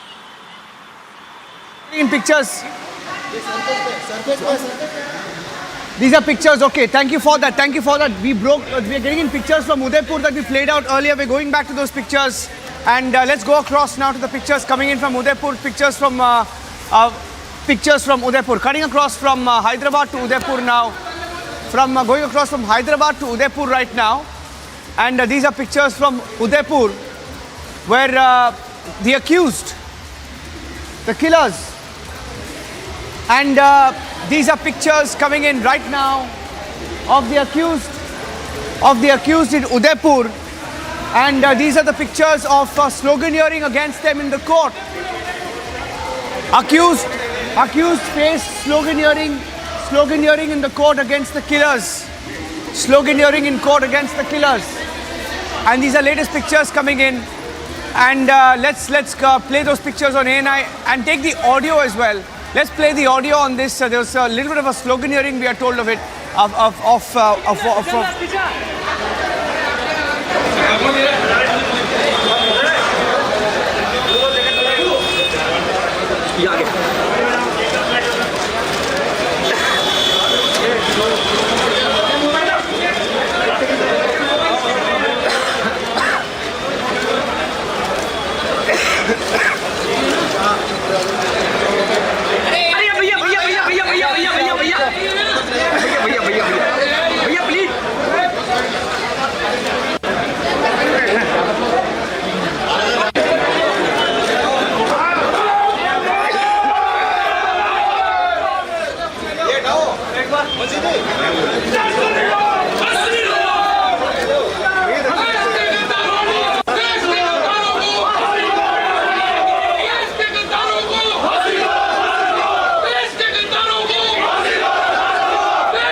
And those are pictures coming in from Udaipur as the killers, the accused, who are produced in the NIA court. There's anger there as people chant slogans demanding death to the killers of Tailor Kanhaiya Lal. And those are pictures from Rajasthan, where an angry crowd confronted the Udaipur accused. I'm going across to Anuj, my colleague, also joining us on the broadcast while we stay on these pictures. Anuj, clear from the pictures that there is a lot of anger on the ground on how this attack was allowed to happen. Well, exactly, Niranjan. That's the reason why the security is on alert. The force is on alert in the state of Rajasthan, and we are seeing in the visual what exactly the condition is. The anger could be clearly seen. The anger among the people and demanding the death for the killers could be clearly seen in the visuals. How they were taken from the court premises by the forces, by the NIA team, could be clearly seen. And yes, that is the reason why this is alert in Rajasthan. Still, the alert in Rajasthan continue. The security is on alert. The forces is on alert. Heavy deployment of the police could be clearly seen. I am reporting from Udaipur, and in Udaipur, this was till 4 p.m. the time which was given, the relaxation which was given for the curfew. But again, the internet services is off, and the security is on alert, seeing the situation on the ground that everything should remain in control. The law and order situation should remain in control, and that's the anger which could be clearly seen from the ground. These were the accused. Let me remind you, Niranjan, let me tell you, who were produced in Jaipur in front of the court. Earlier, the NIA has taken the custody for 1 day of the two accused from the CGM court, and today again they were produced in the court in Jaipur. But now we are getting the visuals how the situation got panic over there on the ground. This is from the court premises only we are getting the visual, and in the live visual it could be clearly seen the anger among the people, the anger among the crowd which is there on the ground in the Jaipur court, and we are seeing how the situation was tackled. And that is why I'm again saying the situation remains tense in the state of Rajasthan, and that is why the heavy deployment of the forces, heavy deployment of the police on the ground could be clearly seen. The relaxation was given, but on the other hand, again the internet services are still off to control the situation, because yes, this is clear anger among the people when we are talking about the killing of Kanhaiya Lal. We have been seeing the development, we have been seeing the connection which is coming out, where the Pakistan connection coming out, where the literature of Zakir Naik was seen. So the dots has been connected, the investigation continues, and the investigation is going ahead, where we are seeing how the NIA is now taking the investigation further, and they were produced in front of the court. The images are from the Jaipur court, where the accused were produced, and the anger among the people could be clearly seen, and there how the situation was controlled by the police and the team could be clearly seen in the visuals. Yes, Niranjan. Staying with those pictures once again, let's play out the full video that we got from Udaipur as the accused were brought to the NIA court. I'd like to play out the full sequence with the audio of the situation outside the courtroom there, as hundreds gather, as angry crowds gather and confront the killers of Udaipur who beheaded Kanhaiya Lal.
Stay with these pictures full frame. I'm going across once again to Anuj, who's been speaking to the eyewitnesses in Udaipur. He's been speaking to them, trying to find out the truth about what really happened.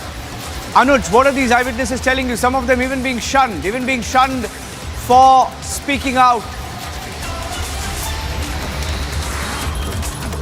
Well, exactly, Niranjan. We have been talking to the eyewitnesses. We have been talking to the main eyewitnesses, rather, who were present at that point in time when this murder happened. They were the colleagues, or rather, they were the worker of Kanhaiya Lal himself, and they were in the same shop when this particular incident happened. So they were telling us how this brutal murder has happened, how they enter in the shop, how they did this killing. So everything was witnessed by these two duo who were present at that point in time. On the other hand, when we are seeing these kind of images, the visuals which is coming in, the anger among the people, let me also tell you that the two prime accused who were arrested first, Gauze and Riaz, they are not been kept in the Udaipur jail because of this particular reason only, because of this anger among the people only. And that is the reason why they have been kept in Ajmer jail. So this all is the situation which is on the ground, which could be clearly seen, because the anger among the people could be clearly seen.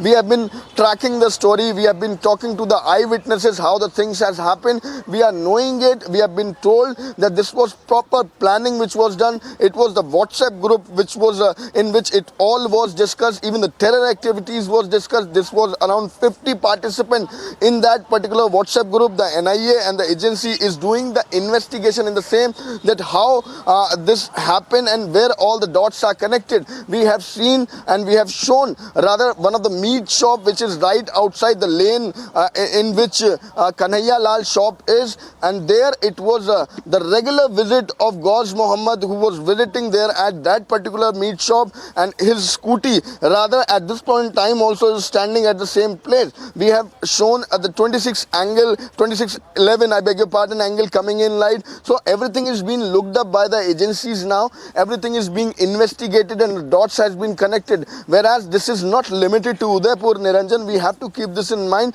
that this was the particular list what these people were having. The prime accused were having. They were planning to go to Ajmer from Udaipur after this particular killing of Kanhaiya Lal, and from Ajmer they were planning to go to Bhilwara. So they were having the list of 6 people in their hit list, what we have been told through our sources. And this is not limited to Udaipur. That is something we are understanding. And the sleeper cells, how the sleeper cells are active, how they are connected with the Pakistan terror group, all these things have been looked up by the agency. And further, let me tell you, till now 4 people have been arrested. 2 are the prime accused, that's Faz and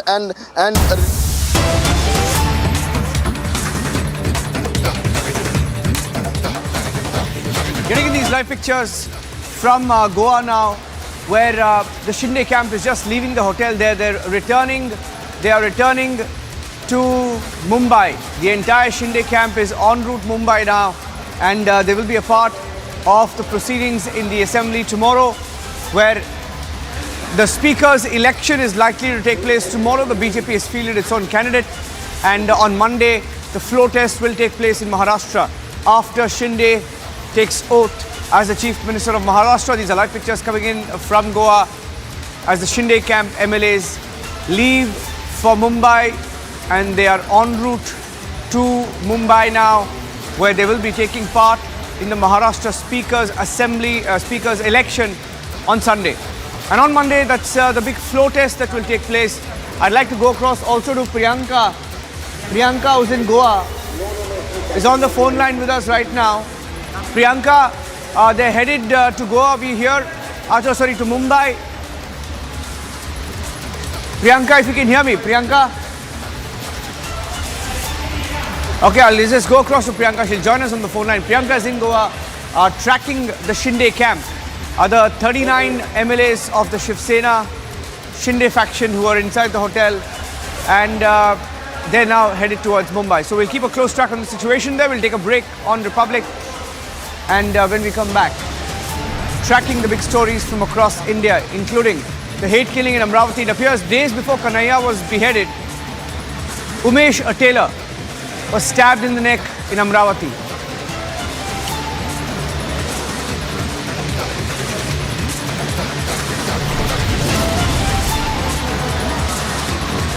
And more details of the investigation against Zubair, the Alt News co-founder who's in a lot of trouble. The Delhi police claims he got funding from Pakistan and Syria, a claim made in court.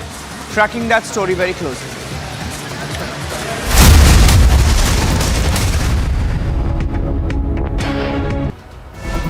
Flood situation in Assam still remains grim as 159 people have already lost their lives and more than 30 lakh people are affected in various districts. More than 26 districts are affected due to the flood water, and we are right now reporting from Dibrugarh. This is police reserve, and due to incessant rain during last 24 hours, the rainwater has affected normal life in Dibrugarh due to the waterlogging and due to the artificial flood in various places. More than 22 wards are affected and people are living like this in Dibrugarh. The police reserve is badly affected and 22 wards are affected due to the rainwater due to the waterlogging in various places. The district administration has they have started the rescue operation with the help of NDRF and SDRF in various locations, and relief camp has been opened in various places. देश में एक अच्छा message गया है कि उनके पास ज्यादा विधायक होने के बावजूद उन्होंने मेरे जैसे शिवसेना प्रमुख बाला साहब ठाकरे जी के एक शिव सैनिक को मुख्यमंत्री के रूप में समर्थन दिया है। गलतियां सुधारने के लिए हम लोगों ने भी कोशिश की, लेकिन उसमें सफल नहीं हुए। लेकिन अब ऐसी गलतियां हमारे सरकार में नहीं होगी।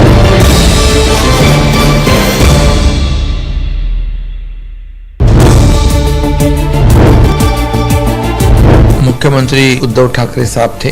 लोगों की एक अपेक्षा थी, भावना थी कि जो दाऊद मुंबई बॉम्ब स्फोट कराता है, कई लोग उसमें मारे जाते हैं, उसको समर्थन देने की आवश्यकता नहीं। लेकिन अलायंस में होने की वजह से कुछ इच्छा होने के बावजूद भी ये सब नहीं कर पा रहे थे। ये भी गुस्सा था, फंड का गुस्सा था, जो चुनाव क्षेत्र के काम है विकास के, वो विषय था।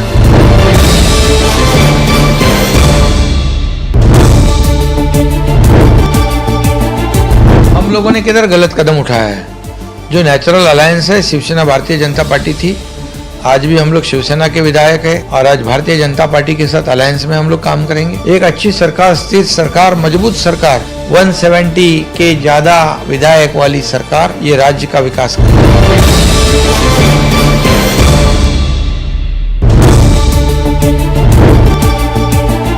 देश में एक अच्छा मैसेज गया है कि उनके पास ज्यादा विधायक होने के बावजूद उन्होंने Getting you some stories from across the country right now. Prime Minister Modi landed in Telangana, but the Chief Minister K. Chandrasekhar Rao did not receive him. And the Prime Minister is right now at the BJP National Executive meeting.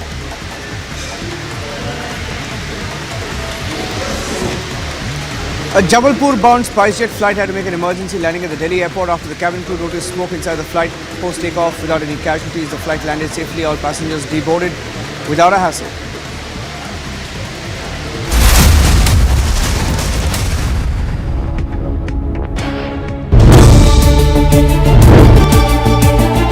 देश में एक अच्छा message गया है कि उनके पास ज्यादा विधायक होने के बावजूद उन्होंने मेरे जैसे शिवसेना प्रमुख बाला साहब ठाकरे जी के एक शिव सैनिक को मुख्यमंत्री के रूप में समर्थन दिया है। गलतियां सुधारने के लिए हम लोगों ने भी कोशिश की, लेकिन उसमें सफल नहीं हुए। लेकिन अब ऐसी गलतियां हमारे सरकार में नहीं होगी।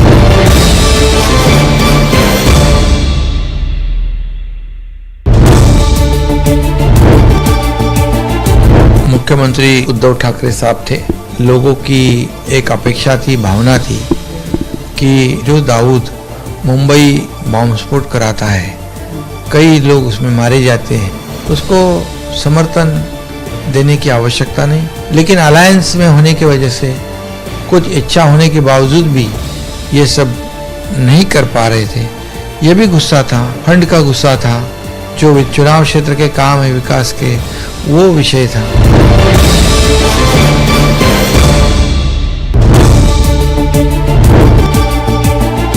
हम लोगों ने किधर गलत कदम उठाया है।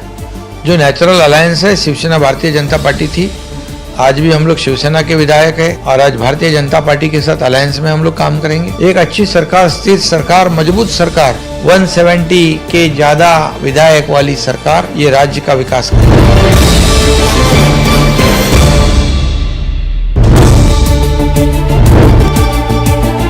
देश में एक अच्छा मैसेज गया है कि उनके पास ज्यादा विधायक होने के बावजूद उन्होंने मेरे जैसे शिवसेना प्रमुख बाला साहब ठाकरे जी के एक शिव सैनिक को मुख्यमंत्री के रूप में समर्थन दिया है। गलतियां सुधारने के लिए हम लोगों ने भी कोशिश की, लेकिन उसमें सफल नहीं हुए। लेकिन अब ऐसी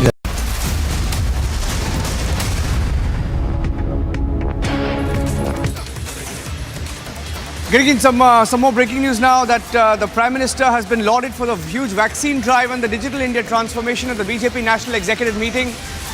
This is the BJP National Executive which is now underway in Hyderabad, and the BJP has praised the Prime Minister for the huge vaccination drive and also the Digital India transformation. Two of the success stories of India among many others, and that was one of the initial observations and motions in the BJP National Executive meeting. That's a quick news update that we're getting in. We'll take a short break now and we'll come back with more breaking news updates. The BJP National Executive meet is currently underway in Hyderabad.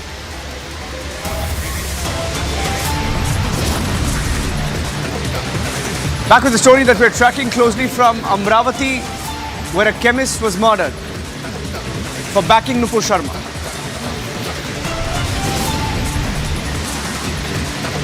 And on the Udaipur beheadings, there is anger, and the accused who were produced in the court, in the NIA court, faced an angry crowd today. Those pictures came in earlier today. Back with the details.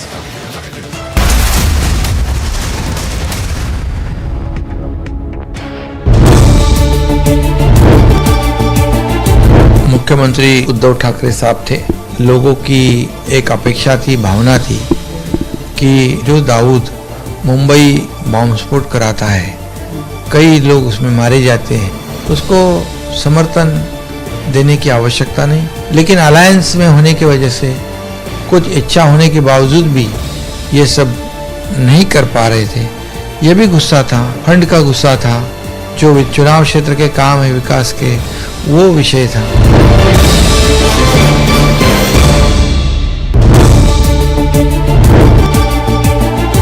हम लोगों ने किधर गलत कदम उठाया है?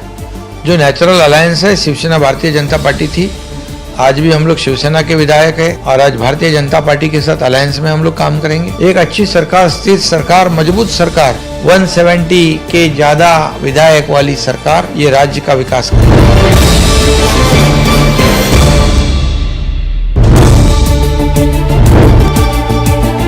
देश में एक अच्छा मैसेज गया है कि उनके पास ज्यादा विधायक होने के बावजूद उन्होंने मेरे जैसे शिवसेना प्रमुख बाला साहब ठाकरे जी के एक शिव सैनिक को मुख्यमंत्री के रूप में समर्थन दिया है। गलतियां सुधारने के लिए हम लोगों ने भी कोशिश की, लेकिन उसमें सफल नहीं हुए। लेकिन अब ऐसी गलतियां हमारे सरकार में नहीं होती।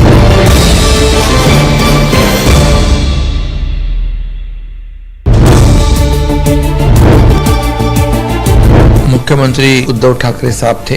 लोगों की एक अपेक्षा थी, भावना थी कि जो दाऊद मुंबई बॉम्ब स्फोट कराता है, कई लोग उसमें मारे जाते हैं, उसको समर्थन देने की आवश्यकता नहीं। लेकिन अलायंस में होने की वजह से, कुछ इच्छा होने के बावजूद भी ये सब नहीं कर पा रहे थे। ये भी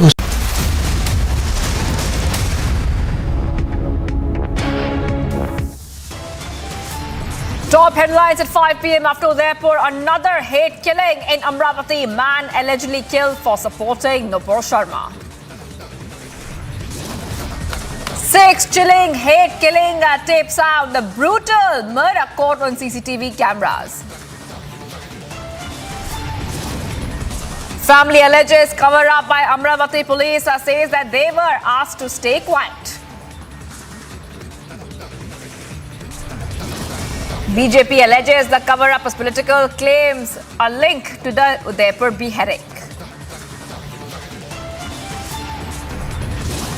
Massive anger over Udaipur killing. Angry crowds confront accused as they are produced in court.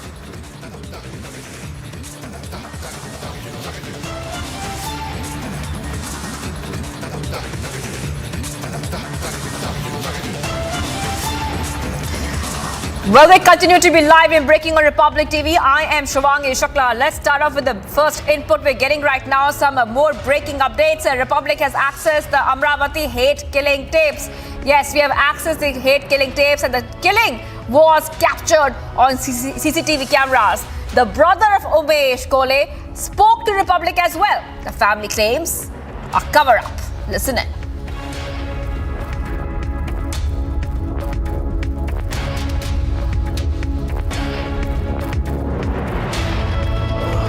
हमेशा की तरह अपनी दुकान बंद करके घर पे जा रहे थे।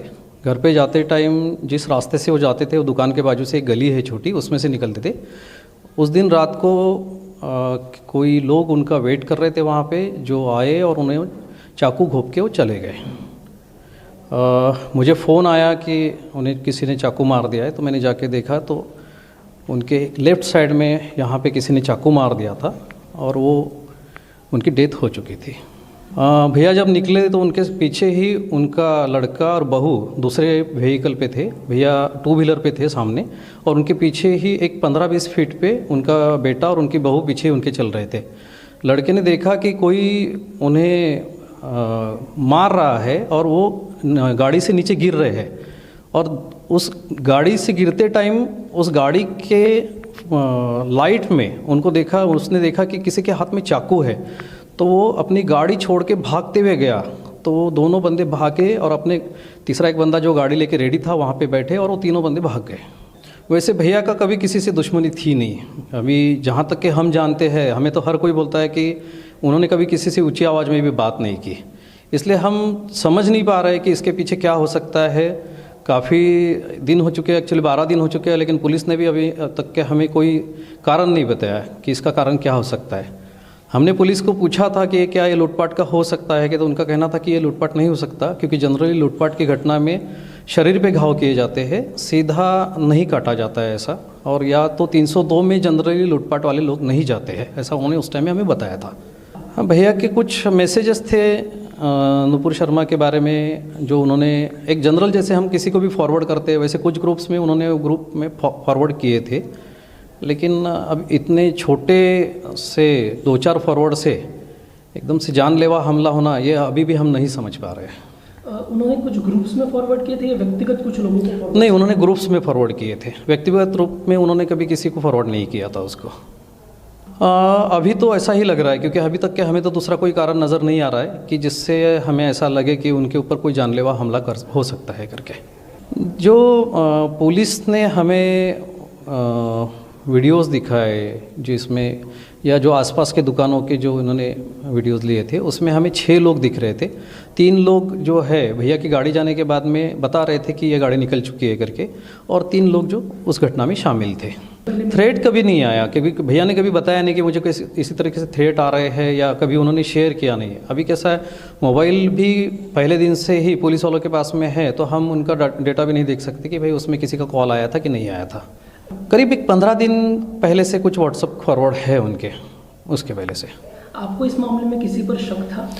हमें शक आने का कोई कारण ही नहीं था, क्योंकि हम लोग ही नहीं समझ पा रहे थे कि ये किसी इनका कौन कोई कर सकता है करके। तो शक आने का तो कोई सवाल ही नहीं है कि हमें किसी पर शक कर सकता है। नहीं, शुरुआती इन्वेस्टिगेशन में 2 लोग पकड़े गए, 4 लोग पकड़े गए, ऐसा सिर्फ हमें बताया जा रहा था, लेकिन हमें कुछ कारण नहीं बताया जा रहा था कि भाई क्या है। लेकिन पेपर में कुछ लूटपाट ऐसा कुछ मैटर छप के आ रहा था कि जो पुलिस वाले बोलते हैं कि हमने किसी को बोला नहीं था, लेकिन पेपर में ऐसा छप के आ रहा था कि ये लूटपाट की घटना हो सकती है। किसी पेपर में थोड़ा सा घटना को ना जांचते हुए ये भी बताया गया कि इस घटना को लूटपाट में उनके ऊपर कुछ झटापट हुई, ये हुआ वो हुआ। हालांकि ऐसा कुछ भी नहीं हुआ था, क्लियर था। वो लोग आए, छुरा घोंपा और भाग गए। Well, we continue to track the gruesome Amravati killing. My colleague Priyanka spoke to the son of the victim, and here's what he had to say. ये आप ही के फादर के साथ में ये हुआ था क्या इंसिडेंट? आपने एफआईआर रजिस्टर करवाई है वहाँ पे अमरावती पुलिस स्टेशन में? हाँ हाँ। मुझे थोड़ा सा आप अपना घटना बता सकते हैं, क्या हुआ था, क्या एग्जैक्टली था? मैडम हम लोग 10:10 के आसपास घर के लिए निकले थे। हाँ, ये 21 तारीख की बात है? 21 तारीख की बात है। हाँ। हम दो गाड़ी पे 2 लोग थे, पिताजी हाँ। आगे वाली गाड़ी पे थे और मैडम मेरी मिसेज दूसरे गाड़ी पे थे। अच्छा। तो कुछ समझो 15-20 फीट का डिस्टेंस था दोनों की गाड़ी के बीच में। हाँ। तो बाजू की गली में से जब गुजर रहे थे तो उतनी देर में समझो चाइनीज चाकू जो रहता है ना, हाँ। चाइनीज, उसका इस्तेमाल करके उसने चाइनीज चाकू, हाँ, उसका इस्तेमाल करके उसने मर्डर किया। ये आपके सामने हुई है? हाँ, सामने हुआ मेरे। और ये क्या इशू था? ये आई थिंक नुपुर शर्मा के ऊपर कुछ स्टेटमेंट्स दिए थे आपके पिता ने? मैडम अभी फिलहाल तो कुछ भी आइडिया नहीं वैसे।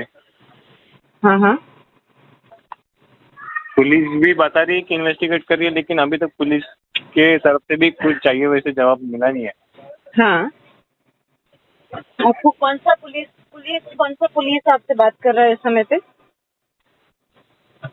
मैडम महाराष्ट्र पुलिस जो सिटी कोतवाली है, अमरावती का कमिश्नर ऑफ पुलिस के अंडर आता है, सिटी पुलिस स्टेशन है ना? सिटी पुलिस सीपी ऑफिस के जो अंडर आता है, सिटी कोतवाली पुलिस स्टेशन है करके। हाँ हाँ, जानती हूँ, मैं जानती हूँ। आपको क्या एग्जैक्टली बोला गया है? क्योंकि एफआईआर में लिखा हुआ है ना कि ये नुपुर शर्मा वाला इशू था, उसी के ऊपर ये हुआ है पूरा। मैम बिकॉज अभी तो हमको यानी 2-3 दिनों तक 4 दिनों तक कुछ इन्फॉर्मेशन नहीं थी। अभी भी हमें यानी घटना की पूरी जांच बता नहीं रहे पुलिस वाले कि ये रीजन क्या है करके। एक 5 जनों का गिरफ्तारी हो चुका है अभी तक केस में, लेकिन उन्होंने हमको एक ये नहीं इशू किया कि रीजन क्या है करके। लेकिन जो देखा जाए अगर अलग एंगल से उन्होंने देखा तो हमारी तरफ से यानी किसी के साथ झगड़ा नहीं था, यानी किसी के साथ उनकी दुश्मनी नहीं थी, कुछ भी नहीं था, एक सडन हुआ ये सब चीजें। And Republic TV also spoke to the police commissioner of Amravati, and here's what they said. Listen in.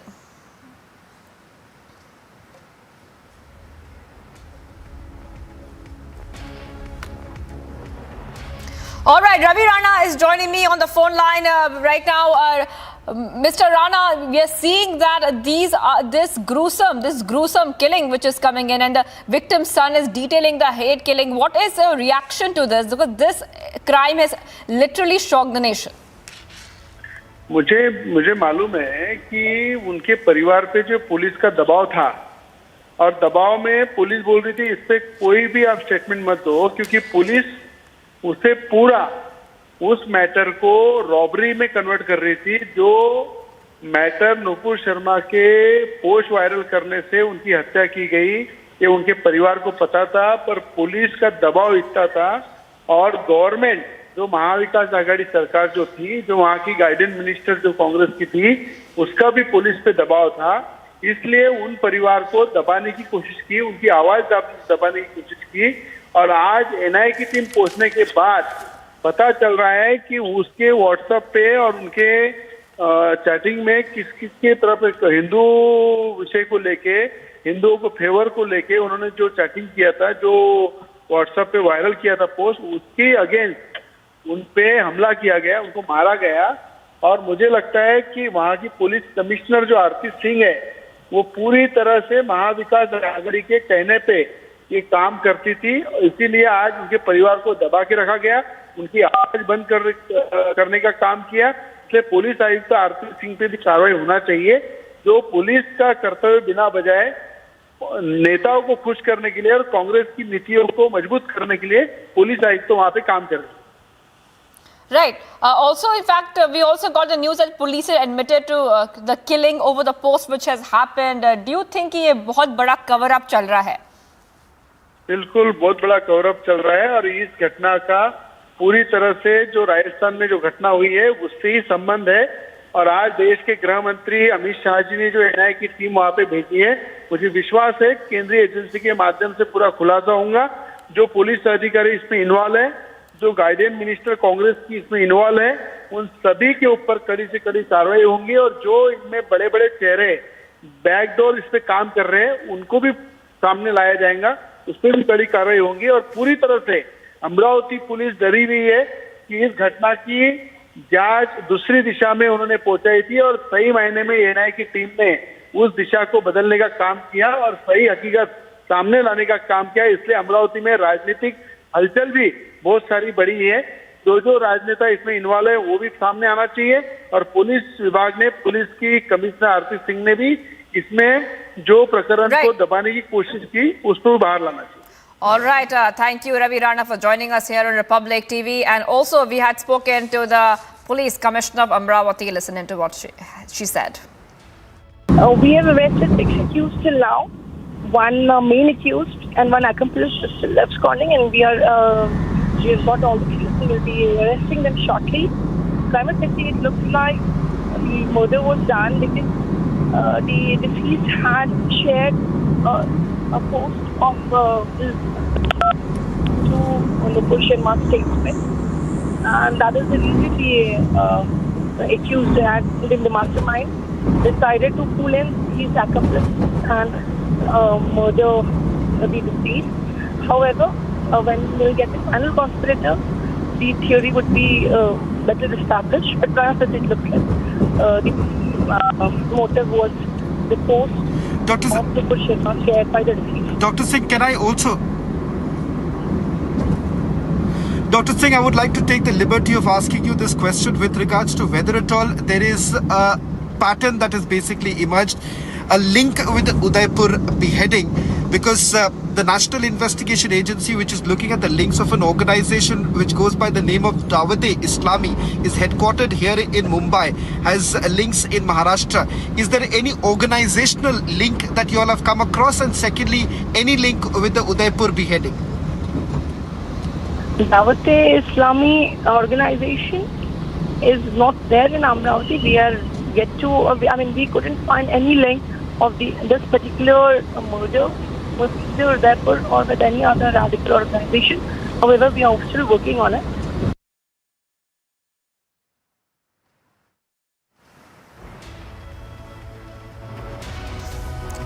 All right. Okay, Shiv Kulkarni, BJP state spokesperson, is on line with us. Thank you for joining us on the phone line. Mr. Kulkarni, what is your first reaction to this gruesome killing that we are seeing? And we are also getting these details which are very shocking. मुझे इस बात की बड़ी खुशी हुई है आज कि आज सेंट्रल होम मिनिस्टर अमित भाई शाह ने अमरावती के प्रकरण की जांच एनआईए की तरफ सौंप दी है। देखिए, 12 दिन हो गए हैं अमरावती के घटना को। उमेश कोल्ले जी का जो बहुत निर्मम हत्या उनकी जो हुई, उनके गले में 5 इंच अंदर और 7 इंच उनका गला काट दिया गया। ये निर्मम हत्या के कारण क्या थे? हमारी जानकारी के अनुसार उन्होंने नुपुर शर्मा के समर्थन में पोस्ट की थी और वो जिस ग्रुप में थे उस ग्रुप में का एक मेंबर आज पुलिस ने पकड़ा हुआ है, यह हमारी जानकारी है। ये सब बातें होने के बाद 12 दिन अमरावती पुलिस को निष्कर्ष पर पहुंचने के लिए लगे। 12 दिन क्यों लगते हैं? अगर ये रॉबरी नहीं है, अगर ये सुपारी किलिंग नहीं है, तो ये क्या प्रकार है? इसके तरफ मुझे लगता है कि महाविकास आघाड़ी सरकार के दबाव में कल तक के पुलिस काम कर रही थी। अभी जब एनआईए अमरावती में दाखिल हुई, उसके बाद अमरावती पुलिस ने ये डिक्लेयर किया, आज उन्होंने डिक्लेयर किया कि ये नुपुर शर्मा के समर्थन में हत्या हुई है। अब इसकी जड़ कहां तक है? हमने सबने उदयपुर प्रकरण में देखा हुआ है कि उदयपुर की जड़ें बहुत दूर दूर तक पहुंची हुई है। एक तो अमरावती बहुत सेंसेशनल शहर बन चुका है। 12 नवंबर को अमरावती में रजा अकादमी ने मार्च निकाला था और उस मार्च के बाद जो भी घटनाएं हुई थी, दंगा सदृश दंगा अमरावती में हो गया था। तो वैसे अमरावती सेंसिटिव न रहे, संवेदनशील न रहे, इसलिए इस प्रकरण की जांच ये बड़ी बारीकी से होना जरूरी था, क्योंकि ये राष्ट्रीय सुरक्षा का मुद्दा है। इसलिए अभी एनआईए यहाँ पर आई है, इस बात का हम स्वागत करते हैं। हमें विश्वास है कि एनआईए इसकी जड़ तक जरूर पहुंचेगी। All right, thank you, Shiv Kulkarni, BJP spokesperson, for joining us. And we have been getting a lot of reactions as well. The DCP of Amravati has spoken to us, and also we have got other reactions. Rashid Alvi, let's listen into all those reactions on this big story. अभी तक Umesh कोल्ले murder case में हमने 6 आरोपियों को अटक किया है। उसके तपास से हमें यही पता चला है कि श्रीमती नुपुर शर्मा के बारे में जो उमेश कोल्ले जी ने सोशल मीडिया पे पोस्ट किया था, उसी वजह से ये गुनाह घड़ा है। सर मतलब आप बताइए मुझे, तपास एनआईए की तरफ गया, उसके बाद में आप बता रहे, लेकिन अभी तक पुलिस ने 10 दिन तक 12 दिन तक इसकी पुष्टि नहीं, तपास पुलिस के पास है। अभी तक उमेश कोल्ले मर्डर केस में हमने 6 आरोपियों को अटक किया है। उसके तपास से हमें यही पता चला है कि श्रीमती नुपुर शर्मा के बारे में जो उमेश कोल्ले जी ने सोशल मीडिया पे पोस्ट किया था, उसी वजह से ये गुनाह घड़ा है। सर मतलब आप बताइए मुझे, तपास एनआईए की तरफ गया, उसके बाद में आप बता रहे, लेकिन अभी तक पुलिस ने 10 दिन तक 12 दिन तक इसकी पुष्टि नहीं, तपास पुलिस के पास है। देखिए, कोई भी कानून अपने हाथ में लेता है, हिंसा करता है, उसके खिलाफ सख्त कार्रवाई निश्चित तौर से होनी चाहिए।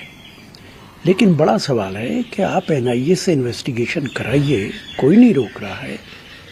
उदयपुर में तो ये पता चला है कि वो लोग भारतीय जनता पार्टी के बाकायदा मेंबर रहे हैं। इस पे भारतीय जनता पार्टी को जवाब देना चाहिए। लेकिन सुप्रीम कोर्ट की डायरेक्शन के बावजूद नुपुर न माफ़ी मांगी है, न उनको गिरफ्तार किया गया है, न कानून अपना काम कर रहा है। इससे पता चलता है कि भारतीय जनता पार्टी की सरकार इस देश को किस दिशा में ले जाना चाहती है। वो सिर्फ नफरत की बुनियाद पर राजनीति करना चाहती है। जो भी सोशल रिफॉर्म्स हुए पूरे इंडिया में, वो महाराष्ट्र के धरती से हुए हैं। ऐसे कोई भटक रहा है तो उसको राह पे लाना पड़ेगा, और प्यार से दुनिया जीत जा सकती है, इसी पे हम लोग विश्वास कर सकते हैं। एट द सेम टाइम मैं भी इस राज्य का राज्य मंत्री था होम डिपार्टमेंट का, तो हमें अच्छी तरह से मालूम है कि किस तरह से लोगों को शांत करना चाहिए, किस तरह से उनमें बदलाव लाना चाहिए, वो हम जानते हैं। और मेरा जितना भी नॉलेज है, वो नए आने वाले जो होम मिनिस्टर है, जो नए आने वाले MOS होम हैं, उनको मैं जरूर, मेरा जितना एक्सपीरियंस है मैं उनके साथ शेयर करूंगा। जो भी सोशल रिफॉर्म्स हुए पूरे इंडिया में, वो महाराष्ट्र के धरती से हुए हैं। ऐसे कोई भटक रहा है तो उसको राह पे लाना पड़ेगा, और प्यार से दुनिया जीत जा सकती है, इसी पे हम लोग विश्वास कर सकते हैं। एट द सेम टाइम मैं भी इस राज्य का राज्य मंत्री था होम डिपार्टमेंट का, तो हमें अच्छी तरह से मालूम है कि किस तरह से लोगों को शांत करना चाहिए, किस तरह से उनमें बदलाव लाना चाहिए, वो हम जानते हैं। और मेरा जितना भी नॉलेज है, वो नए आने वाले जो होम मिनिस्टर है, जो नए आने वाले MOS होम हैं, उनको मैं जरूर, मेरा जितना एक्सपीरियंस है मैं उनके साथ शेयर करूंगा। This is a big story we're tracking right now. We just showed you that those killing tapes on your screens. These are the sequences there. Accused are waiting for him. Accused chase Umesh into a dark street. Very chilling footage that Republic TV has access. Accused waits for him in a corner, waiting for Umesh in a corner, and then chasing him into a dark street. In Republic, it also accessed the killing tapes. And this is the CCTV footage on your screen. The brother of Umesh has also spoken to Republic, and the family's coverage is saying that there has been a cover-up. We continue to track the story in Republic TV. Let's have a look at the other stories that we have been tracking at this point of time. Manipur CM visited the site of landslide amid the ongoing rescue operation. Here is a full report on that. Landslide में we are losing 81 people's life, but out of this 81, we are able to rescue 18 peoples, including Territorial Army, the SAF, and yesterday we have recovered 8 dead bodies from the mud, and today also we are able to recover 8 more bodies. Now total missing is 55 numbers we are expecting. And due to the soft soil, we are not able to make the road to cross the actual area. Actual area is after crossing this range of much slight area. So we are trying, we are using available materials, available trucks, JCBs, personnel, and the army also with us, working together with coordination with the state government. We have already provided Estaria peoples, and we are very kind of the Honorable Prime Minister Narendra Modi ji, and we are very much kind of the Honorable Union Home Minister Amit Shah ji. Yesterday, they personally monitored the situation and advised me to do whatever we can, and the center has already sent army personnel as well as the NDRF peoples who are specially trained for this kind of rescue teams. And we are hoping that we will be able to find all the dead bodies within these 2-3 days. But it will take 2-3 days because our soil is so soft, and even we could not pass through the heavy vehicle inside. So that is the problem now. Updates, Jabalpur bound SpiceJet flight had to make an emergency landing at the Delhi airport. That's the news that we have been getting. And after the cabin crew noticed smoke inside flight post takeoff, without any casualties, the flight landed safely and all the passengers were deboarded without any hassle. A goods train derailed near Shahzadpur railway station in UP's Rampur. The incident took place at around 8:10 p.m. last night. Following the mishap, the railway carriage and wagon along with the railway protection force reached the accident spot and carried out repair work. MLAs Chief Raj Thackeray has extended his best wishes to BJP leader and former CM of the state, Devendra Fadnavis, for being sworn in as the deputy CM of the state. Thackeray further praised Fadnavis for accepting the junior slot in the government. He also praised and congratulated CM Eknath Shinde for being sworn in as the CM of Maharashtra. Union Minister Teesta Setalvad called the MVA government of Maharashtra an unholy alliance. He further added that the state development was hindered under the Uddhav leadership.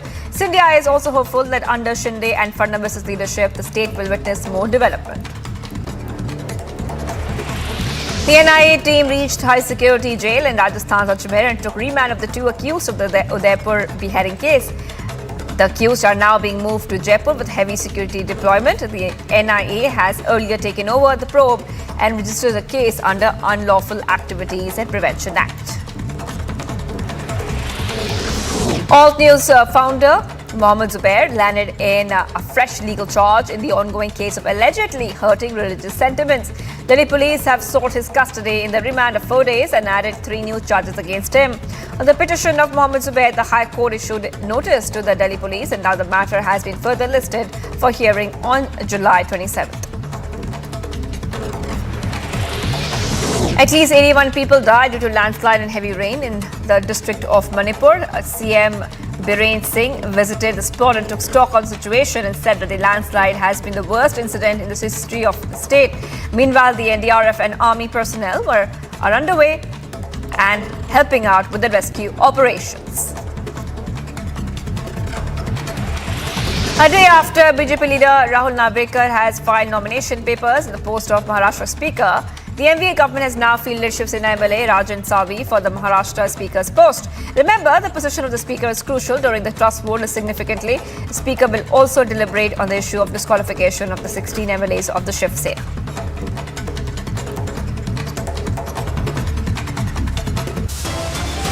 Well, much more coming up on the other side. BJP National Executive meet underway in Hyderabad. PM Modi hailed for vaccine drive and digital India transformation. Teesta Setalvad has been remanded to 14-day judicial custody.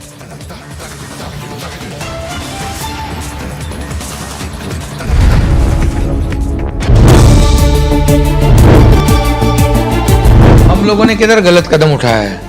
जो natural alliance है Shiv Sena Bharatiya Janata party थी, आज भी हम लोग शिवसेना के विधायक है और आज भारतीय जनता पार्टी के साथ अलायंस में हम लोग काम करेंगे। एक अच्छी सरकार, स्थिर सरकार, मजबूत सरकार, 170 के ज्यादा विधायक वाली सरकार ये राज्य का विकास करेगी।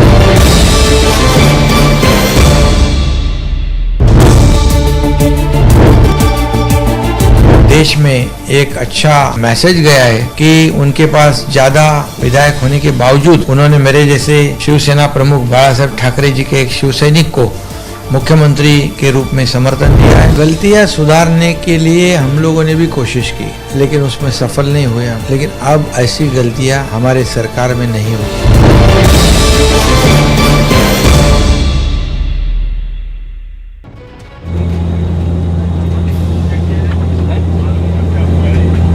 हम लोग आज स्पाइसजेट से ट्रैवल कर रहे थे तो अचानक प्लेन में कुछ धुआं होने लगा और हम लोगों ने थोड़ा पैनिक होना स्टार्ट किया। तो इन लोगों ने सांस लेने में दिक्कत हो रही थी। बहुत बुरी हालत हुई है। मैं एस्थमा का पेशेंट भी हूँ, मेरे को बीपी भी रहता है। इतना धुआं इतना भर गया था और ना ही कोई ग्राउंड स्टाफ कोई आज यहाँ पर हम लोगों के लिए किसी हेल्प के लिए है।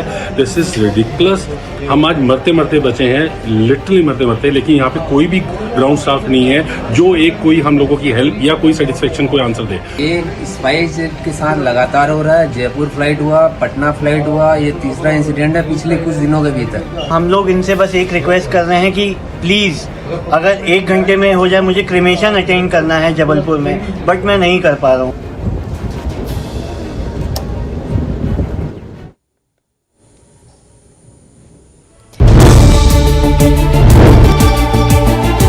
मुख्यमंत्री उद्धव ठाकरे साहब थे।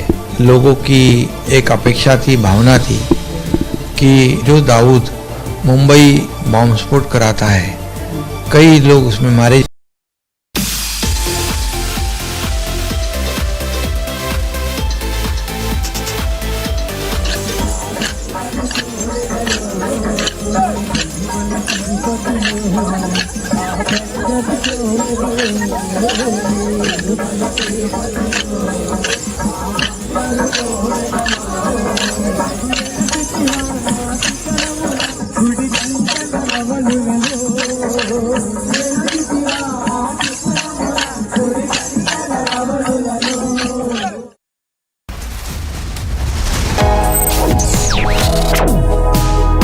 Reading allows us to become familiar with ourselves. We don't read, we won't know what is knowledge. I just find it very interesting to know people's lives, how they went through certain situations, how they dealt with things. So wherever you want to go in life, if you read books along those lines, then that would really help you in growing. Reading could mean a million different things to every individual. What does it mean to you? Visit readindia.info to find out more.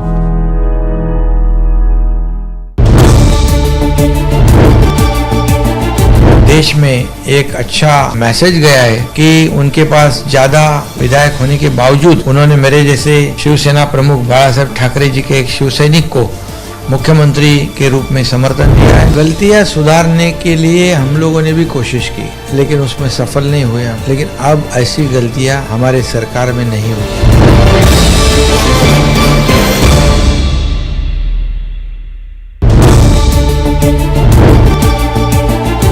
मुख्यमंत्री उद्धव ठाकरे साहब थे। लोगों की एक अपेक्षा थी, भावना थी कि जो दाऊद मुंबई बॉम्ब स्फोट कराता है, कई लोग उसमें मारे जाते हैं, उसको समर्थन देने की आवश्यकता नहीं। लेकिन अलायंस में होने की वजह से कुछ इच्छा होने के बावजूद भी ये सब नहीं कर पा रहे थे। ये भी गुस्सा था, फंड का गुस्सा था, जो चुनाव क्षेत्र के काम है विकास के, वो विषय था।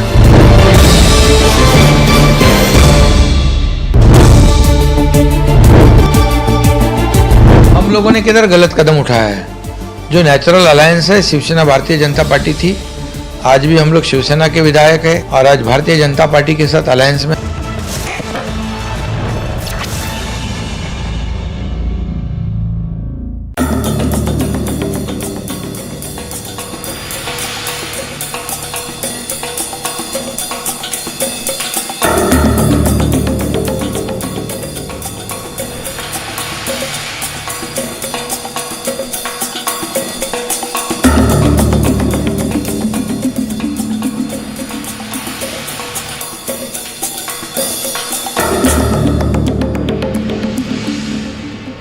A lot has been taking place across our western borders in the past 7 to 10 days.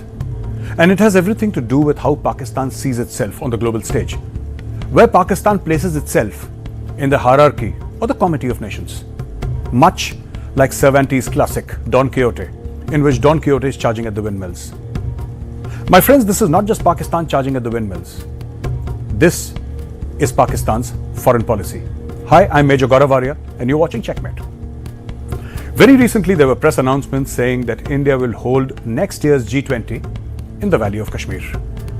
Now, this is something that is very, very close to Pakistan's heart. Pakistan's entire foreign policy revolves around Kashmir. Kashmiriyon se naata kya la ilaha illallah. This is the cornerstone of Pakistan's foreign policy. Whether Bilawal Bhutto goes for a food security conference to the United States, or you have the Prime Minister visiting a European country, whatever the nature of that conference, whatever the nature of that summit, Kashmir is always the first on Pakistan's agenda. And this G20 summit, which is about to be held next year in Kashmir, comes as a slap on Pakistan's face. Pakistan claims Kashmir. Pakistan says that there are UN resolutions in place.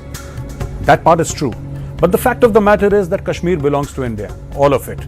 Pakistan occupied Kashmir, that Pakistan falsely calls Azad Kashmir, and also Gilgit-Baltistan. Now, India will hold the summit in the Kashmir Valley.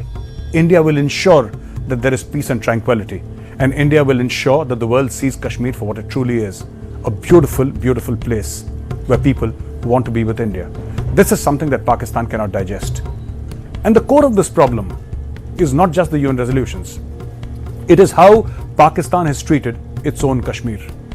If you look at Pakistan occupied Kashmir that Pakistan so proudly calls Azad Kashmir, there isn't an airport there. People have to go all the way to Islamabad to catch a flight. There isn't a decent railway station. And forget about a decent railway station, there isn't a decent bus stand there. There are no great hotels, there are no great universities, there are no great colleges, no fantastic schools. There is nothing there. Pakistan has left this so-called area of Azad Kashmir to fate. All the investment that Pakistan does has gone into Pakistani Punjab. Sindh suffers, Balochistan suffers, Khyber Pakhtunkhwa suffers, and so does this so-called area of Azad Kashmir. Now, Pakistan may object, and Pakistan has actually gone forward and contacted Turkey. It has spoken to Saudi Arabia, and it is also taking up the matter with the Chinese along with Indonesia. So you have 3 Muslim countries on one side, Indonesia, Turkey and Saudi Arabia, and also Pakistan's master China on the other side. And what does Pakistan hope to achieve? Somehow pressurize these countries into pressurizing India that do not hold the G20 summit in Kashmir. Now, I'd like to ask my Pakistani friends a simple question. When India removed Article 370 and 35A, what is it that you were able to do apart from tweeting? And now that India wants to hold the G20 summit in Kashmir, what do you hope to do? The world is firmly in India's side. The world is firmly behind India. I will come to that later. Another thing that Pakistan was trying to propagate, and another time when Pakistan was given a diplomatic black eye by India. I'll come to that later. Now, the second point I have here is, Pakistan claims that there is a conspiracy in which an observer seat was denied to it in the BRICS summit. Now, this was obviously a virtual summit, and President Xi Jinping invited Prime Minister Modi. And BRICS, as you all know, is a platform for emerging economies. So you have Brazil, Russia, India, China, and South Africa, emerging economies. Countries that are powerful, countries that are becoming powerful. Why in God's name would Pakistan want to be part of BRICS, even as an observer? Absolutely fails me. I do not understand, and neither would you, how Pakistan can even consider itself fit to sit on that table. The operative word here is emerging economies. Is Pakistan an economy at all? Pakistan is staring at default. Pakistan is officially bankrupt. And yet Pakistan wishes to sit at the high table of BRICS. And then it blames India for a so-called conspiracy. It is good that Pakistan is not sitting there.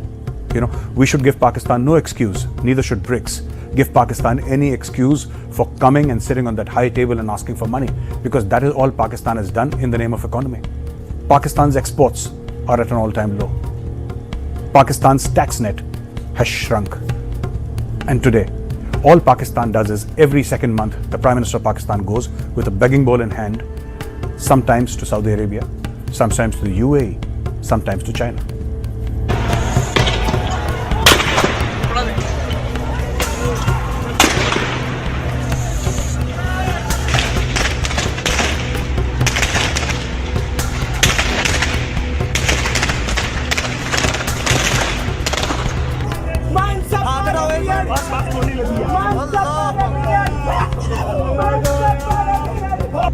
Do you remember, in the last 2 years, there were massive agitations. People were killed. Tehreek-e-Labbaik Pakistan had come on the road, demanding the expulsion of the French ambassador, who was, by the way, not even there in Pakistan. They demanded a break with France. They said we should have no diplomatic relations with France.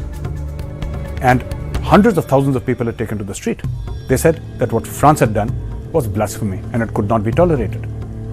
However, the point here is that very recently, Pakistan requested France for a rollover in credit, about $150 odd million.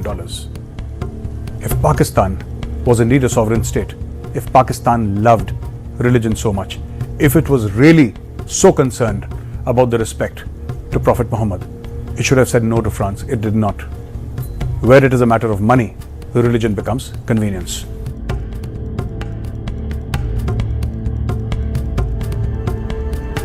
Friends, now the point that I was speaking about, and I said I'll come back to it later. Sheikh Mohammed bin Zayed Al Nahyan, who's the president of the UAE, came to the airport to receive Prime Minister Modi. Prime Minister Modi had just finished off with the G7 summit, and on his way back, he stopped over at the UAE. At the backdrop of the Nupur Sharma controversy, in which there was a huge hue and cry across India, Pakistan, Afghanistan too chipped in, Bangladesh, and many parts of the Muslim world. Everybody, including people in India, and I call them fifth columnists, including people in India, had said, now India's diplomatic relations with the Arab world, the Muslim world, are gone forever. They can never be repaired. They almost said this in glee. My complaint is not so much with Pakistan. My complaint is mostly with Indians who did it. And they said that 1 crore Indians would be thrown out of their jobs and they'd be begging on the streets of India. They said all of that, and nothing happened. In fact, Kuwait threw out a couple of Pakistanis and Indians who were protesting Nupur Sharma's utterances on television. The Arab world is very practical. It knows the difference between the utterances of one person on television and national policy. Something that Pakistan has yet to learn. Pakistan is yet to see the difference between love affairs and foreign affairs. Pakistan treats everything very personally. Pakistan has used the religion card for so long that it forgets that economy is the core of diplomacy. And this is exactly what happened when the president of the UAE came to the airport to receive Prime Minister Modi. This was the UAE telling India that we understand, we are with you. We understand that something spoken on television is not equal to India's foreign policy. This is a huge win for India's foreign policy, a huge diplomatic win. But I'm a regular viewer of Pakistan television programs. And this particular act by the UAE president came as a huge, huge shock to the Pakistanis. Top Pakistani TV anchors were saying that the Arabs have sold Islam, that the Arabs are no longer faithful Muslims. All because of this undeniable India hatred that Pakistan carries in their heart. But the fact of the matter is that the Arab world has moved on. The fact of the matter is that Bangladesh has moved on. And the fact of the matter is that even Afghanistan has moved on. Everybody except Pakistan. Because religion and Kashmir form the core of Pakistan's foreign policy.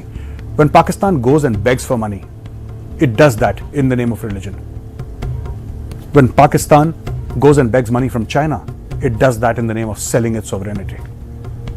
Pakistan trying to corner India is a joke. India is simply too big, too powerful for Pakistan to even matter in our scheme of things. But the fact of the matter is, Pakistan will keep on trying.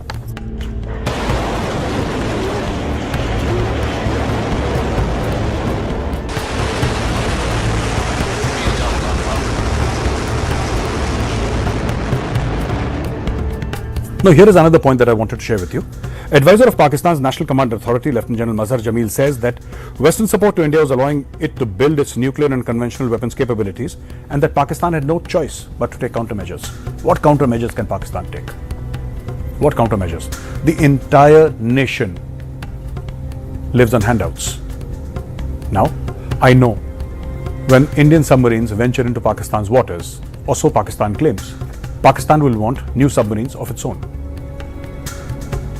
When a BrahMos missile accidentally flies over Pakistani airspace for 2.5-3 minutes and lands somewhere, Pakistan will want state-of-the-art air defense capabilities. The desire in Pakistan to match India rifle for rifle, rocket for rocket, tank for tank, and missile for missile is something that is breaking Pakistan into pieces. This is something that has led to a highly militarized state. A state that puts national security above all else. A state in which education has been neglected, healthcare has been neglected. Pakistan does not have a decent hospital that can successfully carry out a liver transplant. I'm sure they do that there in Pakistan. But when visas were easily available, most of the Pakistanis would come to India to have it done. They said it was cheaper, it was more reliable. But the fact of the matter is that Pakistan will beg, borrow and steal. Pakistan will go to China, it will give another airport to China, another public park, another motorway. Pakistan will sell its soul, it will sell its sovereignty, all because it wants to match India. And this is good for India. You know, in 1989-90, the first Afghan jihad ended and Soviet forces rolled back across the Amur River and went back to Afghanistan. Soon after, the USSR was broken into so many countries. All these Central Asian republics took birth then. What actually broke up the USSR? How did USSR break up? There were many reasons, but prime amongst them was that the USSR got into an arms race with the United States of America. The USA, a capitalist country, was flush with cash. USSR did not have money, yet USSR pumped billions of dollars of scarce foreign exchange into fighting a war with America, matching it 1-for-1, a conflict that it could not win.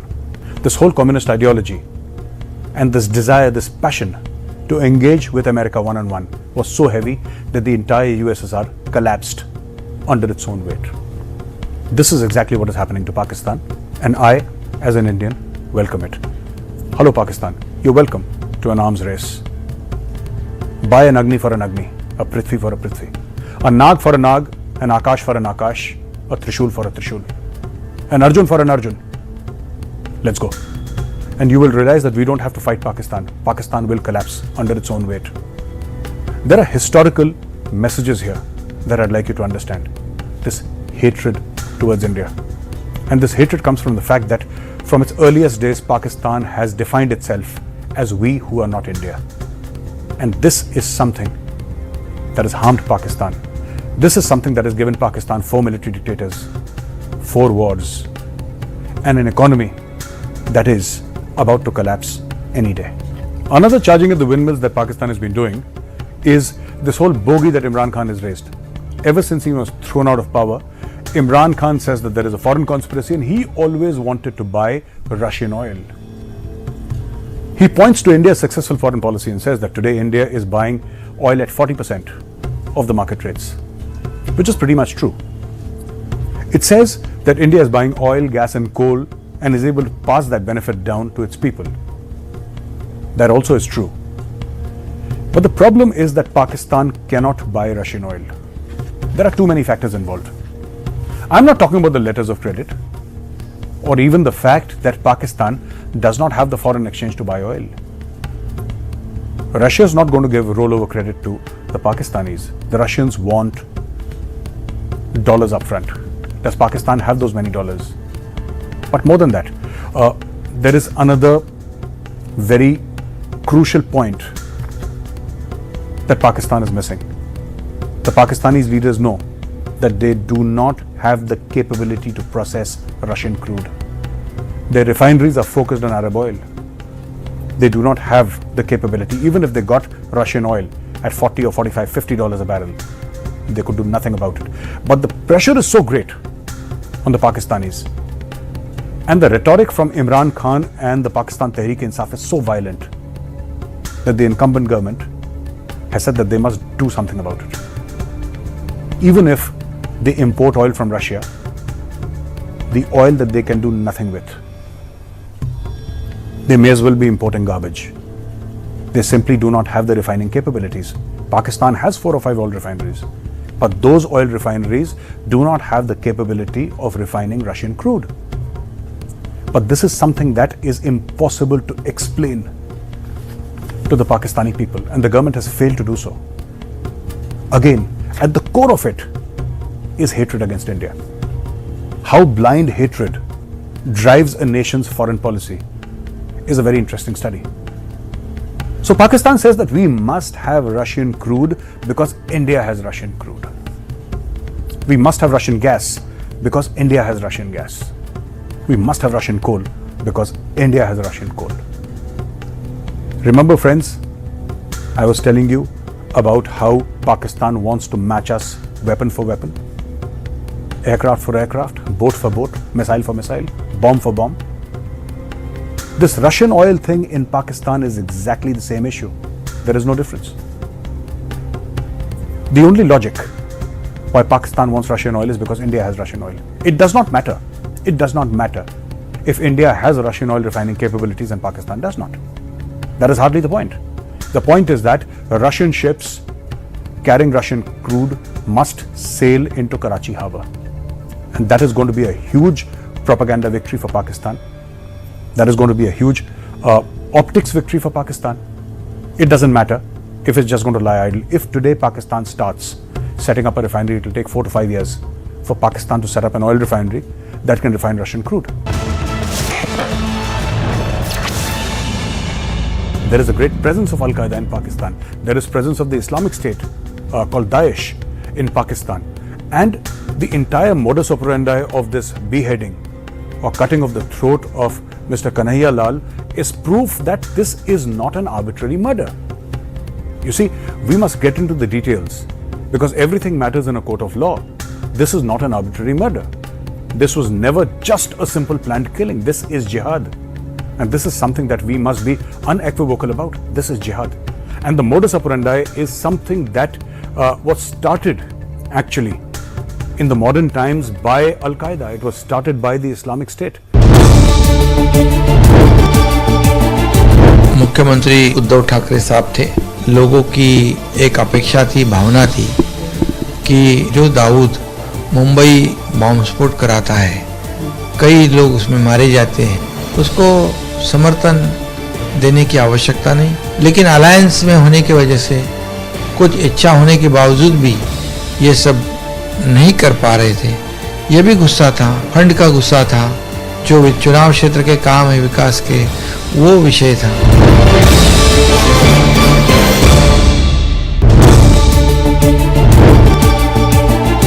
हम लोगों ने किधर गलत कदम उठाया है? जो natural alliance है, Shiv Sena Bharatiya Janata party थी, आज भी हम लोग शिवसेना के विधायक है और आज भारतीय जनता पार्टी के साथ अलायंस में हम लोग काम करेंगे। एक अच्छी सरकार, स्थिर सरकार, मजबूत सरकार, 170 के ज्यादा विधायक वाली सरकार ये राज्य का विकास करेगी।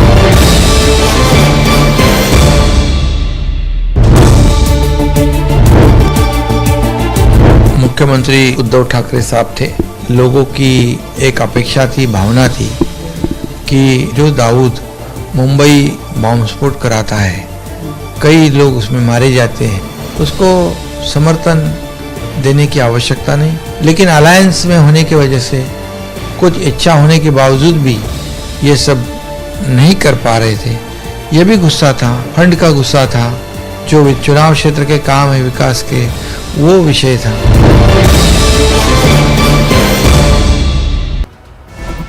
Flood situation in Assam still remains grim as 159 people have already lost their lives and more than 30 lakh people are affected in various districts. More than 26 districts are affected due to the flood water, and we are right now reporting from Dibrugarh. This is police reserve, and due to incessant rain during last 24 hours, the rainwater has affected normal life in Dibrugarh due to the waterlogging and due to the artificial flood in various places. More than 22 wards are affected, and people are living like this in Dibrugarh. The police reserve is badly affected, and 22 wards are affected due to the rainwater due to the water logging in various places. The district administration has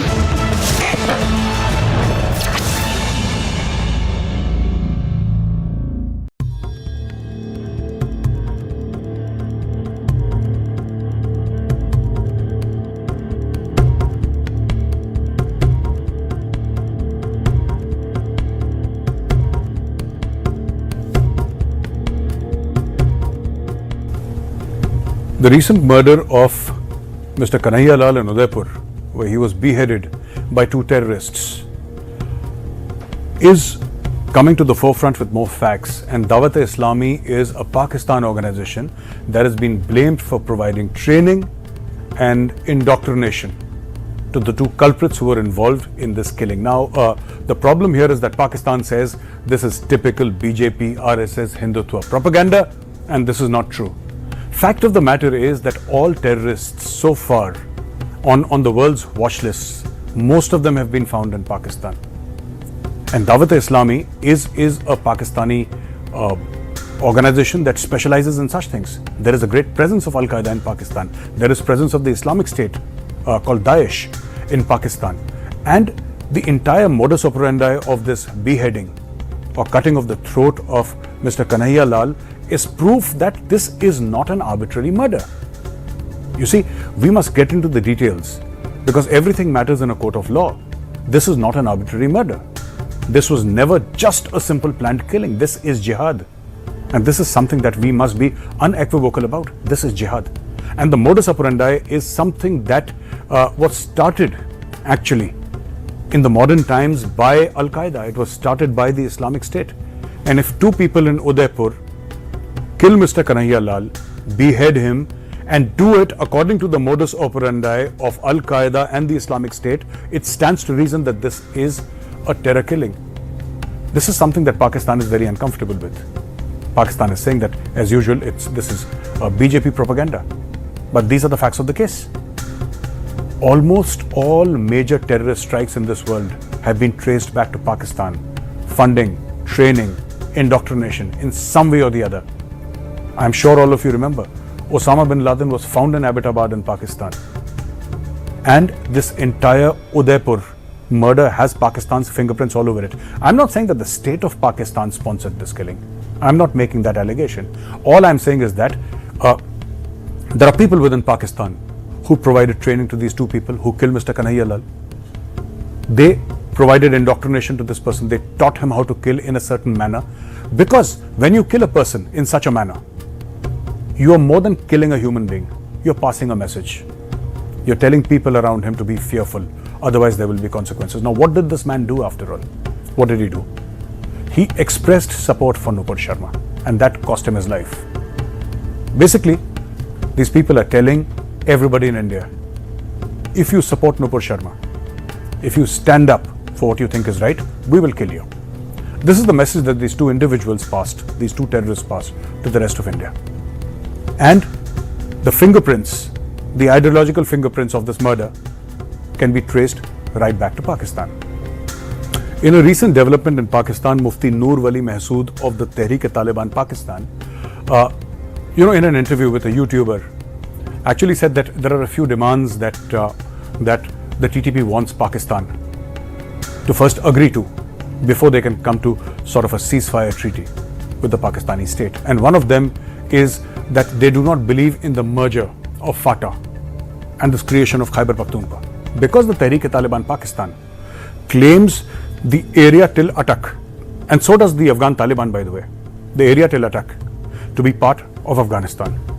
What they want in Pakistan is the abolition of the Pakistani constitution, the Quran and the Shariat to be recognized as the constitution of Pakistan. They want absolute Sharia all over Pakistan. They want Pakistan to look like what Afghanistan looks like under the Taliban, and they want Pakistan to give away willingly a large chunk of its territory to Afghanistan because they believe in greater Afghanistan. Now, one more thing. Pakistan was very happy when on 15th of August, the Taliban romped to power, they took over Kabul.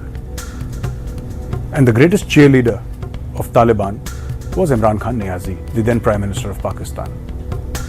He spoke about Zehni Azadi, how the Afghans had found true freedom because the Americans had left. He called the Taliban freedom fighter.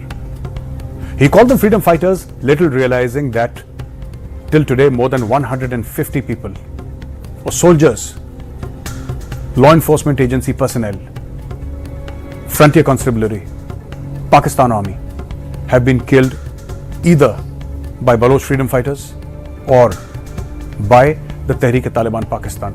Both the Baloch freedom fighters and the Tehreek-e-Taliban Pakistan are based inside Afghanistan.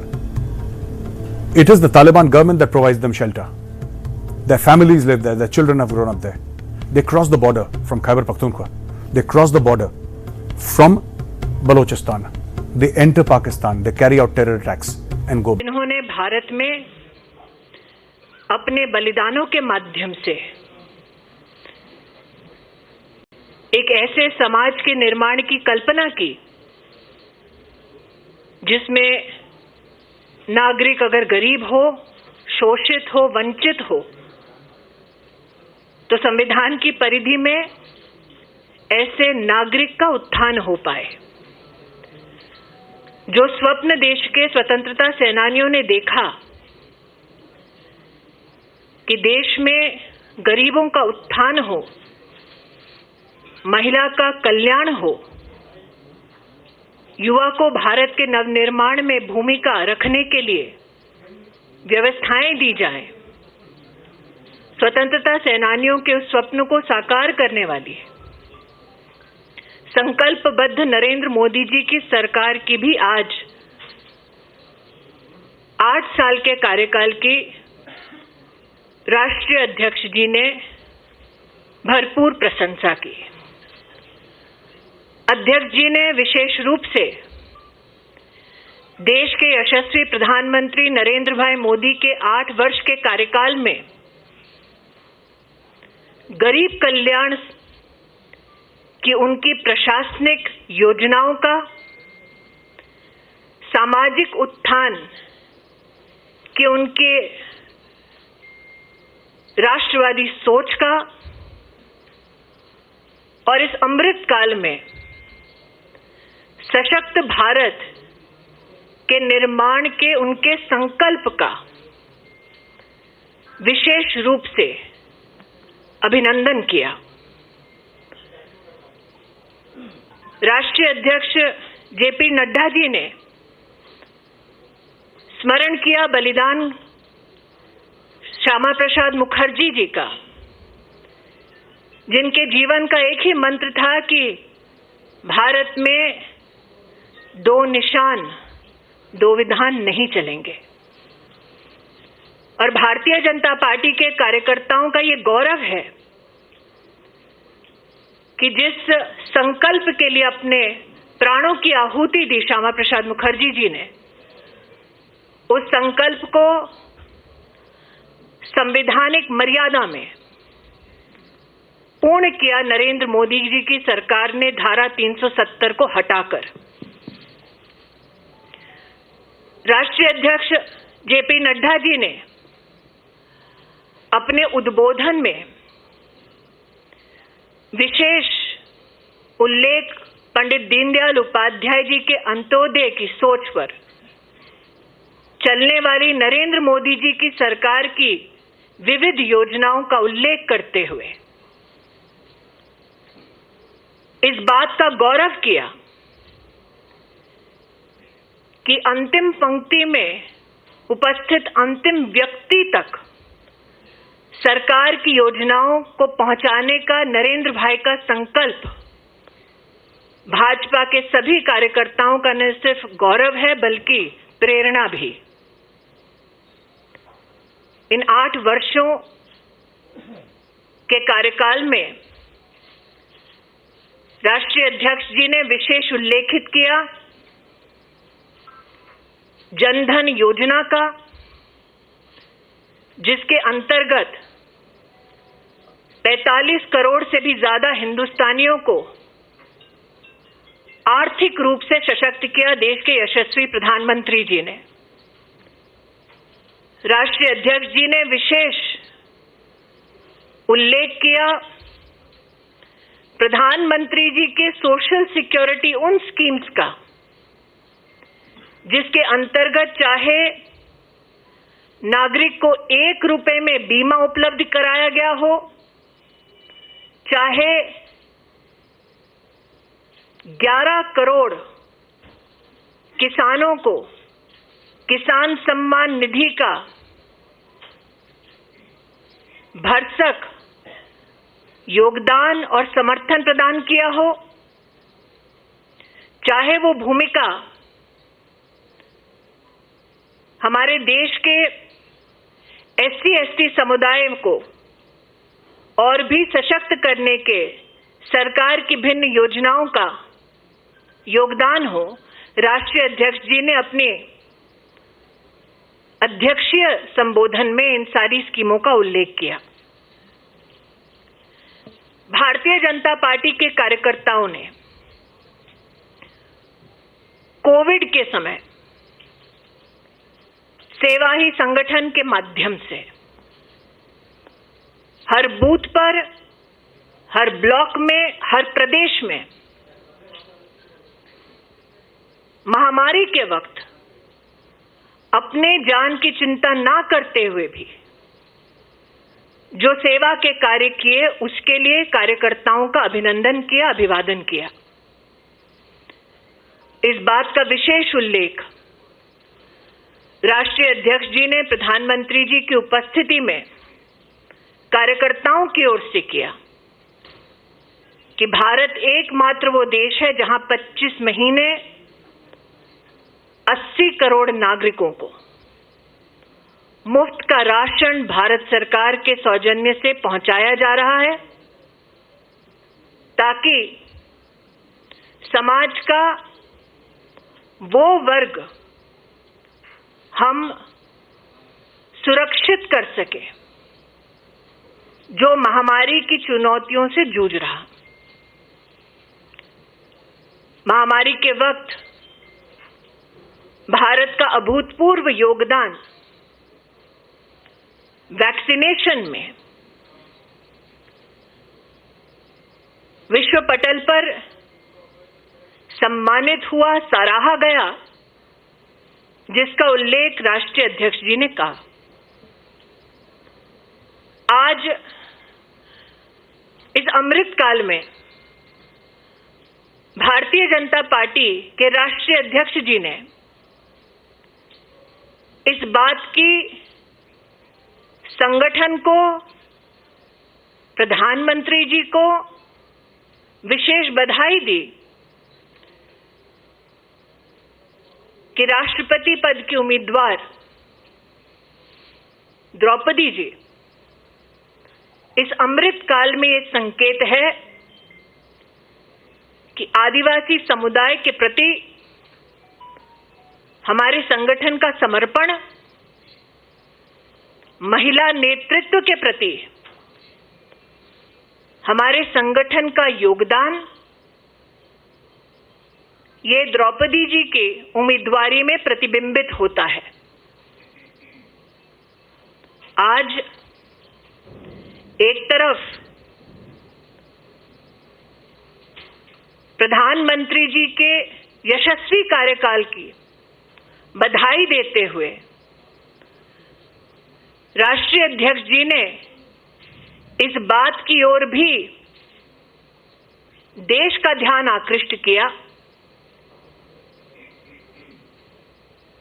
कि राजनीतिक पटल पर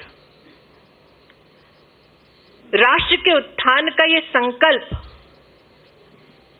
प्रधानमंत्री जी का मात्र 8 वर्षों की सेवा तक सीमित नहीं है। 20 वर्षों तक सतत संवैधानिक पद पर रहकर प्रधानमंत्री जी ने समाज कल्याण और गरीबों के उत्थान के लिए जितने भी कार्य किए, वो हम सब कार्यकर्ताओं के लिए प्रेरणा है। राज्य में चुनावी सफलता के संदर्भ में राष्ट्रीय अध्यक्ष जी ने विशेष बधाई दी उत्तराखंड, उत्तर प्रदेश, मणिपुर और गोवा के कार्यकर्ताओं को और आभार व्यक्त किया इन प्रदेशों की जनता के प्रति। एक तरफ समाज कल्याण का संकल्प लिए भारतीय जनता पार्टी की सरकार केंद्र में और प्रदेशों में काम कर रही है, दूसरी ओर भ्रष्टाचार और वंशवाद से पनपे हुए विपक्षी पार्टियां समाज कल्याण और राष्ट्र को सशक्त करने वाली योजनाओं और कार्यों में किस प्रकार से बाधा उत्पन्न करते हैं, इस पर भी विश्लेषण राष्ट्रीय अध्यक्ष जी ने करा। एक विशेष आभार, एक विशेष टिप्पणी राष्ट्रीय अध्यक्ष श्री नड्डा जी ने पश्चिम बंगाल, केरल और जम्मू कश्मीर के कार्यकर्ताओं के संदर्भ में किया। राष्ट्र इस बात का साक्षी है कि हमारा कार्यकर्ता बंगाल, केरल में किस प्रकार से मौत के घाट उतारा जाता है। राष्ट्र इस बात का साक्षी है कि हमारा कार्यकर्ता जम्मू कश्मीर में अलगाववाद का सामना राष्ट्रीय संकल्प के साथ भारत के परचम के तले कैसे अपना योगदान देता है। इन तीनों प्रदेशों के कार्यकर्ताओं के शौर्य और बलिदान को राष्ट्रीय अध्यक्ष जी ने नमन किया। आज एक तरफ राजनीतिक और आर्थिक प्रस्ताव के अंतर्गत चाहे वो डिजिटल इंडिया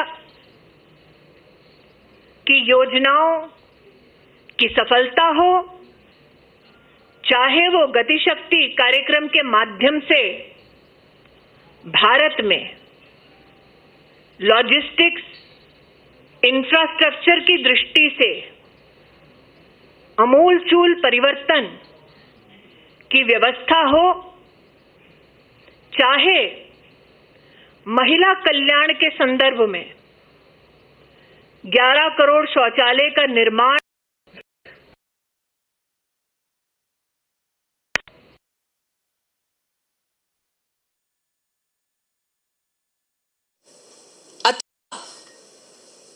गरीब कल्याण से संबंधित सभी विषयों पर चर्चा करने के साथ साथ आयुष्मान भारत योजना में सम्मिलित सरकार के संकल्प के प्रति अंतर्राष्ट्रीय स्तर पर जो उत्सुकता है, उसका भी विशेष उल्लेख राष्ट्रीय अध्यक्ष जी के उद्बोधन में रहा। राष्ट्रीय अध्यक्ष जी ने 170 मिलियन कार्यकर्ताओं के इस परिवार में किस प्रकार से अंतर्राष्ट्रीय स्तर पर और भारत में नो बीजेपी के कार्यक्रम के अंतर्गत राजदूतों ने रुचि ली, इसका भी उल्लेख किया। आज एक तरफ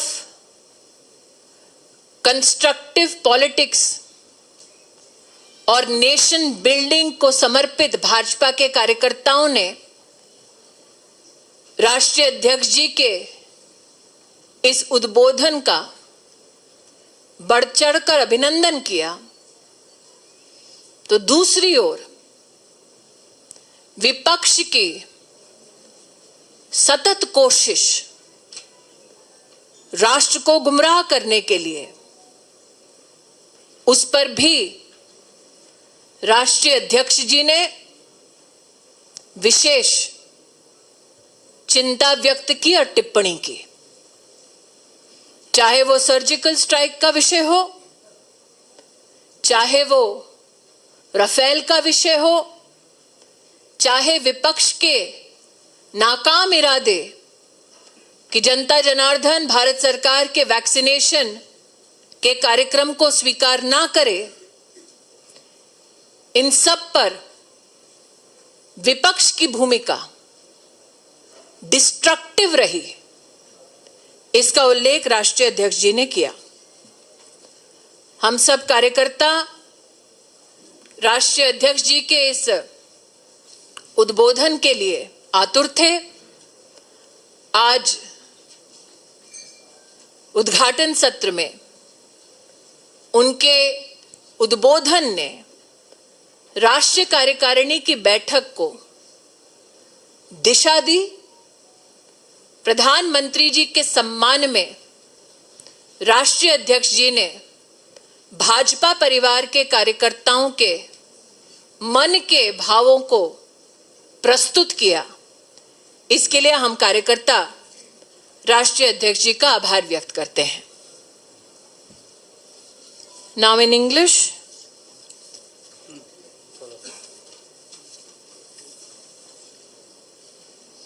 today the national president of the Bharatiya Janata Party, Shri JP Nadda,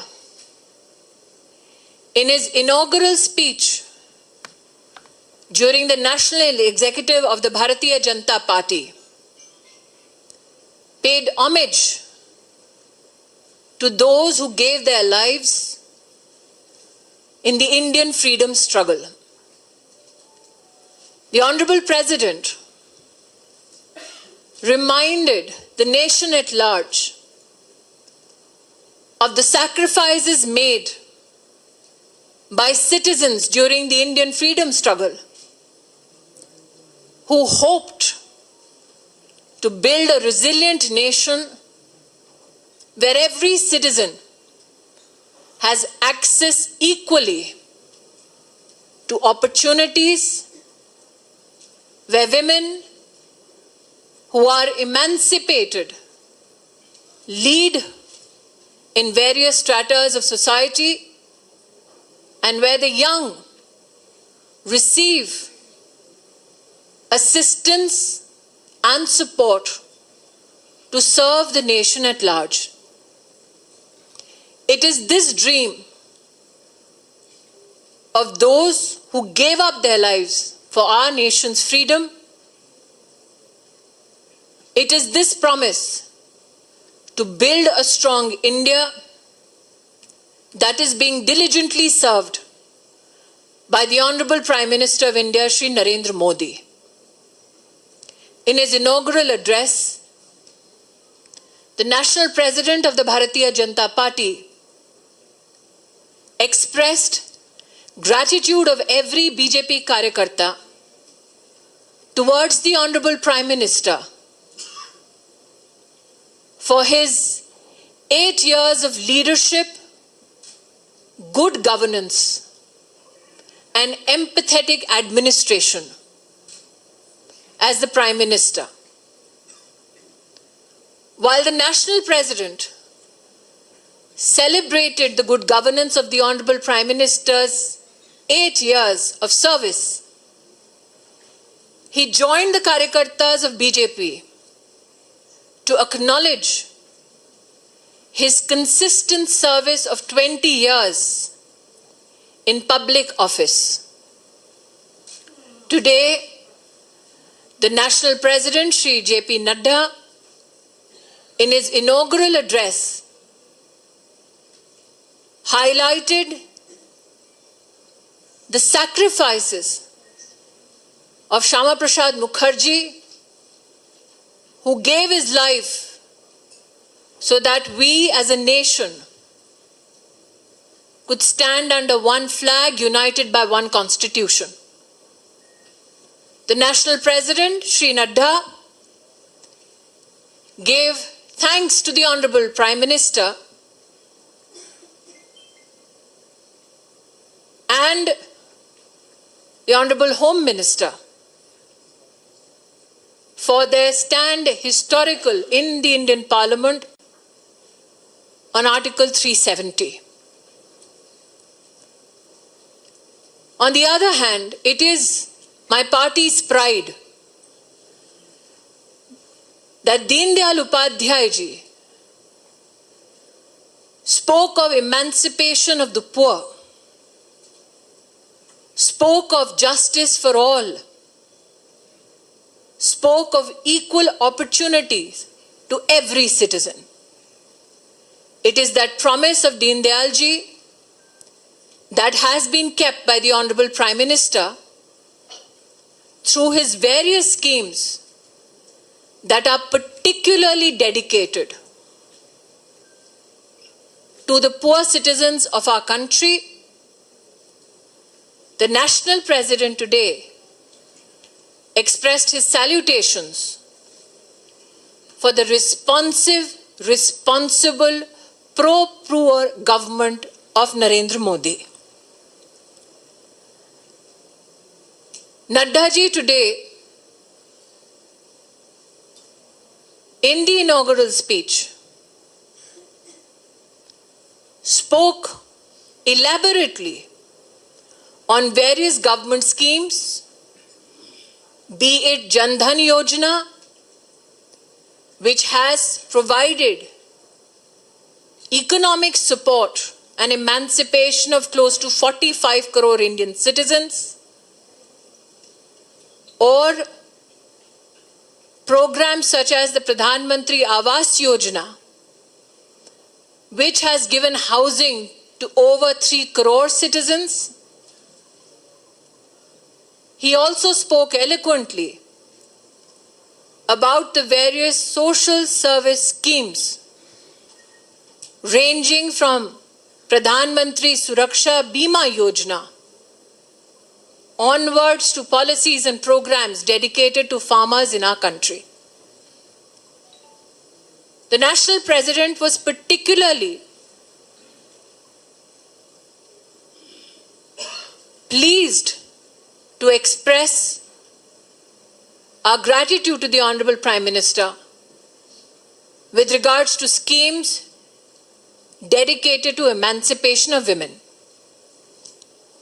be it building of 11 crore toilets or schemes like Ayushman Bharat, which are particularly dedicated to the health and well-being of families, particularly women.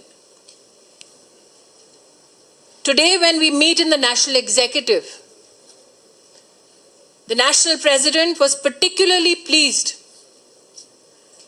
to extend his congratulations to the Karyakartas of Uttar Pradesh, Uttarakhand, Goa and Manipur for their majestic win in the state elections.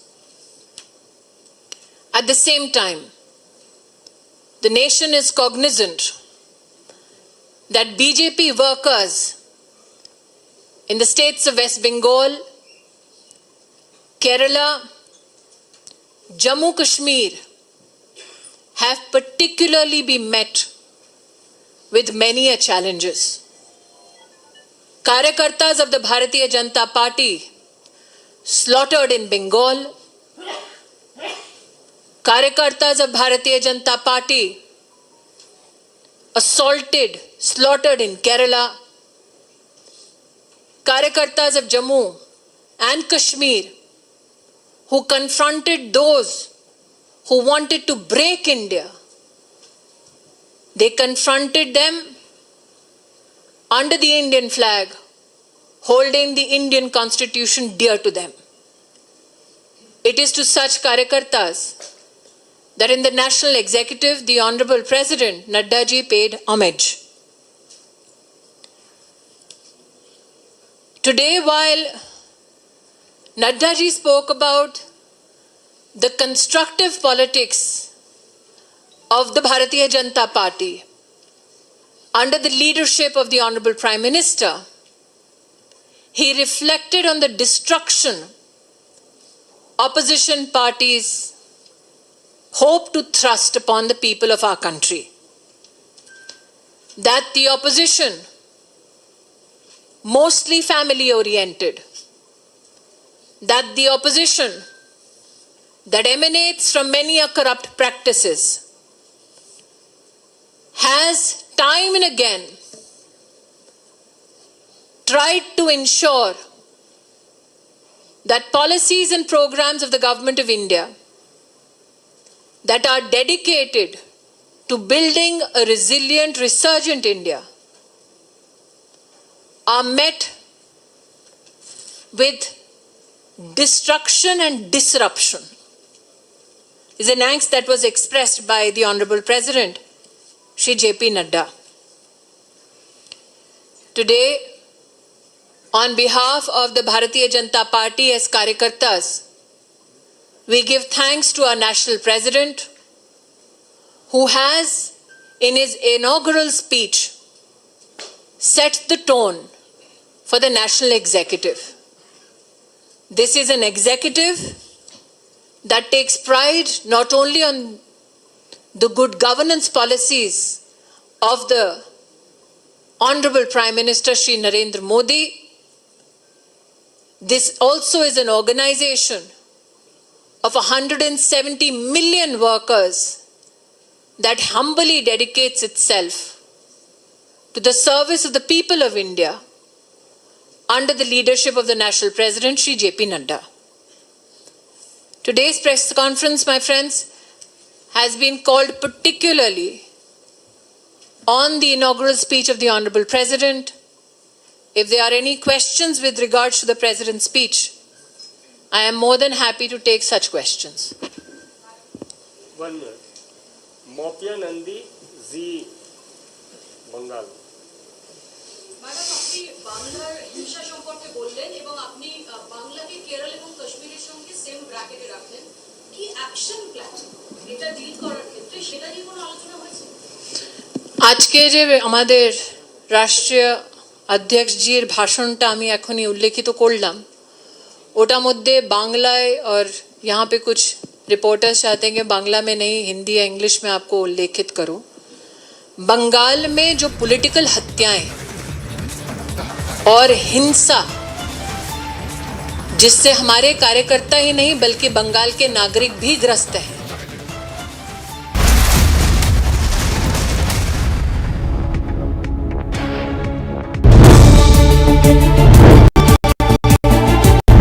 लोगों ने किधर गलत कदम उठाया है जो natural alliance है Shiv Sena Bharatiya Janata party थी आज भी हम लोग शिवसेना के विधायक है और आज भारतीय जनता पार्टी के साथ अलायंस में हम लोग काम करेंगे एक अच्छी सरकार स्थिर सरकार मजबूत सरकार 170 के ज्यादा विधायक वाली सरकार ये राज्य का विकास करेगी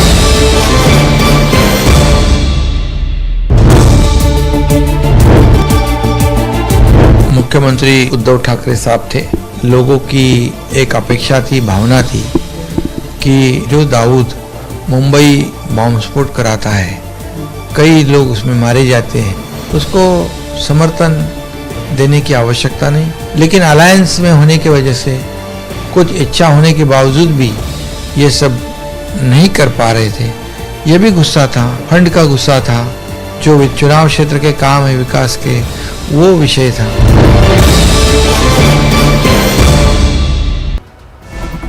Flood situation in Assam still remains grim as 159 people have already lost their lives and more than 30 lakh people are affected in various districts. More than 26 districts are affected due to the flood water and we are right now reporting from Dibrugarh. This is police reserve and due to incessant rain during last 24 hours the rainwater has affected normal life in Dibrugarh due to the waterlogging and due to the artificial flood in various places. More than 22 wards are affected and people are living like this in Dibrugarh. The police reserve is badly affected and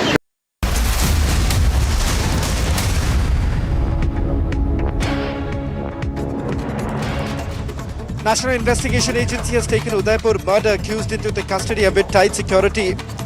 The 2 alleged killers have been sent to 14 days in judicial custody, while 2 more accused were arrested. Meanwhile, the probe agencies have also recovered one suspicious scooty.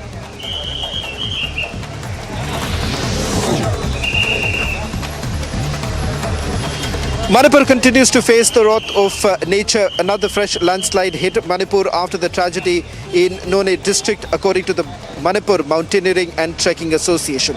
This even as the rescue operations continue to save the trapped people in the landslide incident. Manipur Chief Minister earlier in an exclusive interview with Republic TV said that total 81 are dead so far, while 55 people are feared trapped.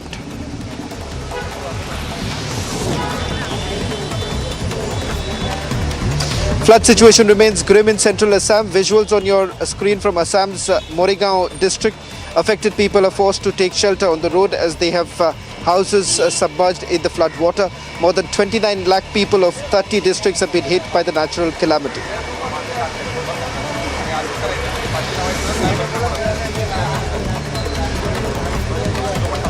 Actor-producer Vijay Babu was questioned for the 6th consecutive day in the sexual assault case.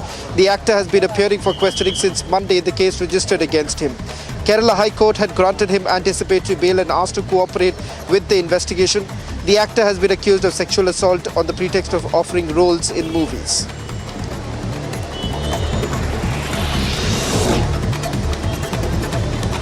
A SpiceJet flight had to return to Delhi airport after passengers claimed that there was smoke in the plane. The plane was headed to Jabalpur. In the visuals, passengers can be seen fanning in the smoke-filled cabin. All the passengers on board were evacuated safely.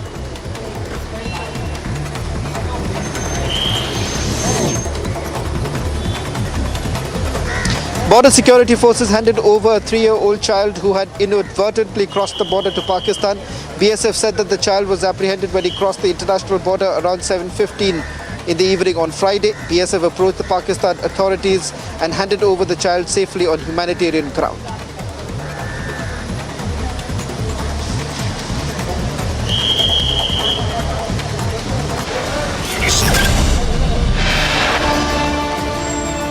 On the other side, coming up on This Is Exclusive, family alleges cover up by the Amravati police says they were asked to stay quiet.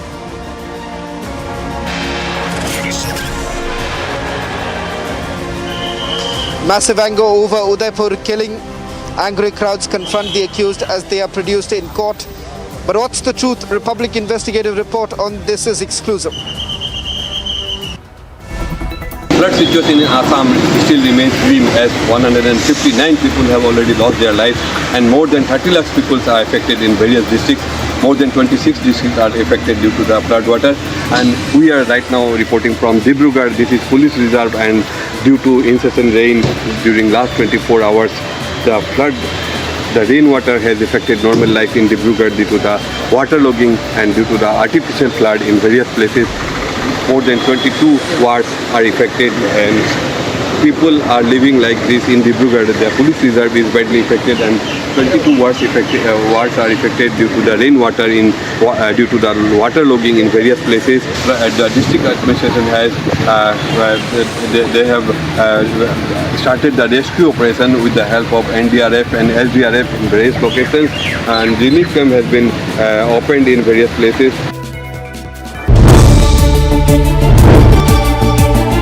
देश में एक अच्छा message गया है कि उनके पास ज्यादा विधायक होने के बावजूद उन्होंने मेरे जैसे शिवसेना प्रमुख बाला साहब ठाकरे जी के एक शिव सैनिक को मुख्यमंत्री के रूप में समर्थन दिया है। गलतियां सुधारने के लिए हम लोगों ने भी कोशिश की, लेकिन उसमें सफल नहीं हुए। लेकिन अब ऐसी गलतियां हमारे सरकार में नहीं होगी।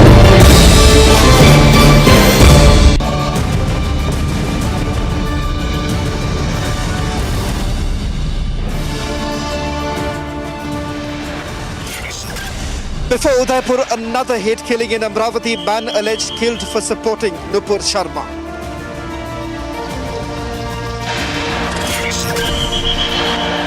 Six chilling hate killing tapes out the brutal murder caught on CCTV cameras.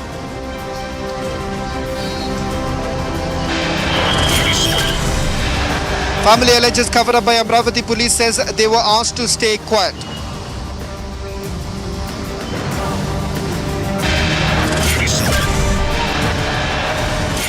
12 days after the brutal murder, police admits hate angle is the cover-up now confirmed.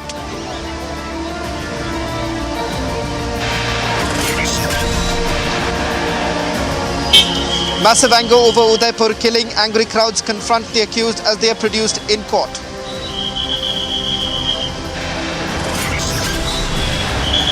BJP National Executive meet underway in Hyderabad. PM Modi hailed for vaccine drive and digital India transformation.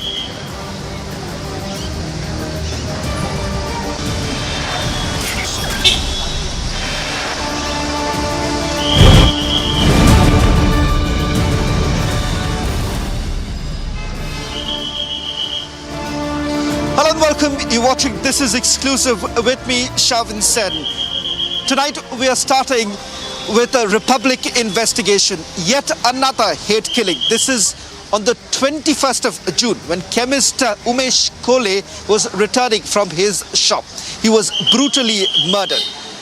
What was his fault? Remember, the allegation being that he had actually forwarded certain comments on Nupur Sharma. Just like the Udaipur beheadings, there were fundamentalists who had attacked Umesh Kole. In this case, all of this was actually captured in multiple CCTV footage, starting from the time Umesh Kole left from his shop along with his family members, to also the chilling murder that was actually caught on tape. Take a look.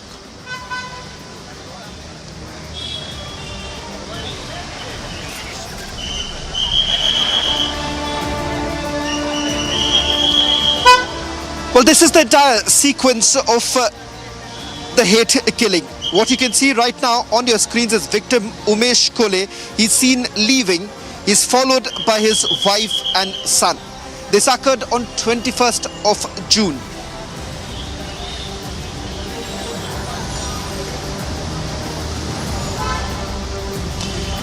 What you can see in this CCTV footage, that's CCTV footage number 2, the accused wait for Kole in a corner.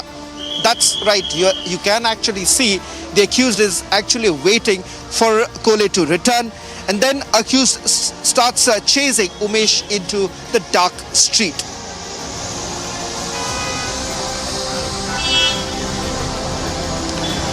Now let's take a look at the third sequence, the third CCTV footage, where you can see the attack is spotted on the CCTV footage.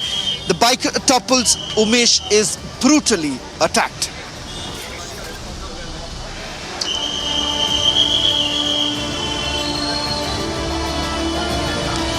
Attackers in this footage, CCTV footage number 4, can be seen fleeing from the site. Attackers both on bikes and on foot. They can be seen leaving from the crime spot.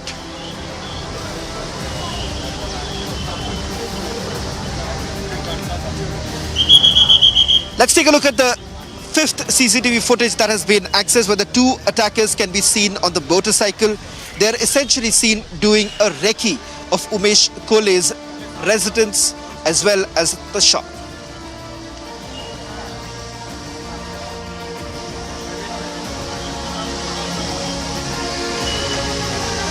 Now the sixth footage is we've put together the entire sequence of this chilling murder that has taken place right from the time Umesh Kole had stepped out of his shop and he was on his way back home, the way he was actually chased by the accused, and thereafter how these assailants, they left on a motorbike.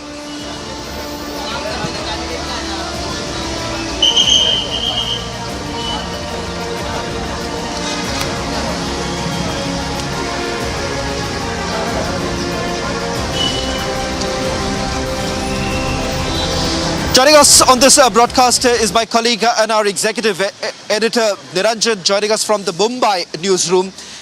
Niranjan, a lot of questions essentially being asked about the role of the police, Amravati police particularly, given the fact that one of the prime accused in this particular case is still on the run. What is even more surprising is that all of it has now been captured on the CCTV footage. What is it that you can tell our viewers with regards to the investigation that has been carried out so far?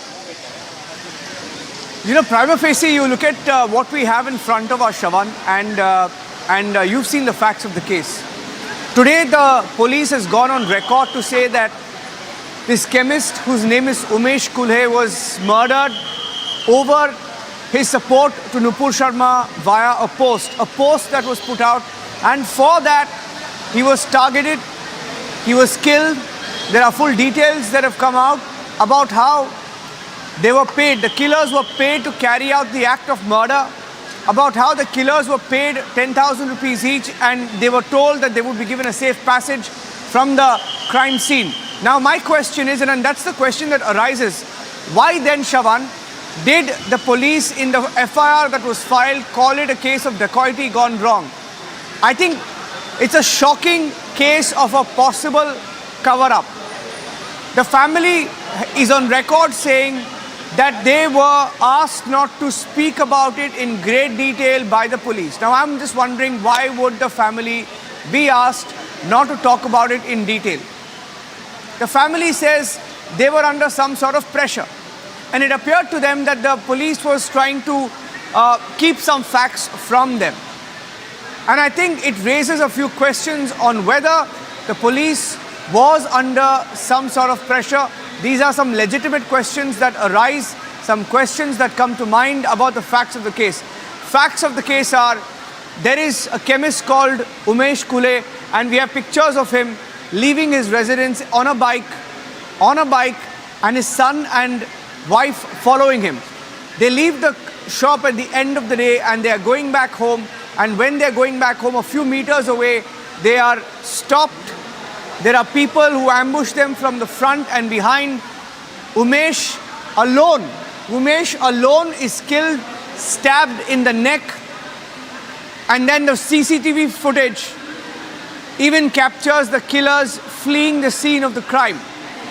And my question is, why did the police call it a case of dacoity gone wrong? And was there a cover-up in this particular case? I think these are some legitimate questions. The son also spoke to Republic TV. We'll try and play out that conversation as well. The son spoke to Priyanka, and here's that conversation. Shawan.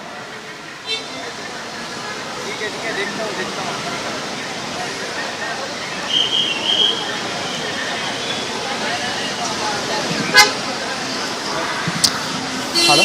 Well, the role of the Amravati police is certainly questionable. Reason being, was there an attempt to actually cover up? Listen in to what the son of the deceased had to say. ये आप ही के father के साथ में ये हुआ था क्या इंसिडेंट? आपने एफआईआर रजिस्टर करवाई है वहाँ पे अमरावती पुलिस स्टेशन में? हाँ। मुझे थोड़ा सा आप अपना घटना बता सकते हैं, क्या हुआ था, क्या एग्जैक्टली था? मैडम, हम लोग 10:10 के आसपास घर के लिए निकले थे। हाँ, ये 21 तारीख की बात है? 21 तारीख की बात है। हाँ। हम दो गाड़ी पे 2 लोग थे, पिताजी आगे वाली गाड़ी पे थे और मैडम मेरी मिसेज दूसरे गाड़ी पे थे। अच्छा। तो कुछ समझो 15-20 फीट का डिस्टेंस था दोनों की गाड़ी के बीच में। हाँ। तो बाजू की गली में से जब गुजर रहे थे तो उतनी देर में समझो चाइनीज चाकू जो रहता है ना, हाँ। चाइनीज, उसका इस्तेमाल करके उसने चाइनीज चाकू, हाँ, उसका इस्तेमाल करके उसने मर्डर किया। ये आपके सामने हुई है? हाँ, सामने हुआ मेरे। और ये क्या इशू था? ये आई थिंक नुपुर शर्मा के ऊपर कुछ स्टेटमेंट्स दिए थे आपके पिता ने? मैडम, अभी फिलहाल तो कुछ भी आइडिया नहीं वैसे। हाँ। पुलिस भी बता रही है कि इन्वेस्टिगेट कर रही है, लेकिन अभी तक पुलिस के तरफ से भी कुछ चाहिए वैसे जवाब मिला नहीं है। हाँ। आपको कौन सा पुलिस आपसे बात कर रहा है इस समय पे? मैडम, महाराष्ट्र पुलिस जो सिटी कोतवाली है, अमरावती का कमिश्नर ऑफ पुलिस के अंडर आता है, सिटी पुलिस स्टेशन है ना? सिटी पुलिस सीपी ऑफिस के जो अंडर आता है, सिटी कोतवाली पुलिस स्टेशन है करके। हाँ, जानती हूँ मैं। आपको क्या एग्जैक्टली बोला गया है? क्योंकि एफआईआर में लिखा हुआ है ना कि ये नुपुर शर्मा वाला इशू था, उसी के ऊपर ये हुआ है पूरा। मैम बिकॉज अभी तो हमको यानी 2-3 दिनों तक 4 दिनों तक कुछ इन्फॉर्मेशन नहीं थी. अभी भी हमें यानी घटना की पूरी जांच बता नहीं रहे पुलिस वाले कि ये रीजन क्या है करके. एक 5 जनों का गिरफ्तारी हो चुका है अभी तक केस में, लेकिन उन्होंने हमको एक ये नहीं इशू किया कि रीजन क्या है करके. लेकिन जो देखा जाए अगर अलग एंगल से उन्होंने देखा तो हमारी तरफ से यानी किसी के साथ झगड़ा नहीं था, यानी किसी के साथ उनकी दुश्मनी नहीं थी, कुछ भी नहीं था. एक सडन हुआ ये सब चीजें. Well, I also spoke to the police commissioner of Amravati, where we did actually question her with regards to the investigation that has been carried out. Remember, there appears to be a pattern that is essentially emerging right now, given the fact that the Udaipur beheading takes place and a similar sort of incident actually takes place in Maharashtra. In the Udaipur killing, remember, the role of Dawat-e-Islami has emerged. And not to forget, Dawat-e-Islami is headquartered in Mumbai. So it's natural to ask the question whether at all this particular organization or any other radical organization is actually involved in the killing of Umesh Kole. Listen in to Dr. R.P. Singh, Police Commissioner of Amravati. We have arrested 6 accused till now. One main accused and one accomplice is still absconding, and we have got all the clues. We will be arresting them shortly. Primarily, it looks like the murder was done because the deceased had shared a post of to Nupur Sharma statement, and that is the reason the accused had in the mastermind decided to pull in his accomplice and murder the deceased. However, when we will get the final conspirator, the theory would be better established. But perhaps it looks like the motive was the post of Nupur Sharma shared by the deceased. Dr. Singh, can I also... Dr. Singh, I would like to take the liberty of asking you this question with regards to whether at all there is a pattern that has basically emerged, a link with the Udaipur beheading, because the National Investigation Agency, which is looking at the links of an organization which goes by the name of Dawat-e-Islami, is headquartered here in Mumbai, has links in Maharashtra. Is there any organizational link that you all have come across? And secondly, any link with the Udaipur beheading? Dawat-e-Islami organization is not there in Amravati. We are yet to, we couldn't find any link of this particular murder with either Udaipur or with any other radical organization. However, we are still working on it. Shift the focus now to the other horrific story that we have been tracking right from day one. In fact, Republic's investigation has revealed the larger plot in existence. We're talking about the Udaipur beheading, where the Islamic fundamentalists who have essentially been arrested so far, they have been trained in Pakistan. A Pakistan link has now emerged. Let's take a look at one of the ground reports that have been filed by my colleague Anuj. This, in fact, is from the meat shop where accused Ghaus Mohammed used to visit regularly. The meat shop is basically outside the lane where Kanhaiya's shop is. The scooty of the accused can also be seen at the outside of the meat shop. We also spoke to some of the eyewitnesses who were present at the time of the murder.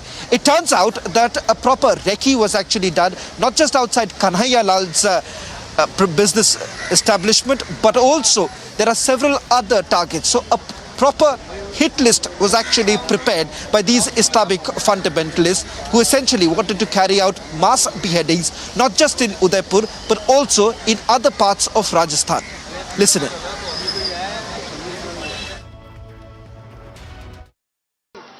I'm reporting from Udaipur, and we are reporting on the brutal murder which was witnessed in the state of Rajasthan in Udaipur. Kanhaiya Lal was brutally murdered by Ghaus Mohammed and Riaz. We have shown you the connectivity of the numbers and the numbers on the motorbike, and now we are getting you the latest exclusive footage of this particular scooty, that's Activa, and you can see the number, that's RJ27BS 1226. Earlier we have shown you the bike which was used by Riaz, and the number was 2611. Now this is particular white color scooty which is standing right outside that place where this incident happened, where Kanhaiya Lal was brutally murdered. So this is right outside his particular lane or the shop where this particular scooty is standing at this point in time. This is 1226. Earlier this was 2611. So how these numbers are connected, the NIA and the agencies are working on the same. These are the exclusive visuals and the exclusive footage of the scooty which was used by Gauze Mohammed. And let me tell you, this particular scooty is registered on Gauze Mohammed name. So these are the exclusive visuals we are again giving you. For earlier we have shown you the motorbike of Riaz, and now this is something which belongs to Gauze Mohammed. Reporting exclusively on the story with video journalist Anup, I am Anuj, and this is Republic. क्या कुछ हुआ था उस समय, क्या कुछ देखा था आप?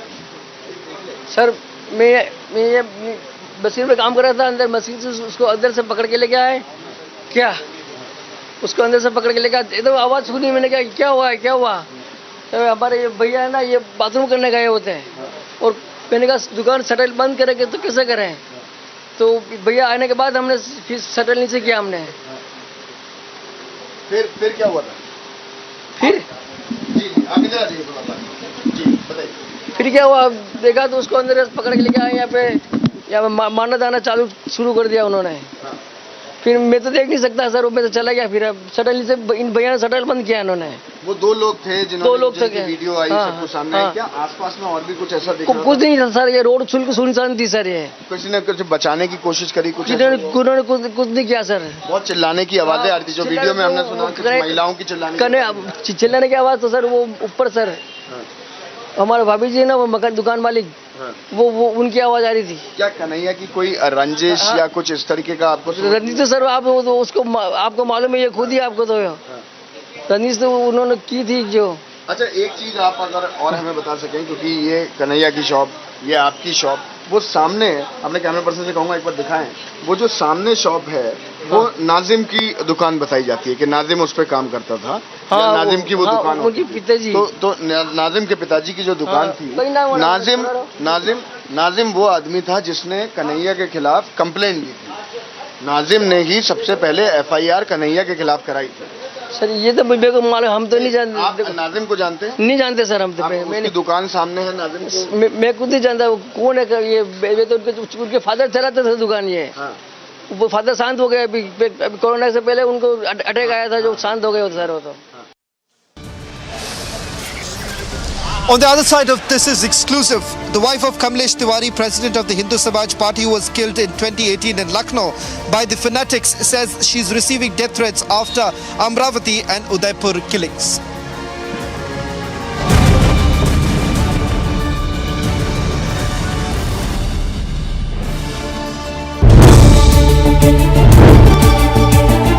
देश में एक अच्छा मैसेज गया है कि उनके पास ज्यादा विधायक होने के बावजूद उन्होंने मेरे जैसे शिवसेना प्रमुख बाला साहब ठाकरे जी के एक शिव सैनिक को मुख्यमंत्री के रूप में समर्थन दिया है। गलतियां सुधारने के लिए हम लोगों ने भी कोशिश की, लेकिन उसमें सफल नहीं हुए। लेकिन अब ऐसी गलतियां हमारे सरकार में नहीं होती।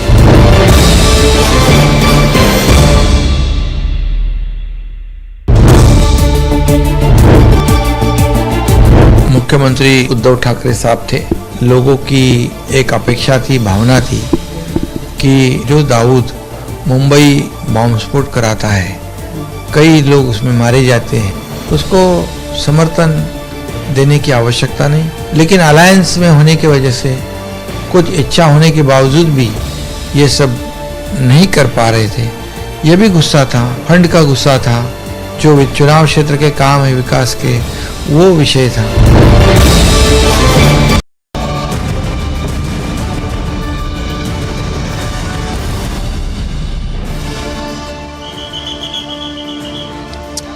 Well, time for another exclusive report. We're now getting you a detailed report on Asif. Asif is the person with whom the accused met before killing Kanhaiya Lal. Asif is still absconding. Take a look at this report.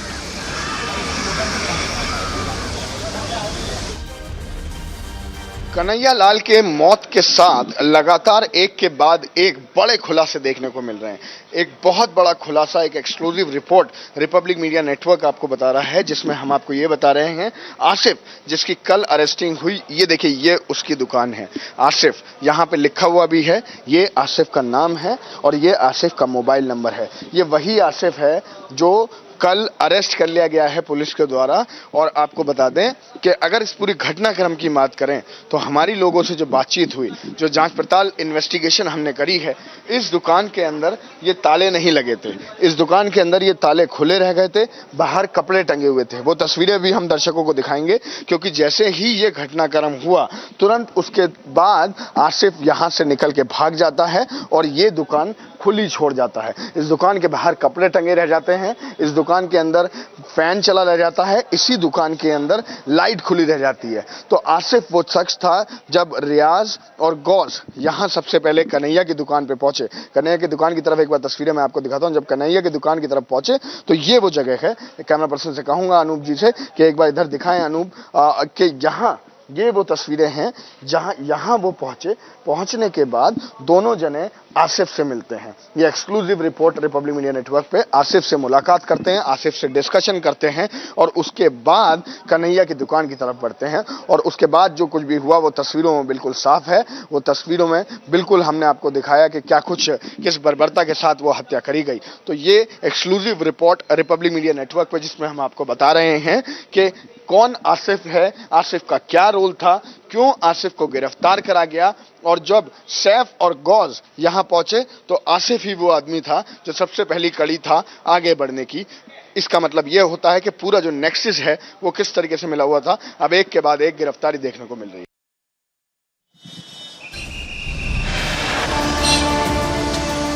On the other side, Maharashtra Chief Minister Eknath Shinde spoke for the first time.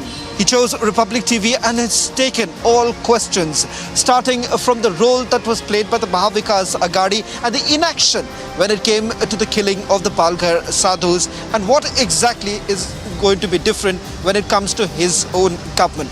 Listen in to what Eknath Shinde had to say on the other side.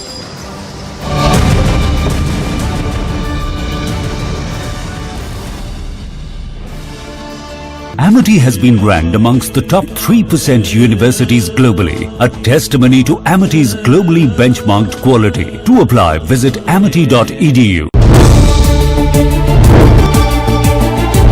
मुख्यमंत्री उद्धव ठाकरे साहब थे।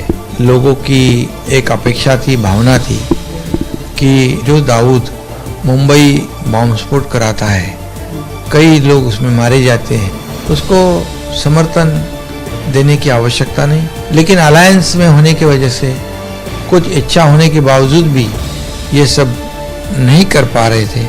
ये भी गुस्सा था, fund का गुस्सा था, जो चुनाव क्षेत्र के काम है विकास के, वो विषय था।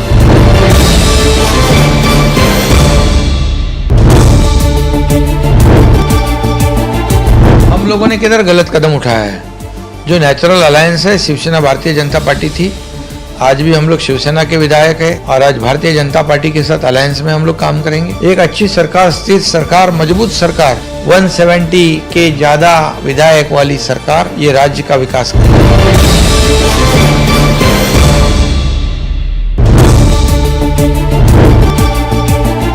देश में एक अच्छा मैसेज गया है कि उनके पास ज्यादा विधायक होने के बावजूद उन्होंने मेरे जैसे शिवसेना प्रमुख बाला साहब ठाकरे जी के एक शिवसैनिक को मुख्यमंत्री के रूप में समर्थन दिया है। गलतियां सुधारने के लिए हम लोगों ने भी कोशिश की, लेकिन उसमें सफल नहीं हुए। लेकिन अब ऐसी गलतियां हमारे सरकार में नहीं होती।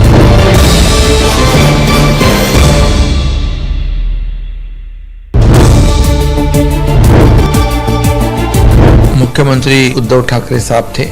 लोगों की एक अपेक्षा थी, भावना थी कि जो दाऊद मुंबई बॉम्ब स्फोट कराता है, कई लोग उसमें मारे जाते हैं, उसको समर्थन देने की आवश्यकता नहीं। लेकिन अलायंस में होने की वजह से, कुछ इच्छा होने के बावजूद भी ये सब नहीं कर पा रहे थे। ये भी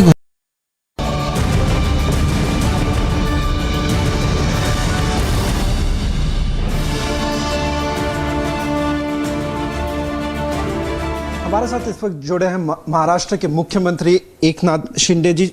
सबसे पहले तो सवाल ये करना चाहूंगा कि चर्चे में ये चल रहा था कि आप डेप्यूटी सीएम बनेंगे, पर आखिरकार जो हुआ, आप मुख्यमंत्री हैं, आप महाराष्ट्र के मुख्यमंत्री हैं। ये कहा जा रहा था, क्या आपने कोई ऐसी मांग की थी कि आप मुख्यमंत्री ही बनेंगे, इसी युति तभी बनेगी? ये भारतीय जनता पार्टी के वरिष्ठ नेताओं का मैं धन्यवाद अदा करना चाहता हूँ, क्योंकि उनके पास विधायक ज़्यादा होने के बावजूद उन्होंने मुझे मुख्यमंत्री पद के लिए समर्थन दिया है। इससे साफ जाहिर होता है कि वो, कई लोग कहते थे कि भारतीय जनता पक्ष जो है सत्ता पाने के लिए विधायक को तोड़ने का काम करता है, लेकिन आज यहाँ पर देश में एक अच्छा मैसेज गया है कि उनके पास ज़्यादा विधायक होने के बावजूद उन्होंने मेरे जैसे शिवसेना प्रमुख बाला साहेब ठाकरे जी के एक शिवसैनिक को मुख्यमंत्री के रूप में समर्थन दिया है, इसलिए कि राज्य का विकास हो, राज्य आगे बढ़े। ये आम जनता के दिल की बात जो है, उनके दिल में जो विकास चाहते हो वो पूरा हो जाए, और इसीलिए मैं आज आपके सामने मुख्यमंत्री की हैसियत से यहाँ बैठा हूँ। इसलिए मैं भारतीय जनता पार्टी के वरिष्ठों को धन्यवाद देना चाहता हूँ। जब उद्धव ठाकरे अब संबोधित करते हैं, वो कहते हैं कि ये पहले ही, चुनाव से पहले ही ये बात हो चुकी थी कि मुख्यमंत्री शिवसेना से बनेगी, बट अमित शाह के साथ ये बात बनी नहीं। अगर वो आज यही करना था तो पहले क्यों नहीं किया? उद्धव ठाकरे का ये कहना है, आप क्या कहेंगे उस पर? हम लोगों ने किधर गलत कदम उठाया है? जो नेचुरल अलायंस है, शिवसेना भारतीय जनता पार्टी थी, आज भी हम लोग शिवसेना के विधायक हैं, बाला साहेब ठाकरे जी के विधायक हैं, और आज भारतीय जनता पार्टी के साथ अलायंस में हम लोग काम करेंगे। उप मुख्यमंत्री जो डीसीएम जो है देवेंद्र जी फडणवीस साहब हैं, उनको बहुत ही 5 साल मुख्यमंत्री रह चुके हैं, उनको अनुभव है। एक अच्छी सरकार, स्थिर सरकार, मजबूत सरकार, 170 के ज़्यादा विधायक वाली सरकार ये राज्य का विकास करेगी। एक सवाल अलीशा भी लेना मुख्यमंत्री जी, जहाँ तक आप आइडियोलॉजी, आप हिंदुत्व आइडियोलॉजी को लेकर आप आगे बढ़ रहे थे, कई सवाल इस पर भी उठ रहे हैं कि अचानक 2.5 साल बाद क्यों आप विधायकों के साथ पहले सूरत गए, फिर गुवाहाटी गए? इससे पहले जो 2.5 साल के बाद ये सवाल 2.5 साल पर पहले हमेशा से उठे हैं, तो ये तो कहा जा रहा है कि आप पिछले 1-1.5 साल से ही इस पर प्लानिंग कर रहे थे, सिर्फ इंतजार था आपको एमएलसी इलेक्शंस का। ऐसी बात नहीं है। हम लोगों ने पूरी कोशिश की, जो विधायक है 50, उन्होंने भी कोशिश की, क्योंकि उनका अस्तित्व खतरे में पड़ चुका था। जो हमारे अलायंस पार्टनर है, उनकी तरफ से उनके चुनाव क्षेत्र में बहुत ही अन्याय हो रहा था, उसकी सुनवाई हो, उसमें करेक्शन हो, ऐसी कोशिश उन्होंने भी की, मैंने भी की, लेकिन उसमें हम सफल नहीं हो पाए, इसलिए कदम उठाना पड़ा। ये आज की बात नहीं है। ये अगर चुनाव क्षेत्र में विधायक जो है, उसके चुनाव क्षेत्र में विकास के काम हो, जो लोग विकास चाहते हैं उनको न्याय मिले, यही कोशिश विधायक की होती है। लेकिन उसमें अगर वो असफल होता है तो उसका अस्तित्व ही खतरे में पड़ जाता है। और ये चुनाव, ये 50 विधायक ऐसी स्टेप, ऐसी भूमिका क्यों लेते हैं, इसका कारण ढूंढना चाहिए, आत्म परीक्षण करने की आवश्यकता है। शिंदे साहब, एक बहुत गंभीर बात यह है महाविकास अघाड़ी को लेकर कि जब उद्धव ठाकरे मुख्यमंत्री थे, कई सारे ऐसे चीज़ हिंदुत्व को लेकर, आज चंद्रकांत दादा पाटिल भी ये सवाल उठाते हैं कि पालघर में जो हुआ था, उसमें जिस तरह से उस समय के मुख्यमंत्री उन्होंने कुछ नहीं किया, हिंदुत्व को उन्होंने महत्व नहीं दिया। उसके बाद कई सारे ऐसे इश्यूज हुए कि गलत तरीके से लोगों को अरेस्ट कराना, और आपके ही साथ जो MLAs है उन्होंने सीधे तौर पे जो आरोप लगाया कि दाऊद के साथ जो लिंक्स रह चुके हैं। तो आप उस समय मंत्रिमंडल में थे, कभी आपने ये सवाल उठाया कि कहीं ना कहीं जो गलत हो रहा था, महाविकास अघाड़ी जो चीज़ें गलत कर रहे थे, क्या उस समय आपने कुछ इसको लेकर बात की? क्या आपको उस समय लगा कि बहुत गलत हो रहा है? मुख्यमंत्री खुद उद्धव ठाकरे साहब थे, और ऐसे समय में शिवसेना के मुख्यमंत्री, ऐसे समय में लोगों की एक अपेक्षा थी, भावना थी कि जो दाऊद मुंबई बॉम्ब विस्फोट कराता है, कई लोग उसमें मारे जाते हैं, उसका जो उसके साथ जिसका कनेक्शन है उसको समर्थन देने की आवश्यकता नहीं, ऐसे भावना अपेक्षा सभी लोगों की थी। लेकिन अलायंस में होने की वजह से कुछ इच्छा होने के बावजूद भी ये सब नहीं कर पा रहे थे। ये भी गुस्सा था, फंड का गुस्सा था, जो चुनाव क्षेत्र के काम है विकास के, वो विषय था। ये सभी विषय जो है, राम जन्मभूमि को लेकर, राम जन्मभूमि, वहाँ राम मंदिर बन रहा है, अच्छी बात है, सभी लोगों ने स्वागत करना चाहिए। ये कहा जा रहा था कि कुछ लोग, आप लोग भी जाना चाह रहे थे पर आप लोग को भेजा नहीं जा रहा था, ये उन्होंने रोक दिया, उनको भी रोक दिया। कहीं उस समय मन में खटास की क्यों, जो पार्टी उस समय जाना जाती थी हिंदुत्व को लेकर, बाला साहब ठाकरे हिंदुत्व की बात करते थे, पालघर वाले मामले में हमने भी, रिपब्लिक ने कई सारे सवाल। That's all that we could pack in this edition of This Is Exclusive. On the other side, the biggest story tonight with my colleague Niranjan. Thank you for that, Shawan. In fact, stay with me because there is a big story that we've been tracking on Republic TV, and that story is from Amravati, Maharashtra. Even before Kanhaiya was beheaded in Udaipur, there was a murder in Maharashtra that went unnoticed. It happened on the 21st of June when a chemist was killed for backing Nupur Sharma. Let's get started. That's our biggest story tonight.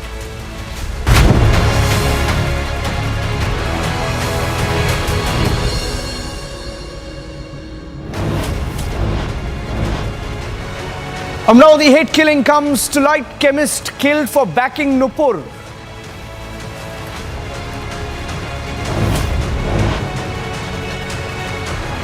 NIA has been handed the hate killing investigation in Amravati, Maharashtra.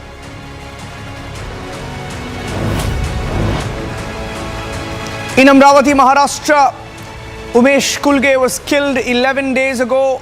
Back then, on the 21st of June, the police had blamed dacoity gone wrong as one of the reasons.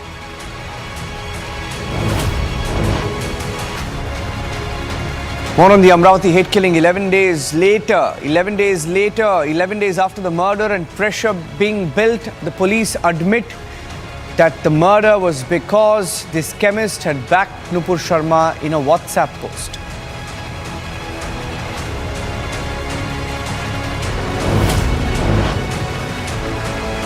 Udaipur killers, the men who beheaded Kanhaiya Lal in Rajasthan, face anger outside the courtroom. They are mobbed. And there is anger across India on how they beheaded Kanhaiya Lal.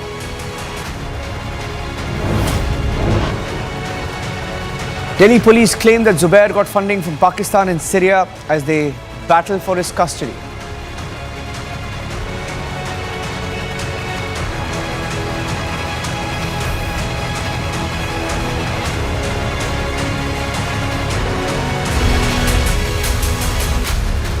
On the biggest story tonight, a story that hasn't been reported for 11 days now.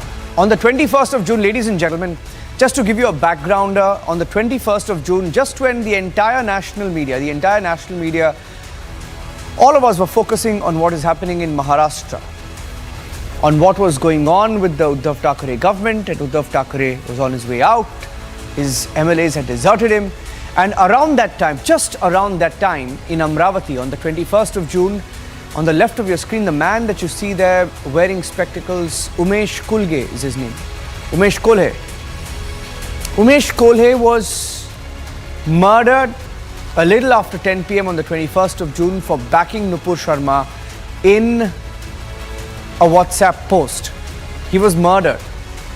And back then the story was that the police called it a dacoity gone wrong, a case of dacoity gone wrong. They didn't want the truth to come out, and that's the truth. They didn't want the truth in the case of Umesh Kulhe to ever come out in the media. 11 days later, we now hear for the first time today that it was because of his post on Nupur Sharma. That's the story. On the 21st of June, even before Kanhaiya, we reported that the Kanhaiya murder in Udaipur was the first case of a hate killing. We thought it's the first case of a hate killing because of the Nupur Sharma post. It appears that these jihadists, these Islamist fundamentalists, even before that had struck on the 21st of June in Amravati, Maharashtra. The story is extremely serious. Let's get you the details of that story and the visuals that are emerging from Amravati, Maharashtra. There are sequences that we have with us. Let's get you the sequences first up. The sequences that show you what happened on that night in Amravati, Maharashtra. Look at the pictures. The sequence 1, that's Kolhe, that's Umesh Kolhe on that bike, leaving, followed by his wife and son. In this sequence, you can see that there are people who are waiting for him to just enter that lane, and they chase Umesh into that dark street. Sequence 3, let's show you sequence 3 now. The attack is spotted. You can see that the lights are flashing on those walls there in that road because the bike in which Umesh was traveling is attacked. He falls down, he's attacked, and then you can see the attackers flee from there. That's sequence number 4. Let's go across to sequence number 4, where his attackers, the killers, after killing him, flee from the spot. That's the visual from Amravati, the clincher, as they run. They run from the site after the attack. Those were the killers. And there's another bike that flees with them. Now that's the story this evening as we track the details of the Amravati story. The family says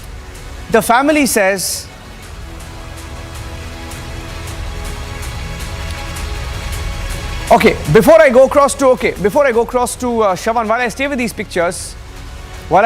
pictures, let's also tell you that I'm getting in some more breaking news coming in. In fact, Shiva, Mr. Kulkarni is joining us, a BJP spokesman who knows more about the case, is joining me live. But before I go across to him, I'm just getting in some breaking news update right now. Let's break the update of another story that we'll come back to the Amravati story for just a minute. I just want to tell our viewers that we're getting in breaking news right now that Zubair has been sent to 14 days of judicial custody. That's the story breaking on Republic TV right now. Just getting you the details as we speak. We're picking up the details from the courtroom that Zubair, the Alt News co-founder, has been denied bail. He's been sent to 14 days of judicial custody. That's the breaking news update we're picking up from the national capital.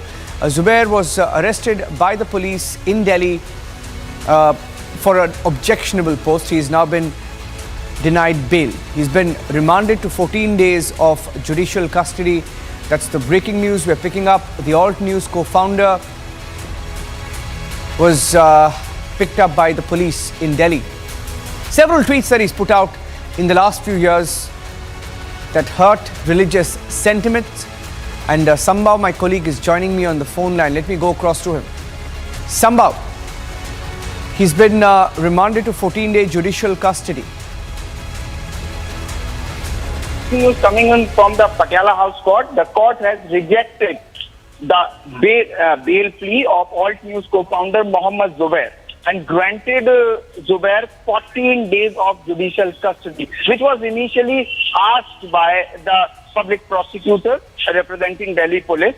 And they initially asked for the judicial custody, although in the course of argument, they asked the judge for interrogation to investigate further things in the case, like new fresh charges are being leveled on Mohammed Zubair in the new FIR, wherein there are few things which I want to mention here, like Section 35 of FCRA, wherein the foreign funding link is now now the police is going to investigate the foreign funding link in this matter. So now the matter has taken a complete different turn. Now, as per the public prosecutor, countries like Pakistan, Dubai and other Gulf countries, the money has come from there to Mohammed Zubair. That was the allegation made by the public prosecutor in the court, for which Vrinda Grover, representing Mohammed Zubair, said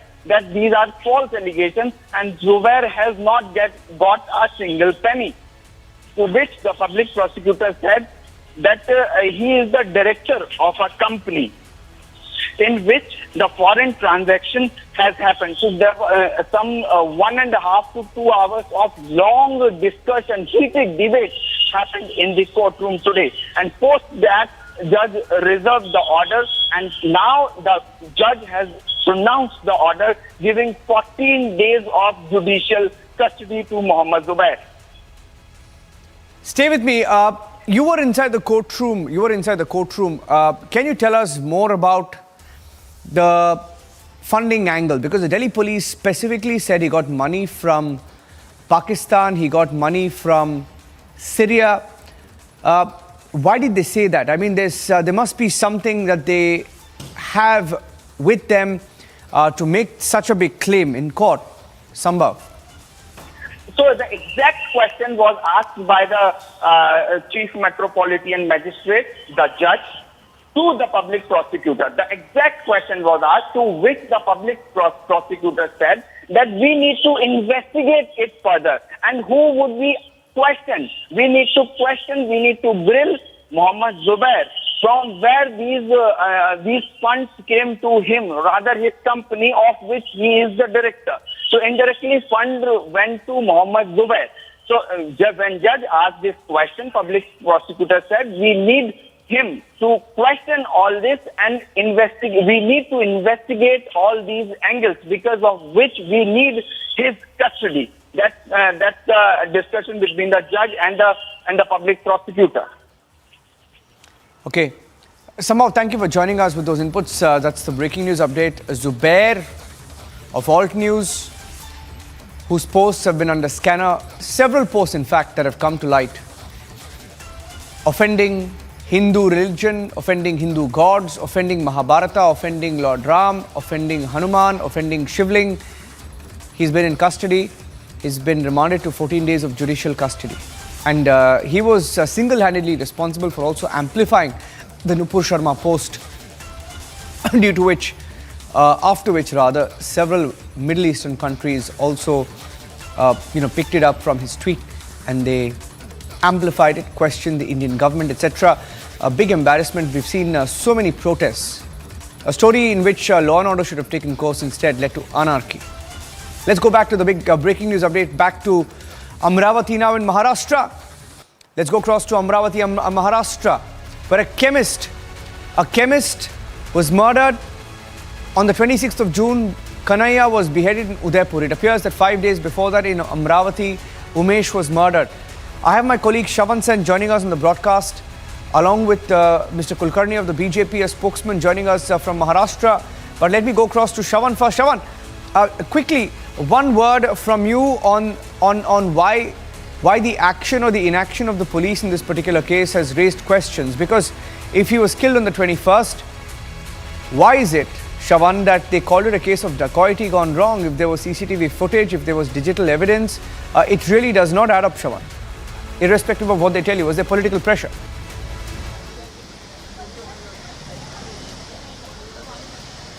Well, in fact, we did speak to the police commissioner of Amravati. Not a single word on whether at all this was a case of dacoity. It was a clear case of comments that were made on Nupur Sharma. That was an admission that was made by the police commissioner herself. And secondly, why this raises an alarm is that as far as Udaipur beheadings are concerned, in which there is a radical organization which goes by the name Dawat-e-Islami. Remember, this organization is actually headquartered in Mumbai to begin with. And this organization's Pakistan links have always been under the scanner.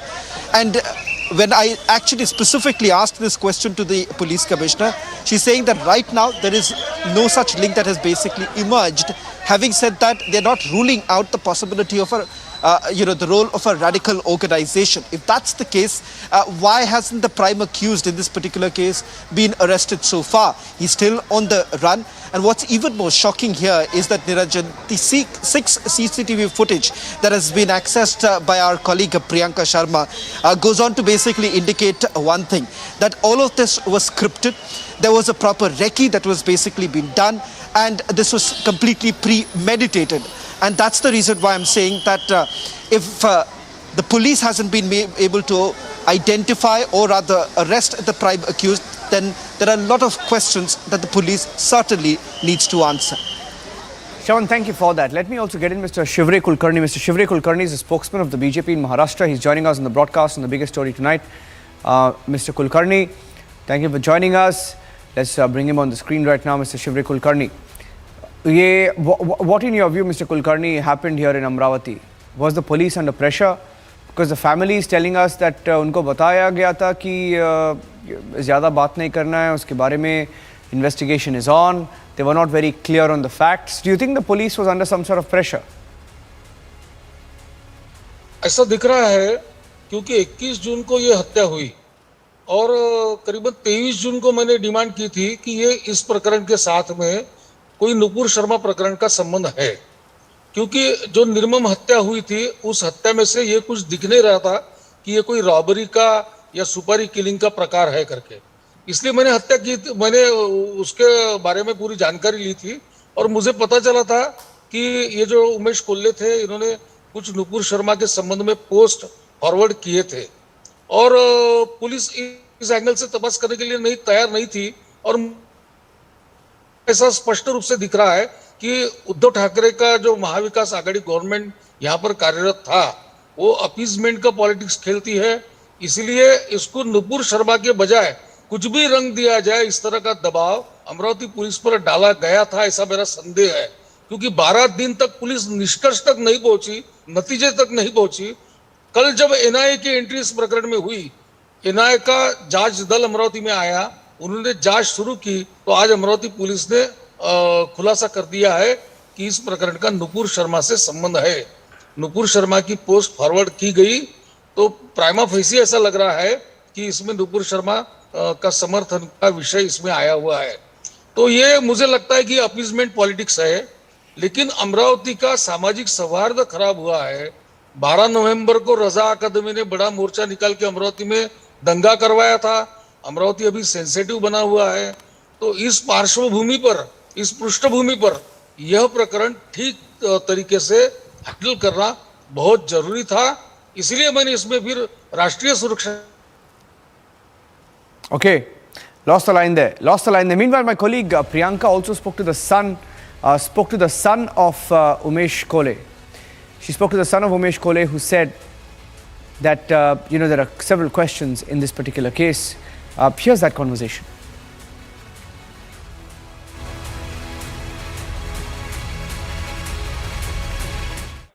ये आप ही के father के साथ में ये हुआ था क्या इंसिडेंट? आपने एफआईआर रजिस्टर करवाई है वहाँ पे अमरावती पुलिस स्टेशन में?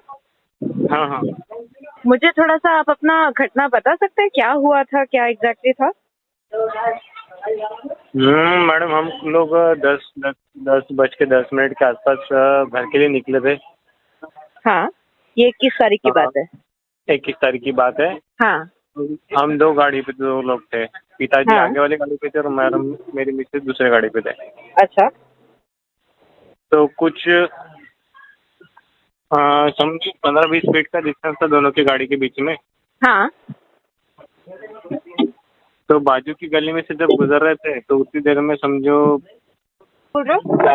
चाइनीज चाकू जो रहता है ना, चाइनीज, उसका इस्तेमाल करके उसने चाइनीज चाकू उसका इस्तेमाल करके उसने मर्डर किया। ये आपके सामने हुई है? हाँ, सामने हुआ मेरे। और ये क्या इशू था? ये आई थिंक नुपुर शर्मा के ऊपर कुछ स्टेटमेंट्स दिए थे आपके पिता ने? मैडम, अभी फिलहाल तो कुछ भी आइडिया नहीं वैसे। हाँ हाँ। पुलिस भी बता रही है कि इन्वेस्टिगेट कर रही है, लेकिन अभी तक पुलिस के तरफ से भी कुछ चाहिए वैसे जवाब मिला नहीं है। हाँ। आपको कौन सा पुलिस आपसे बात कर रहा है इस समय पे? मैडम, महाराष्ट्र पुलिस जो सिटी कोतवाली है, अमरावती का कमिश्नर ऑफ पुलिस से अंडर आता है, सिटी पुलिस स्टेशन है ना? सिटी पुलिस सीपी ऑफिस के जो अंडर आता है, सिटी कोतवाली पुलिस स्टेशन है करके। हाँ हाँ, जानती हूँ, मैं जानती हूँ। आपको क्या एग्जैक्टली बोला गया है? क्योंकि एफआईआर में लिखा हुआ है ना कि ये नुपुर शर्मा वाला इशू था, उसी के ऊपर ये हुआ है पूरा। मैम, बिकॉज अभी तो हमको 2-3 दिनों तक, 4 दिनों तक कुछ इन्फॉर्मेशन नहीं थी। अभी भी हमें घटना की पूरी जांच बता नहीं रहे पुलिस वाले कि ये रीजन क्या है करके। एक 5 जनों का गिरफ्तारी हो चुका है अभी तक केस में। लेकिन उन्होंने हमको एक ये नहीं इशू किया कि रीजन क्या है करके। लेकिन जो देखा जाए अगर अलग एंगल से उन्होंने देखा तो हमारी तरफ से यानी किसी के साथ झगड़ा नहीं था, यानी किसी के साथ उनकी दुश्मनी नहीं थी, कुछ भी नहीं था, एक सडन हुआ ये सब चीजें।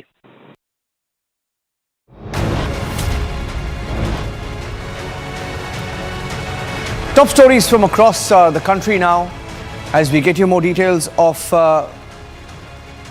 the footage, the new CCTV footage that is emerging from Udaipur. This is critical footage that shows the accused on the run, getting you full details of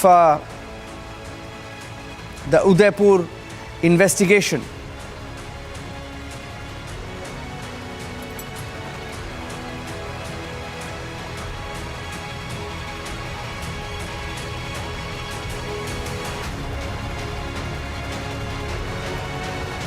And that's the CCTV footage on your screen. Let's get you some more stories now. In Udaipur, angry crowds gathered outside the NI court. This was in Jaipur, where the Udaipur beheading accused were produced. The crowd could be seen confronting the accused, chanting angry slogans, asking for death to the killers of Kanhaiya Lal, the tailor.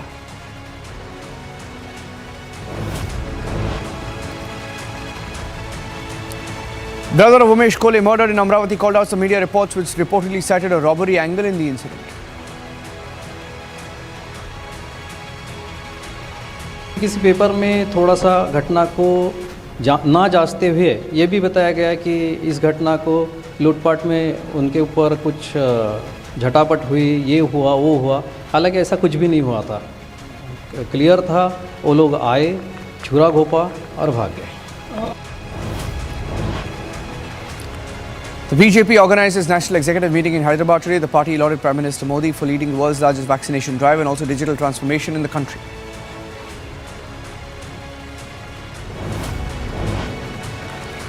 Amid the ongoing BJP National Executive meeting in Hyderabad, the poster war has begun on the streets of the city. BJP posters were seen being pasted on TRS banners, which were put up overnight after the BJP pasted banners and hoardings across the city.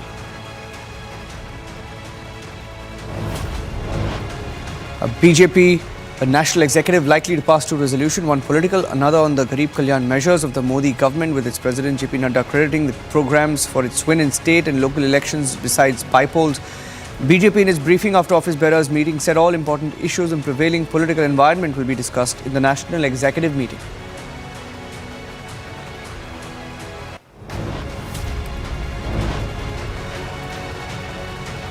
Seven people from Assam, including 2 security personnel, were killed in a landslide at a railway construction site in Manipur's Noni district. The death toll has now reached 24.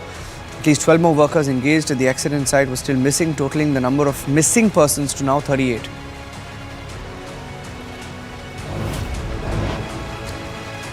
Teesta Setalvad has been remanded to 14-day judicial custody by the Ahmedabad Metropolitan Court. She is accused of alleged involvement in forgery, criminal conspiracy and other charges. The public prosecutor in the case, Amit Patel, elaborating on the proceedings of the court, stated that the police did not seek further custody of Setalvad nor of her co-accused R.B. Srikumar, and hence both have been remanded to judicial custody by a Gujarat court.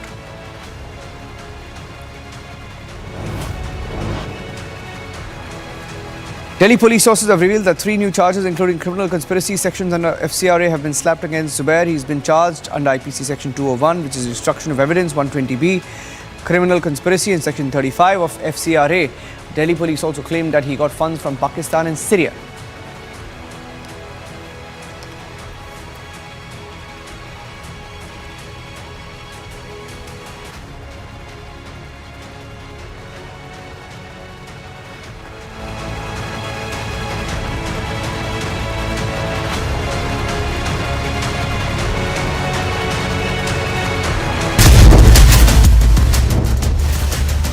Hate killings shock India. Amravati before Udaipur.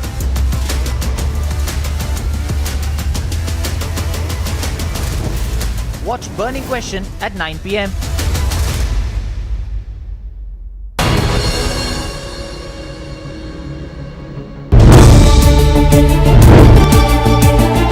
देश में एक अच्छा message गया है कि उनके पास ज्यादा विधायक होने के बावजूद उन्होंने मेरे जैसे शिवसेना प्रमुख बाला साहब ठाकरे जी के एक शिव सैनिक को मुख्यमंत्री के रूप में समर्थन दिया है। गलतियां सुधारने के लिए हम लोगों ने भी कोशिश की, लेकिन उसमें सफल नहीं हुए। लेकिन अब ऐसी गलतियां हमारे सरकार में नहीं होती।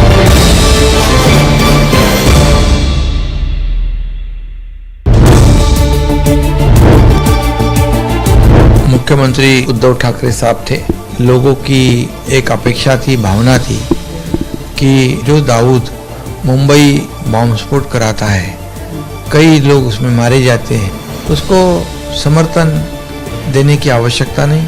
लेकिन अलायंस में होने की वजह से कुछ इच्छा होने के बावजूद भी ये सब नहीं कर पा रहे थे। ये भी गुस्सा था, फंड का गुस्सा था, जो चुनाव क्षेत्र के काम है विकास के, वो विषय था।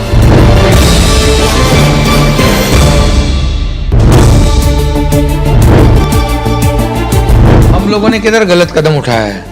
जो नेचुरल अलायंस है, शिवसेना भारतीय जनता पार्टी थी, आज भी हम लोग शिवसेना के विधायक है और आज भारतीय जनता पार्टी के साथ अलायंस में हम लोग काम करेंगे। एक अच्छी सरकार, स्थिर सरकार, मजबूत सरकार, 170 के ज्यादा विधायक वाली सरकार ये राज्य का विकास करेगी।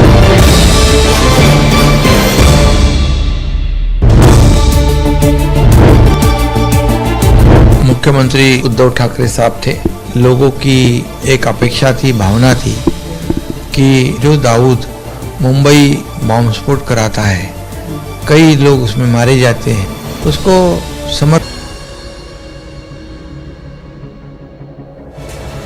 Getting in these pictures from the national capital, where the Alt News co-founder Zubair is seen leaving the court there, where he was produced earlier. His bail plea has been rejected. He's been sent to judicial custody. That's 14 days of judicial custody.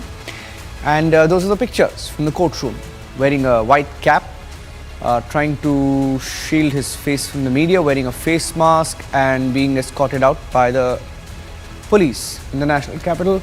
The Delhi police earlier in court said that Alt News and its company, the director of which Zubair is, had got funding from other countries including UAE, Pakistan, Syria, while adding that there was a deliberate attempt to post tweets to offend.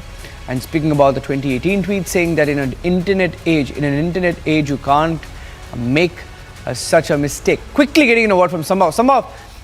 He goes to judicial custody. Now, what will be the focus of the investigation from here on, with the FCRA angle coming in?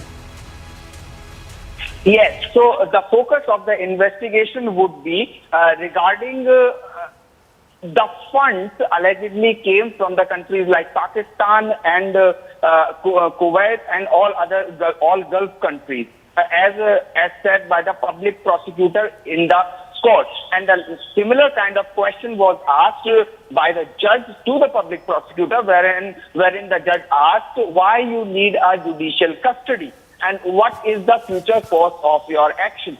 So to which the Delhi Police's public prosecutor said that they need to investigate the further links of the fund coming from abroad to the director of the said company, the director is Zubair Mohammed, and to which the Vrinda Grover, who is the, Yeah, Sama, we'll come back to you. We'll have to take a short break at this point. I'm taking a break. Coming back with the headlines on Superfast 50. Stay tuned.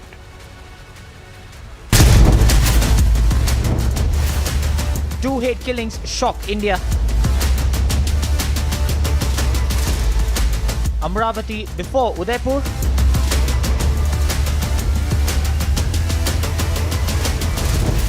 Watch Burning Question at 9 p.m.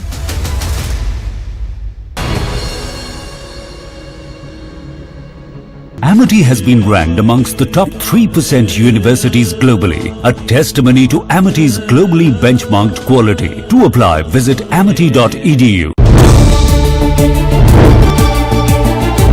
मुख्यमंत्री उद्धव ठाकरे साहब थे, लोगों की एक अपेक्षा थी, भावना थी कि जो दाऊद मुंबई बॉम्ब स्फोट कराता है, कई लोग उसमें मारे जाते हैं, उसको समर्थन देने की आवश्यकता नहीं। लेकिन अलायंस में होने की वजह से कुछ इच्छा होने के बावजूद भी ये सब नहीं कर पा रहे थे। ये भी गुस्सा था, फंड का गुस्सा था, जो चुनाव क्षेत्र के काम है विकास के, वो विषय था।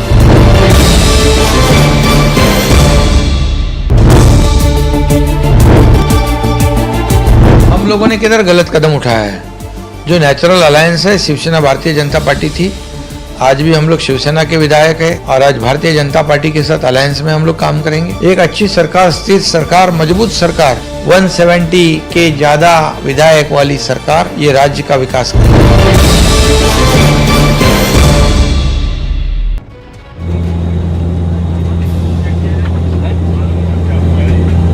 हम लोग आज स्पाइसजेट से ट्रैवल कर रहे थे तो अचानक प्लेन में कुछ धुआं होने लगा और हम लोगों ने थोड़ा पैनिक होना स्टार्ट किया, तो इन लोगों ने सांस लेने में दिक्कत हो रही थी। बहुत बुरी हालत हुई है। मैं एस्थमा का पेशेंट भी हूँ, मेरे को बीपी भी रहता है। इतना धुआं इतना भर गया था।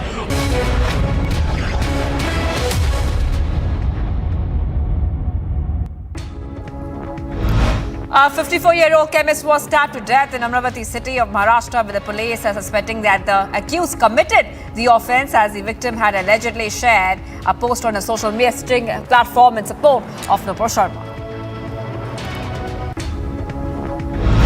After Union Home Minister Amit Shah directed the National Investigation Agency to take over the probe into the June 21st killing of Amravati shop owner Umesh Kole over his alleged social media post in support of suspended BJP leader Nupur Sharma, Maharashtra government has now handed over the case to NIA. Earlier, ATS was also present there to investigate the terror angle.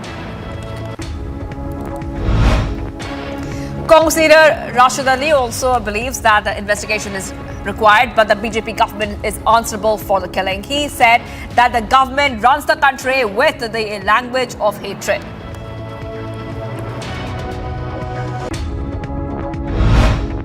देखिए, कोई भी कानून अपने हाथ में लेता है, हिंसा करता है, उसके खिलाफ सख्त कार्रवाई निश्चित तौर से होनी चाहिए। लेकिन बड़ा सवाल है कि आप NIA से इन्वेस्टिगेशन कराइए, कोई नहीं रोक रहा है। उदयपुर में तो ये पता चला है कि वो लोग भारतीय जनता पार्टी के बाकायदा मेंबर रहे हैं। इस पे भारतीय जनता पार्टी को जवाब देना चाहिए। Mahesh Kole, victim Umesh Kole's brother, said that his brother had no enmity with anybody. He even said he has no idea about the reason behind his brother's gruesome murder. वैसे भैया का कभी किसी से दुश्मनी थी नहीं। अभी जहाँ तक कि हम जानते हैं, हमें तो हर कोई बोलता है कि उन्होंने कभी किसी से ऊंची आवाज़ में भी बात नहीं की। इसलिए हम समझ नहीं पा रहे कि इसके पीछे क्या हो सकता है। काफ़ी दिन हो चुके हैं, एक्चुअली 12 दिन हो चुके हैं, लेकिन पुलिस ने भी अभी तक के हमें कोई कारण नहीं बताया। The DCP of Amravati confirms that they have arrested 6 people in connection with Umesh Kole's murder. जो उमेश कोल्ले मर्डर केस है उसमें हमने अभी तक 6 एक्यूज को गिरफ्तार किया है। अभी इन्वेस्टिगेशन के दौरान हमें प्राइमा फेसी वही जिन्होंने नुपुर शर्मा के बारे में पोस्ट की थी सोशल मीडिया पे, उसी के बावजूद ये अपराध हुआ है। Ravi Rana slams back at Congress, especially Congress leader Yashomati Thakur, and blames her for manipulating the hate attack on Umesh Kole as a robbery case.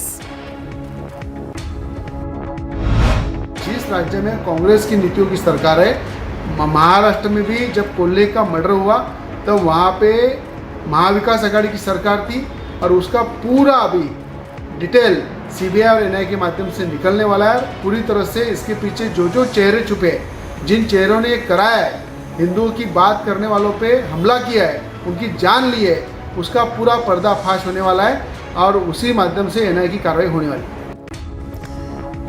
Shiv Sena leader Deepak Kesarkar believes that people who are losing their sense of life need to be brought back on track. He even said that a little bit of love and care can change people.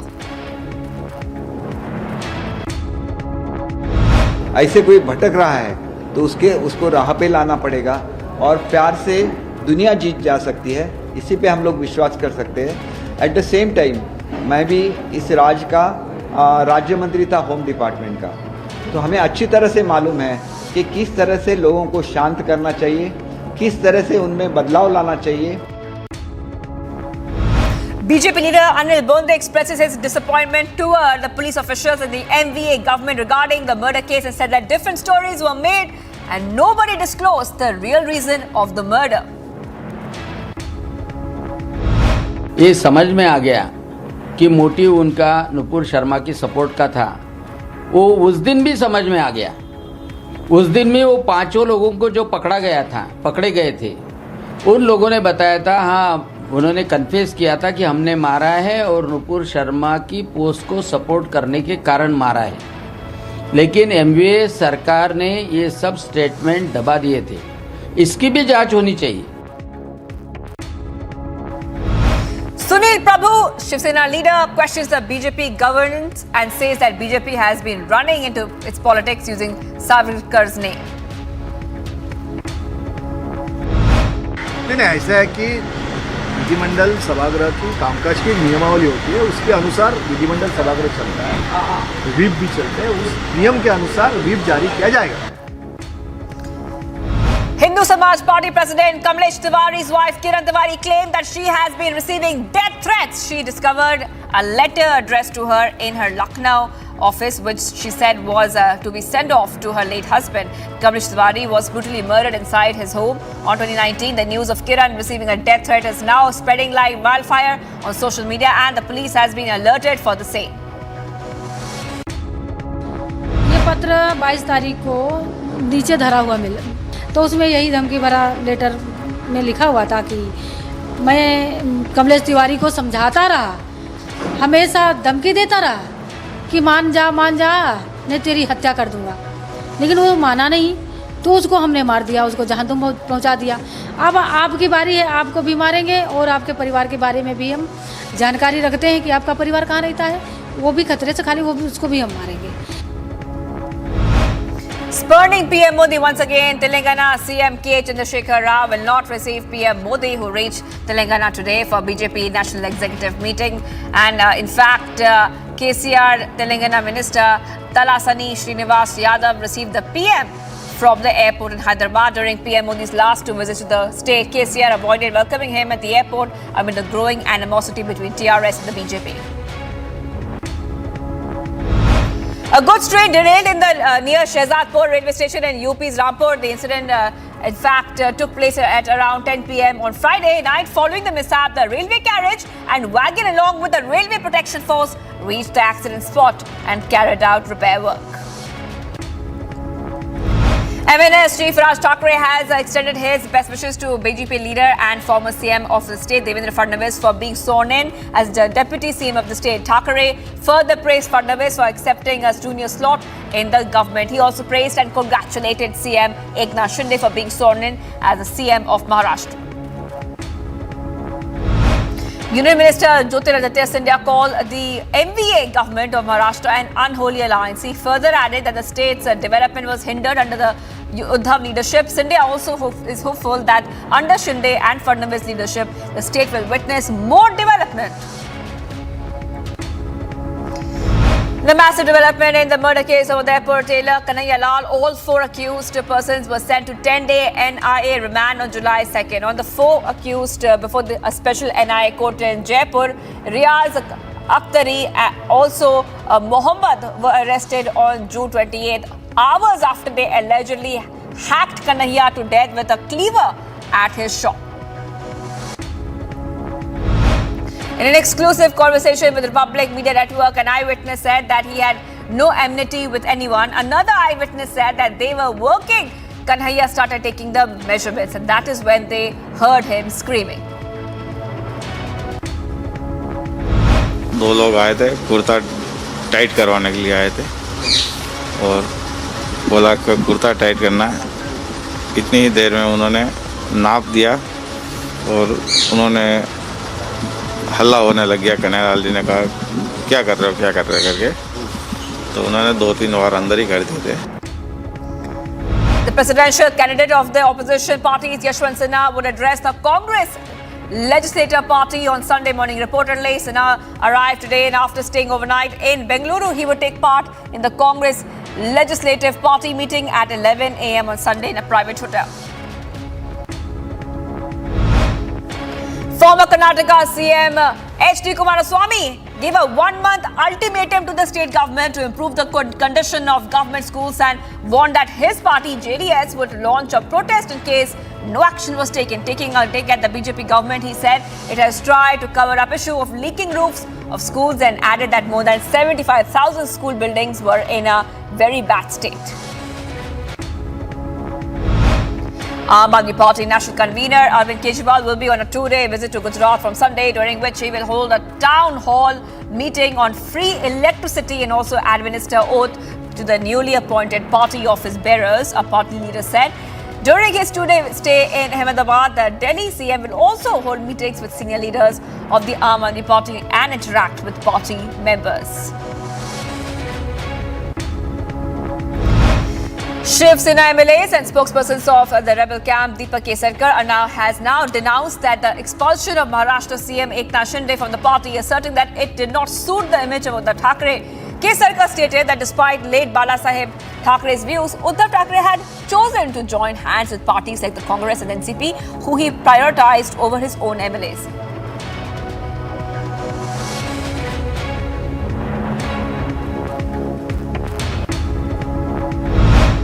PM Modi has reached Hyderabad to attend the Bharatiya Janata Party's National Executive meeting. In the two-day meeting that starts both the political and economic agenda of the party would be the keynote of discussion. PM Modi informed about his arrival on a micro-blogging site and said that a wide range of issues would be discussed. BJP National President JP Nadda has inaugurated the party's National Office Bearers meeting at International Convention Centre in Hyderabad ahead of the two-day-long BJP National Executive meeting. Telangana CM K. Chandrasekhar Rao received opposition presidential candidate Yashwant Sena at the airport in Hyderabad. However, KCR did not receive the PM at the airport, who arrived to the city to participate in the two-day-long BJP National Executive meeting. Sources suggest that Maharashtra ATS is investigating the role of Dawat-e-Islami and is ascertaining whether the accused arrested in the Amravati has used the same pattern as Udaipur incident. Delhi's Patiala House Court has rejected the bail plea of Alt News co-founder Mohammed Zubair and has granted 14-day judicial custody. Delhi police has modified the FIR filed against journalist and Alt News co-founder Mohammed Zubair to add several new sections, including criminal conspiracy, destruction of evidence, and Section 35 of the Foreign Contributions Regulation Act. These charges allow the Enforcement Directorate to enter the probe.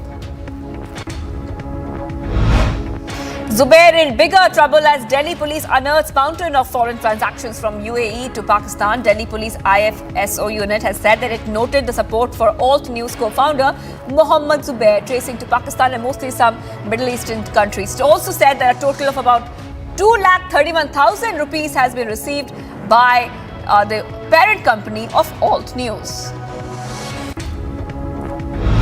In a massive development on Saturday, sources told Republic TV that Captain Amrinder Singh will be NDA's candidate for the Vice President's post, while the last day for filing the nomination papers is July 19. The election for the city's constitutional post will take place on August 6th.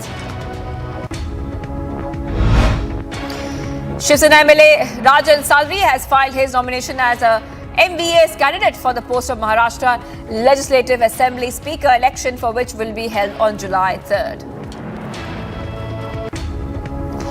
India reported over 70,000 new COVID-19 cases and 29 deaths in the last 24 hours. According to the Union Health Ministry, the total number of active cases in the country now stands at 1.9 lakhs with a positivity rate of 5.30%. National Investigation Agency has taken Udaipur murder accused into their custody amid tight security. Remember that two alleged killers have been sent to 14 days in judicial custody, with two more accused were arrested. Meanwhile, the probe agencies have also recovered one suspicious scooty.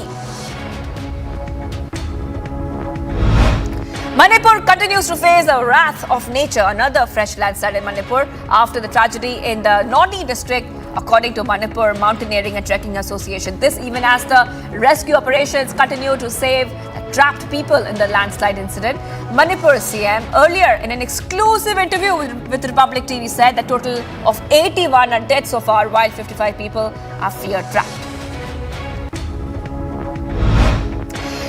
Flood situation remains grim in central Assam. Visuals on the screen are from Assam's Moregaon district. Affected people are forced to take shelter on the road as they have houses have submerged in the flood water. More than 29 lakh people of 30 districts have been hit by the natural calamity. Actor producer Vijay Babu was questioned for the 6th consecutive day in the sexual assault case.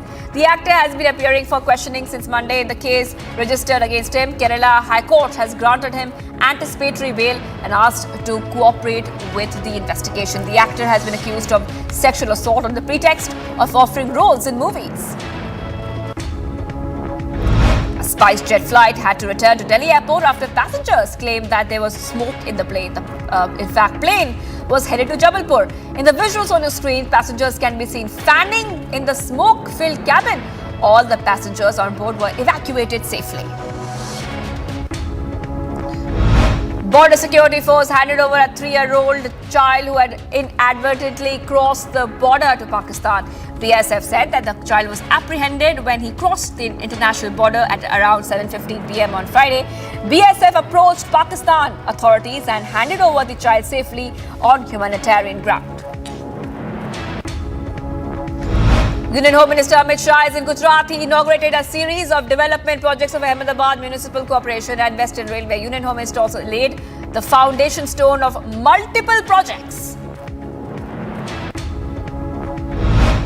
Jagannath Yatra celebrations are underway in Odisha's Puri. The grand celebrations of annual chariot festival began on Friday after a gap of 2 years due to the pandemic. Devotees from all over India and across the globe joined the celebration and expressed their happiness.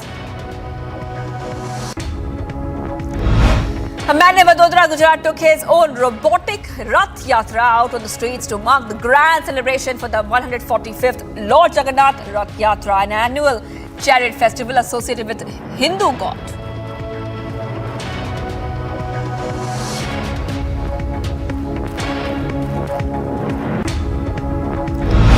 In a video, Chinar Kaur has been seen assisting the devotees and civil administration in the Amarnath Yatra. The bridges at the Kali Mata were washed away due to the overflowing water bodies on the intervening night of June 30th and July 1st. Coming to rescue, the Chinar Kaur force has laid an entirely new bridge in record time.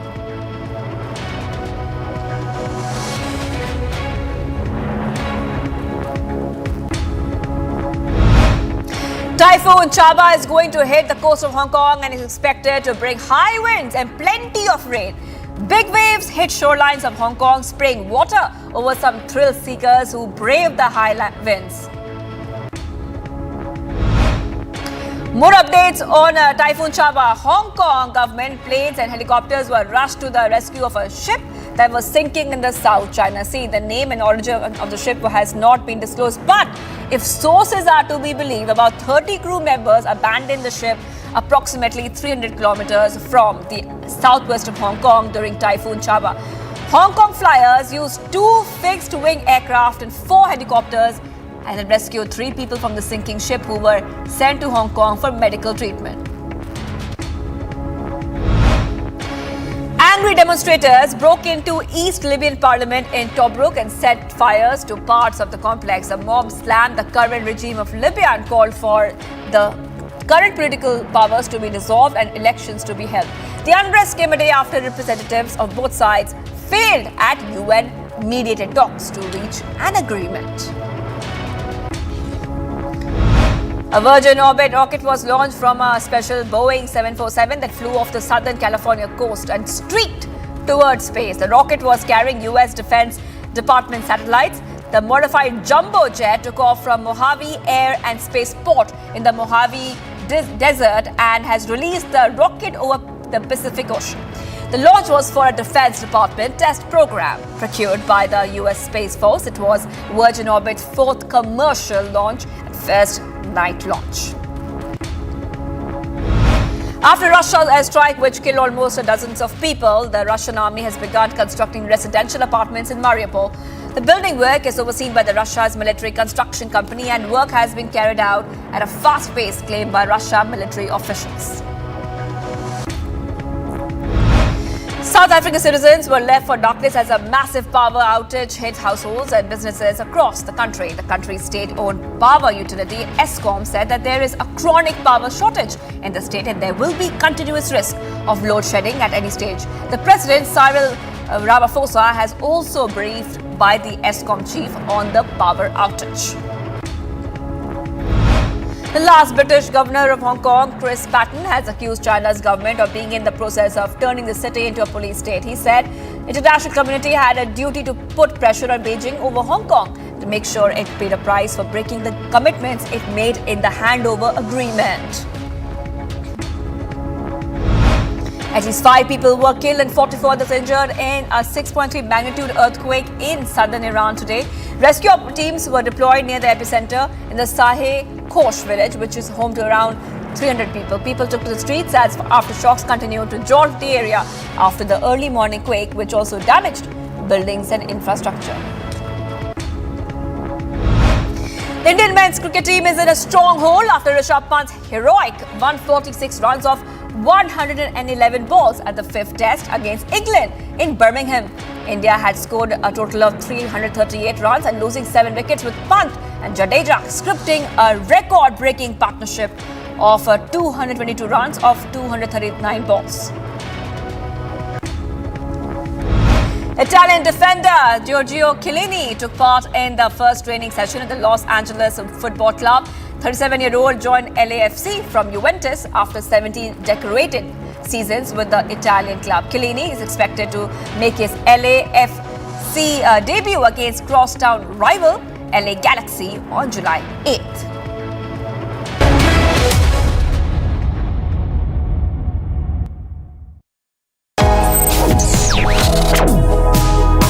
Reading allows us to become familiar with ourselves. We don't read, we won't know what is knowledge. I just find it very interesting to know people's lives, how they went through certain situations, how they dealt with things. So wherever you want to go in life, if you read books along those lines, then that would really help you in growing. Reading could mean a million different things to every individual. What does it mean to you? Visit readindia.info to find out more.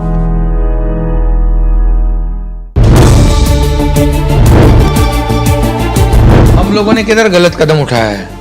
जो natural alliance है Shiv Sena Bharatiya Janata party थी, आज भी हम लोग शिवसेना के विधायक है और आज भारतीय जनता पार्टी के साथ अलायंस में हम लोग काम करेंगे। एक अच्छी सरकार, स्थिर सरकार, मजबूत सरकार, 170 के ज्यादा विधायक वाली सरकार ये राज्य का विकास करेगी।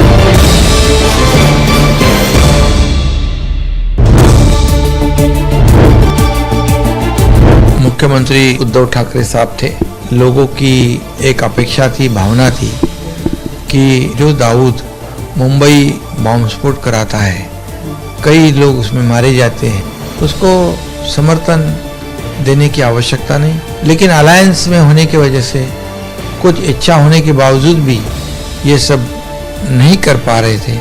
ये भी गुस्सा था, फंड का गुस्सा था, जो चुनाव क्षेत्र के काम है विकास के, वो विषय था।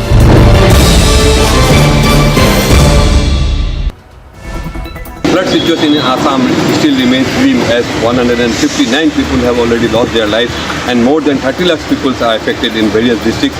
More than 26 districts are affected due to the flood water, and we are right now reporting from Dibrugarh. This is police reserve, and due to incessant rain during last 24 hours, the rainwater has affected normal life in Dibrugarh due to the waterlogging and due to the artificial flood in various places.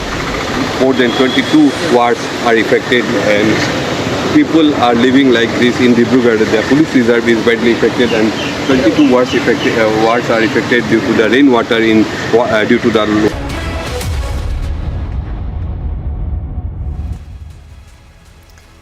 We continue to get you the fastest updates on Republic TV. Manipur Chief Minister visited the site of landslide amid the ongoing rescue operations. Here is a full report on that. Take a look. Landslide में we are losing 81 people's life. But out of this 81, we are able to rescue 18 peoples, including Territorial Army, the SAF. And yesterday we have recovered 8 dead bodies from the mud. And today also we are able to recover 8 more bodies.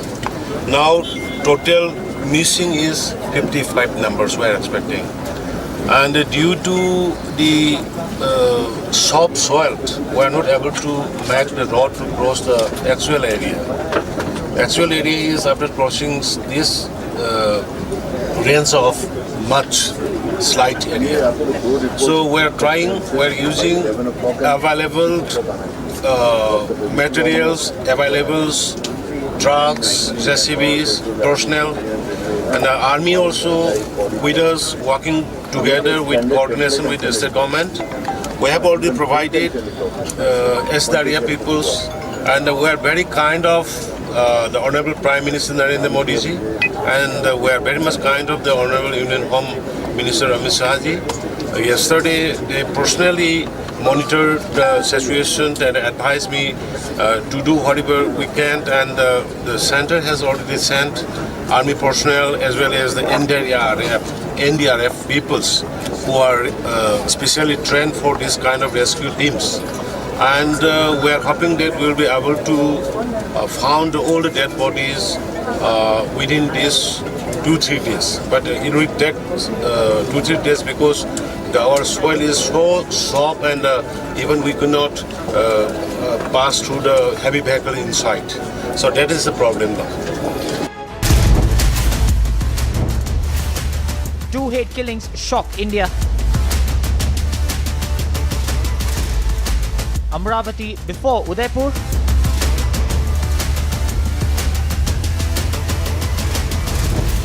Watch Burning Question at 9 p.m.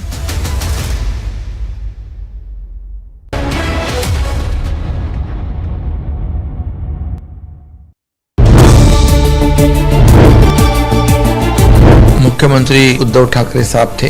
लोगों की एक अपेक्षा थी, भावना थी कि जो Dawood Mumbai bomb स्फोट कराता है, कई लोग उसमें मारे जाते हैं, उसको समर्थन देने की आवश्यकता नहीं। लेकिन अलायंस में होने की वजह से कुछ इच्छा होने के बावजूद भी ये सब नहीं कर पा रहे थे। ये भी गुस्सा था, फंड का गुस्सा था, जो चुनाव क्षेत्र के काम है विकास के, वो विषय था।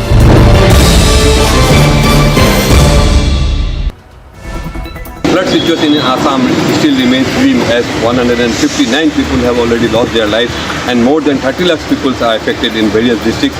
More than 26 districts are affected due to the flood water, and we are right now reporting from Dibrugarh. This is police reserve, and due to incessant rain during last 24 hours, the rainwater has affected normal life in Dibrugarh due to the waterlogging and due to the artificial flood in various places. More than 22 wards are affected, and people are living like this in Dibrugarh. The police reserve is badly affected, and 22 wards are affected due to the rainwater due to the waterlogging in various places. The district administration has they have started the rescue operation with the help of NDRF and SDRF in various locations, and relief camp has been opened in various places.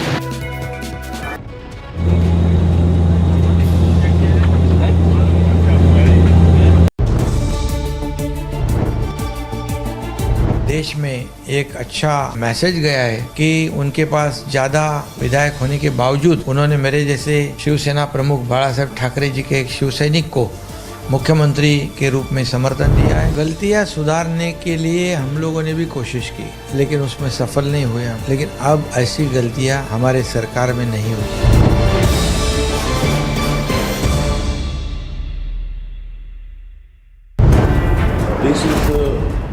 First of its kind happening in Manipur. Never happened before. A big mole killed, and because of that we cannot cross over the side of the actual area where the peoples are buried. Due to the soft soil, we are not able to approach, drive heavy machineries to dig out the bodies there also. Rain is going on, and the continuous landslide are taking place in various part of the road which is approaching the site.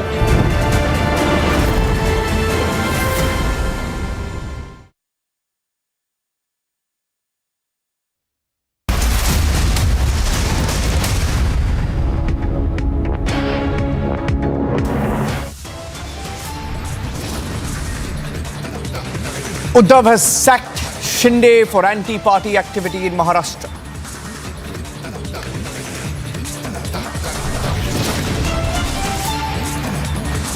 Gloves are off now between the Uddhav camp and the Shinde camp. The story is not over. Sunday will be the first test for them.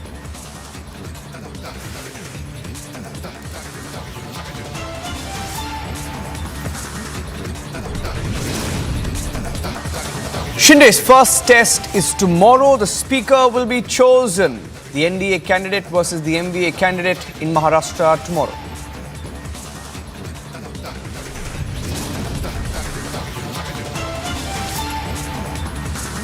Shinde speaks to Republic TV. The Chief Minister of Maharashtra says he's got 170 MLAs with him.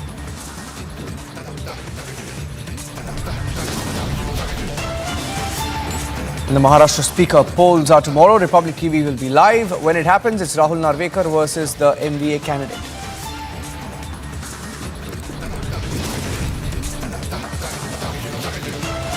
And the big question, will Shinde get the real Shiv Sena? Will he get control of Shiv Sena as he's been sacked by the party for anti-party activity? Which way will the Shiv Sena now go? Will he get hold of the party? Will he get the symbol? That's the focus in the next 1 week.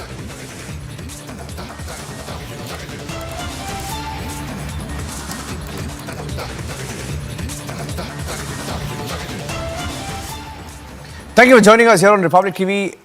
It's 8 p.m. this Saturday evening, and getting in breaking news now that the Shinde camp, the Eknath Shinde camp, the Chief Minister of Maharashtra along with his MLAs have landed in Mumbai.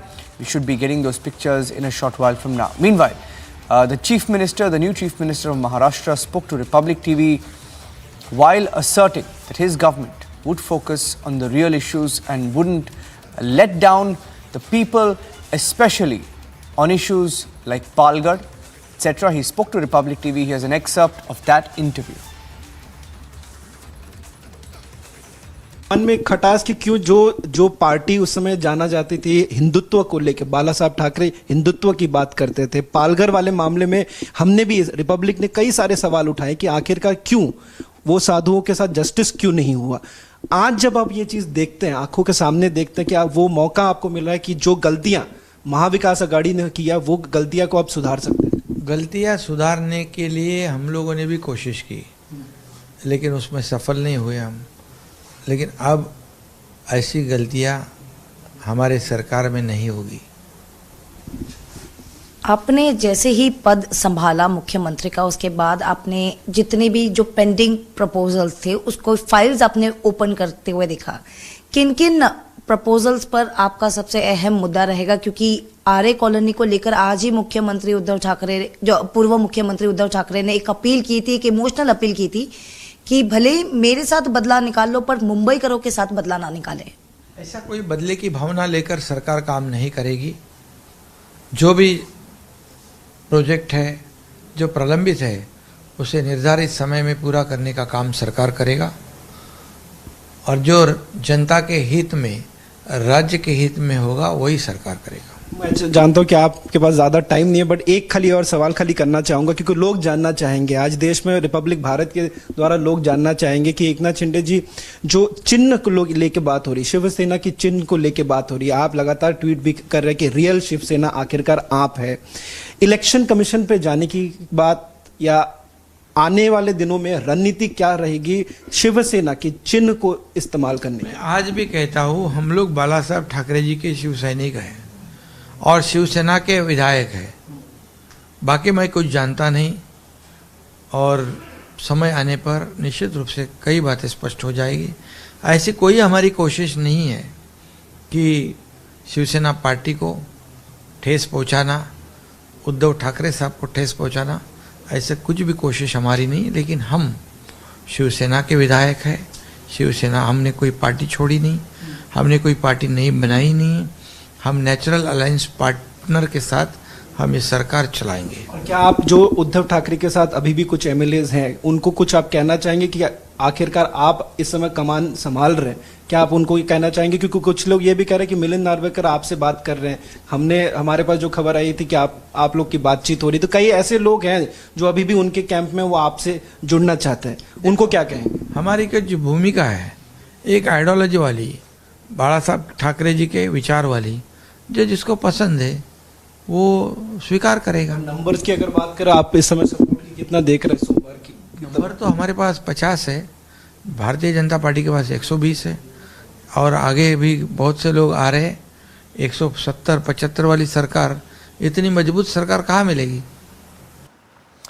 So he's completely calm as the Uddhav camp takes drastic measures to sack Eknath Shinde, etc. Joining us in the broadcast this evening are Shweta Shalini, spokesman of the BJP, a spokesperson Venugopal Narayanan, who's a spokesman columnist at Swarajya. I'm sorry about that, Venugopal. Vijay Krishna is a political analyst, leans towards the Shiv Sena, and Professor D.K. Giri, a political commentator. Okay, let me start with Venugopal Narayanan, who's a columnist at Swarajya first. Venugopal, now, the way things are... Audio, Sanjay Bhai. Yeah, can you hear me? Thank you. Okay, I think I just lost his audio there. Okay, Shweta Shalini, will tomorrow be the first test? Will tomorrow be the first test for Eknath Shinde with the speaker poll? Let's see. We don't call it the first test. We call it the first hurdle. And we are in a race where we are sure to win. And definitely crossing the first hurdle, we have the numbers. And hence, we are back in this race with proper planning, proper people who are backing us. And we are here to win. Vijay Krishna, why did Mr. Uddhav Thackeray sack Mr. Eknath Shinde from the party?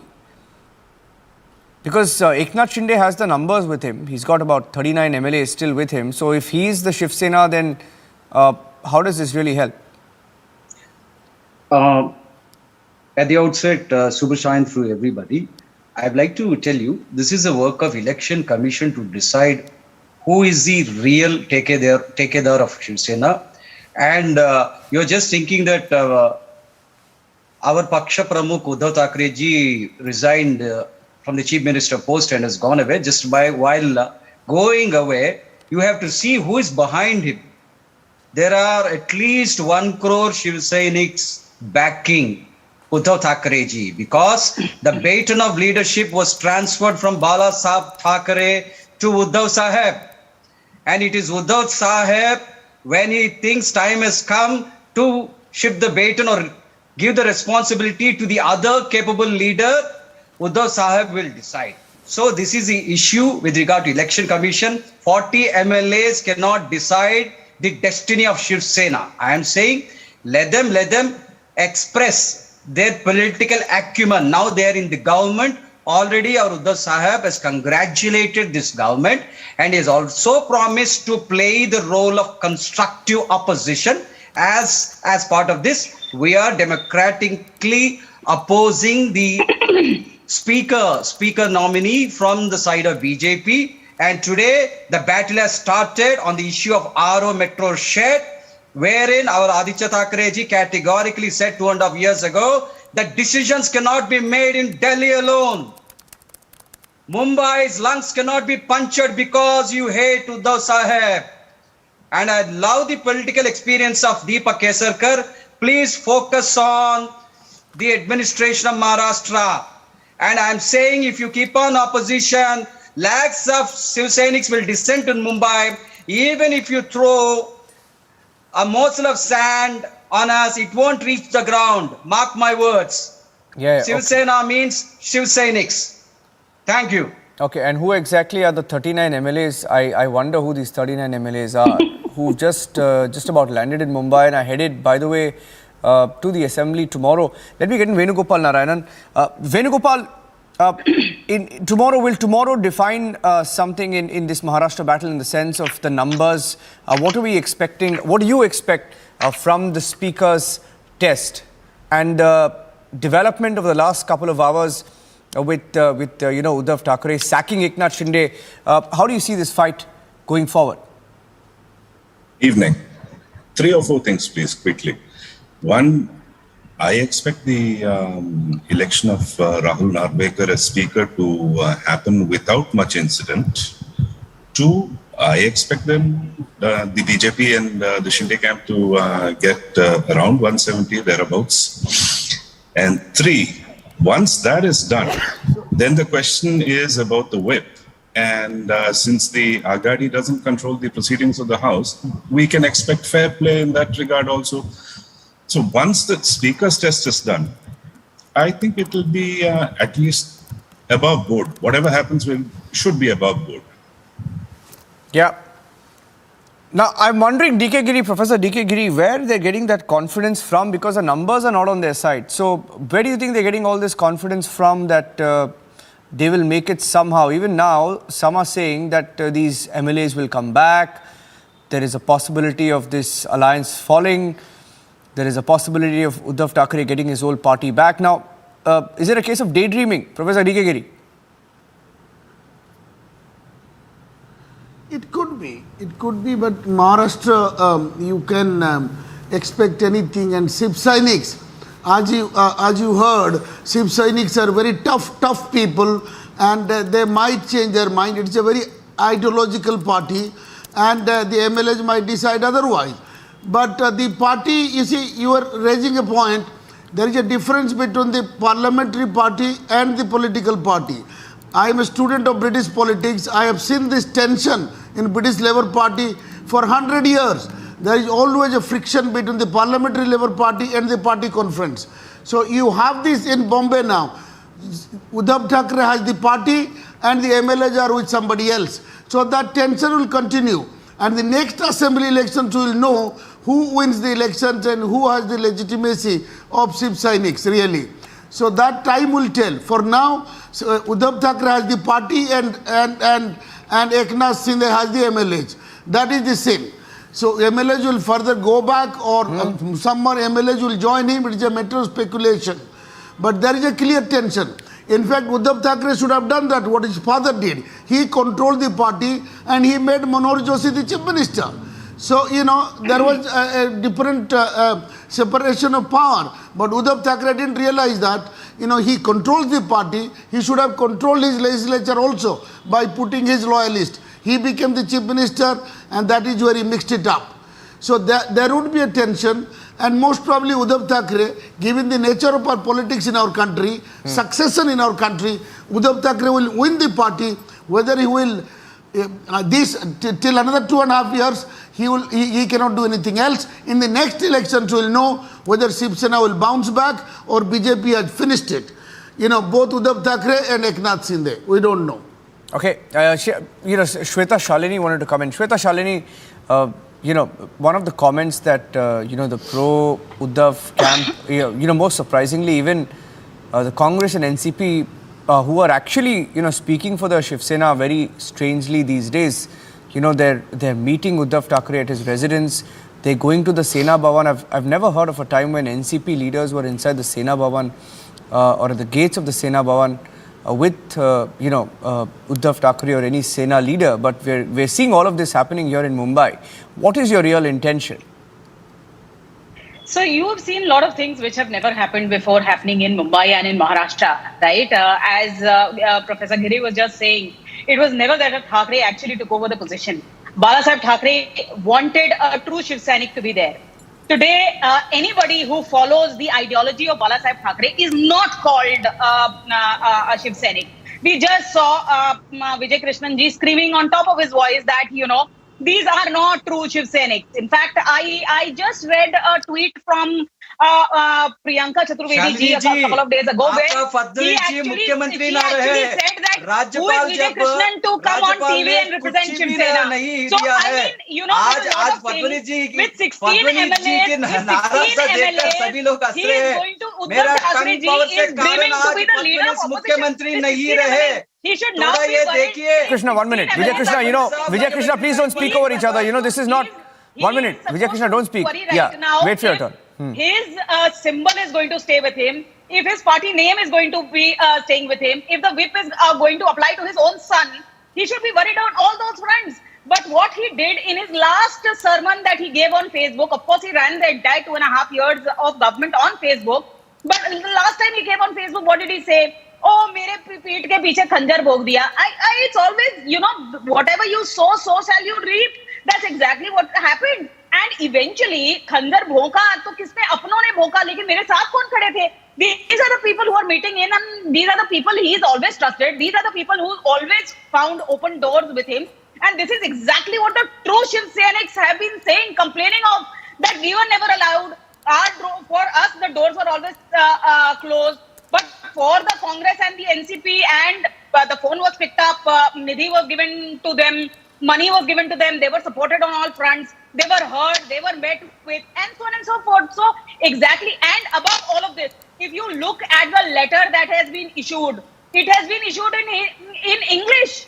For God damn it, where is the Marathi Asmita gone? That letter is in English, which talks about Eknath Shinde ji being thrown out of Shiv Sena, because he knows that the entire Shiv Sainik, the MPs, the MLAs, the MLCs are all going to shift, because you look at Mumbai, it is painted with hoardings that congratulate Eknath Shinde ji on becoming the Chief Minister. And this is exactly what Shiv Sena is all about. It is about the ideology of Balasaheb Thackeray. And this is what the true Shiv Sainik is celebrating today, Balasaheb Thackeray. And this is what he said on your channel. He said, everybody who believes in Balasaheb Thackeray and in the ideology of Hindutva will come with us. And I'm sure everybody who believes in Hindutva, talks about Hindutva, has believed in Balasaheb, will definitely go and stand behind or with Eknath Shinde. You know, very interesting question was asked, Venugopal, you know, to Mr. Shinde yesterday. He spoke to Republic TV. He gave a very long interview.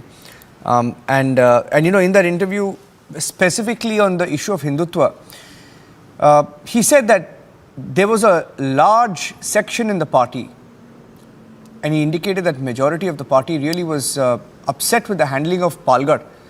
And he said, under my watch, there will not be another Palghar. And he spoke about the Mumbai blasts and how it's the biggest betrayal of Mumbaikars and Maharashtrians that his party had tied up with those who are with Dawood Ibrahim. And he was referring to the NCP and namely Nawab Malik, etc. But do you think by doing what they have and looking back at the last 2 weeks, how big a dent is this for the Shiv Sena? Have they once again been confined to a mostly Mumbai party? Venugopal. I ran the numbers yesterday, and yes, they are reduced to pockets between Dindoshi and Worli, and 1 or 2 seats in Ratnagiri. That's about it, because Thane is gone. Whatever they had in Vidarbha is gone. It's with Mr. Shinde now. So I don't see whatever is left in Matoshri, the Matoshri Sena, we have to call them that. I don't see what they're left with, and even that is going to get squeezed, because don't forget that BMC elections are coming up. Balasaheb Thackeray, sir, please take back your comments.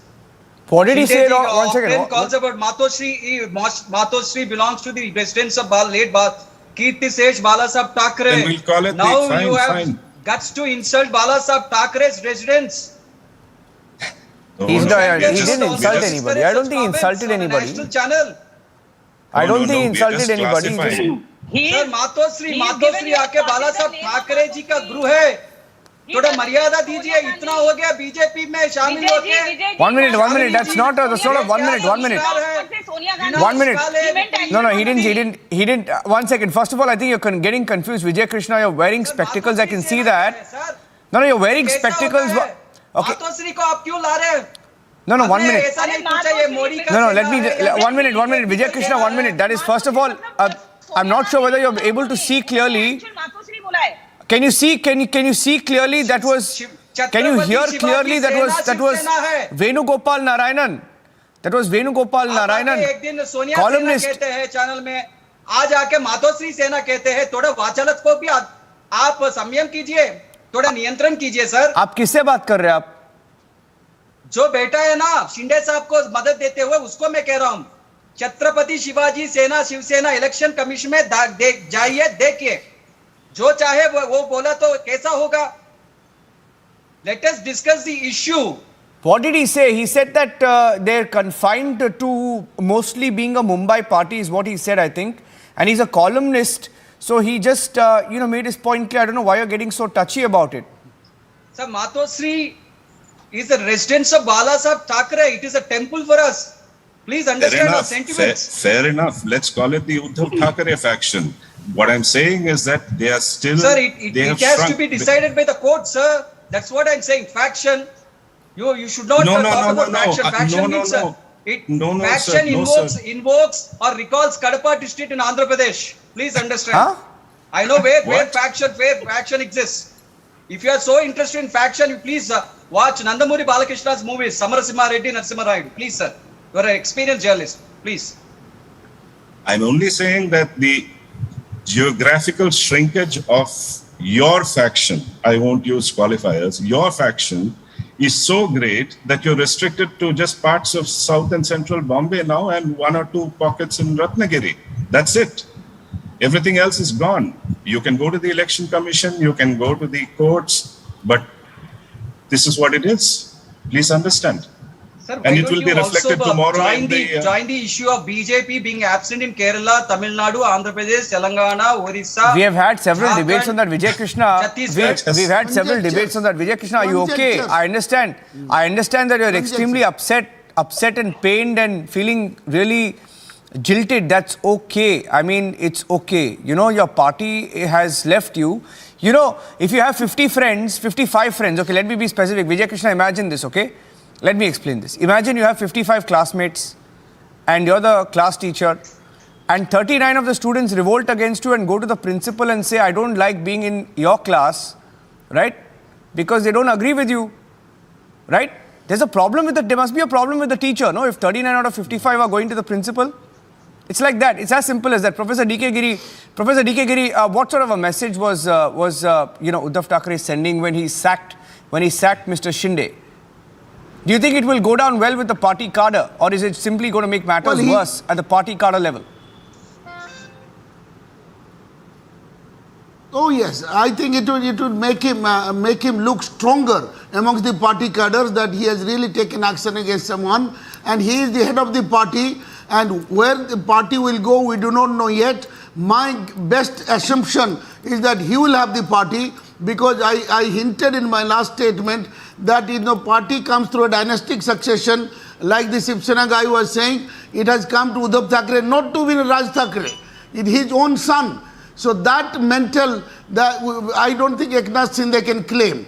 You see, he might win the elections, but in the next election, whether he will have the party, we do not know. Party will stay with Uddhav Thackeray, but how strong will be the party in electoral terms, we do not know. BJP perhaps has finished both the factions. I had a small question, Niranjan, to ask the BJP spokesperson. Go ahead. Is this the democracy that we are going to have? Upending democracy, splitting political parties, grabbing power by hook or crook. Where are we taking our democracy? I am asking this question to BJP. Bihar, Karnataka, Madhya Pradesh, Maharashtra. If you wanted to make a Shiv Sainik the chief minister, why did not we do it in 2019? Why did you split the party? BJP is playing with fire. That is our democracy in our country. Hindutva will not save you unless you respect democracy and democratic institutions. Hindus will revolt against you. I am warning you today. So I think BJP is really playing with fire. I am an independent analyst. I can give you this advice to BJP like Mrs. Indira Gandhi did. Now the BJP is doing it. they will have the same fate as the Congress has today. So how reduced to 44, 45. I'll let save you unless you preserve democracy. Okay, Professor Giri, I'll let the BJP respond to your question, but I just want to make a point. You said real Hindus will revolt against you.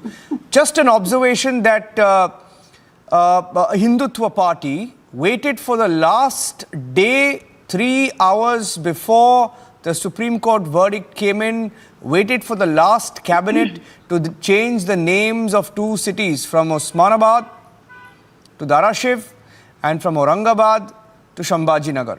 Just an observation, Hindutva party. Okay, I'll let the BJP spokesman take the rest of it. No, let me react. You asked her a question. You asked her a question. You asked her a question. When Supreme Court gives judgment, Supreme Court's judgment is selective. Yesterday, BJP spokesperson criticized heavily the observations made on Nupur Sharma. So BJP knows where Supreme Court will decide. They don't wait. If the decision is not in their favor, they will go against the judge. Yesterday, one of their spokesperson in another channel, when I was there, he came down heavily on said, Judge, can you let the BJP spokesman speak and answer your question? You asked her a long question. This is how they respect the Supreme Court.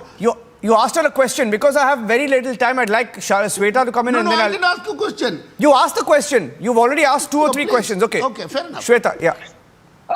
Okay. Before I answer the question, I was commenting on your comment. I would want to correct you. 26 years ago, the name of Aurangabad was changed to Sambhajinagar, and then people went back to court. It is still, for the last 26 years, it still remains Aurangabad. So they waited for this cabinet. The cabinet is not supposed to happen after the governor has sent you a letter. Yet they waited for the last minute because they knew that this will always be challenged, and hence they don't have to bother about doing this. So they never meant to do it. They just did it so that at least they can get some brownie points. Nonetheless, at least they did it. Coming back to your question, Professor Giri, does democracy say, or does morality say, democracy obviously says that, but does morality say that when you go to the voters and ask for vote as an alliance, and the Prime Minister comes on in your constituency and asks vote based on an alliance which is a pre-election alliance, you actually break away the mandate which is given to you based on the fact that Shiv Sena and BJP will come together and go to another faction. What happened in Bihar? What happened in Bihar? Who was the mandate for? What happened in Bihar? Who broke the mandate in Bihar? Don't have selective memory. Who broke the mandate in Bihar? You have a selective memory and selective perception. Who broke the mandate in Bihar? What was the mandate in Bihar? We went in a come on.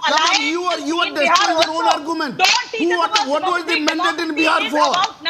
What was the mandate in Bihar? Whether you like it or not. Oh, come on. Okay. Hindus are concerned. Please understand. Absolutely. You do not know the fact. You do not know the fact. What happened in Bihar? And Hindus what happened in Bihar? Answer me. Okay, please don't speak over each other. Can I request you not to speak over each other, please? You can filibuster. A chief minister who talks about but she is just making false statements. Okay, I'm running out of time. Shweta Shalini. What was the mandate in Bihar for? Okay, 1 minute. Shweta Shalini, Venugopal, Vijay Krishna, Professor Giri. Absolutely unaware of the facts. She does not know her history. She does not know current history. She should read and come back. Okay, sir, we'll all read and come back. Tomorrow morning, the speaker elections. The speaker election is tomorrow. Very interesting day in Maharashtra tomorrow, and we are live tomorrow morning. Okay, I'd like to thank all of you, Shweta Shalini, Venugopal, Vijay Krishna, Professor Giri. Thank you for joining us on the show this evening. Thank you. 2 hate killings shock India. Amravati before Udaipur.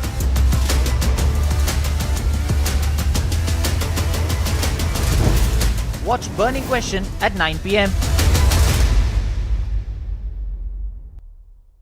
Amity has been ranked amongst the top 3% universities globally, a testimony to Amity's globally benchmarked quality. To apply, visit amity.edu. Flood situation in Assam still remains grim as 159 people have already lost their lives and more than 30 lakh people are affected in various districts. More than 26 districts are affected due to the flood water, and we are right now reporting from Dibrugarh. This is police reserve, and due to incessant rain during last 24 hours, the flood The rainwater has affected normal life in Dibrugarh due to the waterlogging and due to the artificial flood in various places. More than 22 wards are affected and people are living like this in Dibrugarh. The police reserve is badly affected and 22 wards are affected due to the rainwater due to the waterlogging in various places. The district administration has they have started the rescue operation with the help of NDRF and SDRF in various locations, and relief camp has been opened in various places.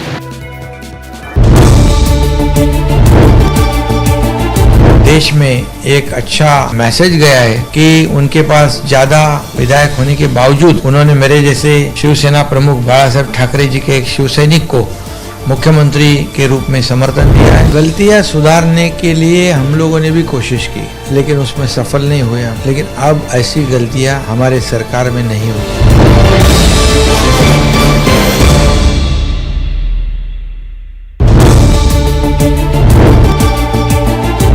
मुख्यमंत्री उद्धव ठाकरे साहब थे। लोगों की एक अपेक्षा थी, भावना थी कि जो दाऊद मुंबई बॉम्ब स्फोट कराता है, कई लोग उसमें मारे जाते हैं, उसको समर्थन देने की आवश्यकता नहीं। लेकिन अलायंस में होने की वजह से कुछ इच्छा होने के बावजूद भी ये सब नहीं कर पा रहे थे। ये भी गुस्सा था, फंड का गुस्सा था, जो चुनाव क्षेत्र के काम है विकास के, वो विषय था।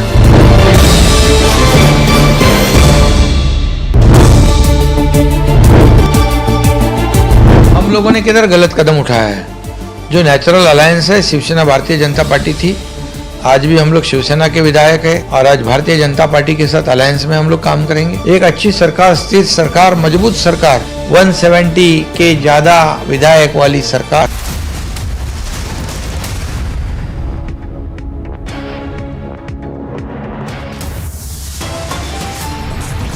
Before Udaipur, another hate killing in Amravati. Man allegedly killed for supporting Nupur Sharma.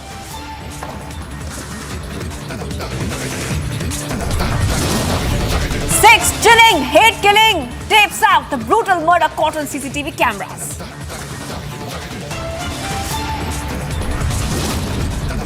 Family alleges cover up by Amravati police, says they were asked to stay quiet.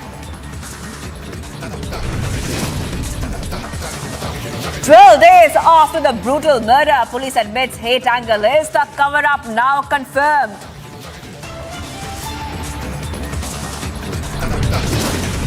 Massive anger over Udaipur killing. Angry crowds confront the accused as they are produced in court.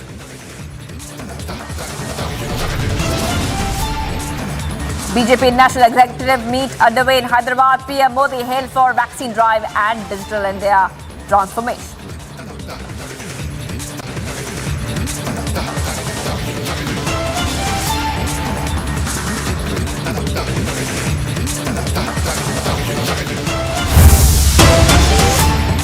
Well, we continue to get you all the fastest updates. Now, the big news coming in is that while coastal Karnataka is flooded, some of the MLAs of these coastal towns are currently on holiday in Ladakh for what they're calling a study tour. That is right, a study tour, quote unquote.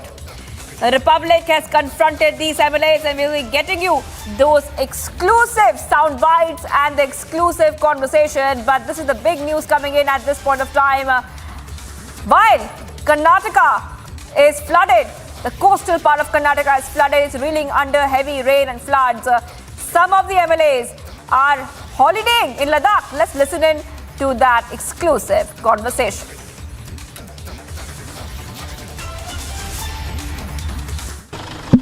We wanted your one comment on the entire study tour. See, the president is coming, then you can talk to him. Okay. But sir, actually a lot of questions are being raised because of the flood situation in the state and the timing of this tour. Oh, I don't think so there is any flood in our area. Okay. But sir, the timing of this entire tour is being questioned because of course there's a flood-like situation and it could get aggravated. See, you talk to your president. Sir, but any comment? To my thinking, there is no flood at all in my place. Okay, sir. Sir, we needed your one comment on this entire tour and the situation, the flood-like situation that is emerging there. The entire timing of the tour is being questioned. Any comments, sir?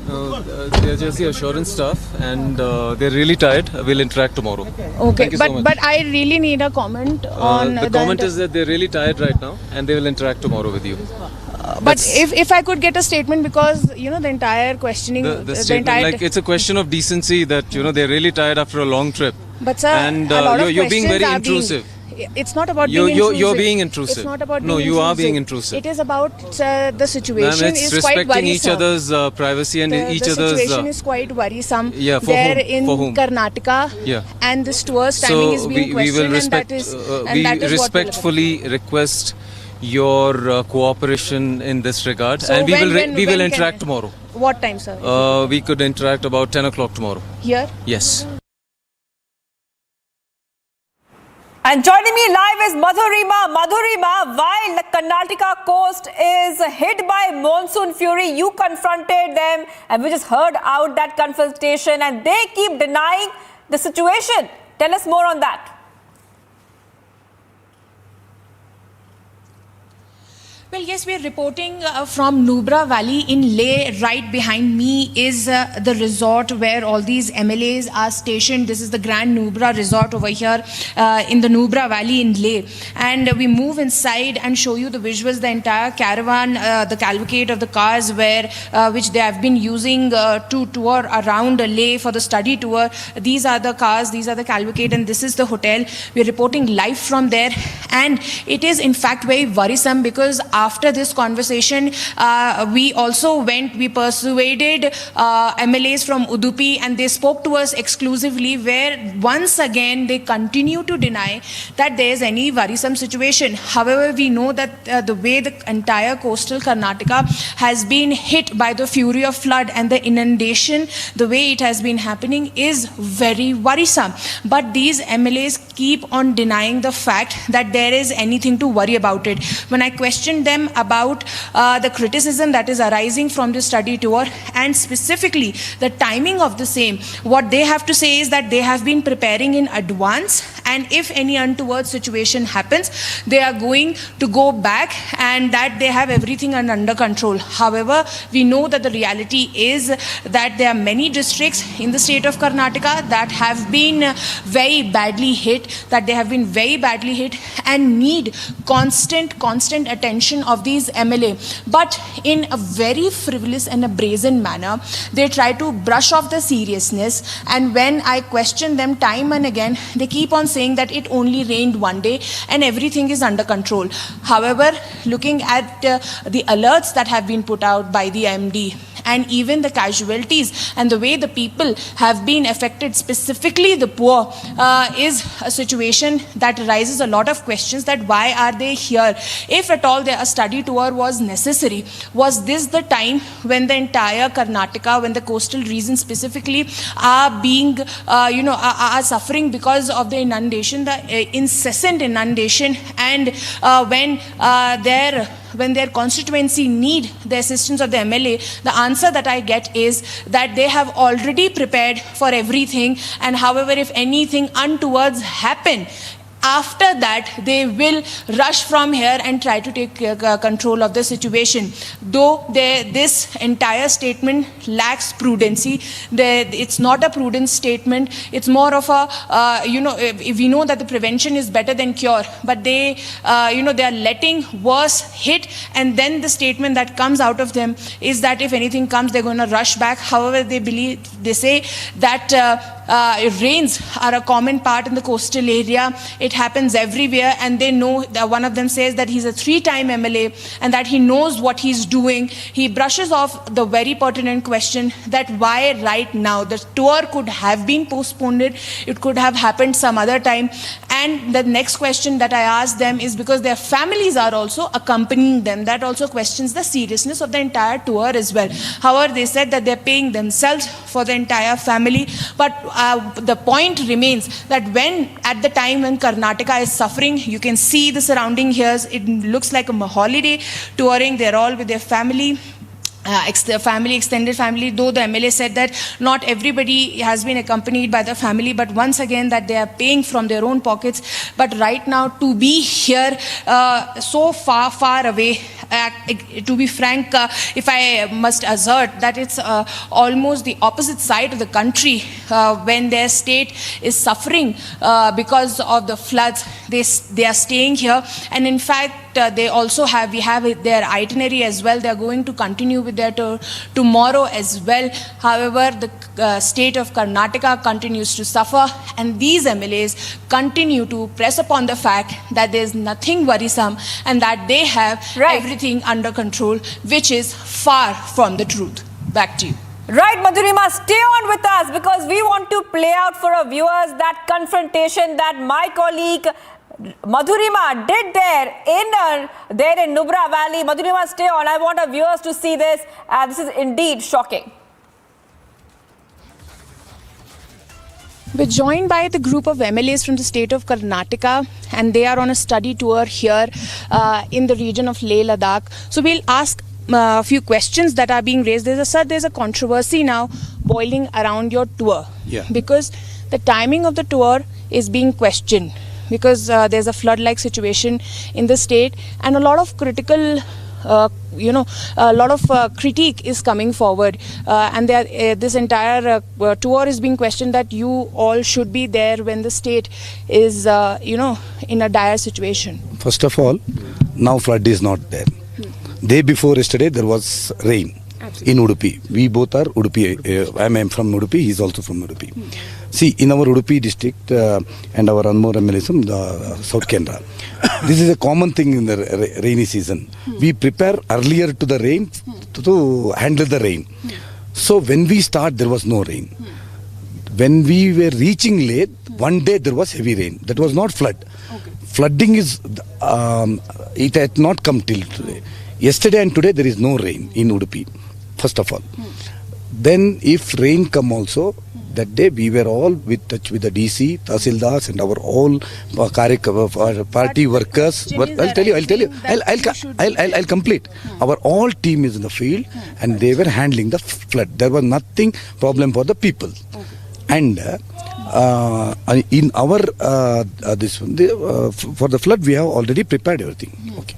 But sir, the question is arising that you should be present there physically to monitor the entire situation, and that is a priority than this study tour coming. See, nothing is problem. No problem there in Udupi. No flood in Udupi. Who told you the flood is there? Wrong information for you. No flood. Only one day rain coming. Today and day after no rain. No rain.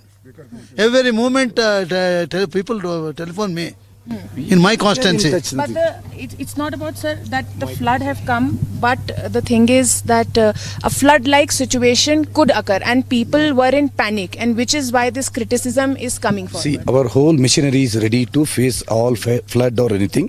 See, in the May season only, we will have a detailed meeting with the DC, Tahsildars, and we'll be ready with any flood, because ours is a coastal district, it's a rainy district. So we will be already every 3 months raining. Heavy rain, 3 months. We are not. Nowadays no more rain. Last one day rain, to last 2 days no rain.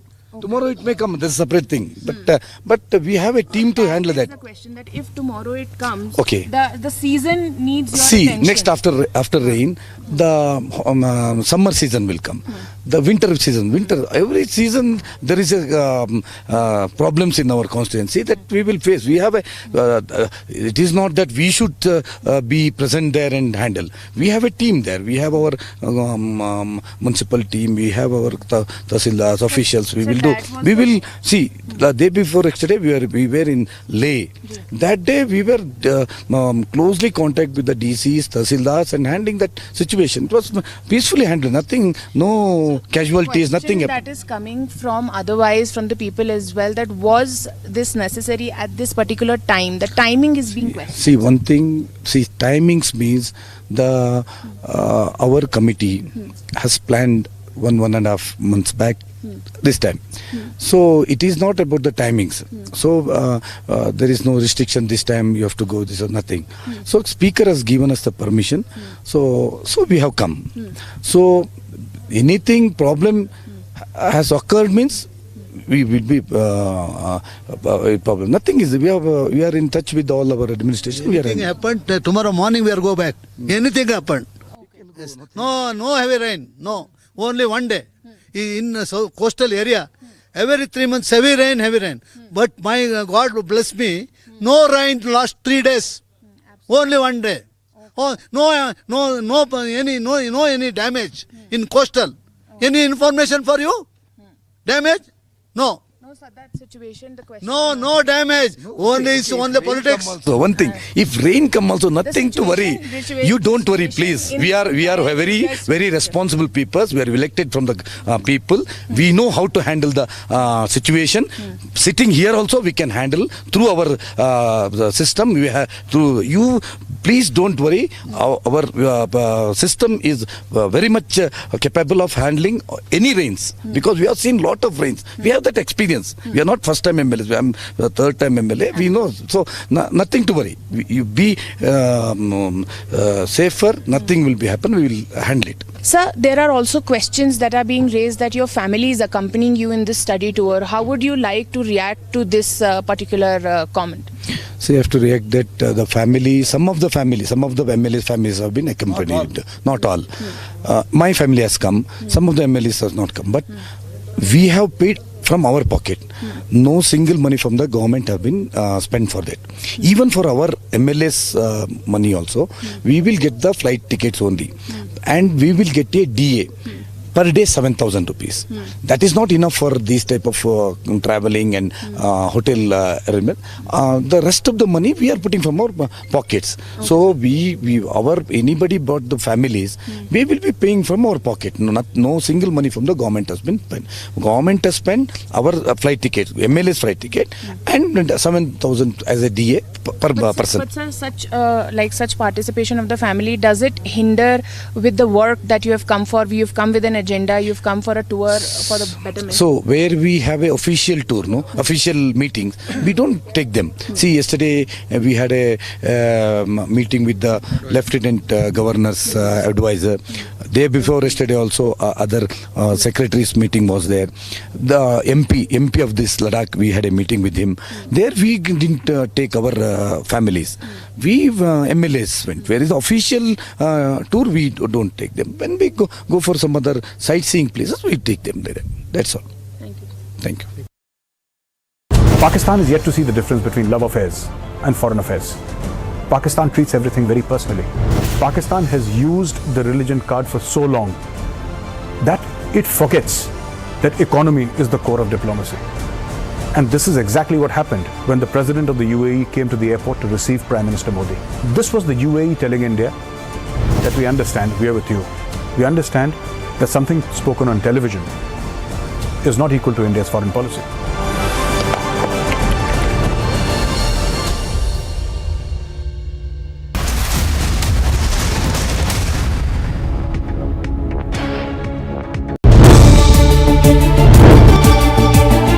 देश में एक अच्छा message गया है कि उनके पास ज्यादा विधायक होने के बावजूद उन्होंने मेरे जैसे शिवसेना प्रमुख बाला साहब ठाकरे जी के एक शिव सैनिक को मुख्यमंत्री के रूप में समर्थन दिया है। गलतियां सुधारने के लिए हम लोगों ने भी कोशिश की, लेकिन उसमें सफल नहीं हुए। लेकिन अब ऐसी गलतियां हमारे सरकार में नहीं होती।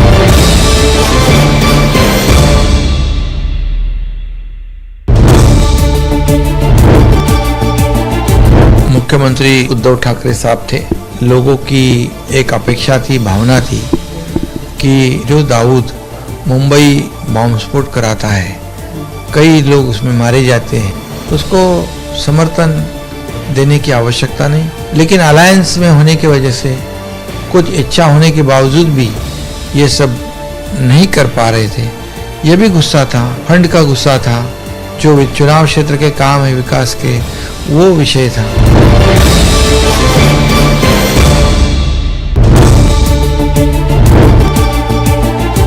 हम लोगों ने किधर गलत कदम उठाया है।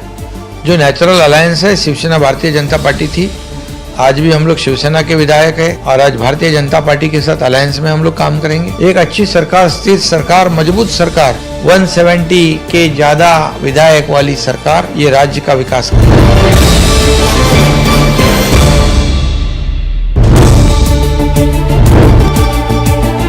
देश में एक अच्छा मैसेज गया है कि उनके पास ज्यादा विधायक होने के बावजूद उन्होंने मेरे जैसे शिवसेना प्रमुख बाला साहब ठाकरे जी के एक शिव सैनिक को मुख्यमंत्री के रूप में समर्थन दिया है। गलतियां सुधारने के लिए हम लोगों ने भी कोशिश की, लेकिन उसमें सफल नहीं हुए। लेकिन अब ऐसी गलतियां हमारे सरकार में नहीं होगी।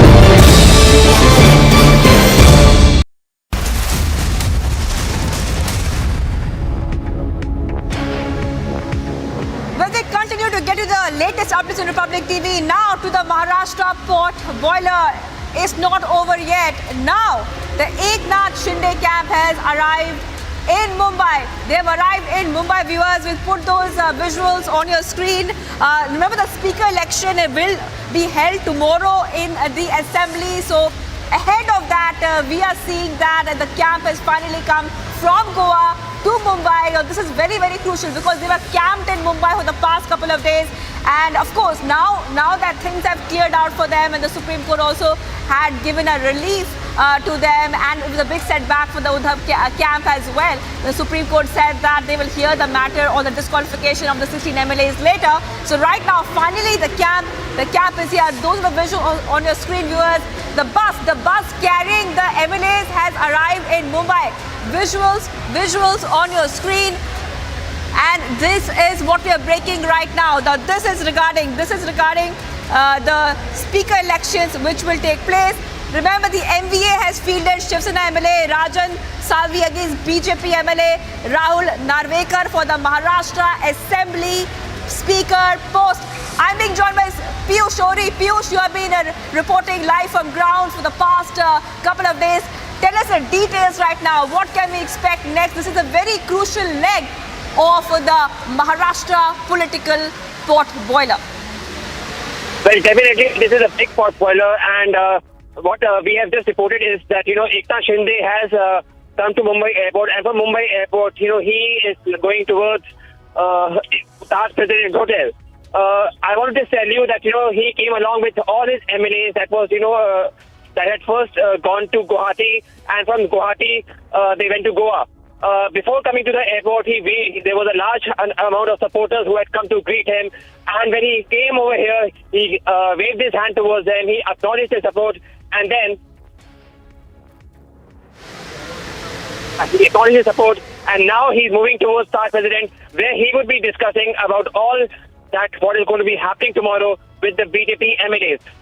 Mind you, it's going to be a very important day tomorrow. Tomorrow is the day when the speaker is going to be elected, and from there on, there is going to be the proving of majority of these MLAs. So all this is going to be important, and now we are going to be seeing tomorrow of what's going to be happening, whether it's going to be speaker for Mahavikas Aghadi or it's going to be the speaker which is going to be elected by BJP Eknath Shinde camp. So all eyes tomorrow what is going to happen. Back to you. Right. Piyush, thank you for getting those details on your screen, viewers. Is the Eknath Shinde camp looking very confident and also waving as they land here in Mumbai. They've arrived, and tomorrow is a crucial speaker election. We'll be tracking all those details.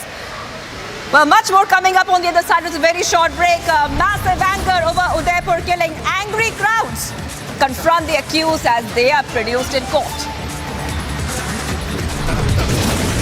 BJP National Executive meet underway in Hyderabad. PM Modi hailed for vaccine drive and digital India transformation. Stay tuned.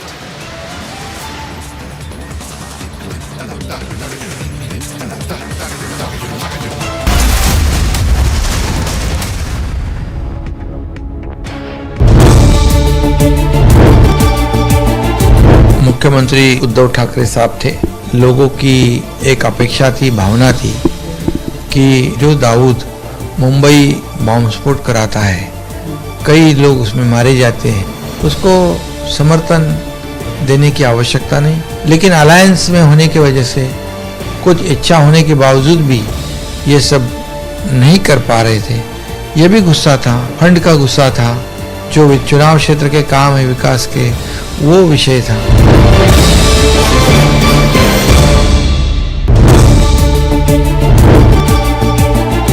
हम लोगों ने किधर गलत कदम उठाया है।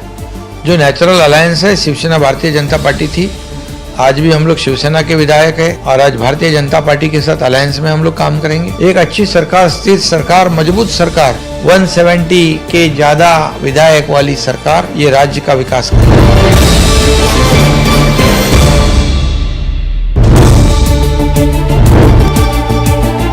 देश में एक अच्छा मैसेज गया है कि उनके पास ज्यादा विधायक होने के बावजूद उन्होंने मेरे जैसे शिवसेना प्रमुख बाला साहब ठाकरे जी के एक शिव सैनिक को मुख्यमंत्री के रूप में समर्थन दिया है। गलतियां सुधारने के लिए हम लोगों ने भी कोशिश की, लेकिन उसमें सफल नहीं हुए हम। लेकिन अब ऐसी गलतियां हमारे सरकार में नहीं होगी।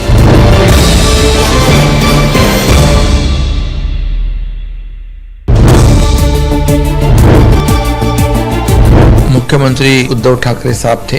लोगों की एक अपेक्षा थी, भावना थी कि जो दाऊद मुंबई बॉम्ब स्फोट कराता है, कई लोग उसमें मारे जाते हैं, उसको समर्थन देने की आवश्यकता नहीं। लेकिन अलायंस में होने की वजह से कुछ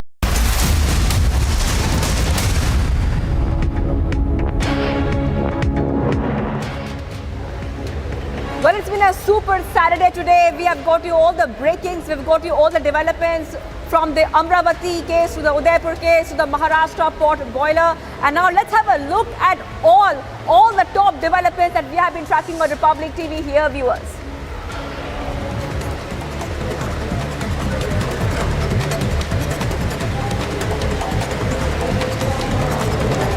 A new CCTV footage of the Udaipur beheading shows the accused escaping on the bike. The CCTV is just off 10 minutes before the blockade. In the second CCTV footage, a police's bolero can be seen chasing the accused, who were then caught by the cops.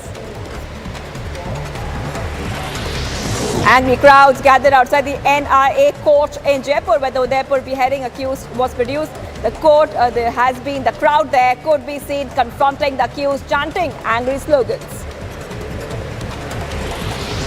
Brother of Umesh Kole, murdered in Amravati, called out some media reports which reportedly cited a robbery angle in the incident.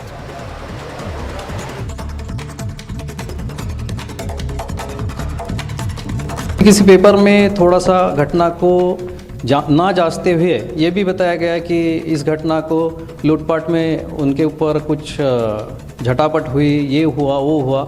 हालांकि ऐसा कुछ भी नहीं हुआ था। Clear था, वो लोग आए, छुरा घोपा और भाग गए। 2 hate killings shock India. Amravati before Udaipur.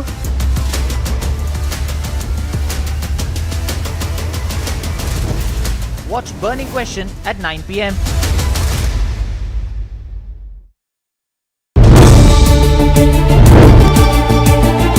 हम लोगों ने किधर गलत कदम उठाया है।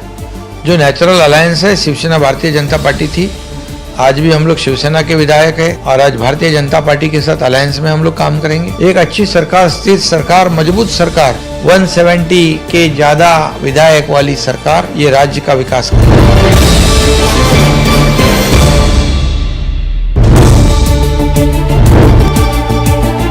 देश में एक अच्छा मैसेज गया है कि उनके पास ज्यादा विधायक होने के बावजूद उन्होंने मेरे जैसे शिवसेना प्रमुख बाला साहब ठाकरे जी के एक शिव सैनिक को मुख्यमंत्री के रूप में समर्थन दिया है। गलतियां सुधारने के लिए हम लोगों ने भी कोशिश की, लेकिन उसमें सफल नहीं हुए हम। लेकिन अब ऐसी गलतियां हमारे सरकार में नहीं होगी।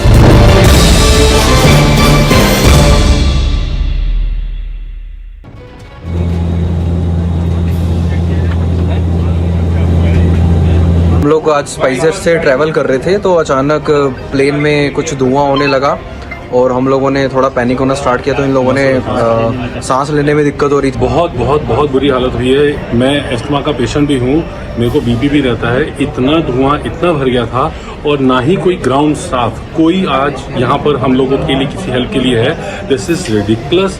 हम आज मरते मरते बचे हैं, लिटरली मरते मरते, लेकिन यहाँ पे कोई भी ग्राउंड स्टाफ नहीं है जो एक कोई हम लोगों की हेल्प या कोई सेटिस्फेक्शन कोई आंसर दे। ये स्पाइसजेट के साथ लगातार हो रहा है। जयपुर फ्लाइट हुआ, पटना फ्लाइट हुआ, ये तीसरा इंसिडेंट है पिछले कुछ दिनों के भीतर। हम लोग इनसे बस एक रिक्वेस्ट कर रहे हैं कि प्लीज अगर 1 घंटे में हो जाए मुझे cremation attend. Well, we are getting you the top updates and the fastest updates on Republic TV viewers.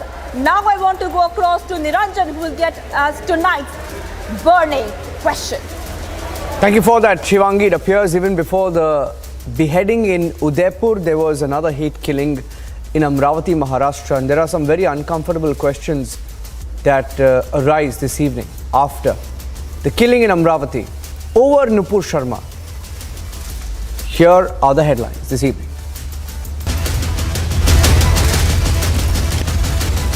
Burning question.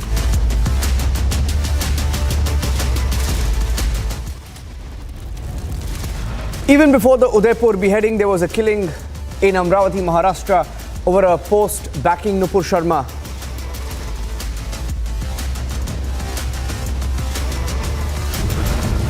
The hate killing from Amravati, Maharashtra has been captured on tape. Republic TV accesses the hate killing tapes.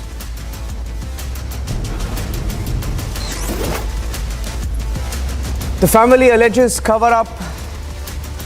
The BJP claims there was a deliberate attempt to play down what happened in Amravati by the MVA in its last days.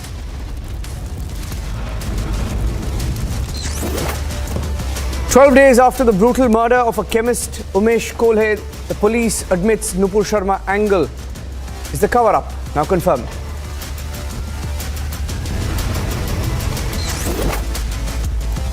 There's massive anger over Udaipur killing. Angry crowds confront the accused as they're produced in court.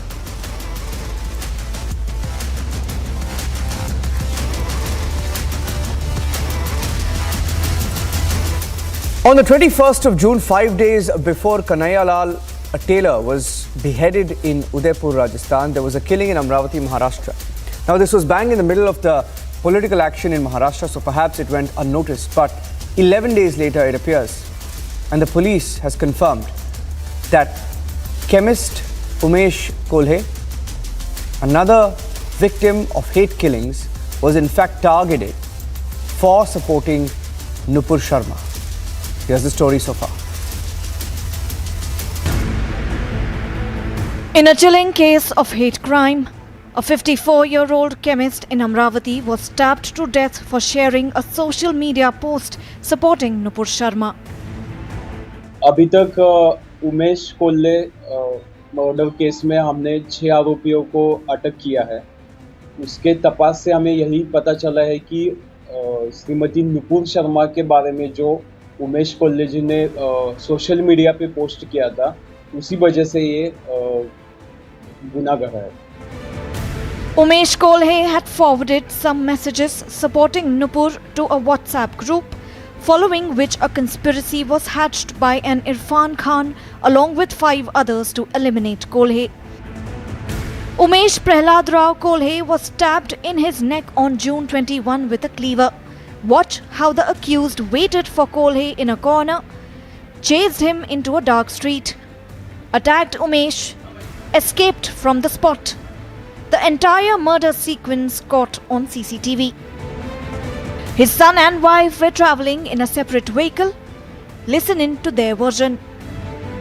हम 2 गाड़ी पे 2 लोग थे। पिताजी आगे वाली गाड़ी पे थे और मैडम मेरी मिसेज दूसरे गाड़ी पे थे। अच्छा। तो कुछ समझो 15-20 फीट का डिस्टेंस था दोनों की गाड़ी के बीच में। हाँ। तो बाजू की गली में से जब गुजर रहे थे तो उतनी देर में समझो चाइनीज चाकू जो रहता है ना, हाँ। चाइनीज, उसका इस्तेमाल करके उसने चाइनीज चाकू, हाँ, उसका इस्तेमाल करके उसने मर्डर किया। 6 accused have been arrested in the case. The Home Ministry has directed the NIA to take over the case, and global links to the murder will be investigated. Initial investigation reveals that the crime was committed merely a week before the barbaric Udaipur beheading. But a shocking cover-up angle has emerged. Amravati MP Navneet Rana has sought action from the MHA, alleging that the Commissioner of Police, Dr. Aarti Singh, attempted to cover the murder by registering the case under sections pertaining to robbery. The murder was done because the deceased had shared